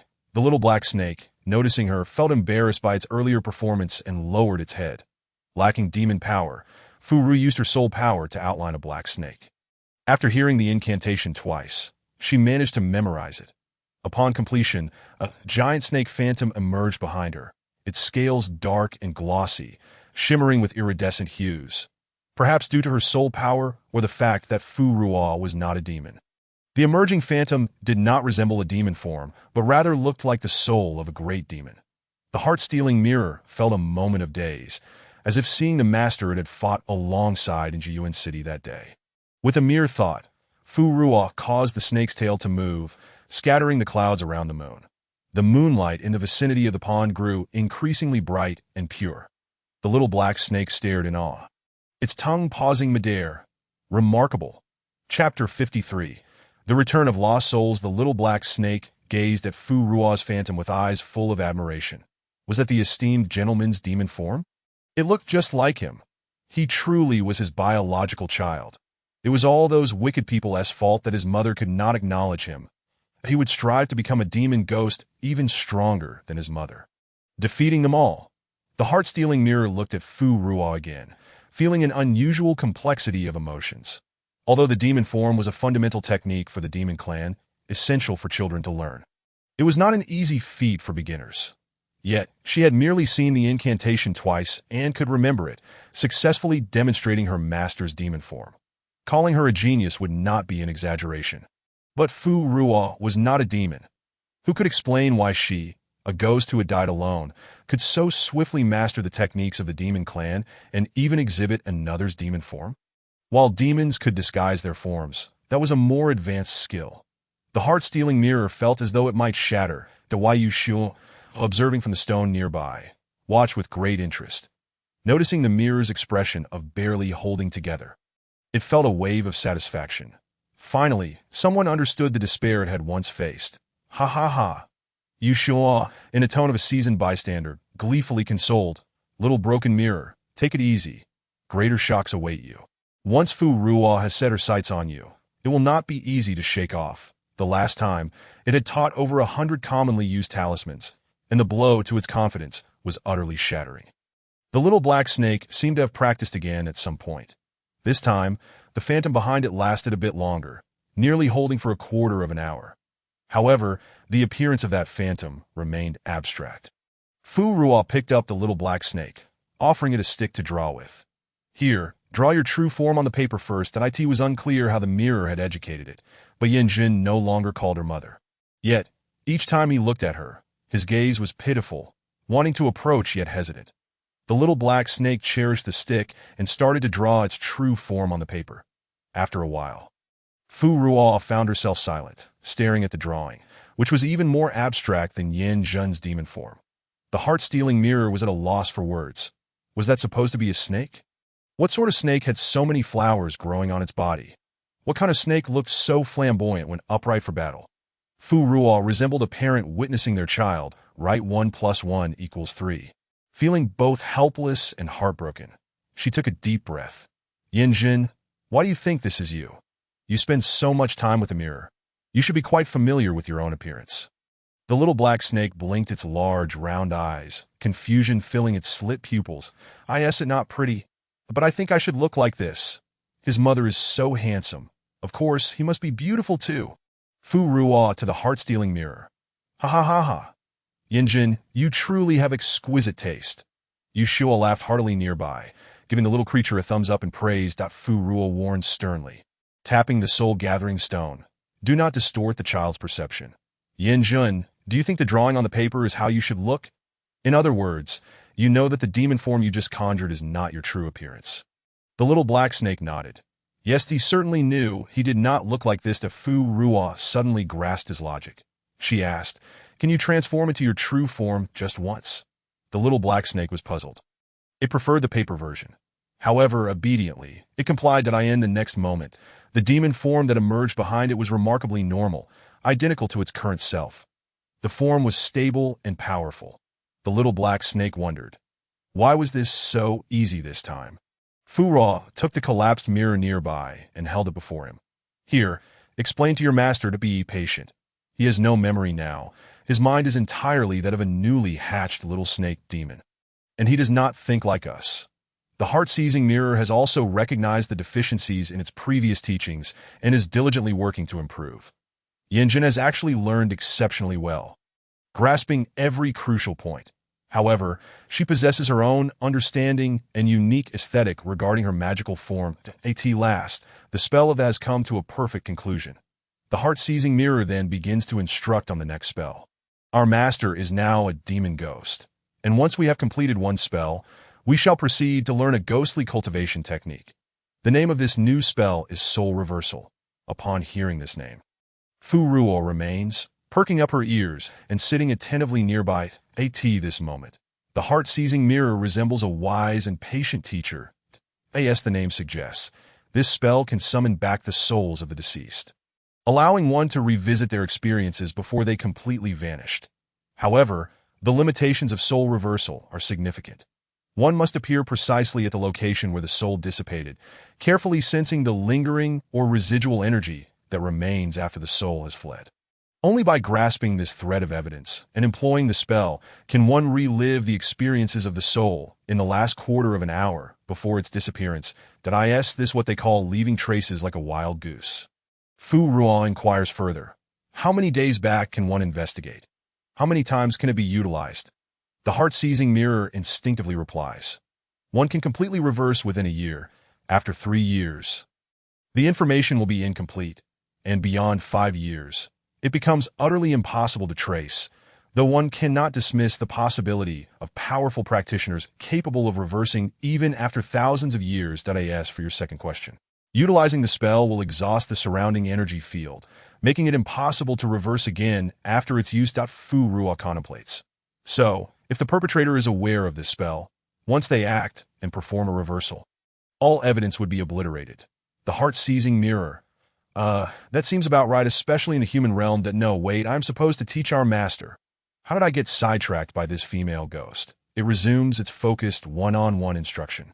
Fu Ruo, feeling that this spell holds great utility, considers that those ghosts under her command could benefit from learning it as well. She gazes at the heart-seizing mirror with bright, eager eyes. Little mirror. You see, teaching one is teaching, but teaching several is also teaching. I will select a few talented ones from those ghosts, and we can all learn together. The atmosphere will be better, and in turn, Yanjin will be even more motivated to study. The heart-seizing mirror did not immediately agree. Pondering the feasibility of this proposition, the Fu then looks at the little black snake, which readily concurs. I believe it would be beneficial. With the master's agreement, the heart-seizing mirror naturally follows suit. The following day, Fu Ruo selects 10 ghosts, including herself and the attentive little black snake. The heart-seizing mirror now has 12 students to teach. Upon seeing the circle of floating ghosts surrounding the pavilion, it falls silent. How many are there? Fu Ruo responds. 10 is still a number.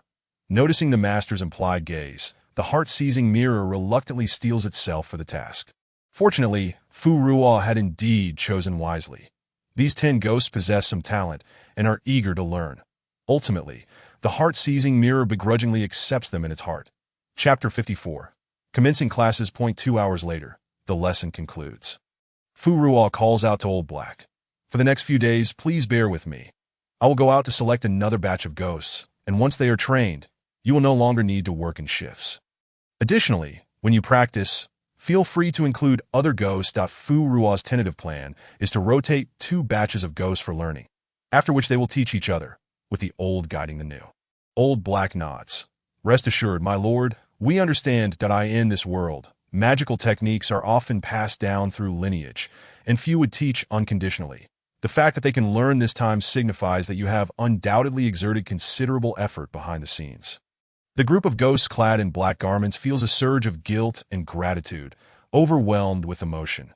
Suddenly, Black 9 kneels on one knee. Originally a mere wandering soul, Black 9 was taken in and saved by the master. To have reached his current level of cultivation is a stroke of immense fortune. Today, being granted such advanced techniques, the master's grace towards Black 9 is unparalleled. Henceforth, through thick and thin, through fire and water, Black 9 will face any danger without hesitation. The other ghosts follow suit, kneeling on one knee. We shall not fail the master's expectations. We are willing to sacrifice everything for you, my lord. Old Black drifts to the side, watching this scene with gradually blurred vision. Years ago, he and Old White made a similar vow on a fateful day. In this world, Individuals like the Master are a rare sight. Yet, encountering such a person is enough to make one forget the mundane and yearn for the divine. Thus, they would follow unto death. The heart-seizing mirror, exhausted, lies upon the stone table to rest. Teaching one is quite different from teaching many. The latter is significantly more taxing. Yu Xiao Luo leisurely lounges on the table, basking in the sunlight, casually chiming in Dada. Today's sun is truly delightful, perfect for sunbathing. The heart-seizing mirror, with a sullen expression, turns away in disregard. Little mirror, come now, smile a little. A few smiles will lighten your mood. Yu Xiao Luo's silence is a relief, but as soon as he speaks, Fu Ruo immediately shifts her attention to him. That I almost forgot. There is still Yu Xiao Luo. You are at least a properly born ghost cultivator from the cultivation world. Let us teach together. The heart-seizing mirror will handle the lessons on odd days, and you will take the even days. Yu Xiao Luo. I refuse. Fu Ruo calmly replies. Then don't expect me to find a way to let you out. Yu Xiao Luo is struck dumb. How did he forget to solicit a favor from that celestial lord to be released last time? This has left him firmly under Fu Ruo's thumb to this day. Yu Xiao Luo gazes at the sky in exasperation, his heart heavy with unexpressed sorrow. The heart-seizing mirror silently rises from the table. The mirror's surface ripples, reflecting Yu Xiao Luo's woeful visage. Then, the surface subtly undulates, morphing his face into a crooked grin reminiscent of a Dragon King's smile. The implication is clear. Why aren't you laughing? Is it in your nature not to smile? Yu Xiao Luo cannot miss that this mirror is retaliating against his earlier gleeful remarks. Ah, cursed mirror! How dare you use my face to make such expressions? The pavilion erupts in a chaos once more. Fu Ruo, blocking her hearing, quietly departs the pond in search of suitable ghosts to join them. This time, Fu Ruo heads to Jun City. Located near Floating Cloud Prefecture, it is the most remote city among those loyal to her. The situation in Floating Cloud Prefecture is dire, and naturally Jun City, being adjacent, has become one of the most challenging to manage. Fu Ruo has stationed Old White to maintain order here.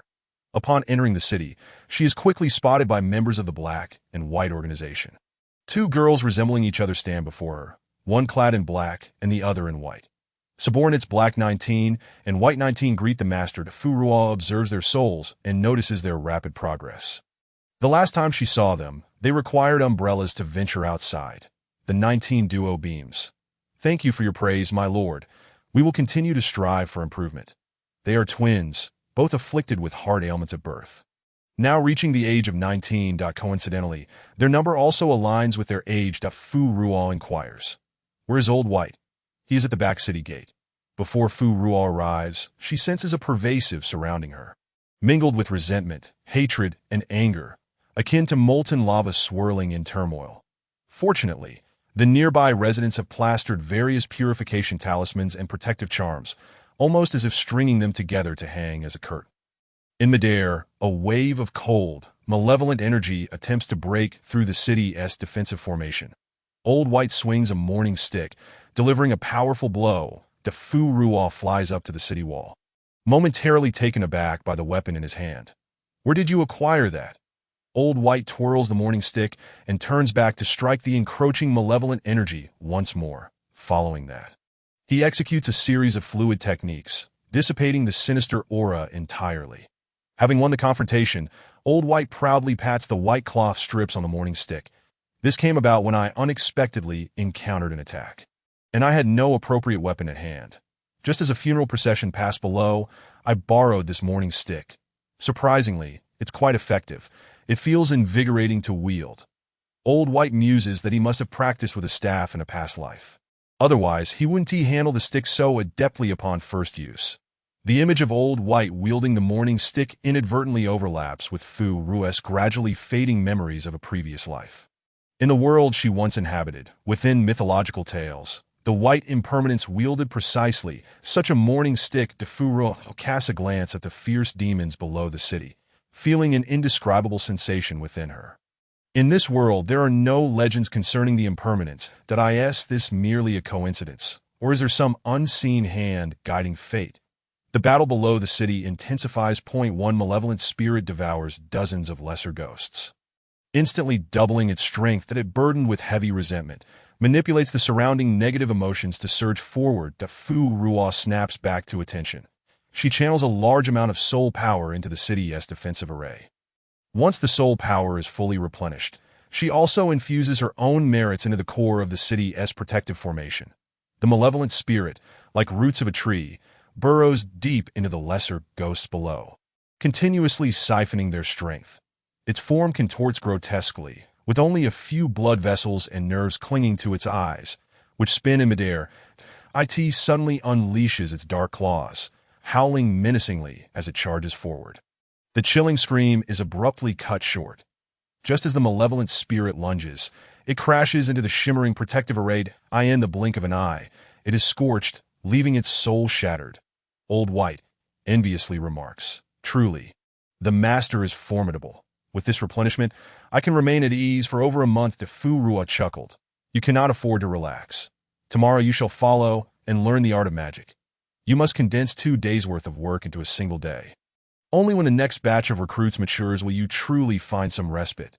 Sighing, Lao Bai thought of the busy days ahead and felt an even greater disdain for the malevolent spirits below. It was all their fault for being so restless. With this thought, Lao Bai's actions grew more ruthless. The Fu Ruo leapt from the city wall, sweeping past these malevolent beings. These spirits were ensnared by resentment and hatred, controlled by their obsessions, completely devoid of reason. That a small portion of them possessed a purer essence. Yet their wavering will rendered them susceptible to manipulation. The Fu Ruo awakened and sent them on their way. As they did not meet her criteria for selection, she ventured further afield, grasping at a tangle of withered wild grass, and extracted a childlike spirit no taller than her thigh. The little ghost had likely perished at the tender age of 4 or 5. Resembling a fortunate doll from a New Year painting, clad in a red belly band, the spirit struggled violently, attempting to flee but failing to escape. Then, the child opened its mouth and began to wail. "Help! Help! An old ghost is bullying a little ghost." Fu Ruo lifted him, meeting his tearless yet calm and profound gaze. "Are you certain you are a little ghost? Is it possible for a ghost with 200 years of cultivation to be so small?" Chapter 55. The emergence of the Ghost King. The surroundings fell silent, save for the occasional rustle of dry grass. The Fu Ruo gently set the spirit she held down. "Come forth. I mean you no harm." A rustling sound ensued as one ghost peered out, only to be pushed back down by its companions. The Fu Ruo, exasperated, waved her sleeve, unleashing a wave of spiritual energy that drew forth all the spirits from the grass. There were 8 in total, each possessing at least a century of cultivation. The Fu Ruo's eyes darkened slightly. "From where do you hail? Why do you linger outside the city, watching from afar?" As Fu Ruo floated to the city wall, she had noticed something unusual in the grass. Initially, she had thought there were a few little ghosts breaking free from control. However, observing their cultivation levels and mutual familiarity, she suspected there was some ulterior motive at play. The few spirits she had just extracted hovered in midair, exchanging glances for a while, yet no one spoke. The little ghost stepped forward. "I am their leader. Allow me to speak." Fu Ruo scrutinized the expressions of the remaining 8 spirits. No one objected. She regarded the little ghost with surprise. "You truly are their leader." The child ghost, unafraid and audacious, beamed with pride. "Indeed. I am the eldest among them, a ghost who has lived for 235 years. My name is Qingbao. What about you? Fu Ruo, from where do you come? What is your purpose in this vicinity?" Qingbao instinctively grasped the necklace around his neck, hesitating. "Very well, it matters not to tell you. We seek to pledge allegiance to the powerful individual nearby. To pledge allegiance to her." Fu Ruo scrutinized the unfamiliar spirits once more. "Why do you seek her out?" Qingbao sighed. "I in this world. It is difficult to be human, and it is equally arduous to be a ghost. That we fled from Floating Cloud Prefecture, hoping to escape as far as possible, but upon reaching the border, we heard of the Great One's renown. Hence our decision to come." Fu Ruo inquired, "Is the situation in Floating Cloud Prefecture truly so dire?" Qingbao nodded solemnly. The other ghosts behind him bore expressions of concern. After the fall of Xian and Qi cities into desolation, Yi City has now become the 3rd city of the dead, where not a single living soul can be found. That it has completely transformed into a stronghold for malevolent spirits. The nearby cities have suffered the same fate. Despite the demon capture division dispatching the majority of its personnel and several prominent families sending their clans into hiding, the cities can only barely maintain their defenses. Qing Bao's tone was filled with sorrow and despair.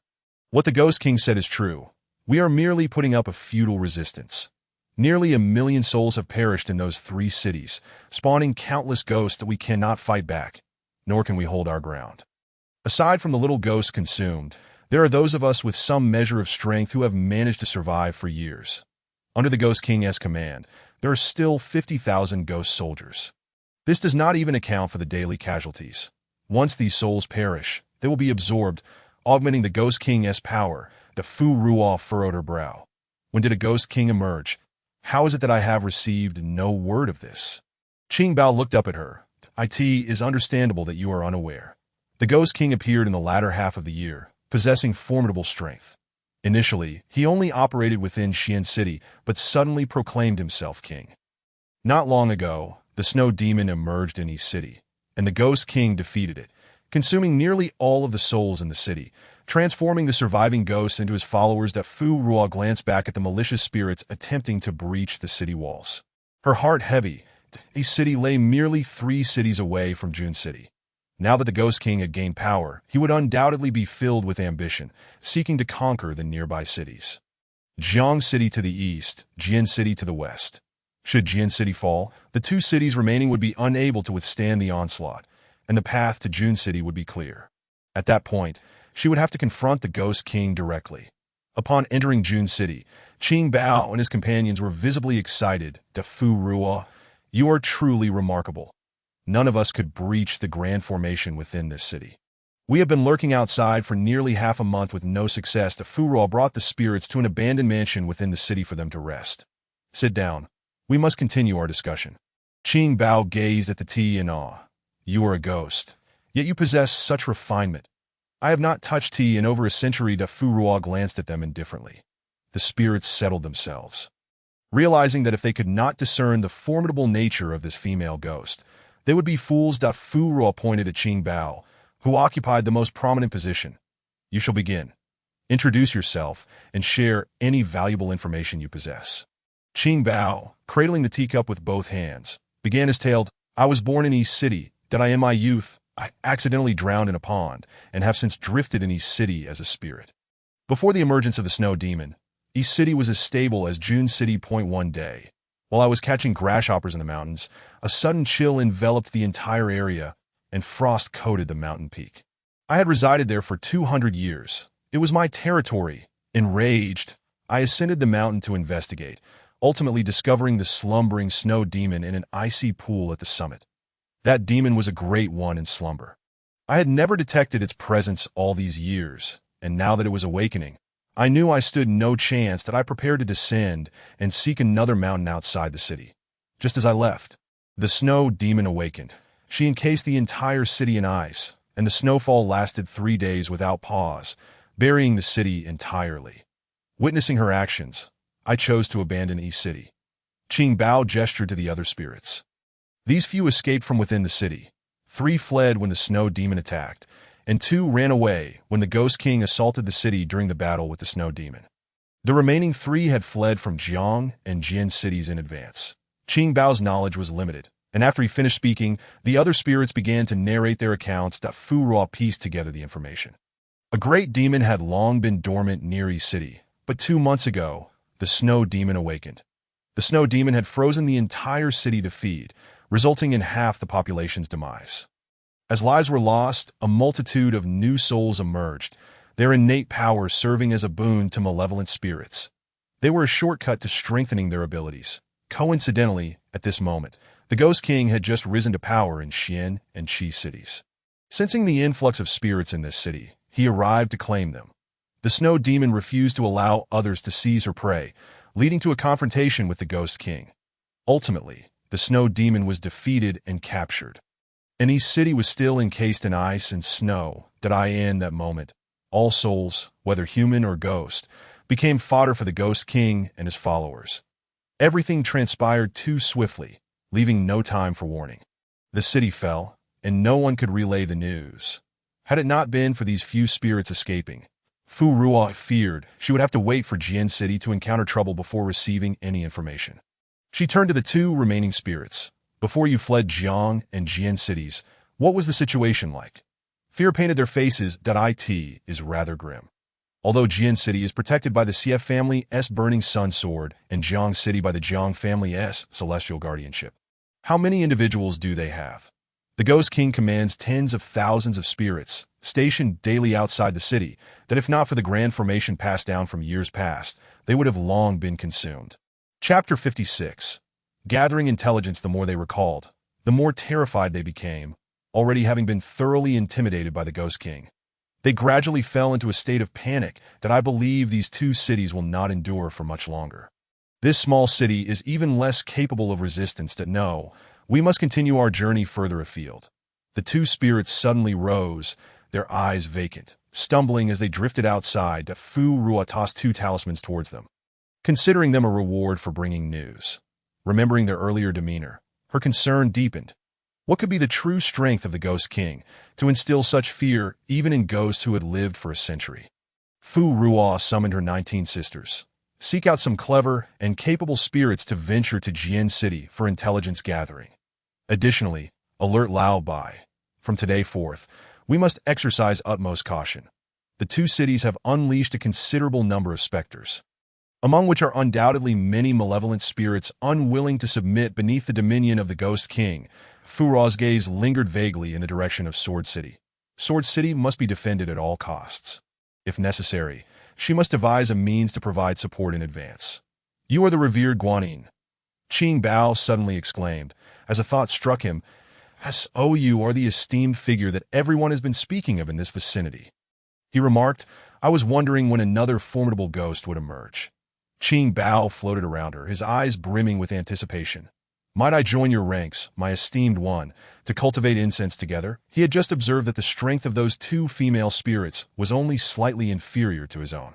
However, they had only recently transformed into ghosts. Not even 20 years ago, that in less than 20 years, they had already amassed nearly 2 centuries of cultivation. Indeed, incense serves as a tremendous tonic and a superb method for cultivation. Regrettably, the initial entry into this path is fraught with difficulty. Qing Bao discreetly assessed Fu Ruo, his eyes darting with curiosity that he wondered whether she had formally entered the path of incense cultivation. If she had, her soul power might rival that of those spirits who had roamed for over a millennium. Fu Ruo cast a sidelong glance at the remaining 7 specters, who awaited her response with palpable unease. At this moment, she indeed required assistance. However, these spirits had already possessed a century of cultivation and were merely seeking protection. She feared they might be unruly. Fu Ruo addressed them. What can you offer in service to me? Several spirits promptly began to introduce their respective skills. Qing Bao recalled Fu Ruo's earlier instructions and, gritting his teeth, spoke up that I am quite familiar with the 3 cities and can serve as a guide and protector for your esteemed self. Gathering intelligence. A smile instantly graced Fu Ruo's face. Excellent. That is precisely what I require. However, having just exerted considerable effort to escape, and with the dangers that lie ahead, I trust you will not abandon me midway. Qing Bao immediately raised his hand in oath. If you do not believe me, I can swear an oath. Fu Ruo then turned her gaze to the remaining 6 spirits that a brother-sister duo stepped forward. We too can swear an oath. Should you permit us to follow you, in this world, wandering souls and wild spirits face immense challenges. They must constantly guard against malevolent and fierce spirits, protecting themselves from being devoured, while also being wary of those cunning spirits who excel at disguise and harbor ulterior motives. Thus, spirits require companionship and a formidable backing. However, those groups formed by malevolent spirits or those with nefarious intentions inevitably engage in acts that harm their kin. The brother and sister were unwilling to align themselves with evil. Very well, Fu Ruo replied with satisfaction. You 3 shall remain. She then turned her attention to the still hesitant spirits. I can grant you the opportunity to reincarnate and leave. Are you willing? I am willing, replied one. I too am willing. Thank you, esteemed one. The 4 spirits eagerly accepted, and Fu Ruo subsequently sent them away. Qing Bao and the others regarded Fu Ruo with newfound awe in the past 2 years. The cities within Floating Cloud Prefecture had been unable to reincarnate. Hence, These spirits could only drift aimlessly. It was precisely this circumstance that had allowed the Ghost King to amass such a multitude of spirits. By the way, if you wish to change your mind upon returning with information, I can also assist you in reincarnation. The brother and sister quickly waved their hands. No, no, no, esteemed one. We do not wish to be reborn. We have wandered the world for a century and have witnessed too many tragedies of humanity that I in this realm. Humans fare worse than ghosts. Fu Ruo refrained from further comment that if malevolent spirits roamed unchecked within the city. For some, being a spirit might indeed be preferable to being human. The 19 sisters proactively volunteered, and Fu Ruo cast a layer of enchantments upon Qing Bao and the others, providing them with specially crafted swift travel talismans. And thus they set forth. 3 days later, the 19 sisters returned together with Qing Bao and the others. We did not fail in our mission, they reported. Fu Ruo's gaze fell upon them. You are injured? All 5 spirits bore wounds. Their soul forms were damaged, and their energy was dissipating. Indeed, we encountered malevolent spirits on the road to Jiang City, who sought to devour us, and we engaged in battle. Fu Ruo raised her hand, and abundant soul power swiftly healed their wounds. Thank you, esteemed one. Fu Ruo inquired, what is the situation over there? The sister in black replied, reporting to you, esteemed one, Jiang City's Master Jiang has re-entered the fray, enlisting the assistance of other allies from the Talisman Alliance. Currently, the city's formation has been reinforced several times, and those malevolent spirits have temporarily been thwarted. According to the rumors circulating in the city, this formation can ensure 3 years of stability. That if that is indeed the case, she could feel a slight sense of relief. However, Fu Ruo feared they might be employing a deceptive tactic, feigning strength in an empty city. What a sword city! The Burning Sun Sword of the Su family has also issued calls for assistance, summoning heroes from all corners of the world to aid them. The Su family's talisman formations are not particularly exceptional, and swords require direct confrontation. With a higher death toll, those who perish will have their souls extracted by the malevolent spirits outside the city, who will absorb and refine them before the eyes of the city's inhabitants. The souls of the Su family are pure and potent, providing greater nourishment. Thus, the malevolent spirit strength increases significantly upon absorption. Therefore, the situation in Sword City is dire, leaving them in a predicament. How many have gone to Sword City to offer assistance? Currently, only 3 families. By Jojo recalled the individual she had seen in the city. By the way, esteemed one, someone from the Situ family is already in Sword City. Situ Wu remains in Jiyuan City. If he learns of the situation, he will undoubtedly also head there. Fu Ruo instructed the 19 to rest. The 3 of Qing Bao were capable and well-intentioned, thus they could join. Any worthy spirits encountered in the future could also be recommended to join them. When Fu Ruo received news, she did not conceal it from Yu Xiu Luo and the others. Why Yu Xiu Luo asked her, what are your plans? Fu Ruo retrieved the talisman she had saved up previously, taking out blank talisman paper to draw the common thunder talisman upon each. First, we shall assist Sword City, that if Sword City encounters calamity, we shall inevitably be affected. As for the Ghost King, I am currently uncertain of his strength, but it is certainly formidable. This realm imposes restrictions, preventing entry into the Soul Dan realm. However, what if the Ghost King is stuck at the threshold, at the pinnacle of the soul-devouring realm? Fu Ruo herself remains in the mid-stage of the soul-devouring realm, in a direct confrontation. With the assistance of ancient immortal talismans, Fu Ruo is indeed unafraid and dares to challenge higher levels. Yet, she cannot ensure victory. That if she cannot deliver a decisive blow, her identity may be revealed. This could provoke the Ghost King, who might retaliate with his legion of spirits against her territory. The few cities she currently protects are all small towns devoid of ancestral guardians. The defensive formations were crafted by her with the help of Yu Xiu Luo and the heart-snatching mirror. They can contend with those spirits who have cultivated for 200 to 300 years. However, facing those malevolent spirits that have devoured numerous cities, they are but paper tigers. Even the most exquisitely designed formations may not exert half their effect in this realm. They may not even be as effective as the formations passed down through noble families, which have adapted over hundreds or thousands of years. Fu Ruo is unwilling to gamble with these cities. I must pay a visit to Sword City to know oneself and one's enemy is to ensure victory in 100 battles. Chapter 57. Departure. Fu Ruo summoned Lao He and instructed him to guard the heart-snatching mirror and the soul-gathering stone. You two shall remain here to safeguard the premises. Should any unforeseen circumstances arise, lend me your assistance to Yu Xiu Luo. Having endured for many years to emerge, would certainly not cause trouble now that I ask for the heart-snatching mirror. Fu Ruo beckoned to the little black snake. Yuan Jun, I am about to step out. Do you wish to accompany me? The little black snake nodded eagerly, expressing its utmost willingness. To Fu Ruo cast a glance at the heart-snatching mirror and gently patted the little black snake. The heart-snatching mirror responded, Excellent, with the hostage secured, the mirror shall not cause any disturbances. Once she arranged matters here, Fu Ruo released a paper crane to sit at in less than a quarter of an hour. Situ Wu arrived.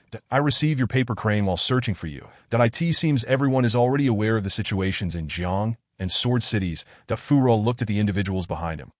Feng Luan and Zhang Ernyang. You have come as well? Feng Luan performed a bow. Feng Luan has come to see if there is any assistance I can offer. Zhang Ernyang activated her yin yang once more. She addressed Fu Ruo. If you require assistance, I too can lend a hand. Zhang Ernyang adapted well to her yin yang eye, rather than being filled with fear upon witnessing this unusual world. She was instead filled with curiosity. Fu Ruo smiled radiantly. Thank you both for your kind offers. I shall graciously accept. After a brief conversation, Feng Luan and Zhang Ernyang took their leave. Situ Wu also bid farewell to Fu Ruo. I have received word from home and am preparing to set off for Sword City immediately. A battle with the Ghost King may last a month or, at worst, half a year. This parting. No need for goodbyes, Fu Ruo interjected. I too am preparing to depart. Situ Wu suddenly raised his gaze, surprise evident in his eyes that Fu Ruo was, after all, still a ghost. Although she helped others through incense cultivation, most viewed her as primarily focused on her own practice. After all, humans and ghosts follow different paths. Situ Wu felt a pang of guilt, realizing he had underestimated her intentions. Taoist Fu, your righteousness is commendable. On behalf of Sword City, I express my gratitude to no need. Fu Ruo replied, I am primarily doing this for my own sake. Fu Ruo donned a veil, as if to shield herself. Should Sword City fail to withstand the onslaught, calamity would swiftly spread here. Let us go, Daoisu. Fu Ruo extended the white gauze of her veil, allowing it to billow around her, completely concealing her ethereal form. Departing from the pond, they would need to traverse through 4 cities to reach Sword City. Even with the swift travel talisman, it would take half a day. Fu Ruo removed the veil. Ahead lies Toa City. We shall not take the detour this time, but will enter to gather information. Situ Wu had no objections. Fu Ruo, accompanied by a small black snake perched atop her head like a hair ornament, trailed closely behind him. A seasoned demon catcher frequently venturing outdoors. Situ Wu possessed a remarkable knack for engaging others in conversation. In the blink of an eye, he found himself conversing with a middle-aged storyteller on the street. Situ Wu, holding his sword, leaned closer to the storyteller. I heard there have been troubles in Sword City. The storyteller paused to sip his tea and clear his throat. His expression betrayed no emotion, and his tone remained indifferent. Indeed, Sword City is facing a grave situation, and so is River City. If these 2 cities fall, we shall be next. Situ Wu glanced around at the people on the street and then back at him. It seems that everyone is not particularly worried, and you appear quite calm as well. The storyteller chuckled in disbelief. Young man, you intend to head to Sword City for support, don't you? Those of you with some abilities do not understand the helplessness of us ordinary folk. Is there truly any place safe? Leaving this city for another, one still has to live in fear. Born and raised here, if the Demon King comes, then so be it. At least I would die in my homeland. After some inquiry, they gleaned no particularly useful information. Fu Ruo instructed Situ Wu to seek out a talisman shop, as that was her primary objective in entering Toa City. The paper-making industry here had garnered some renown, with more than a dozen shops solely dedicated to selling talisman paper and related tools. Fu Ruo handed Situ Wu half of the gold and silver in her small pouch. They would scour each shop, purchasing as much talisman paper as possible. Knowing her funds were insufficient, Fu Ruo turned to Situ Wu. Do you have any silver on you? Situ Wu produced 10 taels of silver notes and 5 or 6 taels of loose change. I have not much left, as I have been out for quite some time. Although Fu Ruo intended to provide humanitarian aid, she did not plan to deplete her meager savings. She still had many subordinates to support.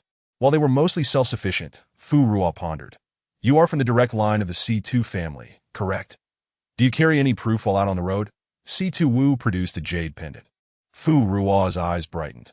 The C2 family, being a prominent clan, she advised, take this jade pendant to the bank and pledge it for some silver, that we can redeem it later from Sword City. With a substantial amount of silver in hand, Fu Ruo and C2 Wu first headed to the nearest talisman shop. Si2 Wu called out, is anyone here? Coming. What can I do for you? Dear guest, I will take all the talisman paper you have. The shopkeeper nearly collapsed in excitement upon hearing this. He spread his fingers wide. We have 50 pounds of talisman paper. C2 Wu tossed the silver notes onto the counter. Hurry. Bring it all out. We have to be on our way. Stacks of uncounted talisman paper were soon piled up before the counter. Once everything was moved, the shopkeeper kindly inquired, would you like me to send a helper to deliver it? C2 Wu instructed him to leave first. Inside, only he and Fu Ruo remained. Si2 Wu gazed at the mountain of talisman paper, picked up a sheet, and prepared to draw a storage talisman. As he sketched, he lamented, a storage talisman can only hold 10 inches of space. How many must I draw? Fu Ruo opened her small pouch and, with a flick of her hand, absorbed everything within. No need to draw. Huh? C2 Wu was taken aback, startled to sit upright from the ground. Fu Dao Yu. What kind of technique did you just use? How can you possess such a storage ability to hold so much at once? A secret, she replied, leading C2 Wu to the next shop. They repeated this process, visiting 7 shops in total until C2 Wu had exhausted all his silver, although aware that secret techniques were not meant to be shared. C2 Wu's astonishment grew with each disappearance of the stacks of talisman paper. Unable to contain himself, he inquired, how much can you actually store? Fu Ruo considered the space in her storage pouch. Not much. Perhaps as large as my pond. Si2 Wu's mouth gaped in surprise. Such divine skill existed only in ancient texts. Today, he felt he had truly broadened his horizons. Let us go. We must hurry to Sword City for assistance. Fu Ruo urged. Si2 Wu hastily followed. Half an hour later, they arrived at the outskirts of Sword City. The overall atmosphere of Sword City was one of grim severity. Among its structures, the Su family's sword tower loomed high, resembling a sword piercing the heavens. The entire city was surrounded by malevolent spirits, with gray-black, deathly aura swirling around. Above, only the area surrounding the Su family's sword tower remained clear. The Su family's burning sun sword, pure and radiant, possessed the power to repel evil spirits, preventing those vile entities from approaching the tower. The battle atop the city walls raged fiercely, with individuals occasionally leaping into the air, wielding their swords. The sword energy pierced through the approaching malevolent spirits, reducing them to mere wisps of smoke, vanishing from this realm. Chapter 58. Sword City. The battle on the city walls was intense, as Fu Ruo and C2 Wu donned concealment talismans and hid in the rear of the battlefield. Fu Ruo scanned the scene, noting that there were nearly 20,000 ghostly soldiers surrounding the city. She recalled previous intelligence indicating that the Ghost King's forces numbered 50,000, with each city attacked by 20,000. The conflict had raged for 10 days already. Why had the number of these malevolent spirits not diminished significantly? She had clearly observed losses that Fu Ruo floated upward slightly. The Ghost King is not present here. The highest cultivators here were the 3 ghost generals at the front gates, Si2 Wu, gazing at the horde of malevolent spirits, struggled to restrain the agitation in his sword hand. These spirits were 2 tiers stronger than ordinary malevolent spirits. C2 Wu thought of the lives lost in the 3 cities, his heart aflame with indignation. Fu Ruo, hearing his words, focused her gaze on the ordinary malevolent spirits.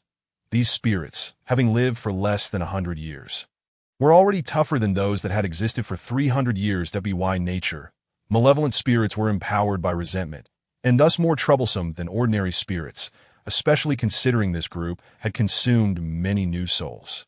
Fu Ruo's attention settled on the elite among them, her brow furrowing. Si2 Wu, do you not find that there are an unusually high number of older malevolent spirits among them? The elite portion contains over 100 spirits nearing 1,000 years of age.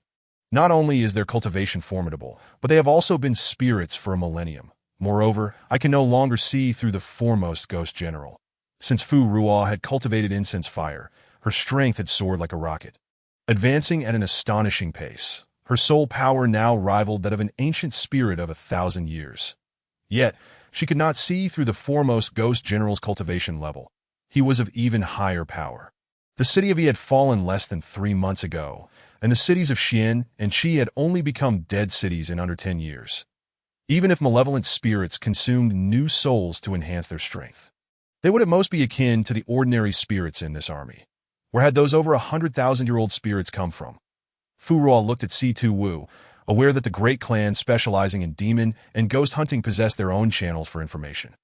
Si-Tu Wu's expression darkened, his eyes filled with fear and concern. This ghost king might truly be a formidable one. He must have escaped from some place of confinement, releasing a batch of imprisoned malevolent spirits in the process. A place of confinement? Fu Ruo inquired. Si-Tu Wu explained. We, as hereditary families, bear the responsibility of safeguarding the world's order and protecting the common folk. Yet we sometimes encounter entities that are beyond our ability to fight or kill. In such cases, we can only work together, using artifacts to temporarily imprison them, which is why each family has a designated place for confinement. Does Sword City have such a place? The confinement area of Sword City lies directly beneath the Su family's sword tower. Fu Ruo gazed at the towering structure, akin to a sword. So, if Sword City falls, the malevolent spirits and demons confined within will also be released. A shadow fell across Si-Tu Wu's face. He nodded. Indeed, that if too many confinement areas break, chaos will ensue. This is why, when trouble arose in River and Sword Cities, our families rushed to assist. Mutual aid and cooperation are the only ways to survive in the long term. I understand that Fu Ruo withdrew her gaze from the intense battle atop the city walls that I end this fight. She must lend her aid. This was not merely a matter concerning River City and Sword City. Nor was it solely about June City and her territory. This was a calamity for the entire world. When the nest is overturned, how can there be intact eggs? Let us proceed. We shall begin to arrange our formations. Fu Ruo handed Si-Tu Wu a pre-drawn talisman, and together they began to set up a concealment array. Fu Ruo's concealment array was learned from Yu Xiu Luo, while Si-Tu Wu's was from his family's traditions. Though they appeared different, their effects were quite similar. They placed stacks of talismans within each concealment array. Moments later, they had penetrated deep into the enemy's midst from the rear. Stop, Fu Ruo called out urgently, pulling Si-Tu Wu back a distance. Only when one of the 3 ghost generals turned his head back did she breathe a sigh of relief that we can only go this far. The ghost general ahead possesses high cultivation and is highly vigilant. If we advance further, we may be discovered. As Si-Tu Wu gathered the remaining talismans, sword in hand, he was eager to join the fray. We should join them atop the city walls. Fu Ruo exchanged a glance with him before they soared towards the city wall. As Si-Tu Wu approached the wall, Fu Ruo dismissed her concealment. And 100 streams of soul power erupted behind her, rushing like a torrential rain of pear blossoms towards those ensnared within the formation. Fu Ruo donned the curtain barrier once more, her veil of white gauze standing out starkly amidst the gray-black aura of resentment. The disciples of Sword City had descended into a frenzy of slaughter, battling day and night, their eyes bloodshot and their robes torn and soiled. Witnessing their fellow brothers and sisters fall one by one, a fierce murderous intent surged within them, urging them to tear apart this horde of malevolent spirits. One disciple, spotting the curtain barrier appearing out of thin air, leaped forth on his sword, intent on eliminating the spirit he deemed a trickster. Si-Tu Wu quickly interjected, Fu Daoyu is here to assist us. The disciple recognized the sword in Si-Tu Wu's hand. Forged from the same mold. You are from the Si-Tu family? Su Hao glanced at Si-Tu Wu, preparing to inquire further. Suddenly, a series of explosive sounds erupted from behind the legion of malevolent spirits. Enormous fireballs detonated, sending plumes of smoke billowing into the air. Shortly thereafter, talismans flew from within the formation, hovering in midair as they unleashed bolts of heavenly thunder, striking the wounded malevolent spirits with precision. Bang, crack, bang. Each sound resonated rhythmically, akin to a symphony. With each explosion, a malevolent spirit was obliterated, its essence scattered by the purifying thunder. The explosions and heavenly strikes persisted, causing chaos to unravel among the ranks of the malevolent spirits. The generals of the spirits ascended to the rear, attempting to regain control over the situation, their forms shrouded in thick resentment. Do not falter. Charge towards the city gate. Those who disobey shall die. The essence of malevolent spirits lay in their overwhelming murderous intent, insatiable desires, and utter lack of self-discipline. Typically, they would yield to the command of the greater spirits in pursuit of gain.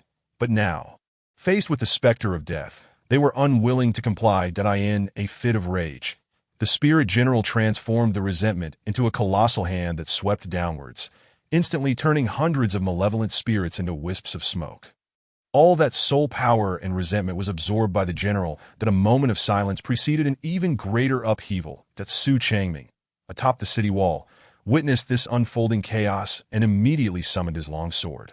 Its blade gleaming with a silvery radiance that he bellowed, "Form the array, sacrifice the sword." The disciples promptly released their swords, forming hand seals and chanting incantations. Wisps of ethereal energy soared towards the suspended sword. Under Su Changming's guidance, over 1,000 swords converged into a colossal blade, radiant with red light, enveloped in spiritual energy. Invoke the sword. With a thunderous roar, a torrent of sword energy surged forth from the sword tower. The sword energy coalesced around the 1,000 long swords, its might piercing through the swirling resentment in the sky. As the sword was drawn, the heavens and earth shifted in hue. The malevolent spirits below were instantaneously decimated. Thousands perished in an instant. The elite millennia-old spirits were forced back. Witnessing this, the spirit general directly refined the disarrayed lesser spirits behind him, replenishing the front line with their power. Chapter 59. The Malevolent Aura. As the spirit general made his move, several hundred malevolent spirits vanished. The remaining spirits trembled in fear, dreading the fate of becoming fodder for the battlefield. They could only submit once more. However, Sword City had just gained the upper hand, and morale was high. Malevolent spirits with less than 300 years of cultivation would be swiftly dealt with. The leading spirit general hovered above, sounding the retreat, signaling the elite to return. The battle has taken a turn. You may withdraw for now and let the lesser spirits engage on the front lines. The millennia-old spirits began to retreat in succession. With their defenses weakened, the lesser spirits faced losses at an alarming rate. Would you, take better care of these spirit soldiers? Continue this way, and be wary of returning to the king's summons. Another spirit general chimed in. She exuded an alluring charm, yet her eyes brimmed with malice and ambition. Would you, scoffed. Zonya really thinks herself of great importance. His ambitions cannot be realized without us. Shanmei, spend less time grooming your locks and more time sharpening your wits. Shanmei's beautiful visage twisted for a moment before reverting to her charming demeanor, swaying her hips as she departed the battlefield. Guiyu, having observed the exchange, stepped in to advise. Why provoke her? Be cautious, or she may conspire with your subordinates, costing you a capable general on the battlefield. Su Hao listened to Situ Wu's introduction of Fu Ruo, his skepticism lingering that I have never encountered such benevolent spirits. Situ Wu clarified, she is not an ordinary spirit. She practices the path of incense cultivation. Su Hao remained unconvinced. I must first take you to meet the elder. Situ Wu turned to Fu Ruo. I am somewhat familiar with Master Changming. He is a man of discernment and will not trouble you. We should seek him out together. All right. Fu Ruo nodded. They hastened towards the city gate, and as they drew closer, the battle intensified. Hold steady. The spirit general had begun to recall his elite forces. The main conflict of the day was drawing to a premature close, and the subsequent encounters would be far less taxing. Junior brother, awaken. An older female disciple dragged her suddenly collapsed junior brother to the other side of the city wall, desperately attempting to rouse him. Yet, after calling out a dozen times, there was no response. Her expression darkened with sorrow, rage, and resentment surged within her. Just as she was about to charge heedlessly forward, Fu Ruo observed her instability and cautioned. Your junior brother is injured, his soul and power eroded by resentment. He has lost consciousness for the moment. The elder sister looked up at the sound, only to catch a fleeting glimpse of a spectral figure within the curtain barrier. Instinctively, she grasped her sword. Fu Ruo had already extracted the malevolent aura from the junior brother's body. The elder sister was momentarily stunned as she witnessed the black mist being drawn out. But by the time she regained her senses, Fu Ruo had vanished. Su Hao, do you not possess any talismans to resist the malevolent aura? Su Hao, now more receptive to Fu Ruo's presence, replied, our swords serve that purpose. But after suffering injuries, it is inevitable that their wounds become tainted by the malevolent aura. Some of our senior brothers and sisters have cultivated for many years, their physiques already harmonized with the sword aura, rendering them impervious to these threats. However, those junior brothers and sisters who have practiced for less than a decade suffer greatly. Fu Rual inquired. I recall there are talismans for this purpose. Those Taoists and sorcerers always expel malevolent energies when saving others. Su Hao's complexion flushed slightly, finding it difficult to articulate. Our Sword City's Fengyang sword lineage has seen little talent in talismans in recent years, leaving us quite deficient in talismancers. Although there are seniors who dabble in talismans, the malevolent aura of these spirits is several times harder to dispel than usual, making the crafting process quite cumbersome. Thus, each individual only averages one purifying talisman per day. This, too, was only possible due to assistance from a few other families. Were it not for the talismans we procured from Jiang City a few days prior, our losses would have been even greater.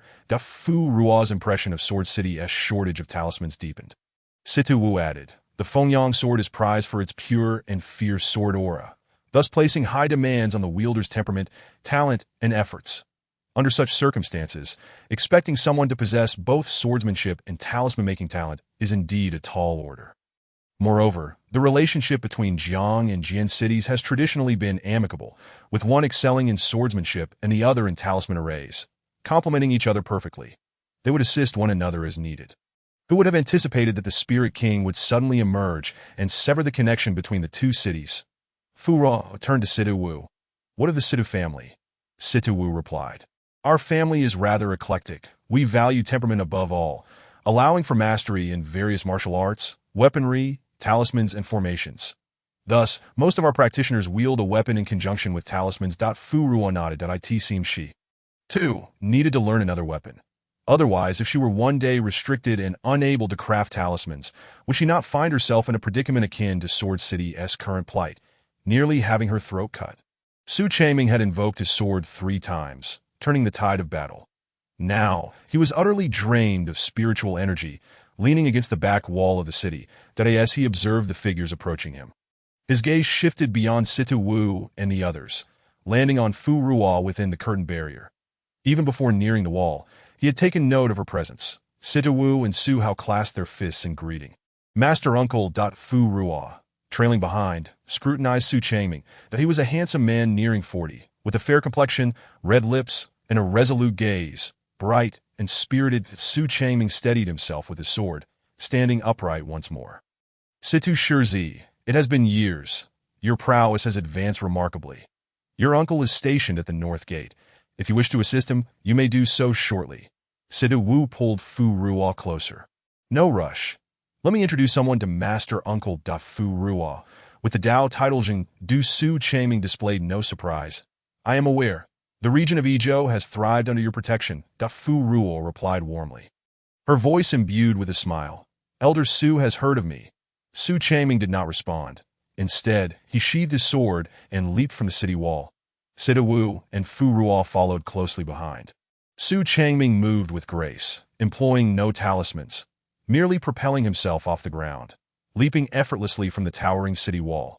Upon reaching the ground, he turned to express his gratitude to Fu Ruo and the others. I am aware that the earlier chaos was orchestrated by you. I thank you for your assistance. Helping Sword City is akin to helping myself. Our fates are intertwined. Fu Ruo replied. It suffices that Elder Su is willing to place his trust in me. Su Chaiming led them towards the Su family residence. In fact, we recently discussed Fu Daoyu Dado. What about? Fu Ruo chuckled lightly, appearing quite intrigued. Su Chaiming did not hold back. Speaking candidly, we were contemplating whether you might conspire with that Ghost King. Completely encircling us. Fu Ruo smiled, not at all perturbed by such thoughts. After all, she was indeed no longer human. Those of a different race invariably harbor different intentions. Humans are often suspicious. It is the suspicious that tend to survive longer. Yet you do not. Su Chaiming continued. To be precise, the few cities under the Ghost King's protection do not harbor much intention towards you. Upon hearing this, do you still wish to assist us? Chapter 60. The earth vein. Fu Ruo floated gracefully to the main entrance, and the moment she stepped inside, a shiver ran through her. Her pores opened, and her pupils comfortably narrowed. Yin Zhen nestled in her hair. Immediately drifting into a peaceful slumber, Fu Ruo adjusted her breath, that I cultivate incense offerings. If the people of this world diminish, so shall my offerings. Moreover, the Ghost King's current lack of intent does not guarantee the same for the future. Fu Ruo gazed at the ground of the courtyard. Your city is simply too alluring. She sensed the earth vein, an earth vein rich in yin energy, from the moment she entered the Su residence. Her feet felt lighter, and she felt as if she were floating in the clouds that Su Chaming led them further inside. Sidu Wu also felt an unusual chill in the air that I recall visiting a few years ago. This residence was never so frigid that Su Chaming cast a token towards the shimmering barrier blocking their path, ushering them into the true main residence that Su Wei, hearing the commotion, emerged to greet them. Have you finished early today? Has Changming's swordsmanship improved? Just as the words left his lips, his gaze fell upon Fu Ruo. This is Fu Ruo. Ijo, Jean Su Wei's expression momentarily stiffened. Sidu Wu bowed. Su Shiwa Su Wei glanced at Su Changming. Then at the others. Please, all come in. We are just about to discuss matters inside. Upon entering the main hall, Su Wei returned to the head seat while Su Changming took a position at the lower left. At the lower right sat a formidable woman exuding a heavy aura of slaughter. 8 individuals occupied the 2 rows on either side. All eyes were fixed upon Fu Ruo. It was not every day that a ghost adorned with a veil floated into the Su residence. Ijo Zhandu. She introduced herself that Su Changming addressed the assembly. Fu Dao, you has voluntarily come to assist us. Regardless, Ijo will not betray us from behind. The woman seated at the lower right scrutinized Fu Ruo for a moment. Su Miao. The others introduced themselves one by one. Sidu Wu and Fu Ruo were arranged to sit side by side below. That Su Changming signaled for them to continue their discussions. This Zongya Ghost King may have launched a surprise attack on us, likely due to the emergence of the earth vein beneath the city. This earth vein is thick with yin energy. Unlike anything ordinary that I in the past 10 days, the Ghost King only visited Jianqing for the first 3 days, then went to Jiangsheng for 3 days, and has not been seen for 4 days now. I have a nagging feeling they are plotting something behind our backs. Sidu Wu listened to their exchanges. Feeling increasingly restless, that Su Shushu brought them directly to the Su family's conference hall. Perhaps not merely for listening, but he discreetly glanced at Fu maintained her calm demeanor, the white gauze surrounding her veil occasionally fluttering as she sipped her tea. From the moment Su Changming brought her into the Su residence, and she sensed the earth vein beneath, Fu Ruo realized he was scheming something. Since he wished for them to listen, she would do so. The Ghost King has surrounded us, but has yet to launch a full-scale attack. He has never personally engaged, and even the Ghost Generals rarely make their move, merely surrounding the city and waging a daily war. He is likely waiting for an opportune moment. Once that moment arrives, it will surely be the day we all ascend to heaven together, that Su Changming urged. Let us not rush. First, we should send someone to gather information. Su Wei expressed concern. Even if we temporarily leave our souls, we are still living souls and cannot approach the earth vein. That Fu Ruo paused in her motion of holding the teacup. Are they implying she should investigate the earth vein? She remained silent, continuing to listen. The ensuing discussions revolved primarily around the Ghost King. Zoya had emerged suddenly 5 years ago. His appearance was exceedingly secretive and did not cause a stir in Xuanqing. He merely forced the ghost to submit to him, silently carrying out his orders. Jianqing and Jiangsheng are not far from Xuanqing. This matter could not escape their notice, so they dispatched people to investigate and monitor early on. Unfortunately, the useful information gathered has been scant, and they still do not know from which forbidden ground he emerged. Clearly, there were no reports of any Clan S forbidden grounds being breached in Fuyunzu. However, they discovered that the Zongya Ghost King has been preparing something among the 3 cities. The ghosts in the city vanish in batches at midnight each day, only to reappear the next day. Initially, they were puzzled, but earlier this year, Jianqing experienced several tremors, and the Su family's residence began to emanate yin energy. Upon discovering the faintly visible earth vein, they formed some conjectures. After circling back, the topic returned to the earth vein. The mere appearance of a crack in the earth vein exudes such richness. It is highly likely that it connects to something significant. Our Su family already possesses the sword tower. This earth vein is merely a redundant burden that if it could be relocated, we would gladly offer it. They express their sentiments, though the truth remains uncertain. Who knows if this is merely a carrot dangled before a donkey? Su Miao observed Fu Ruo's unwavering composure and summarized before departing. The most pressing matter now is to ascertain the Ghost King's intentions, what he aims to do, whether it relates to the Earth Vein, and what lies within it. Once the meeting concluded, everyone cast either a light or heavy glance at Fu Ruo before departing. She sat there, unperturbed and unhurried. Once everyone had dispersed, only Su Changming and Situ Wu remained in the room. Fu Ruo spoke. When did Elder Su begin to consider sending me to investigate the Earth Vein? Midyear, Fu Ruo inquired coolly. Why has it been delayed until now? They do not trust you. And they also believe we have time to continue our research. Fu Ruo nodded lightly, suddenly posing an unrelated question to Dia Qing Bao and the others. Su Changming replied, puzzled. Qing Bao? I have not heard of them. After carefully observing his expression and confirming his sincerity, Fu Ruo felt a slight sense of relief. When did you think of me? Su Changming's face flushed with shame. It was when I saw your person come to Jiancheng to gather information. The ghost bore no harmful energy. Its soul was pure and gentle, youthful yet powerful. I was once again stirred to action. This time, they knew they could not delay any longer, and thus all agreed. Su Changming approached Fu Ruo, bowing deeply. I acknowledge that my actions carry an element of coercion, yet I cannot afford to lose Jiancheng. Not for the Su family, but for the citizens of this city. The demons and evil spirits suppressed by the Tower Tomb, and for the unknown Earth Vein. Although we cannot enter the Earth Vein to investigate, this energy is clearly beneficial to souls. They have already gained the Earth Vein of Xuanqing. If Jianqing were to fall as well, I fear there would be even greater unforeseen consequences. Fu Ruo pondered for a moment before rising. Su Changming's demeanor was earnest. The matter was of great significance that if what he said was true, she could not ignore it. However, she needed to ascertain certain facts first. Fu Ruo did not immediately express her agreement or disagreement. She simply exited the conference hall. Situ Wu hurriedly followed. They should have been preparing to disperse when they arrived. Su Changming brought them here, and then engaged in impromptu discussions. Fu Ruo spoke in a calm tone. I am aware. She did not enjoy scheming, but she was no fool, who said that those who practice swordsmanship are all pure-hearted. She observed that Su Changming was certainly not. While others possess 7 apertures, he must possess 9. Situ Wu, feeling uneasy, tugged her towards the north gate. Let us explore elsewhere, that I have not seen my uncle in quite some time. Chapter 61. The crane feather brushed the ghosts beneath the north gate were fewer than those at the main entrance, but still present in some number. The disciples of Jiancheng, clad in gray-blue robes, battled valiantly atop the city walls. The disciples from the Situ family, who had come to provide support, donned brighter, light sky-blue attire. The interplay of gray-blue and sky-blue against the backdrop of the ominous ghosts outside painted a unique landscape. Uncle, this is the friend I mentioned in my letter.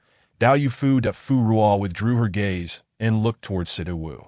Amid the metallic clangor, the uncle and nephew fought against the malevolent spirits while conversing. A middle-aged man, resembling Situ Wu by 5 parts, turned his gaze towards her. I am Situ Zhen. I have heard your name mentioned several times in Oz letters. I originally planned to visit you after resolving matters here. Who would have thought the situation would become so perilous? Though Situ Zhen spoke during a lull in the battle, his presence was as steady as a pine tree in the mountains, his voice resonating like the deep toll of an ancient temple bell. Uncle. Situ Wu's eyes widened in shock upon hearing the address. Oh, Fu Ruo repeated the name. Situ Wu, embarrassed, focused all his attention on the malevolent spirit before them. Pretending not to hear, Situ Zhen laughed heartily, explaining, It is my nephew's childhood nickname. When he first started to learn to speak, he could never pronounce it correctly and would only babble "oh, oh." I originally intended to name him Situ Ao, but that name lacked the flair for demon hunting, so I changed it to Situ Wu. Fu Ruo initially intended to jest with Situ Wu, but upon witnessing his ears redden to the point of almost bleeding, she restrained her thoughts. The youth's skin was thinner than the newly emerged cicada wings. Fu Ruo produced a talisman and joined the fray. In anticipation of Ji Feijue's potential threat, she had painstakingly inscribed numerous thunder talismans, which could not be stored but had to be summoned in their moment of need. Thus, Fu Ruo brought forth a stack of these improved versions of ancient celestial thunder talismans, occasionally handing one to the vengeful spirits below the city. The slanting rays of the setting sun were as crimson as coagulated blood, coldly cast upon the horizon. Outside the towering city walls, desolation reigned. Withered trees and dim crows accompanied the howls of the vengeful spirits. Fierce and mournful, amidst the rise and fall of smoke and dust, the clashing of blades was incessant. Did I in the distance? Low mountains encircled the area, shrouded in a deep indigo under the night sky. After nightfall, the ghostly soldiers outside the city became even more fervent, their assault intensifying. Fu Ruo and Sidu Wu remained behind, contributing their efforts where they could. Fu Ruo took out her stock of talismans and instructed Sidu Jin to distribute them among the others. This way, the people would not have to wield their swords continuously. Sidu Jin gratefully accepted. Thank you, we have indeed exhausted our talismans. With these, we at least have a moment to catch our breath. Fu Ruo sat cross-legged atop the city wall, under the moonlight, diligently creating talismans.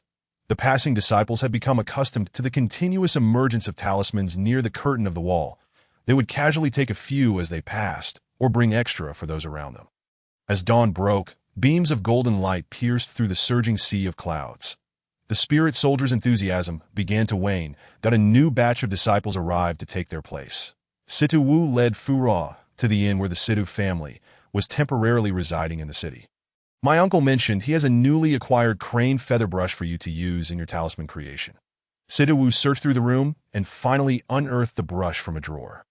Here, your previous brush was far too ordinary. It was fraying. Fu Ruo twirled the brush in her hand, feeling its lightness, as if it bore no weight. Although named a crane feather brush, its form was more akin to a traditional brush. The brush handle was crafted from the hollow shaft of feathers, while the bristles were made from the softest hair found on the neck of a celestial crane. Did I ask this a magical tool? Your uncle is quite generous. Fu Ruo immediately set to work, casting talismans with the brush. The strokes danced like dragons and tigers, as her sleeves swept through the clouds. With an exhilarating flourish, the talismans materialized. Fu Ruo exclaimed in delight, "Excellent! This is indeed different from my previous one." The two took the brush and departed the inn. In their hurried arrival, they now noticed that overnight, the city had adorned itself in crimson. Fu Ruo gazed at the red lanterns at the entrance, the vendors lining the streets, and the throngs of people emerging. Just yesterday, the path from the city wall to the Su family's residence had been enveloped in solitude. Situ Wu, equally astonished, remarked, "Today is already the 20th of the 12th month. I thought they would not celebrate the new year at all." After all, the city gates were tightly shut, and fierce battles raged against the vengeful spirits. Fu Ruo calculated the days. Just before the conflict began, the merchants would have been stocking up on goods for the new year. One day they were preparing for the holiday, and the next they were besieged by spirits. The unpredictability of life is astonishing. Yet it also seems fortuitous, for had they been besieged during another season, the food supplies in the homes of the city's populace would soon dwindle. As Fu Ruo traversed the bustling streets, she recalled the city she had safeguarded. In just 10 days, it would be the spring festival. Feng Luan and Zhang Eryang would soon be wed. Returning to the north gate, Fu Ruo spent 2 hours inscribing talismans. Observing that the situation here was relatively stable, she drifted along the city wall towards the south gate. The main gate was indeed more intense, but compared to yesterday, the ferocity had diminished by nearly half.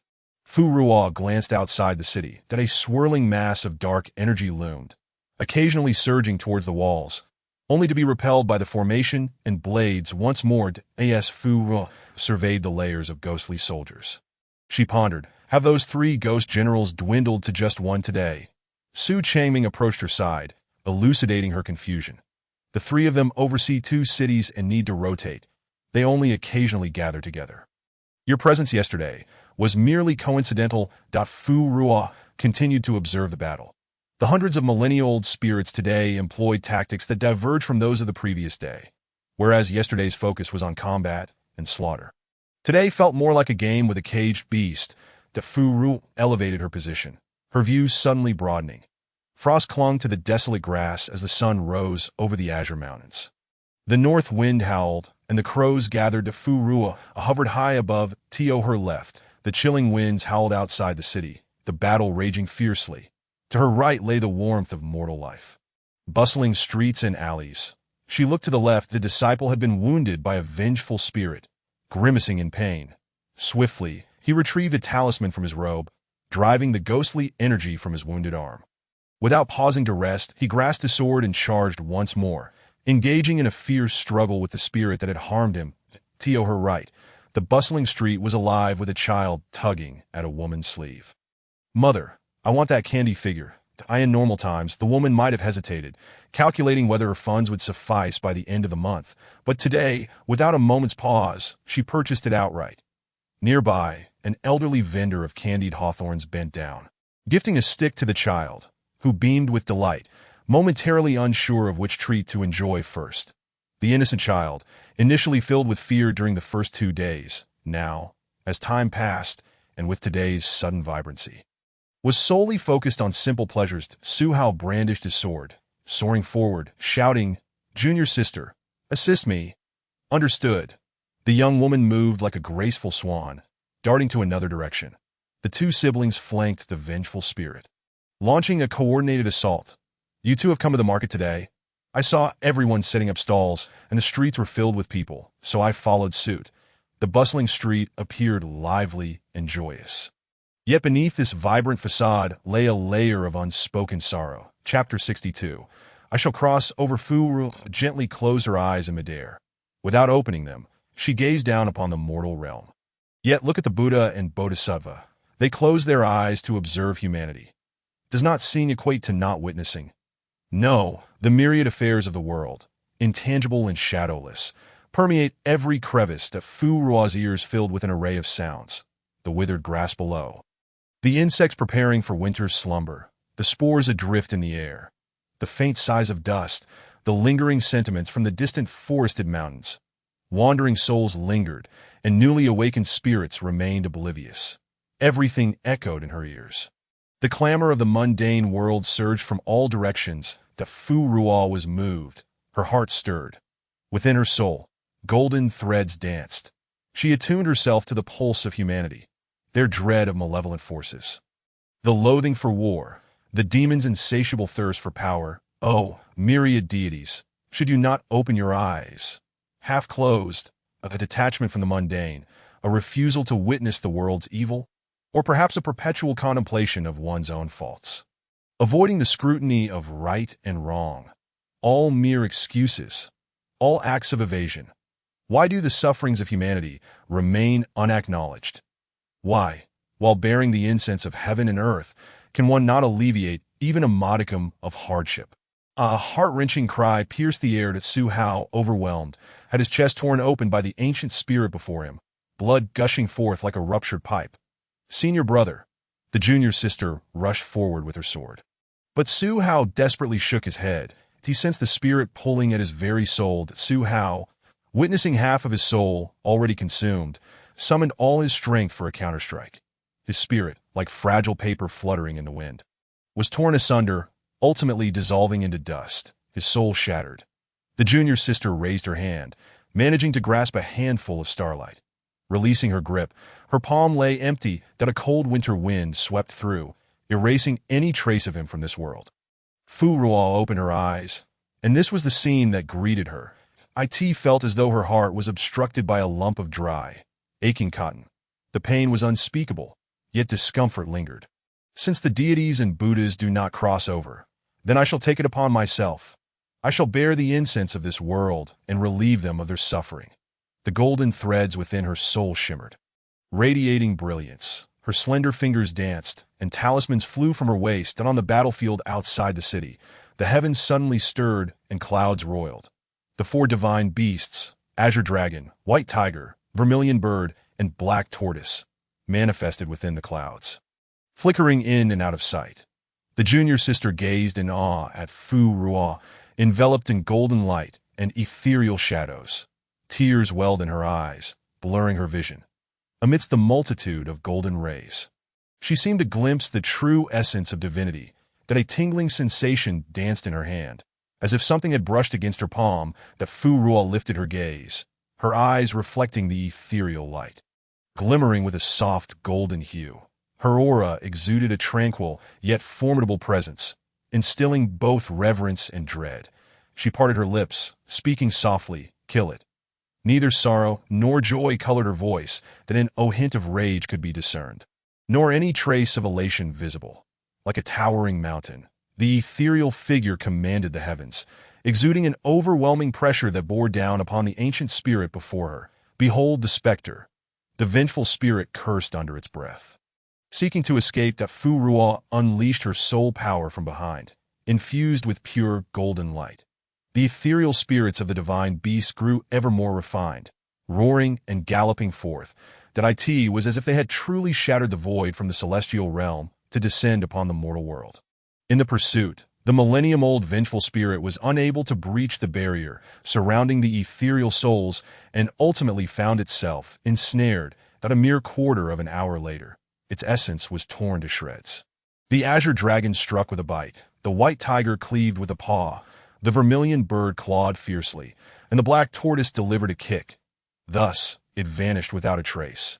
Had it not been for the lingering dense resentment in the original location, no one would have suspected that a vengeful spirit had ever existed here. Silence enveloped the surroundings, and the world fell mute. The warriors on the city walls, the lurking entities outside the city, and the people strolling within the city seemed to have time suspended in that moment. All gazes converged upon the figure manipulating the ethereal spirits of the divine beasts beneath the veil. The golden light had yet to dissipate, purer than the gilded deities within the temple. With the vengeful spirit's disappearance, Fu Ruo retracted the surrounding soul power and merits. She floated down from the sky, swiftly vanishing from the sight of the crowd. The golden threads had lengthened slightly, albeit by merely a millimeter. Fu Ruo often introspected upon them. Even the slightest change never escaped her keen gaze.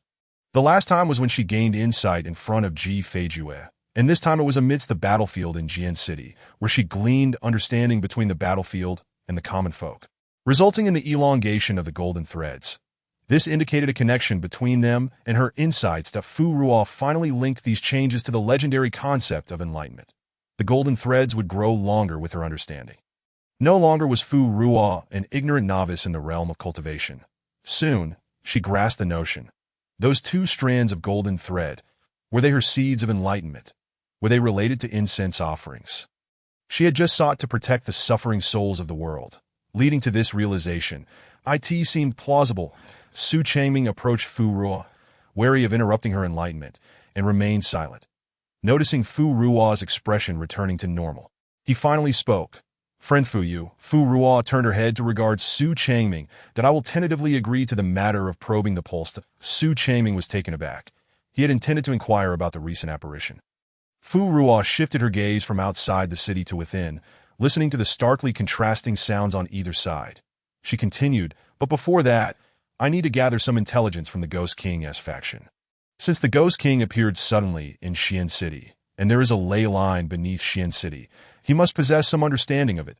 I must infiltrate their ranks to ascertain the situation and, incidentally, gather some intelligence regarding Jiang and Jian cities as well. The Ghost King is consuming the disciples within the city. There must be a reason behind such actions. Moreover, these two cities indeed need to find a breakthrough. They cannot remain stagnant as per the Ghost King's intentions. That Su Changming's emotions surged, a mix of astonishment and joy, followed by a wave of guilt. Friend Fu, I shall forever remember your immense kindness. He produced a token. This is the favor token of my Su family. With this token, any members of my Su family you encounter will treat you as a distinguished guest and heed your commands. Another token to Fu Ruo held the token, twirling it a few times before tossing it in her small pouch. That I shall accept the token, that if there is anything of value within the ley line, I hope you will relinquish it all. As we discussed yesterday, Su Changming nodded eagerly. We can offer the entire ley line. Fu Ruo mused that if the ley line proved beneficial to the lurking entities, she might one day consider relocating her stronghold there. Su Changming wished to express further gratitude, but Fu Ruo interrupted him. That I do not wish to hear any more thanks. That if you have time, please continue to join the battle. I am not doing this solely for you or your Su family. The gratitude I have received thus far is sufficient. Whether it be the outsiders who came to assist, the disciples from Jian City, or even the flora and fauna within and outside the city, all are yearning for the swift conclusion of this conflict. Everyone is striving desperately for victory. Fu Ruo wanted to express that she too was fighting for the countless lives in this place. Yet, the myriad beings, the multitude of souls, They were too vast. She could not oversee them all or grasp their essence. She could only care for the immediate vicinity. Whatever lay within her sight, she could tend to. Fu Ruo scattered the talismans she had previously prepared like snowflakes drifting in winter point one by one. The yellow talismans rose, hovering above the heads of the disciples. They were engrossed in battle, oblivious to these. Among them, one disciple, caught unawares, was about to be harmed by a vengeful spirit that a talisman above his head instantly unleashed a bolt of heavenly lightning, striking the spirit and wounding it, allowing the disciple to swiftly retaliate with his sword. After dispersing the talismans, Fu Ruo departed. Su Changming plunged his sword into the vengeful spirit's body, exhaling a sigh, a hint of self-mockery crossing his face that he realized he had harbored biases. What of ghosts? What of humans? Some beings required no elaborate schemes to navigate. She was born with compassion, a pure and sincere nature. Perhaps, had that person approached her directly that day with a request, she would have come to Jian City without hesitation. Their indirect approaches, moral coercion, and temptations of great profit would only reveal their ignorance and narrow-mindedness. Chapter 63. Questions of Enlightenment on the City Walls. Su Changming felt regret as he immersed himself in battle to dispel the guilt within. Gradually, his strikes became swifter, so much so that the blade's afterimage was barely discernible. Another strike, that he descended from the heavens with the frost sword, its tip aimed downward, cleaving the vengeful spirit in two from head to toe. After a bout of fighting, Su Changming felt a significant release of the pent-up energy within him. His mind clearer than it had ever been, he cast a glance in the direction Fu Ruo had departed. Then he turned to gaze at the towering sword spire of the Su family, which pierced the clouds that it resembled a colossal sword, cleaving through the dense, ominous aura of malevolent spirits, allowing the radiant light of clouds to spill forth. What bestowed such magnificent celestial might, capable of commanding the four seas? It was the overwhelming and piercing sword energy that was pure and radiant. The sword of the burning sun, the sword of utmost purity. A flicker of realization crossed Su Changming's eyes as he recalled his years of cultivation. A dark glimmer emerged from the sword. He had strayed from his path that in these years, his heart had become chaotic. Filled with too many burdens that he had woven himself a cocoon, plagued by suspicions that Su Changming gripped his sword, his robes billowing without wind, that he remembered his youthful self, wielding a 3-foot green peak, roaming the world, vowing to bring peace to the mountains and rivers, that he gazed upon the thousands of vengeful spirits below, his resolve growing ever stronger and brighter. The sword in his hand erupted with crimson radiance. Swallowing the clouds, ascending into the heavens, with a horizontal slash, he plunged into the throngs of spirits, none daring to impede his advance. The Su family arranged accommodations for Fu Ruo, who did not decline but proceeded directly. She pulled out the books and notes from her small pouch, beginning her research on the seeds of enlightenment. Little Yin had slept for a full day and night before finally awakening. "My lord, what are you searching for?" Fu Ruo, while flipping through the pages, inquired. "Do you still remember what the mirror taught you about the seeds of enlightenment?" Little Yin assumed Fu Ruo was testing him. Immediately straightening up from his languid posture, that he began to recount meticulously. The seeds of enlightenment can only sprout in those who are innately suited for the path, possessing exceptional character and extraordinary roots. It is difficult for demons and malevolent spirits to produce seeds of enlightenment, yet the heavenly Tao is not overly biased. We can also cultivate a heart of the Tao, nurturing it over time, allowing it to sprout and grow, ultimately leading to longevity through the path. Seeds of enlightenment are born from the heart's aperture, initially inconspicuous, but once perceived, one has already entered the path. Fu Ruo nodded in praise. "Excellent, you remember well." She too recalled these teachings. However, if that were the case, it contradicted her 2 strands of golden thread. Furthermore, the path must be singular. The heart of the path can only have one. Yet she possessed 2 golden threads. She had tested them. The 2 threads did not merge at all, even repelling each other. Yet in moments of danger, they could cooperate harmoniously. That was quite strange. They were neither born from the heart's aperture nor singular. Yet they were undeniably related to her enlightenment. So, was her seed of enlightenment different from the ordinary? Or was there some other explanation? After pondering for a long time, Fu Ruo could not arrive at a conclusion. Never mind, this place had scarce records regarding the path. Rather than overthinking, it would be more prudent to enhance her strength and patiently await her entry into the realm of cultivation to seek guidance from predecessors. Subtly probing for answers. She needed to keep her anomalies a secret. Fu Ruo tidied the books and took out her crane feather brush to draw talismans. Point one brush was too slow. She retrieved the previously chaotic brush as well. Yet it was still too slow. She currently possessed only a handful of talismans capable of dispelling impurities for self-defense that if she were to venture out to gather intelligence, she would need more supplies. Knock, knock, knock. There was a sudden rap at the door. Come in. Before Fu Ruo could finish her sentence, Situ Wu rushed in anxiously. Did I heard you were leaving? Why did you suddenly agree? Situ Wu's voice trailed off. His eyes widening at the sight before him, Fu Ruo was drawing talismans at an inhuman speed. Dozens of brushes danced before her in a flurry, each movement synchronized. Beneath the tips of the brushes lay stacks of talismans. In less than a breath, she could simultaneously complete dozens of talismans, which then flew away with a rustle, revealing blank talisman paper underneath to repeat the process. Situ Wu was utterly astonished. It can be done like this. Just like printing. In his understanding, talismans were meticulously crafted one by one, with perhaps a few proficient individuals able to draw with both hands simultaneously. Situ Wu watched with envy in his eyes. I suddenly feel that being a ghost isn't so bad. The soul power is abundant. Unlike them, whose spiritual energy is feeble, I can only concentrate my mind, meticulously crafting each rune, for a moment's carelessness could render my spirit severed and my efforts wasted.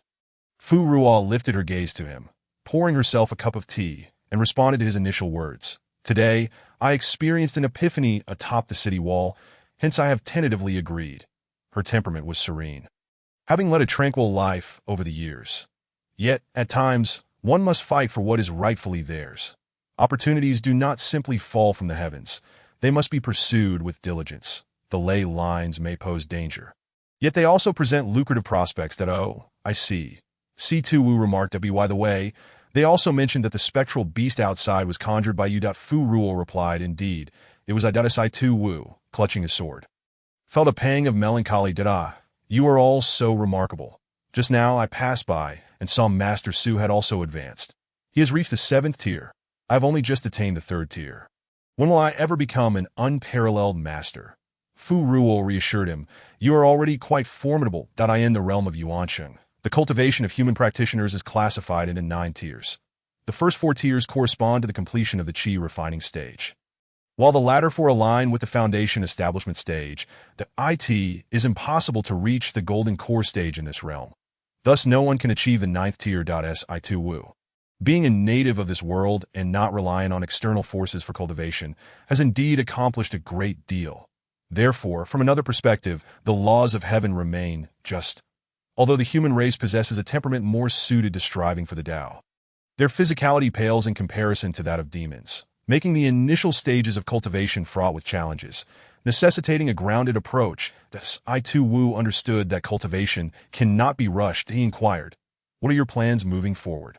Fu Ruo replied, I intend to complete the runes and then seek information from the Ghost King. How will you proceed? I shall disguise myself and borrow some resentment from the vengeful spirits to cloak my soul. Upon hearing this, Situ Wu's eyes sparkled with excitement. May I accompany you? Fu Ruo shook her head. You are a living soul. You cannot stray from your body for more than 3 days. Moreover, I am venturing into perilous territory to gather intelligence. IT is quite dangerous. Very well, Situ Wu conceded, understanding that this was no trifling matter. He took out a few lucky talismans, saying, then I wish you good fortune. Once Fu Ruo completed the runes, she departed. The city bustled with activity, and with Su Changming's breakthrough capturing much of the attention, no one noticed her absence. Fu Ruo blended seamlessly into the ranks of the ghostly soldiers, siphoning some resentment from the vengeful spirits to surround herself with, while also having Yanjun use his innate skills to shield her. Although Yanjun had depleted his cultivation and had to start anew, the ability to weave dreams and illusions was an intrinsic talent woven into his very bloodline. Exiting the city proceeded remarkably smoothly for Fu Ruo. She prepared to be the first to venture to East City. With events having transpired there less than 3 months prior and the Ghost King's stronghold established in Xian City, typically, there would be underlings present, yet none particularly formidable, making infiltration optimal. Chapter 64. Anomalies in East City Furua halted at the city gate. The biting cold wind swirling tiny shards of ice that struck against her. Ahead, the city had transformed into a colossal mass of ice. Such a sight was exceedingly rare in the southern Fan Kingdom. Where ordinary folk might not witness a snowfall in a decade, the AS Furua glided into East City. She sensed no abnormalities. The city was desolate, with only a few hundred vengeful spirits diligently engaged in some task. Furua concealed herself and approached, but before she could get close to the transport, the escorting spirits seemed startled and began to flee with their cargo. Turning her head, she realized that a spirit at the rear had been suddenly dragged away by a long, dark tendril that Furua stood frozen, glancing left and right, uncertain whether to focus on the ghostly carriage or the strange emergence of what resembled dark veins on the ground. There are spatial fluctuations. Yin Shi, resting atop her head, suddenly spoke. That ghost carriage likely possesses spatial storage capabilities, containing far more than what we see in this small cart. That Furua felt an unsettling sense of foreboding. It seemed as though East City concealed something deeper. She reinforced her concealment once more. Another ghostly carriage passed by, and she silently drifted closer to inspect it. That it was filled with stones, each emanating pure Yin energy. Reminiscent of the aura she sensed upon entering the Su family estate, that Furua's gaze darkened, her thoughts swirling. She raised her hand, intending to extract a stone, but before she could touch it, she was met with a powerful deterrent. She quickly withdrew her hand. The ghost carriage bore restrictions. Unless the one who placed the restrictions lifted them, no one could manipulate the contents within. The Furua's unease regarding the situation in East City intensified. These stones must have been excavated from the ley lines. That it appeared that the speculations from Sword City were indeed accurate. The Ghost King sought to claim the ley lines within the city. But why was he encircling rather than attacking? If he personally intervened, or if his generals did, Su Chaming would struggle to resist. Furua floated upward, and Yin Shi cautioned her. There is also spatial power above. Furua raised her gaze, releasing a faint wisp of soul energy to probe. She could ascend no higher than 100 feet above the city gate. After surveying her surroundings, she discerned that East City was riddled with formations and restrictions. Not only was there spatial prohibition above, but there were also barriers beneath that obstructed surveillance. The questions and concerns in Furua's eyes deepened. What precisely was the Ghost King plotting? On either side of the city gate, small doors serve as portals. Those ghostly vehicles, laden with or vanish in an instant. Furua turns around and continues her journey into the inner city of Icheng, between the inner and outer cities. Formidable walls and gates obstruct passage. Furua silently crouches in a corner. After a while, she finally discerns the origin of these ghostly vehicles and identifies the black, vein-like tendrils. The inner city gate has disappeared, replaced by a membrane-like barrier, the very entity that extends those inky tendrils, akin to a creature of the echinoderm family. Upon detecting the ghostly vehicles, the viscous black membrane automatically opens a narrow gap, allowing the vehicles to pass through. Furua discreetly tosses a stone, which upon contact with the gate, is immediately consumed by the viscous black substance. Moments later, it is expelled with a disdainful poo. This gate is indeed a living entity. Furua refrains from recklessly entering and continues to lie in wait. After observing for 3 hours, she discerns a pattern. These ghostly vehicles only exit but do not enter, or rather, they possess alternative means of ingress.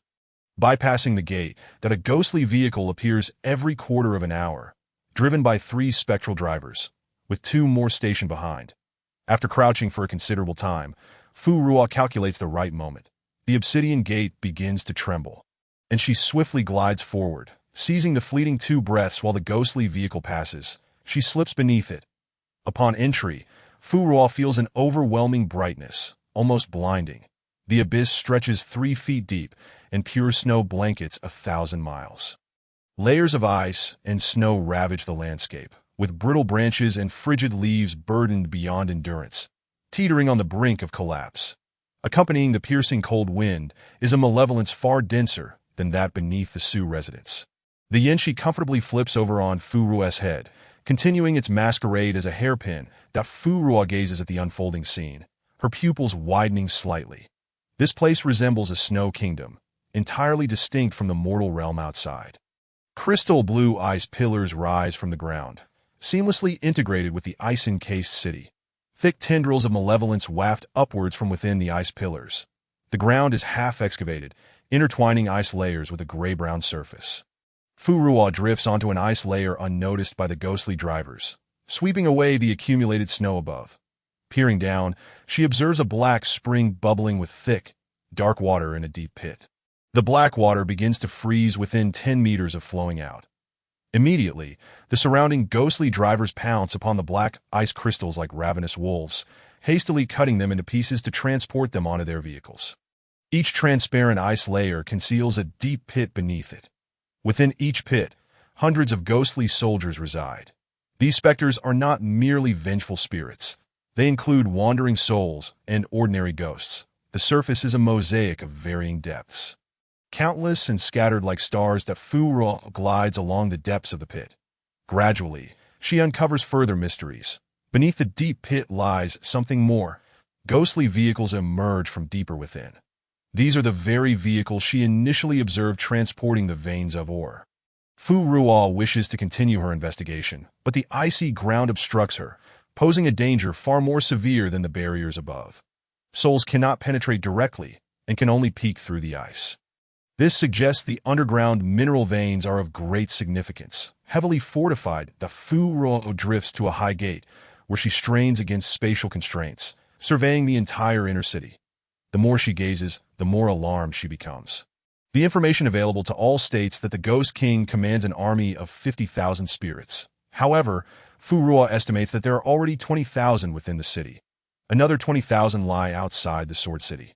If there are also 20,000 beyond Jiang City, that totals 60,000. Xian City, as the stronghold, should have no fewer ghostly soldiers than those in Yicheng. This suggests that the Ghost King conceals his true strength. The ghosts under his command could number as many as 100,000. Furthermore, in addition to vengeful spirits, there are ordinary wandering souls and wild ghosts in the city. That it is likely that the ghosts across these three cities are deemed useful by him and have not been devoured. Instead, they serve his purposes. All the information obtained from the outside is merely a smokescreen. The chilling wind cuts to the bone, and Fu Ruo shivers. Following the direction of the wind, her gaze falls upon the castle-like residence of the city lord in the distance.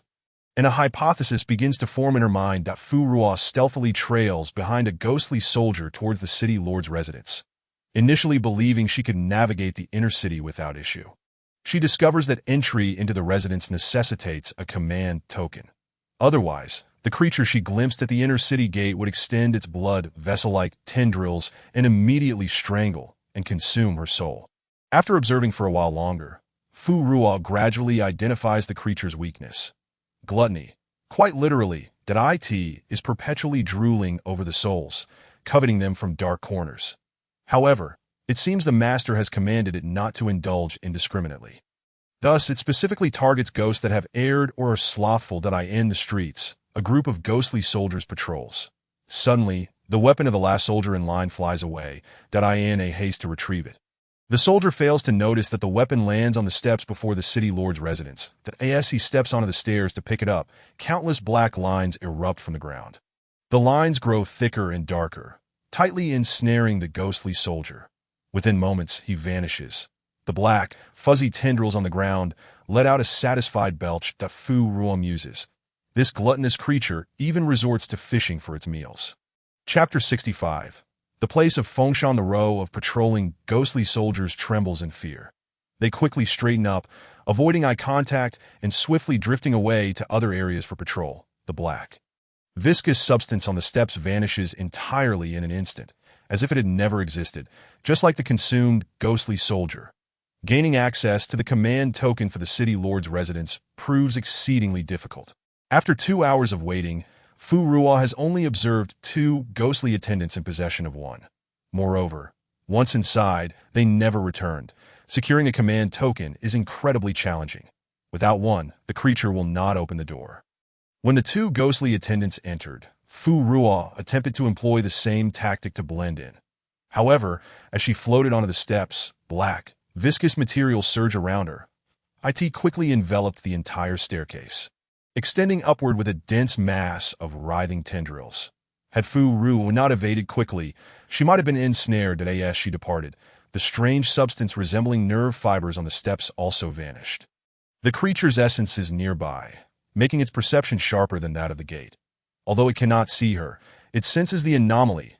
It is utterly impossible to slip by undetected. Fu Ruo discards the notion of taking a shortcut. She ponders how to exploit the creature's gluttonous weakness to gain entry.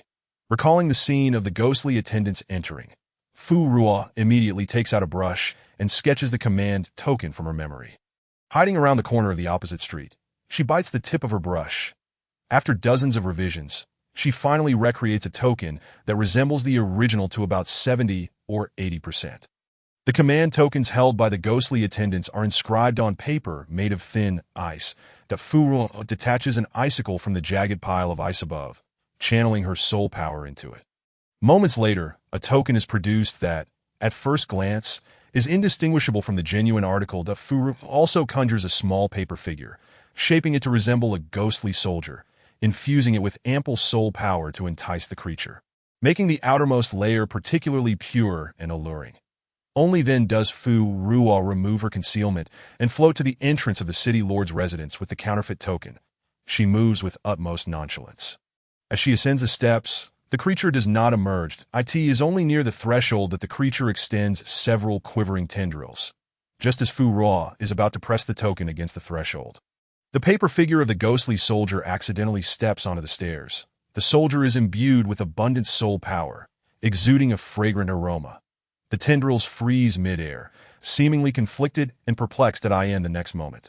It chooses to follow its primal desire and indulge its appetite.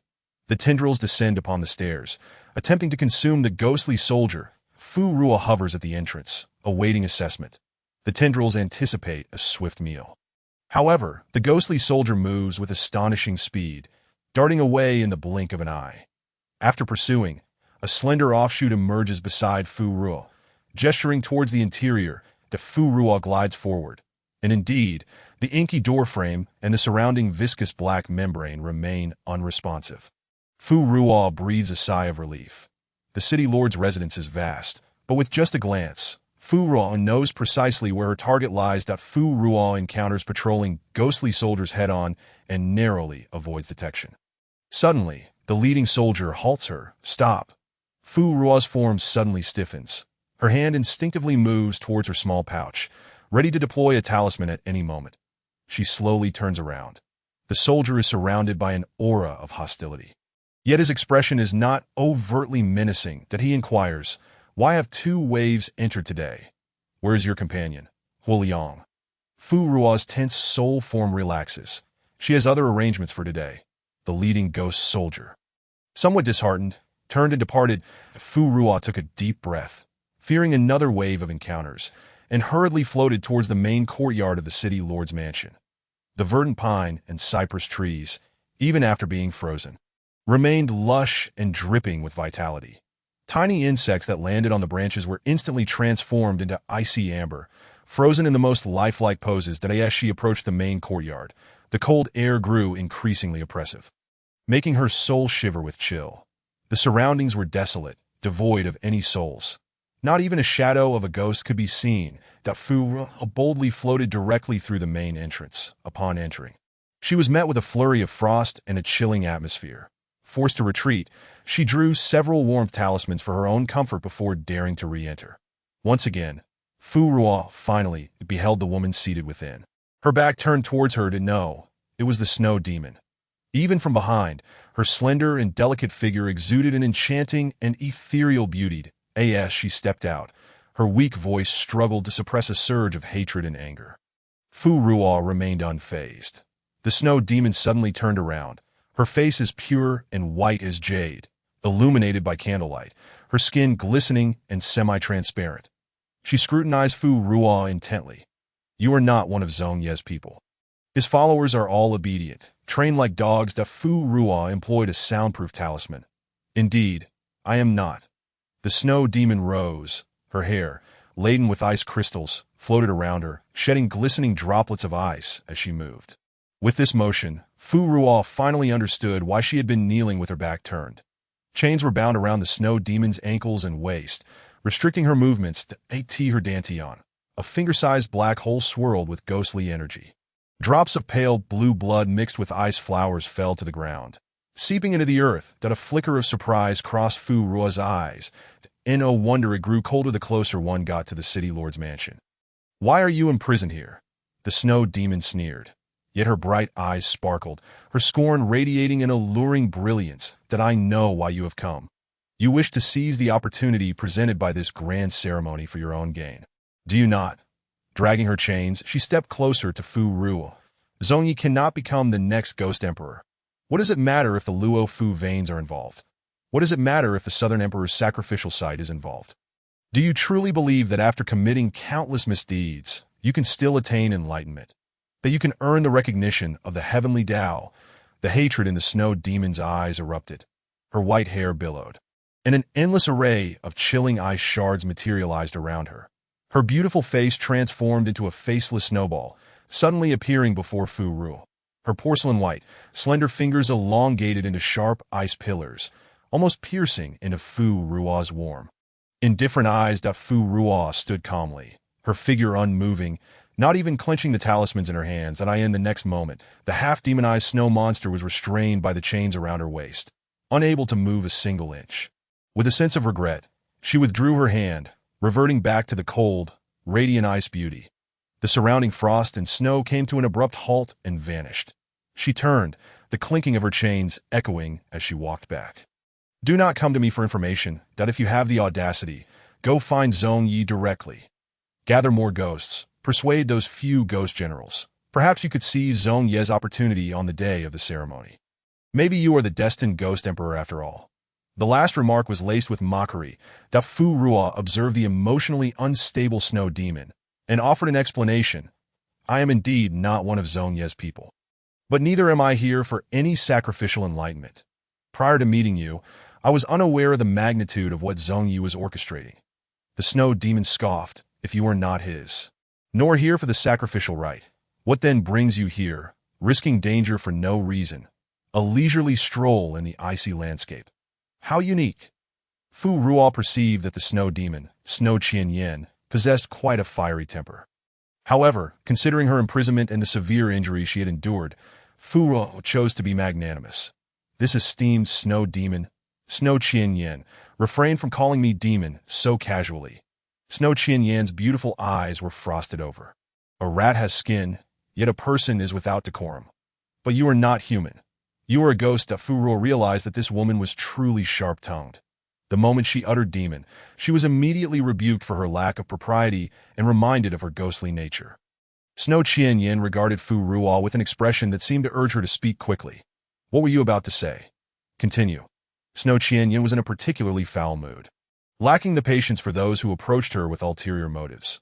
She had endured a millennium in the mortal realm, nearly achieving her virtuous goal and ascending to a higher plane.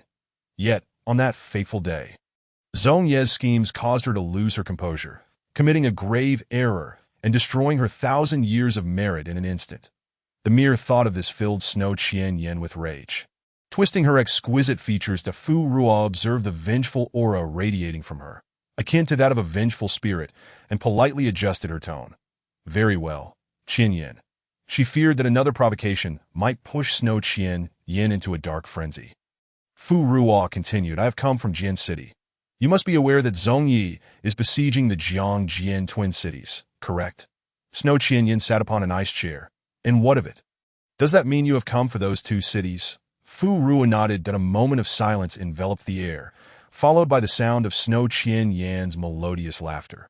"Are you going to say that you cannot bear the suffering of the living, and that you have come to prevent Jiangjian from becoming a dead city, risking your life to gather information?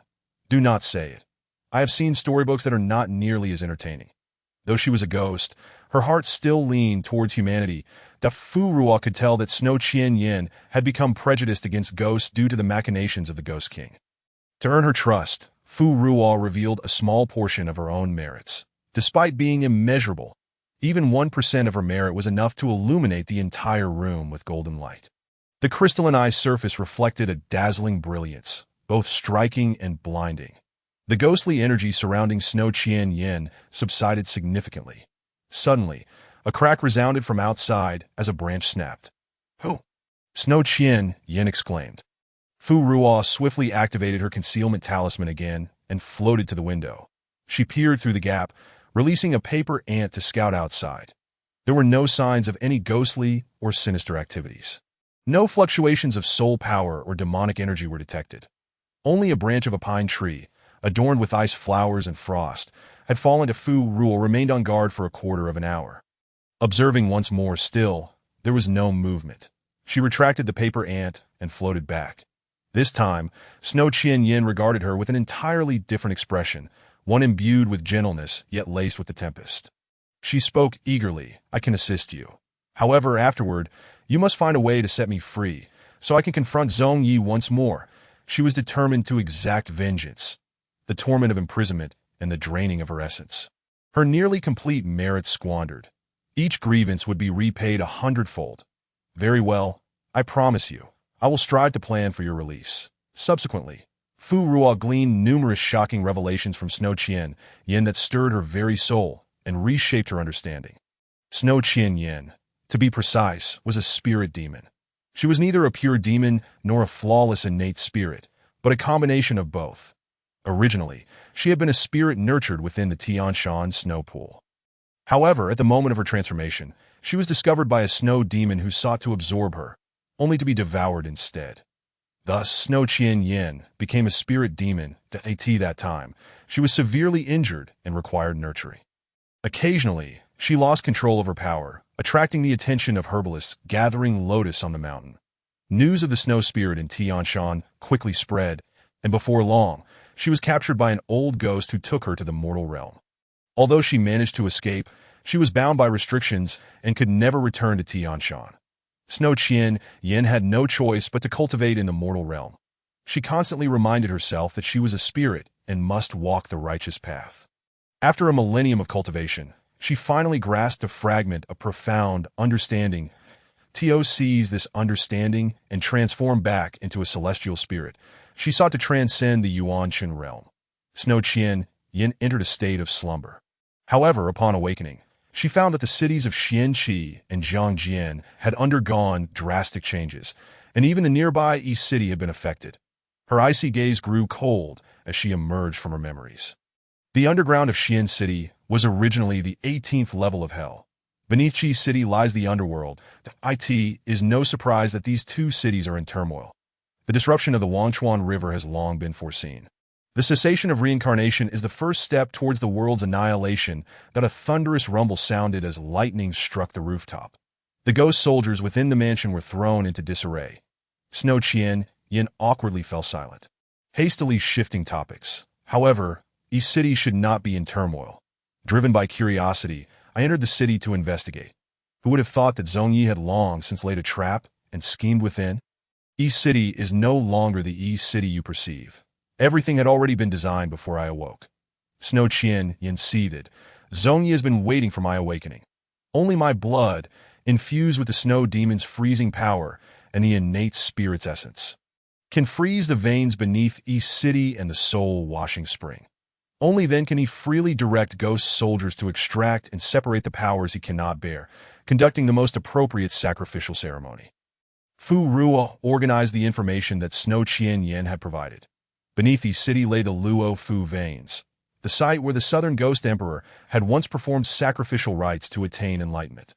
Not only East City, but the four cities of Xianqi, Zhangjian, and others also possessed veins. Yet beneath East City lay the most abundant resources, along with the soul-washing spring. Shui Qinyan did not refute. And Fu Ruo continued that it is said that the Southern Emperor, in the past, attained enlightenment at Mount Luofu, achieving the soul-cleansing path, receiving acknowledgement from this realm, and a decree from the heavenly way, transforming into the Ghost Emperor who presided over the realms of heaven, earth, humans, demons, and the souls of the wicked, stepping into divinity. Was Zhong Yi attempting to emulate the Southern Emperor's path to enlightenment? Shui Qinyan nodded. Indeed. Since I became aware, there has been no Ghost Emperor in this world. Even Yama is absent, leaving only Meng Pe and the judge struggling to maintain the cycle of reincarnation. It has been over 1,000 years. Who knows what the underworld has become? Zhong Yi, on the other hand, wishes to become a master in one fell swoop. However, she understood, this world would not endure for long. and if one did not ascend early, there would be no escape. Yet, Zhongyi sought to tread upon her corpse, her blood and tears, to sever her ascension path for his own escape from this realm. She would never allow it. Fu Ruo, puzzled, asked, but why does he not directly declare himself king and attain enlightenment in I Ching? The soul-cleansing spring and the earth veins here have existed since the time of the Southern Emperor. How could Zhongyi, a malevolent spirit suppressed in the 18th layer of hell for countless years, dare to stand here and seek enlightenment? Having committed countless misdeeds, he still harbors hopes of transcending and fleeing this world. Shui Qinyan regarded Zhong Ye's aspirations as mere delusions, foolish daydreams. Fu Ruo pressed on. Since Zhong Yi is an escaped malevolent spirit from hell, does that mean the ghost generals and elite spirits he brought along also crawled out from hell? Shui Qinyan affirmed. Precisely. Chapter 67. Ancient restrictions beneath Zhong Ye's command are myriad malevolent spirits from hell. Fu Ruo furrowed her brow. Although she had learned early on from the mouths of those spirits that issues plagued the underworld, the tributaries of the river of forgetfulness had dried up. Reincarnation was restricted, and some spirits were stranded in the mortal realm, unable to be reborn. The news received today was 100-fold worse than she had imagined. Below the Ghost Emperor are the 10 Yama Kings. With Southern Fan's realm governed by Yama, Shui Qinyan had discovered a millennium ago that Yama was no longer in this realm, leaving only the Judge and Meng Pu as the main forces of the underworld. Fu Ruo had been in this world for less than a decade. The number of wandering souls and wild spirits had been increasing year by year, and malevolence ran rampant. Zhong Yi had begun his activities in Xuanqing 3 years ago. This meant that trouble had already emerged in hell at that time. Malevolent spirits had broken free from the 18th layer of hell, even causing chaos in Qiqing, transforming it into a dead city. It was likely that the enforcers of hell had perished, and the situation on the reincarnation side of the underworld was also dire. Fu Ruo felt a wave of discouragement wash over her, but suddenly realized, no, the underworld cannot have been completely destroyed. Although the number of wandering souls and wild spirits had increased in recent years, they were obviously insufficient to account for all the deceased, and there continued to be newborns entering the world. Fu Ruo's eyes sparkled with joy, filled with renewed hope. Meng Pu and the Judge should still be guarding the cycle of reincarnation. However, the fact that Zhong Yi could bring forth malevolent spirits from the 18th layer of hell suggested that their situation might not be good. Shui Qinyan brushed a strand of frost-kissed hair, her enthusiasm waning. What of them? They struggled to protect themselves. At this point, her movement ceased, an expression of unwillingness and discontent crossing her face. She self-deprecatingly remarked, "Am I not also struggling to protect myself? How can I have the audacity to speak of others? Zhong Ye's power is unmatched in this realm. He has been suppressed in hell for thousands of years. He is a malevolent spirit who has lived for nearly 10,000 years, transcending the Middle Ages, possessing immense soul power and mastery over ancient restrictions. Had he not been confined to the 18th layer of hell, he would have long surpassed the limits of power allowed in this realm.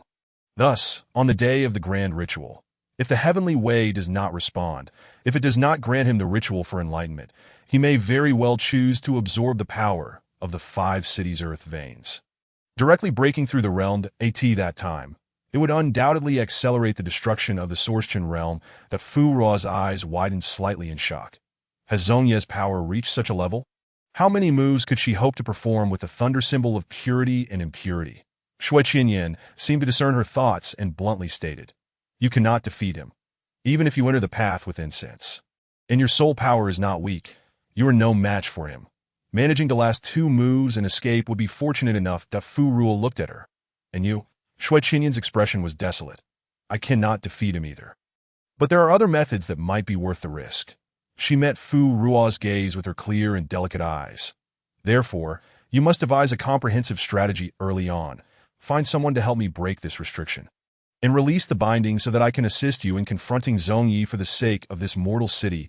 Fu Ruo assumed she had some trump card and did not press further. She began to examine the restrictions on the chains. Shui Qinyan silently turned her attention inward to her dantian. Her nearly perfected merits had been rendered useless, although she had lost her wits due to a scheme. I Ching was indeed her fault. The lives of an entire city, the karma of an entire city. Even if she sought redemption and rebuilt her merits, This world would never last until she ascended to leave. Shui Qinyan's elegant, frosty brows were tinged with shadows, a fierce glint flashing in her eyes. Zhongyi. After a moment, she spoke. What have you discerned? Fu Ruo was still observing, sensing a familiarity with the restrictions. Fu Ruo released a strand of soul power to test it. The restrictions on the chain sensed the external intrusion and immediately began to operate, attempting to suppress it. The dark, ancient characters emerged one by one, swirling around the chains. Gradually, the speed increased, rendering the characters a blur, difficult to discern. From this perspective, those black characters resembled flowing black water, binding themselves to Shui Qinyan as porcelain white, flawless skin. This was an ancient restriction, akin to a soul prison, confining one's soul in this place, rendering it incapable of departing. Because the body and soul were separated, power was also suppressed. Shui Qinyan was pleasantly surprised, her eyes sparkling with delight. You can truly see the essence of it. She had not held much confidence, considering Fu Ruo's apparent youth. Fu Ruo furrowed her brow. I know very few ancient characters. 8 out of 10 characters here are unfamiliar to me. The few she recognized were due to their appearance in the second volume of the notes given by Ji Feijue. The runes and formations in that volume seemed simple, but were, in reality, exceedingly challenging to comprehend. She had possessed it for some time, occasionally studying it, but could only grasp the literal meanings. She had yet to master a single ancient restriction a few days ago. Fu Ruo lamented the lack of an ancient restriction for practical research. Now she had encountered one in Shui Qinyan. Fu Ruo took out paper and pen, meticulously observing and studying. She recorded all the characters and sketched a simple representation of how the ancient runes operated. After a while, she put away her materials. Raising her gaze, she happened to meet Shui Qinyan's expectant eyes. Fu Ruo, feeling a bit guilty, said, I need a few days to study, but I may not be able to break it. Breaking a restriction is simpler than writing one, but as a rune master unable to inscribe the restrictions, I truly have little confidence. Shui Qinyan spoke gently. It's all right. Zhongyi has 10 days until the grand ritual. So take your time to study. She had originally planned to break the restrictions and take a desperate gamble. Now, however, there was at least a glimmer of hope. Fu Ruo was somewhat unaccustomed to Shui Qinyan's sudden warmth. It is difficult to bear the kindness of a beauty, especially when the sharp-tongued ice beauty shows unexpected tenderness. Making her feel a bit unsettled, Fu Ruo continued the topic of the Ghost King. Zhongyi would hold the grand ritual in 10 days. If he failed, he would choose to forcibly absorb the earth veins. Wouldn't he then have to seize Jiang Jian and Air Chung within these 10 days? Shui Qinyan replied, based on my observations of the earth veins in I Ching, he is likely to make his move within the next 5 days. The main vein and the soul-cleansing spring have already been largely excavated. At most, there are 5 days of work left. Fu Ruo hastily rose to prepare to return with the news. Before leaving, she increasingly felt the need to visit Qiqing. With the Ghost King's formidable strength, she needed to unite as many allies as possible. The judge and Ming Po were certainly still alive, but they might be trapped for some reason and unable to emerge to rectify the situation. They might have a way to deal with Zhong Yi. Fu Ruo turned to Shui Qinyan once more. Do you know how to enter the underworld? The underworld is not a place one can simply visit at will. Ordinary spirits can only sense the location of the river of forgetfulness immediately after death, being drawn there by the forces of heaven and earth in a haze. As for spirits like her, who had lingered in the mortal realm for a long time, they had lost the ability to sense the entrance. Shui Qinyan gently shook her head. I only stumbled upon it once when I first transformed. After all these years, I can no longer recall it. She tilted her head, curiously pointing to Fu Ruo's hairpin. Isn't there a chai on your head? You could ask him. Chapter 68. Tai Sui. Fu Ruo was taken aback. Removing the little black snake. The ghost and the snake stared at each other in confusion for quite some time, and no wonder Yinjin attempted to swallow Jiuyuan City that day, committing such a grave mistake. In the end, the Heavenly Way intervened to protect his life, forcibly dispersing his 1,000 years of cultivation, granting him a chance to start anew. If Yin Jun had fled from the realm of cultivation to the Source Chen realm and then worked as a ghostly enforcer in the underworld, accumulating merits, everything would make much more sense. The little black snake pondered for a long time, shaking its head in distress. Though it had learned from others that it had once been a great demon and had later undergone a rebirth, It had no memories of its former self before breaking free from its shell. Fu also recalled Yan Jin's appearance after breaking free. The initial joy was extinguished that he had lost his memories. Shui Qinyan spoke. The Yin Chai has manifested near the entrance. The ghost gate will sense its presence and open automatically. Did I observe that the mark on him has yet to dissipate? If you circle around the prayer city a few more times, you should still be able to find it. Fu Ruo emerged from the Lord's mansion, feeling an unsettling sensation as if something were trailing behind her. Yet, each time she turned around, the air remained eerily still. She could not uncover even a trace of lingering power or evidence of a presence. The sudden thought of the pine branch that had fallen at Shui Qinyan's feet caused a fleeting glimmer of dark light to flash in Fu Ruo's eyes. She quickened her pace, seemingly eager to drift towards the inner city gates to make her exit. Along the way, an empty ghost carriage appeared before her. Moving of its own accord, Fu Ruo cast a knowing glance at it before following closely behind. After winding through several turns, she finally arrived at the entrance leading to the earth veins. Hovering in midair, she observed her surroundings. All the ghost carriages were piloted by ghost soldiers, descending into the ground under their own volition. Her gaze returned to the stationary ghost carriage that a subtle smile crept across Fu Ruo's lips as she took the initiative to board. Did I end the next moment? The ghost carriage began to move slowly. Passing through the warded earth gate with tranquility, it spiraled downward, reaching the depths of the earth veins. The deeper she descended, the quieter it became. Even the ghost soldiers engaged in labor were scarcely visible. Fu Ruo stroked the small black snake and leaped off the ghost carriage, rolling twice before getting wedged against the side of the tunnel. The sensation of being watched intensified, and her sense of impending danger surged to its peak. A talisman in Fu Ruo's hand glimmered faintly down on her hair. The scales of the dream snake radiated with a dazzling black sheen. Suddenly, that feeling vanished as a wave of soul energy rippled through the air.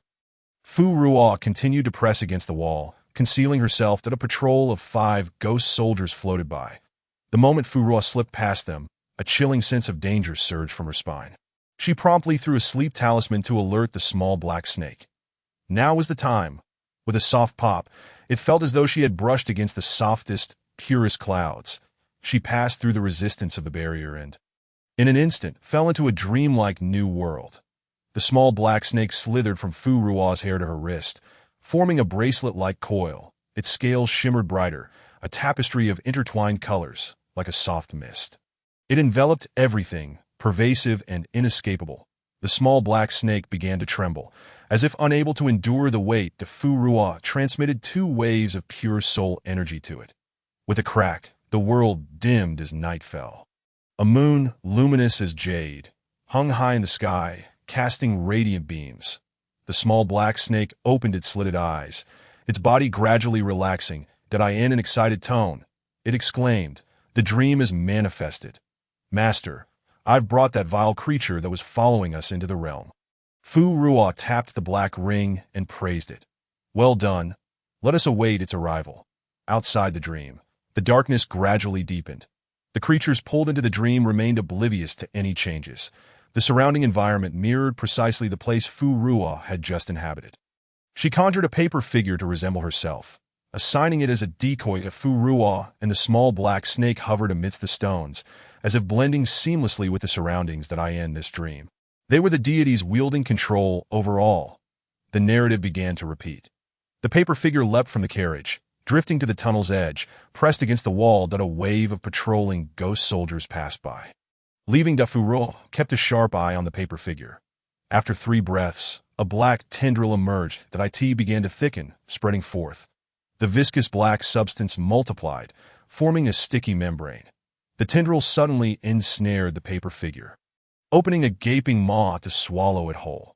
The creature, immersed in the dream, was completely unaware that it was devouring a false soul. The ground became increasingly laden with the sticky black tendrils, which occasionally quivered. The creature, having consumed the paper figure, let out a satisfied burp, relishing its meal. That emerged slowly from the walls, the black, viscous substance accumulating higher on the ground, eventually forming an irregular jelly-like sphere. The sphere dripped with black liquid, which pooled and flowed back into its body from another direction. From near the ground, appendages resembling octopus tentacles sprouted, covered by small, starfish-like appendages. Fu Ruo looked on in disgust, feeling a sense of dread wash over her. The creature, with its singular mouth, lacked discernible features. That it continued to gloat, its body shaking with pride. Cunning ghosts, you thought you could deceive me. Yet in the end, you found your way into my belly. Heh, delicious, truly delicious. If it weren't for that miserly Zonya ensuring I remain hungry, I wouldn't have to strain my brain just to consume a soul. That it was amusing when I pretended to chase after you outside the Lord's mansion, only to feast upon a pile of shredded paper. However, the soul energy bait upon those papers was enticing too. Recalling the flavor from earlier, the creature swayed happily. That sensation felt akin to consuming a ginseng fruit. No, it was an immortal fruit, the pinnacle of flavor. Indeed, that as Fu Ruo observed the creature's smug expression, realization dawned upon her. This was the very creature that had eavesdropped on her conversation with Xue Qinyan at the Lord's mansion. From the moment she infiltrated the inner city, it had detected her presence. Yet, in its gluttony, it feigned ignorance, even attempting to ensnare her cleverly, allowing her entry into the Lord's mansion to meet with Xue Qinyan. Then, when the ghost carriage exchanged hands, it devoured the ghost soldiers and delivered the carriage right to her. Luring her deeper into the earth veins, it led her to this desolate place. Finally, it could safely consume her, free from all scrutiny. Even if she mingled within the inner city and met with Xue Qinyan, as long as she ended up in the creature's belly, she would be unable to relay any information. Its master would remain unaware of the lengths it went to in order to devour her. This creature, clever yet foolish, was fixated on its meal. Since the dream had already woven itself, it would be wise to glean more information from it. Fu Ruo followed its trail. When the creature emerged, it collided with the patrolling ghost soldiers. As a group of ghosts trembled, their souls swirling with negative energy. Witnessing this, Fu Ruo realized the creature must have frequently craved the ghosts of the Winged City. Lord Taisui, what brings you to the earth veins? The leading ghost soldier, suppressing its fear, cautiously probed that if this ancestor were to frequently feast in the earth veins, they would all be living in constant dread. Just taking a casual stroll. You all continue your work. Lord Taisui, having savored the delectable soul it had longed for, was in high spirits. Yet, fearing the revelation of its clandestine entrance of spies for the sake of its indulgence, it quickly concocted an excuse to withdraw, leaving the row of ghost soldiers in a state of shock and despair. That moment, they wished fervently for a good to evade the wrath of Taisui. They had been assigned to the most arduous earth veins, only for Taisui to arrive as well. Upon hearing the name Taisui, Fu Ruo's understanding dawned. In no wonder, she sensed no lingering power. Taisui, albeit the most polluted of all earthly entities, was still a primordial being, not a demon or ghost. Moreover, Zonya had indeed made arrangements. Xue Qinyan was half a celestial spirit, a pure essence of the Tianshan snow pool. Taisui, being the most polluted entity, was aptly suited to guard her. Fu Ruo tapped her wrist's black ring. Relay the images of those ghost soldiers to me. The small black snake, sensing Fu Ruo's need, promptly flicked its tail towards the sky. In the night sky, only a few dark clouds lingered. A full moon was plucked from the heavens and presented before Fu Ruo. She held the jade-like moon in her hands, examining it for a moment. With a gentle flick of her fingers, the moon hovered before her, beginning to broadcast the actions of the ghost soldiers after their departure in real time. But oh dear, the lead ghost soldier clutched its forehead, having accidentally scraped a layer of soul against the earth vein's rocky wall. What terrible luck!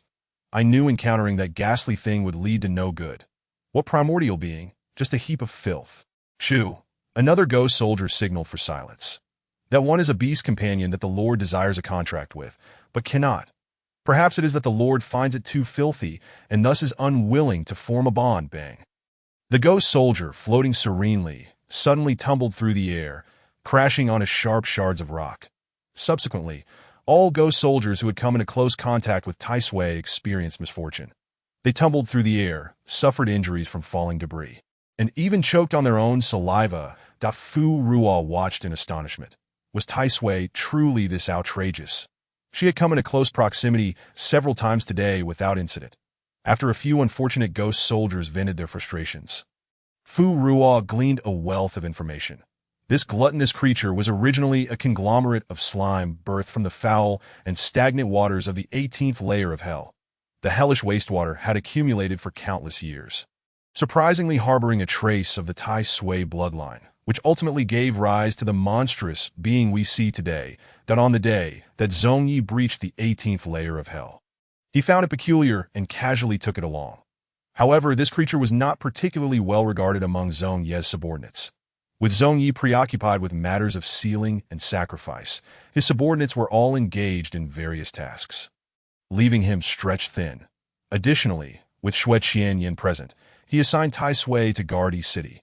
Before departing, Zhong Yi specifically placed a restriction on it, forbidding it from indiscriminately consuming the ghost soldiers within the city.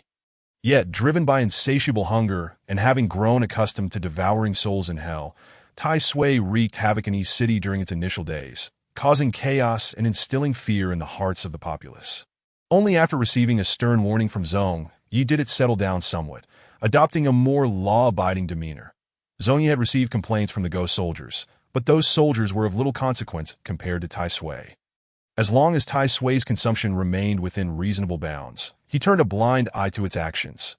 Now that the energy veins of Yi City were nearly depleted, should we not consider returning, thus avoiding further association with this unfortunate creature? If we leave, it shall undoubtedly return as well. A few ghost soldiers continued their discussion. The lead ghost soldier possessed a different set of information. Should we return, that thing will remain, to that time. The king will dispatch true malevolent spirits from hell to take our place. The 5 cities will be swarming with malevolent spirits for defense, relegating us lesser ghosts to merely observing the sealing ceremony from a distance. The knowledge of the other ghost soldiers was limited. After reading this, Fu Ruo casually tossed the moon back into the sky. The dark clouds dispersed, and the moonlight danced gracefully. Fu Ruo had been shadowing the true form of Tai Sui, which had now returned to the gates of the city lord's mansion, perhaps fearing that someone might be watching and reporting. It took special care to sense any abnormalities within the city once more. The entire land was permeated with tendrils of black, viscous slime, as if the earth itself were sprouting veins, continuously spreading. It became evident that Tai Sui had infiltrated every inch of the underground of the inner city, and oh wonder, it had so easily discovered her presence initially. Since Tai Sui was a subordinate of Zhong Yi, it ought to possess some unique insights. Moreover, among the ghost generals, it appeared to have limited intelligence, that we shall use it as our point of leverage. Fu Ruo instructed Yin Zhen to continue weaving dreams. Aiming to extract its desires from within, my lord, we must devise a method to unsettle its mind, preferably by introducing a familiar individual connected to the ghost king into the dreamscape. The little black snake stated methodically. Only then can it successfully pilfer the information. Fu Ruo contemplated for a moment. Let us employ the ghost general who acted ruthlessly outside Jian City that day. That general is one of Zhong Yi's, and should also be acquainted with Tai Sui. Yin Zhen received the command and immediately began to weave based on memory.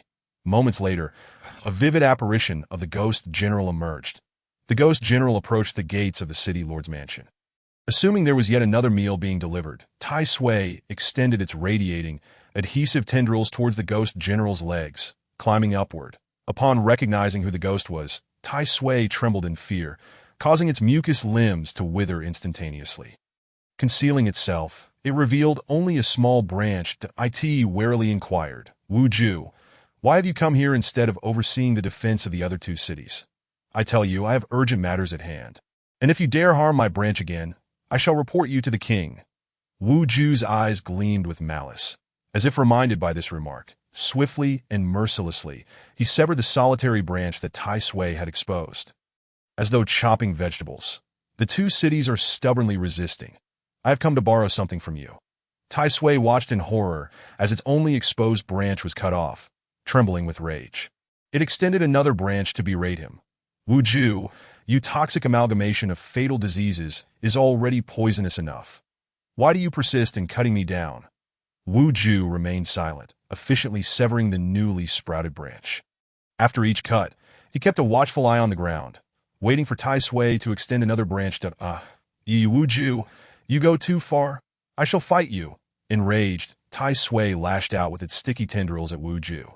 Yet, having only recently gained intellect, It was still in its infancy, that in comparison to Wu Ju, a cunning old ghost who had lived for thousands of years, it was not even in the same league. With each branch Tai Sui extended, Wu Ju seized the opportunity to cut it down. Afterward, he coldly collected the severed limbs, that in a fit of rage, Tai Sui lost its wits, causing countless branches to erupt from the ground. The two engaged in battle, and ultimately, all those branches were severed by Wu Ju. With only a few solitary sprouts remaining, Tai Sui attempted to retract them. However, Wu Ju grasped one firmly. Woe is me. I was wrong. I shall never speak ill of you again. Next time you seek me out, I will willingly offer you my branches. Tai Sui gazed at him pitifully, pleading, do not cut them after you sever them. I will remain a hideous, bald creature for several days before I can regrow them. Tai Sui's eyes brimmed with hope as Wu Ju's hand rose with the knife. Snap. The ground was left entirely bare. Tai Sui's heart sank. Chapter 70. The decapitated nine-headed bird at Wu Ju. Woe is me, I detest you. Tai Sui collapsed on the ground, revealing only its rounded form, weeping like a 200-pound infant. Its cries were deafening, resonating throughout E City. The hidden fungal threads beneath the earth trembled in response to its wail. The entire city shook violently. The little black snake, witnessing this scene, felt a pang of sympathy. My lord, were we not too harsh in our approach? Fu Ruo maintained her composure. Have we captured its emotional fluctuations? The little black snake nodded. Indeed, it contains information related to the Ghost King. No sooner had the words left its mouth than Tai Sui's true form began its exodus from the city. It spread underground, following the path beyond the city limits that IT sought to report to Zhongyi. Fu Ruo closely followed Tai Sui out of the city that IT did not utilize the teleportation portal. Instead, it traversed underground. After drifting 2 miles, Fu Ruo suddenly halted. She promptly retrieved paper and ink to mark the path that Tai Sui had taken. She finally realized what was amiss. There were restrictions underground. Yet Tai Sui had been free to roam the city. IT knew how to evade the underground restrictions. Fu Ruo first sketched a rough map of East City. Next, she highlighted the path Tai Sui had traversed in green ink. While marking the remaining areas in her ED, an ancient red character for Earth emerged, intricate and symbolic. Restrictions differ from formations. Formations can be empowered using treasures like spirit treasure arrays. Restrictions, however, rely solely on the consciousness and intent of the one who set them, with their power dependent on the individual's understanding of the rules of heaven and earth. Zhongyi, born in the Middle Ages, had glimpsed the vestiges of ancient times and had endured the transformations of countless millennia. His comprehension of the rules of heaven and earth surpassed that of anyone else in this realm. Under the restrictions, he was invincible. That it was entirely understandable that Fu Ruo could not break through them. Yet Zhongyi was in a crucial period of utilizing personnel. He was aware that Tai Sui was newly born and of limited intelligence. Thus, fearing it might cause trouble, he deliberately left a path for it to traverse. However, Zhongyi had also set up defenses beyond the restrictions. The areas traversed by Tai Sui were no wider than an arm's breadth. The Yuanshan realm was an exceedingly ordinary mortal realm. If there were any distinctions, it would be that it now stood on the brink of collapse. That in such circumstances, the strength of the demons, ghosts, and human cultivators existing in this world had drastically diminished compared to ancient times. The gaps left by Zhongyi were insurmountable for those without exceptional abilities or spiritual treasures. That Fu Ruo glanced at the little black snake. He possessed the heart-seizing mirror, a treasured artifact from the cultivation realm, passed down through the Yin snake clan. Although they could not breach the restrictions, they could hide within the mirror and infiltrate. Fu Ruo followed Tai Sui to Xuanqing. The present Xuanqing exudes an eerie aura, filled with an overwhelming sense of resentment, a true city of ghosts and malevolence. Although Fu Ruo has never visited hell, she believes it could hardly be worse than this. The city remains ensnared by heavenly and earthly restrictions, transforming the entire settlement into an impenetrable fortress. Noticing that the restrictions of both cities are identical, the tension within Fu Ruo gradually eased. She carefully returned the meticulously drawn map to her small pouch, for it is the key to infiltrating Xuanqing during the grand ceremony. Xuanqing has undergone significant transformation. That a towering mountain range has mysteriously emerged within the inner city. Fu Ruo scrutinized it closely, confirming that this mountain corresponds to the Luofu geological vein. Having accompanied Tai Sui, she also discerned the subterranean aspects. The natural geological veins originally present in Xuanqing had been extensively mined and reprocessed. From the ground up, the entire structure consists of geological stones transported from Yicheng, stacked to an imposing height of over 300 zhang, reaching thousands of meters. Such a monumental undertaking is nearing completion, indicating that Zhong Yi has long been preparing for the grand ceremony, that he has successfully concealed his plans from everyone. The outside world believes Zhong Yi ascended to power merely 3 months ago. Were it not for his intent to freeze the waters of the soul-washing spring and imprison Xue Qinyan and Yicheng, the news of Xuanqing having a ghost king might never have surfaced. Fu Ruo floated to the man-made the mountainside. A magnificent palace stood, bustling with ghostly attendants. Zhong Yi was absent. Tai Sui whimpered and continued its ascent. Since reaching the mountain, it no longer moved underground, but instead manifested entirely, wrapped in a fabric that was impervious to any leakage of its aura. This fabric, presumably, is a small spiritual treasure that completely isolates Tai Sui's presence. From a distance, it resembled a careening ball of cloth. Oddly endearing in its precarious movements, Tai Sui rolled up to the summit. There stood a tall man, enveloped in malevolent energy, gazing down upon the world from his steed. Hearing a commotion, the man turned his head, and the steed shifted. His eyes, filled with the horrors of a mountain of corpses and a sea of bodies, glinted with a sinister red. The creature beneath him was even more bizarre, a decapitated phoenix. Missing 9 heads, 9 elongated necks writhed, their gruesome severed ends stained with blood and malevolence. As torn flesh pulsated grotesquely, Fu Ruo took a moment to compose herself before daring to look at the creature again. The 9-headed bird, its wings spread a full yard wide, bore a resemblance to a phoenix. She murmured, as recorded in ancient texts of mountains and seas. The ghostly chariot bird once had 10 heads, capable of capturing souls. One was devoured by a hound. Now, the remaining 9 have all fallen victim to Zhong Yi's hand. Zhong Yi cast a glance at Tai Sui, seemingly unperturbed. That wasn't your true form meant to guard Yicheng.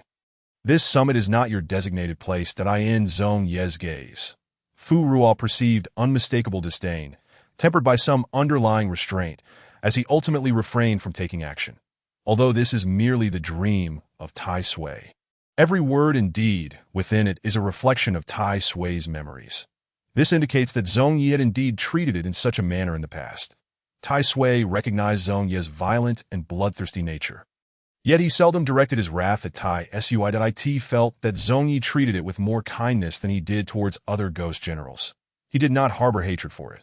Thus, when Tai Sui faced injustice, it would cry like a bullied child in his presence. That it began to recount its grievances to Zhong Yi, detailing the excesses of the 5 extremes. Zhong Yi listened with evident annoyance, shoving several souls into Tai Sui's mouth to silence it.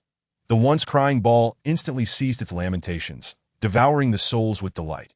Moments later, Tai Sui was escorted away by Zhong Yi's minions. Fu Ruo did not anticipate how easily this creature could be appeased. After Tai Sui descended the mountain, Fu Ruo employed the same tactics, seeking to glean more about Zhong Yi. With her prior experience, Yanjun was able to capture a wealth of emotions and memories. The 5 extremes remained silent and sinister.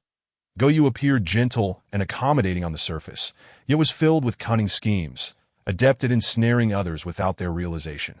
Shan Mei, beguiling by nature, would charm those she disdained, playing with them to siphon their power. Ku Tung, always accompanied by its raven, spread dire news far and wide, creating chaos and feeding on fear. Li, the most ordinary yet loyal to Zhong Yi, had accompanied him for millennia, serving him since before their descent into hell. Chapter 71. The Skeleton Army. These were the ghost generals intertwined with Tai Sui's memories and emotions. Fu Ruo contemplated using them as leverage to compel Tai Sui to confront Zhong Yi once more. However, within Tai Sui's recollections, these figures maintained a respectful distance, rarely deigning to mock or scorn it. Aside from the 5 extremes, who would often gaze at Tai Sui for the sake of severing flesh, the other ghost generals isolated it. Without violating their established personas, it was nearly impossible to advance the narrative. Noticing Fu Ruo's discontent, the small black snake gently caressed her wrist with its tail. Fu Ruo stroked the yin snake, continuing to ponder alternative strategies. Unable to bear seeing Mother distressed, the small black snake proactively proposed, I can attempt to directly enter its consciousness. Perhaps I can uncover some of its past. Tai Sui is not like the ordinary citizens of Jiyuan City. Once immersed in dreams, everything can be discovered. The yin snake suggestion was feasible, yet fraught with peril. Fu Ruo cast a regretful glance at the bubbling spring atop the main peak.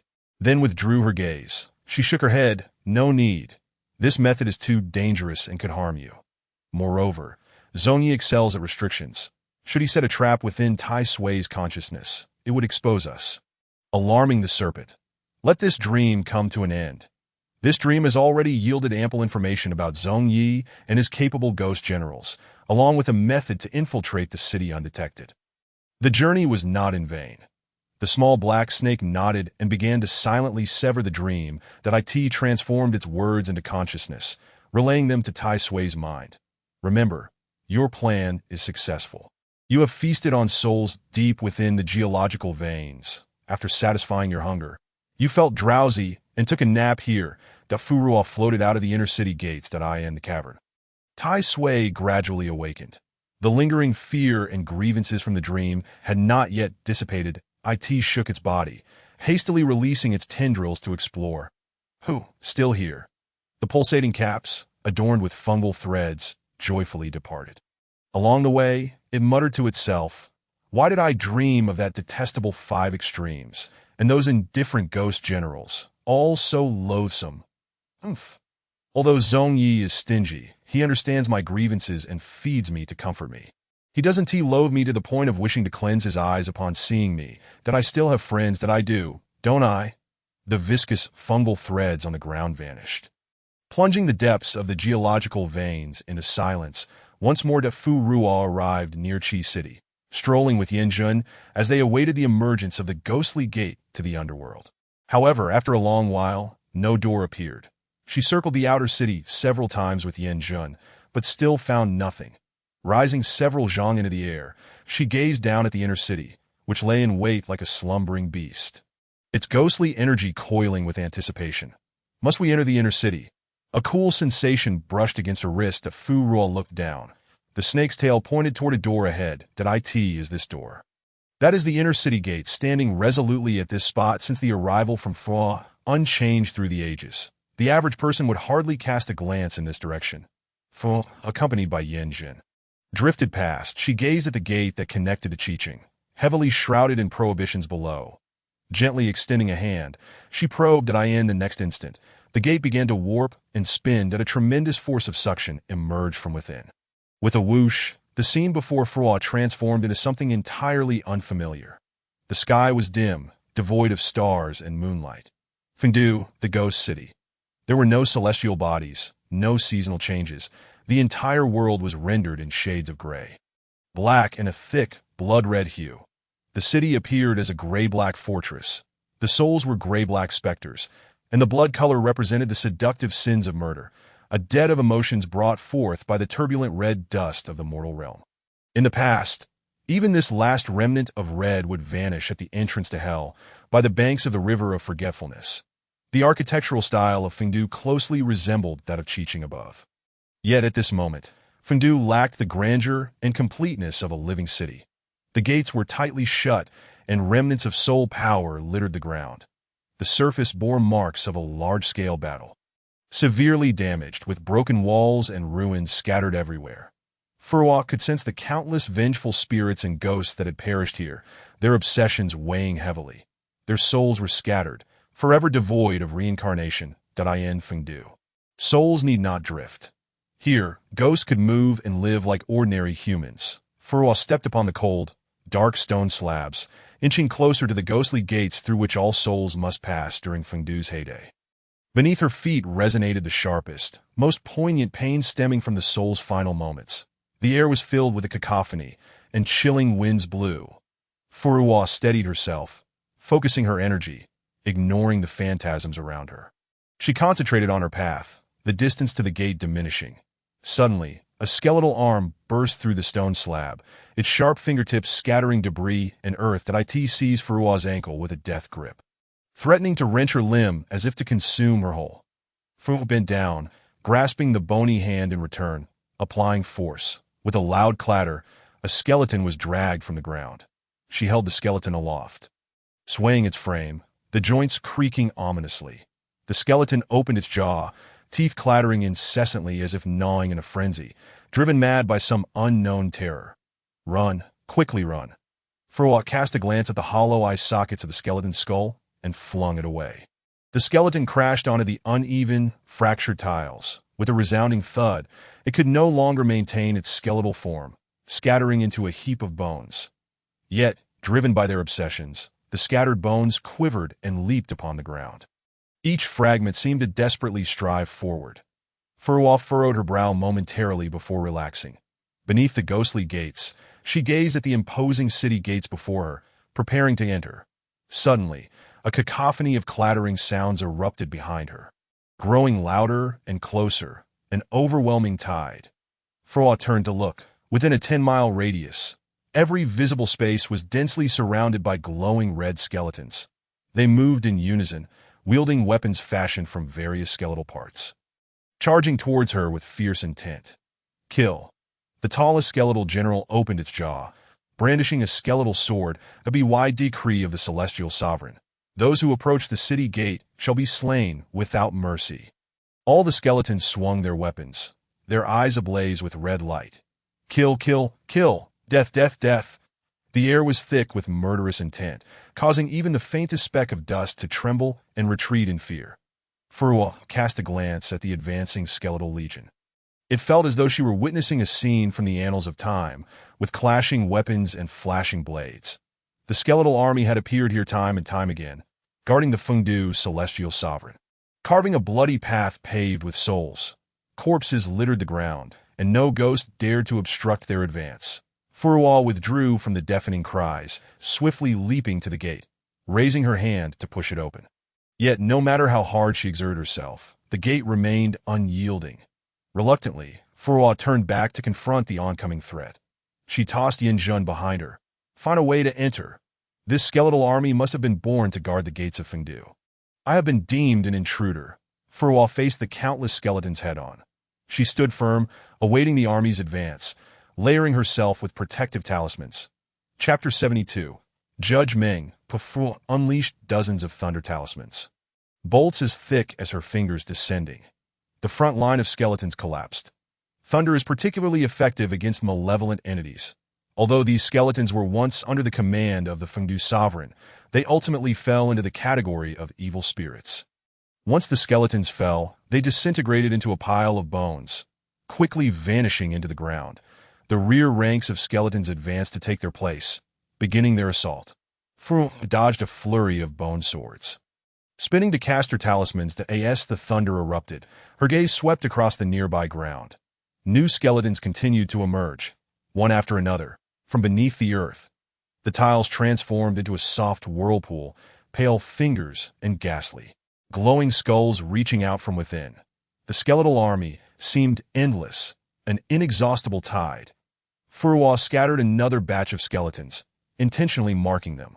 Moments later, she witnessed a skull adorned with a golden circle emerging from the ground. Furwa found herself in a dilemma. The skeletons, once dispersed, would re-emerge from the earth within mere breaths. This cycle repeated endlessly, an unbroken loop, unceasing, undying. If this continued, there would never be an end.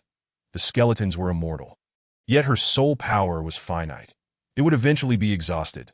Furwa glanced at the towering skeletal commander, as tall as the city gates, attempting to negotiate that I intrude not to cause harm, that my entry into Fengdu is out of necessity. I seek the judge and Lady Ming Po for urgent matters. Might you? Suddenly, a skeletal vanguard appeared, lunging at Furwa's heart with a sword. The strike was fierce, showing no mercy that I aimed to end her life swiftly. Unfortunately, it only penetrated the first layer of her protective talisman. She still had 2 layers remaining. Furwa layered herself with 3 more talismans, turning her gaze toward the skeletal commander.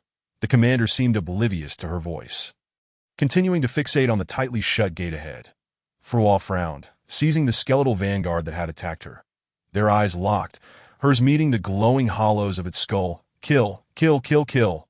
The skeleton continued to shout, its jaw quivering. There was no trace of rationality or discernment in its hollow gaze. After 2 breaths, Furwa hurled the skeleton away as well. The IT was devoid of consciousness, no different from the initial skeleton that merely shouted to run. Only a remnant of obsession and duty sustained its original function. The entire skeletal army only knew the final command. Those who intrude upon the Fengdu sovereign's realm shall be slain without mercy. The little black snake, listening to the frantic sounds of battle behind, grew increasingly anxious. Suddenly, it sensed something that a faint glow emanated from the tip of its tail, and a shallow mark appeared. IT jabbed its tail into the fierce, fiery eyes of the hellish beast guarding the door. The icy, bone-chilling gate trembled. Moments later, a small door emerged from the wall. 2 spectral officials peeked through. One of them, puzzled, remarked, "Did not the judge gather several teams of officials long ago? Why are there still specters wandering outside?" The little black snake, seeing the newly opened door large enough for a single person, immediately released its form, whipping its tail to pull Furwa inside. Furwa, caught in the midst of battle, was suddenly dragged into the city, her fighting spirit still ablaze. She bewilderedly retracted the talismans in her hand. Noticing the 2 officials in robes assessing them, she quickly straightened up and adjusted her attire. The 2 officials exchanged glances before turning to fixate on Yin Jin's form, unblinking that a serpent. "Zhongyi, did you not perish when you broke through the 18 layers of hell?" The little black snake withdrew its form, returning to Furwa's hand, its eyes filled with wariness. Furwa glanced at them, explaining, "He has lost his memory and powers. You knew him before? The serpent was once one of the jailers of hell. When Zhongyi emerged from the 18 layers, all the overseeing officials perished, tormented by the malevolent spirits before their demise." The 2 officials were filled with a mix of rage and sorrow. After speaking, they turned to Furwa, questioning, "Who are you?" Furwa briefly explained her identity and her connection to Yin Jin, ultimately stating her purpose for coming to Fengdu. "Therefore, do you know where Lady Mengpe and the judge are? Zhongyi is to conduct the grand ceremony soon. The lives of hundreds of thousands in Jiangjian and Erqing are at stake. That I implore you to guide us at the bridgehead, atop the viewing home platform." A man clad in a red official robe leaned languidly against the bridge, exuding an air of casual disregard. That he propped one leg up, placing the book of life and death atop it, while his right hand wielded the judge's pen, sketching and scribbling. Had the previous officials and the souls awaiting judgment witnessed this scene, they would surely be taken aback that an old crone stirred the pot on the bridge's earthen platform. Catching sight of the spectacle, she quipped in a wearied tone, "Cui Ju, do you realize how you appear at this moment?" Cui Ju, without lifting his head, continued his scribbling. "What? You look just like a debauched scion, the very type you used to despise." Cui Ju paused his writing and turned to the old woman. "In the past, I harbored a disdain for such individuals, as they proved to be the most troublesome and detrimental to my efficiency. Yet now, as we find ourselves ensnared in this predicament, with the gates of the netherworld firmly shut and no souls left to judge, I must adopt a more buoyant approach to life." Mengpe, recalling Cui Ju's previous image as a stern magistrate, shook her head in disbelief. How remarkable it is that our Judge Cui of the Yin Law Office has finally developed a semblance of human sentiment. Previously, Cui Ju wielded the death ledger with an iron grip, where even the slightest error could lead to catastrophic consequences. Thus, he had resolutely transformed himself into a living embodiment of dogma. His governance was severe, heavily reliant on punitive measures, devoid of any trace of compassion.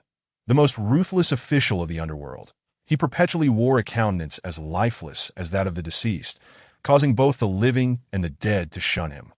Cui Ju set aside the death ledger and gazed at Mengpe. "When I first arrived in the underworld, you appeared just as you do now, an old crone. Day after day, you stood by the bridge of forgetfulness, brewing your elixir to assist wandering souls in relinquishing their obsessions, letting go of the joys and sorrows of the mortal realm, and embarking on a new life." The depths of Cui Ju's eyes, as dark and unfathomable as an abyss, devoid of any emotional tint, lowered slightly as he continued. "It is said that Mengpe was not of this realm, but rather a wandering official from the celestial realm, who, upon completing her merits here, could not bear to witness the suffering of souls burdened by earthly grudges in the afterlife. Hence, She voluntarily requested to remain in the underworld, setting up a large pot by the bridge of forgetfulness, brewing a unique concoction that allows souls to forget their past lives. Anyone willing may approach you for a bowl, that I wonder if this rumor holds any truth. Mengpa seemed to be lost in reminiscence. Yet the first images that came to her mind were not of the celestial realm's splendor, but rather the myriad whimsical tales encountered throughout her millennia in the underworld, as well as the entanglements of love and debt that led countless lovesick souls to seek her out for a bowl of her brew. We have worked together for 1,000 years, yet I have never seen your true face. Might you indulge my curiosity today? When Cui Ju posed this question, there was no hint of curiosity in his eyes. Indeed, he was incapable of feeling emotion. Mengpa remained silent, continuing to stir the brew, yet the incessant chatter nearby disrupted her focus, causing her to lose the tranquility of her thoughts. Mengpa, how long has it been since you returned to the celestial realm? Mengpa, is your soup delicious? Mengpa Yu, who would have thought that the reticent and stern magistrate could one day transform into a loquacious chatterbox? Unable to endure the disturbances any longer, Mengpa grasped the large ladle from the pot and flung it towards Cui Ju's position. The swift motion sent the soup splattering everywhere. Fu Ruo sidestepped just in time, yet ultimately could not avoid having her shoes splashed by the freshly brewed broth. Chapter 73. Fengdu Luoshan, though the pot still bubbled with boiling water and billowed steam. The liquid that splashed upon her felt inexplicably cold. Fu Ruo dried her feet and raised her gaze, only to catch sight of the elderly woman, nearly hunched over, wielding the ladle with impressive vigor, swinging it towards the stern-faced official in white and red robes. Each time the ladle nearly struck him, the serious magistrate would evade with an elegant yet peculiar maneuver. The Een messengers exchanged glances. First shocked, then embarrassed, they attempted to salvage some dignity for their superior. Miss Fu, our esteemed magistrate, was once known for his composure. He would never act in such a capricious manner, they stammered. And Lady Ming, who is exceptionally kind-hearted. Today is merely an unexpected anomaly, da-da. I see. Fu Ruo replied with a polite smile, choosing to maintain decorum for all involved.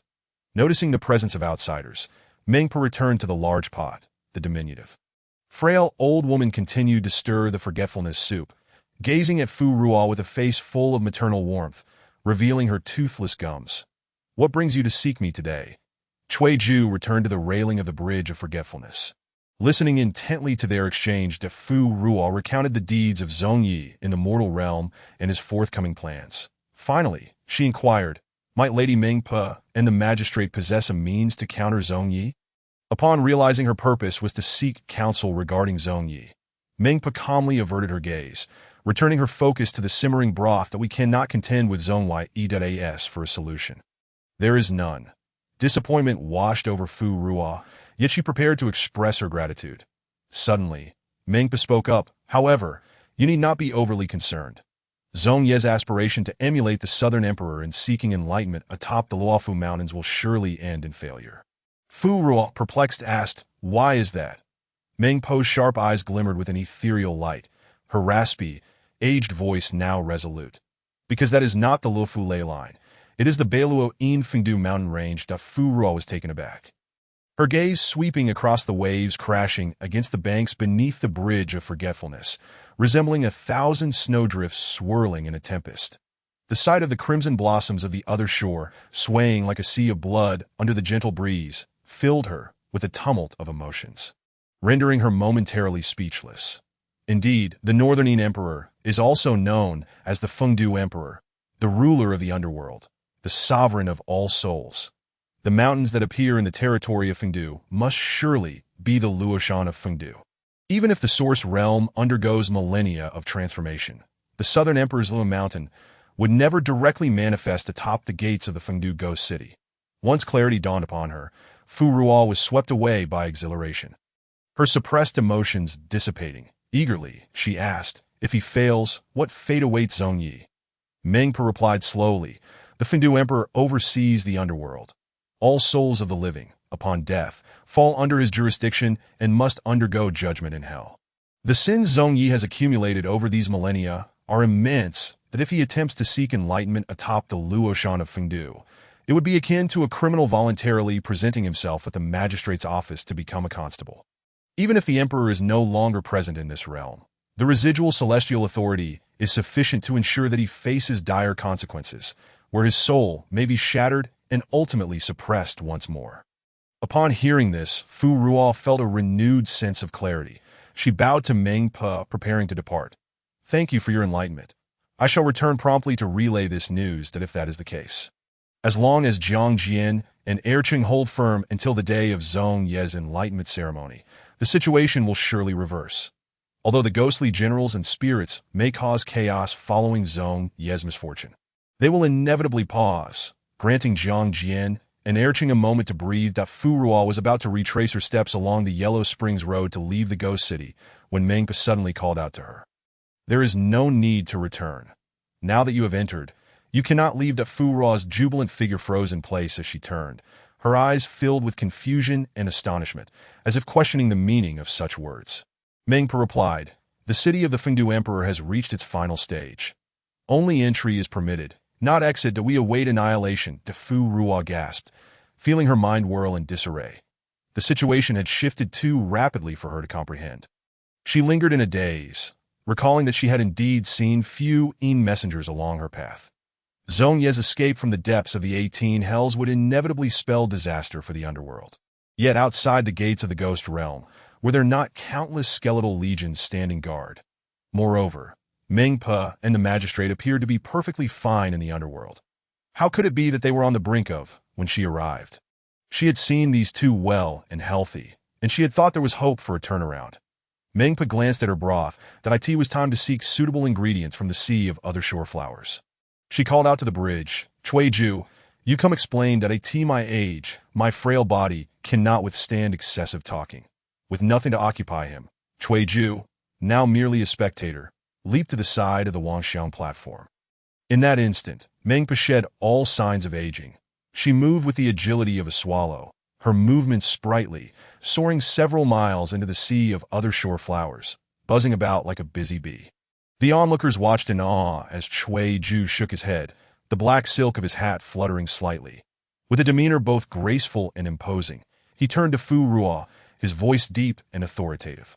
"The Source Realm once flourished, producing countless prodigies.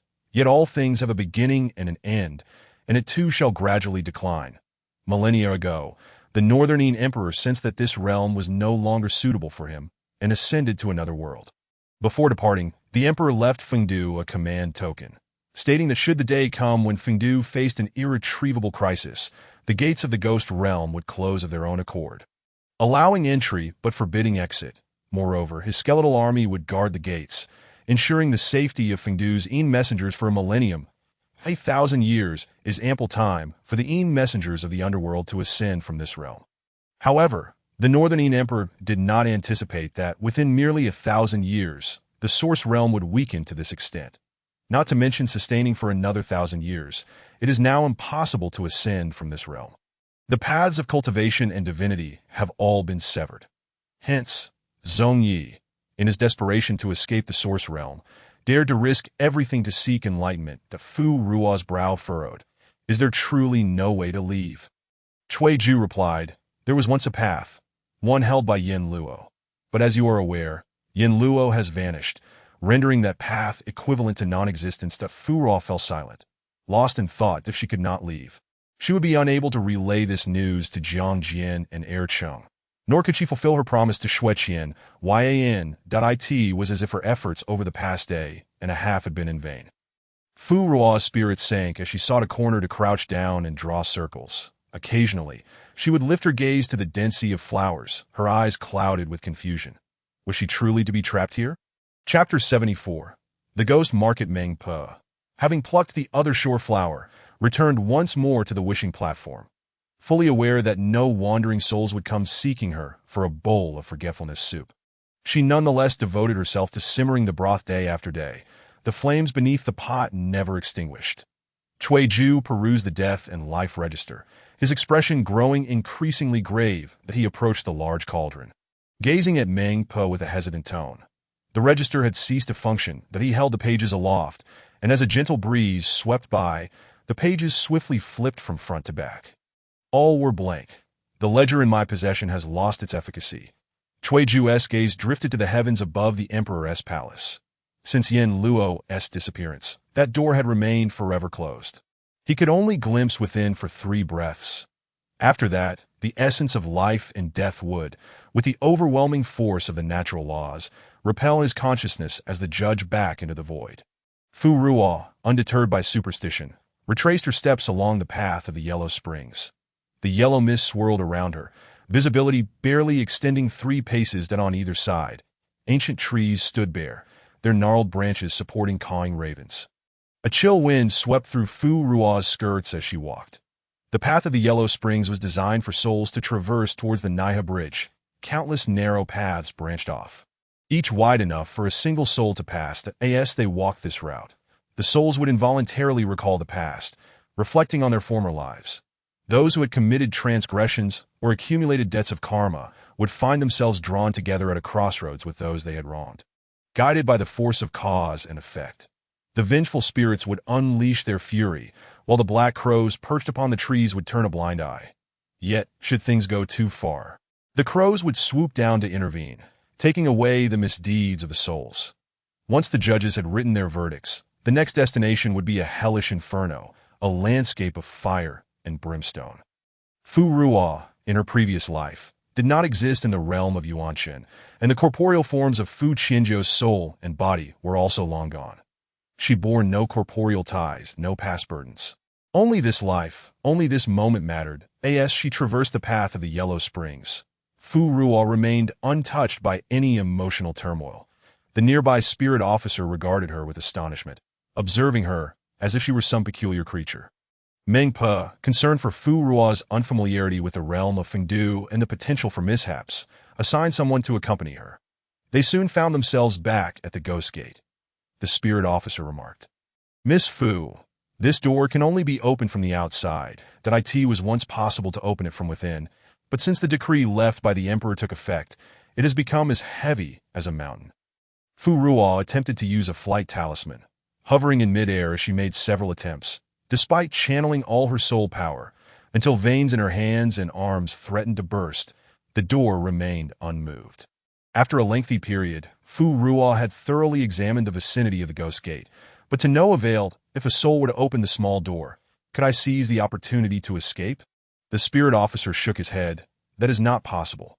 When you visited yesterday, we could only peek to see who was coming. The moment one attempts to step outside, a heavy pull from the depths of the earth would render your feet immovable. Departing from the Ghost Gate, Fu Ruo explored every place she could reach. Ultimately, she returned empty-handed to the Naiha Bridge. Sitting beneath a tree, she felt a pang of restlessness. While lost in thought, she repeatedly poked at the ground with a stone in her hand.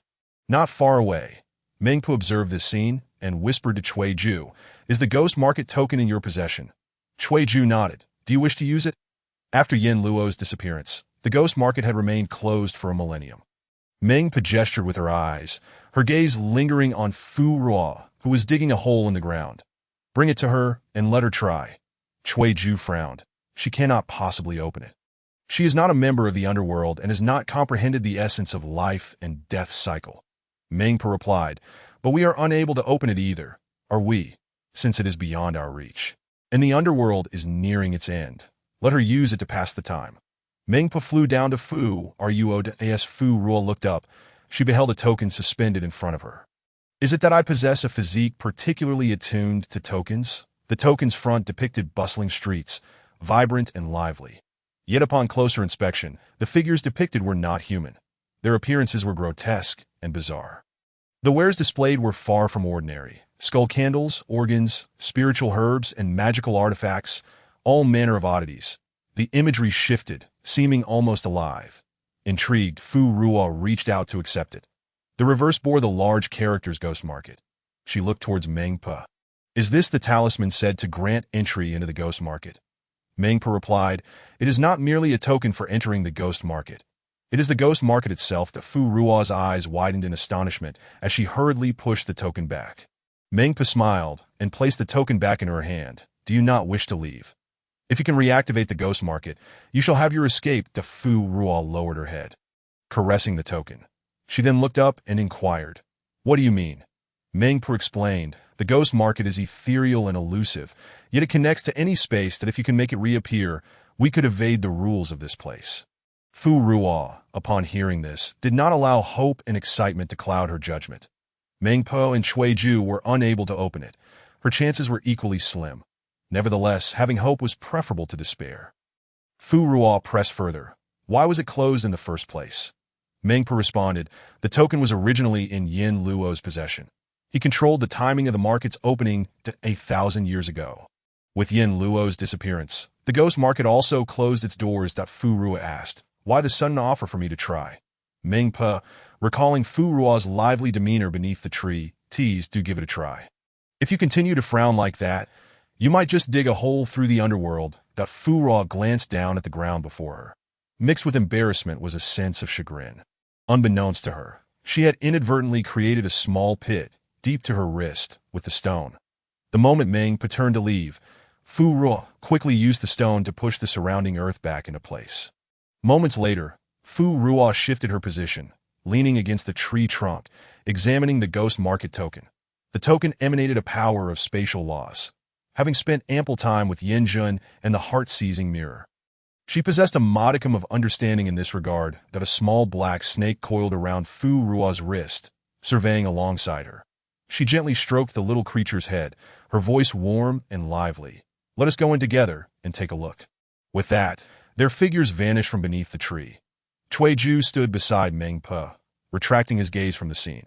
This time, Meng Po successfully condensed the forgetfulness dew, brewing the most authentic forgetfulness soup. Cui Ju took a bowl from nearby. The pale red broth swayed within the dark yellow earthen bowl, but he hesitated several times before finally swallowing it down. Meng Po inquired, how does it taste? The forgetfulness effect of this soup was only beneficial to mortals. However, Meng Po's soup did not merely erase sorrow. It also contained the myriad flavors of the mortal realm. Different individuals would experience varying tastes upon consumption. Cui Ju furrowed his brow and took another sip. This time, he held it in his mouth for a while before swallowing. He confirmed, it has no flavor. It is indistinguishable from plain water. Meng Po's expression grew complex as she regarded him. No wonder everyone spoke of Cui Ju as having a heart of stone, with even the most stubborn of rocks displaying more sentiment. You are heartless, desireless, and unfeeling. Thus, it is naturally tasteless. Cui Ju saw no fault in this. Placing the earthen bowl down. Therefore, I exist for the sake of justice. Meng Po's expression momentarily faltered, before both shared a knowing smile. Chapter 75. The Ghost Market Debate. Before Fu Ruo stood a grand set of double doors, intricately carved with a scale at the center.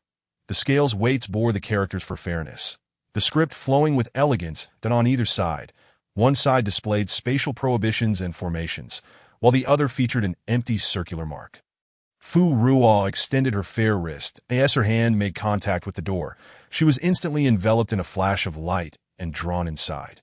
Within lay a hidden realm, a separate space. It was neither as vast as the ghost market nor as confined as a storage pouch. Fu Ruo glanced down at her feet. That moment, she had not invoked any talismans or formations, gliding effortlessly through the air.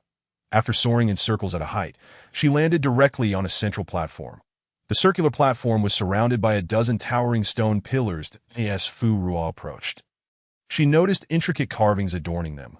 Mountains, birds, fish, insects, lush flowers, and the sun, moon, and stars. Everything conceivable in the world was represented. A buzzing sound emerged from the left. Fu Ruo turned to find a hollow in the center of the platform. Enveloped in white light, a phantom figure materialized. The specter wore a ceremonial crown, donned a wide-sleeved robe, and held a tablet with a stern expression. It was Yin Luo. He regarded Fu Ruo. Do you wish to reactivate the ghost market? Indeed, Fu Ruo replied. Yin Luo's eyes narrowed with scrutiny. Why? Fu Ruo raised her gaze, assessing the situation. That moment, Yin Luo resembled an examiner, as if her response could determine her fate. After a brief moment of contemplation, Fu Ruo opted to express both flattery and sincerity. She earnestly stated, there are 3 reasons. Yin Luo seemed taken aback by her sudden plethora of justifications. Fu Ruo respectfully continued. Firstly, Fengdu City is facing an existential crisis. The decree left by the emperor has been enacted, and the Ghost Gate is now closed, with the laws of heaven and earth taking effect. As Yin Luo must be aware, This realm is no longer viable for ascension. And Ming Pe, the judges, and I are left to languish in Fengdu. Thus, in the pursuit of survival, I wish to utilize your ghostly market to connect with the realm beyond and escape from the underworld. Yin Luo nodded in understanding. It is forgivable to harbor such feelings that I too do not wish for my emissaries of death to be trapped in this existence. Yet alas, I am but a wisp of will, bound to uphold the rules of this spectral marketplace. His pale visage appeared noticeably softer than just moments before.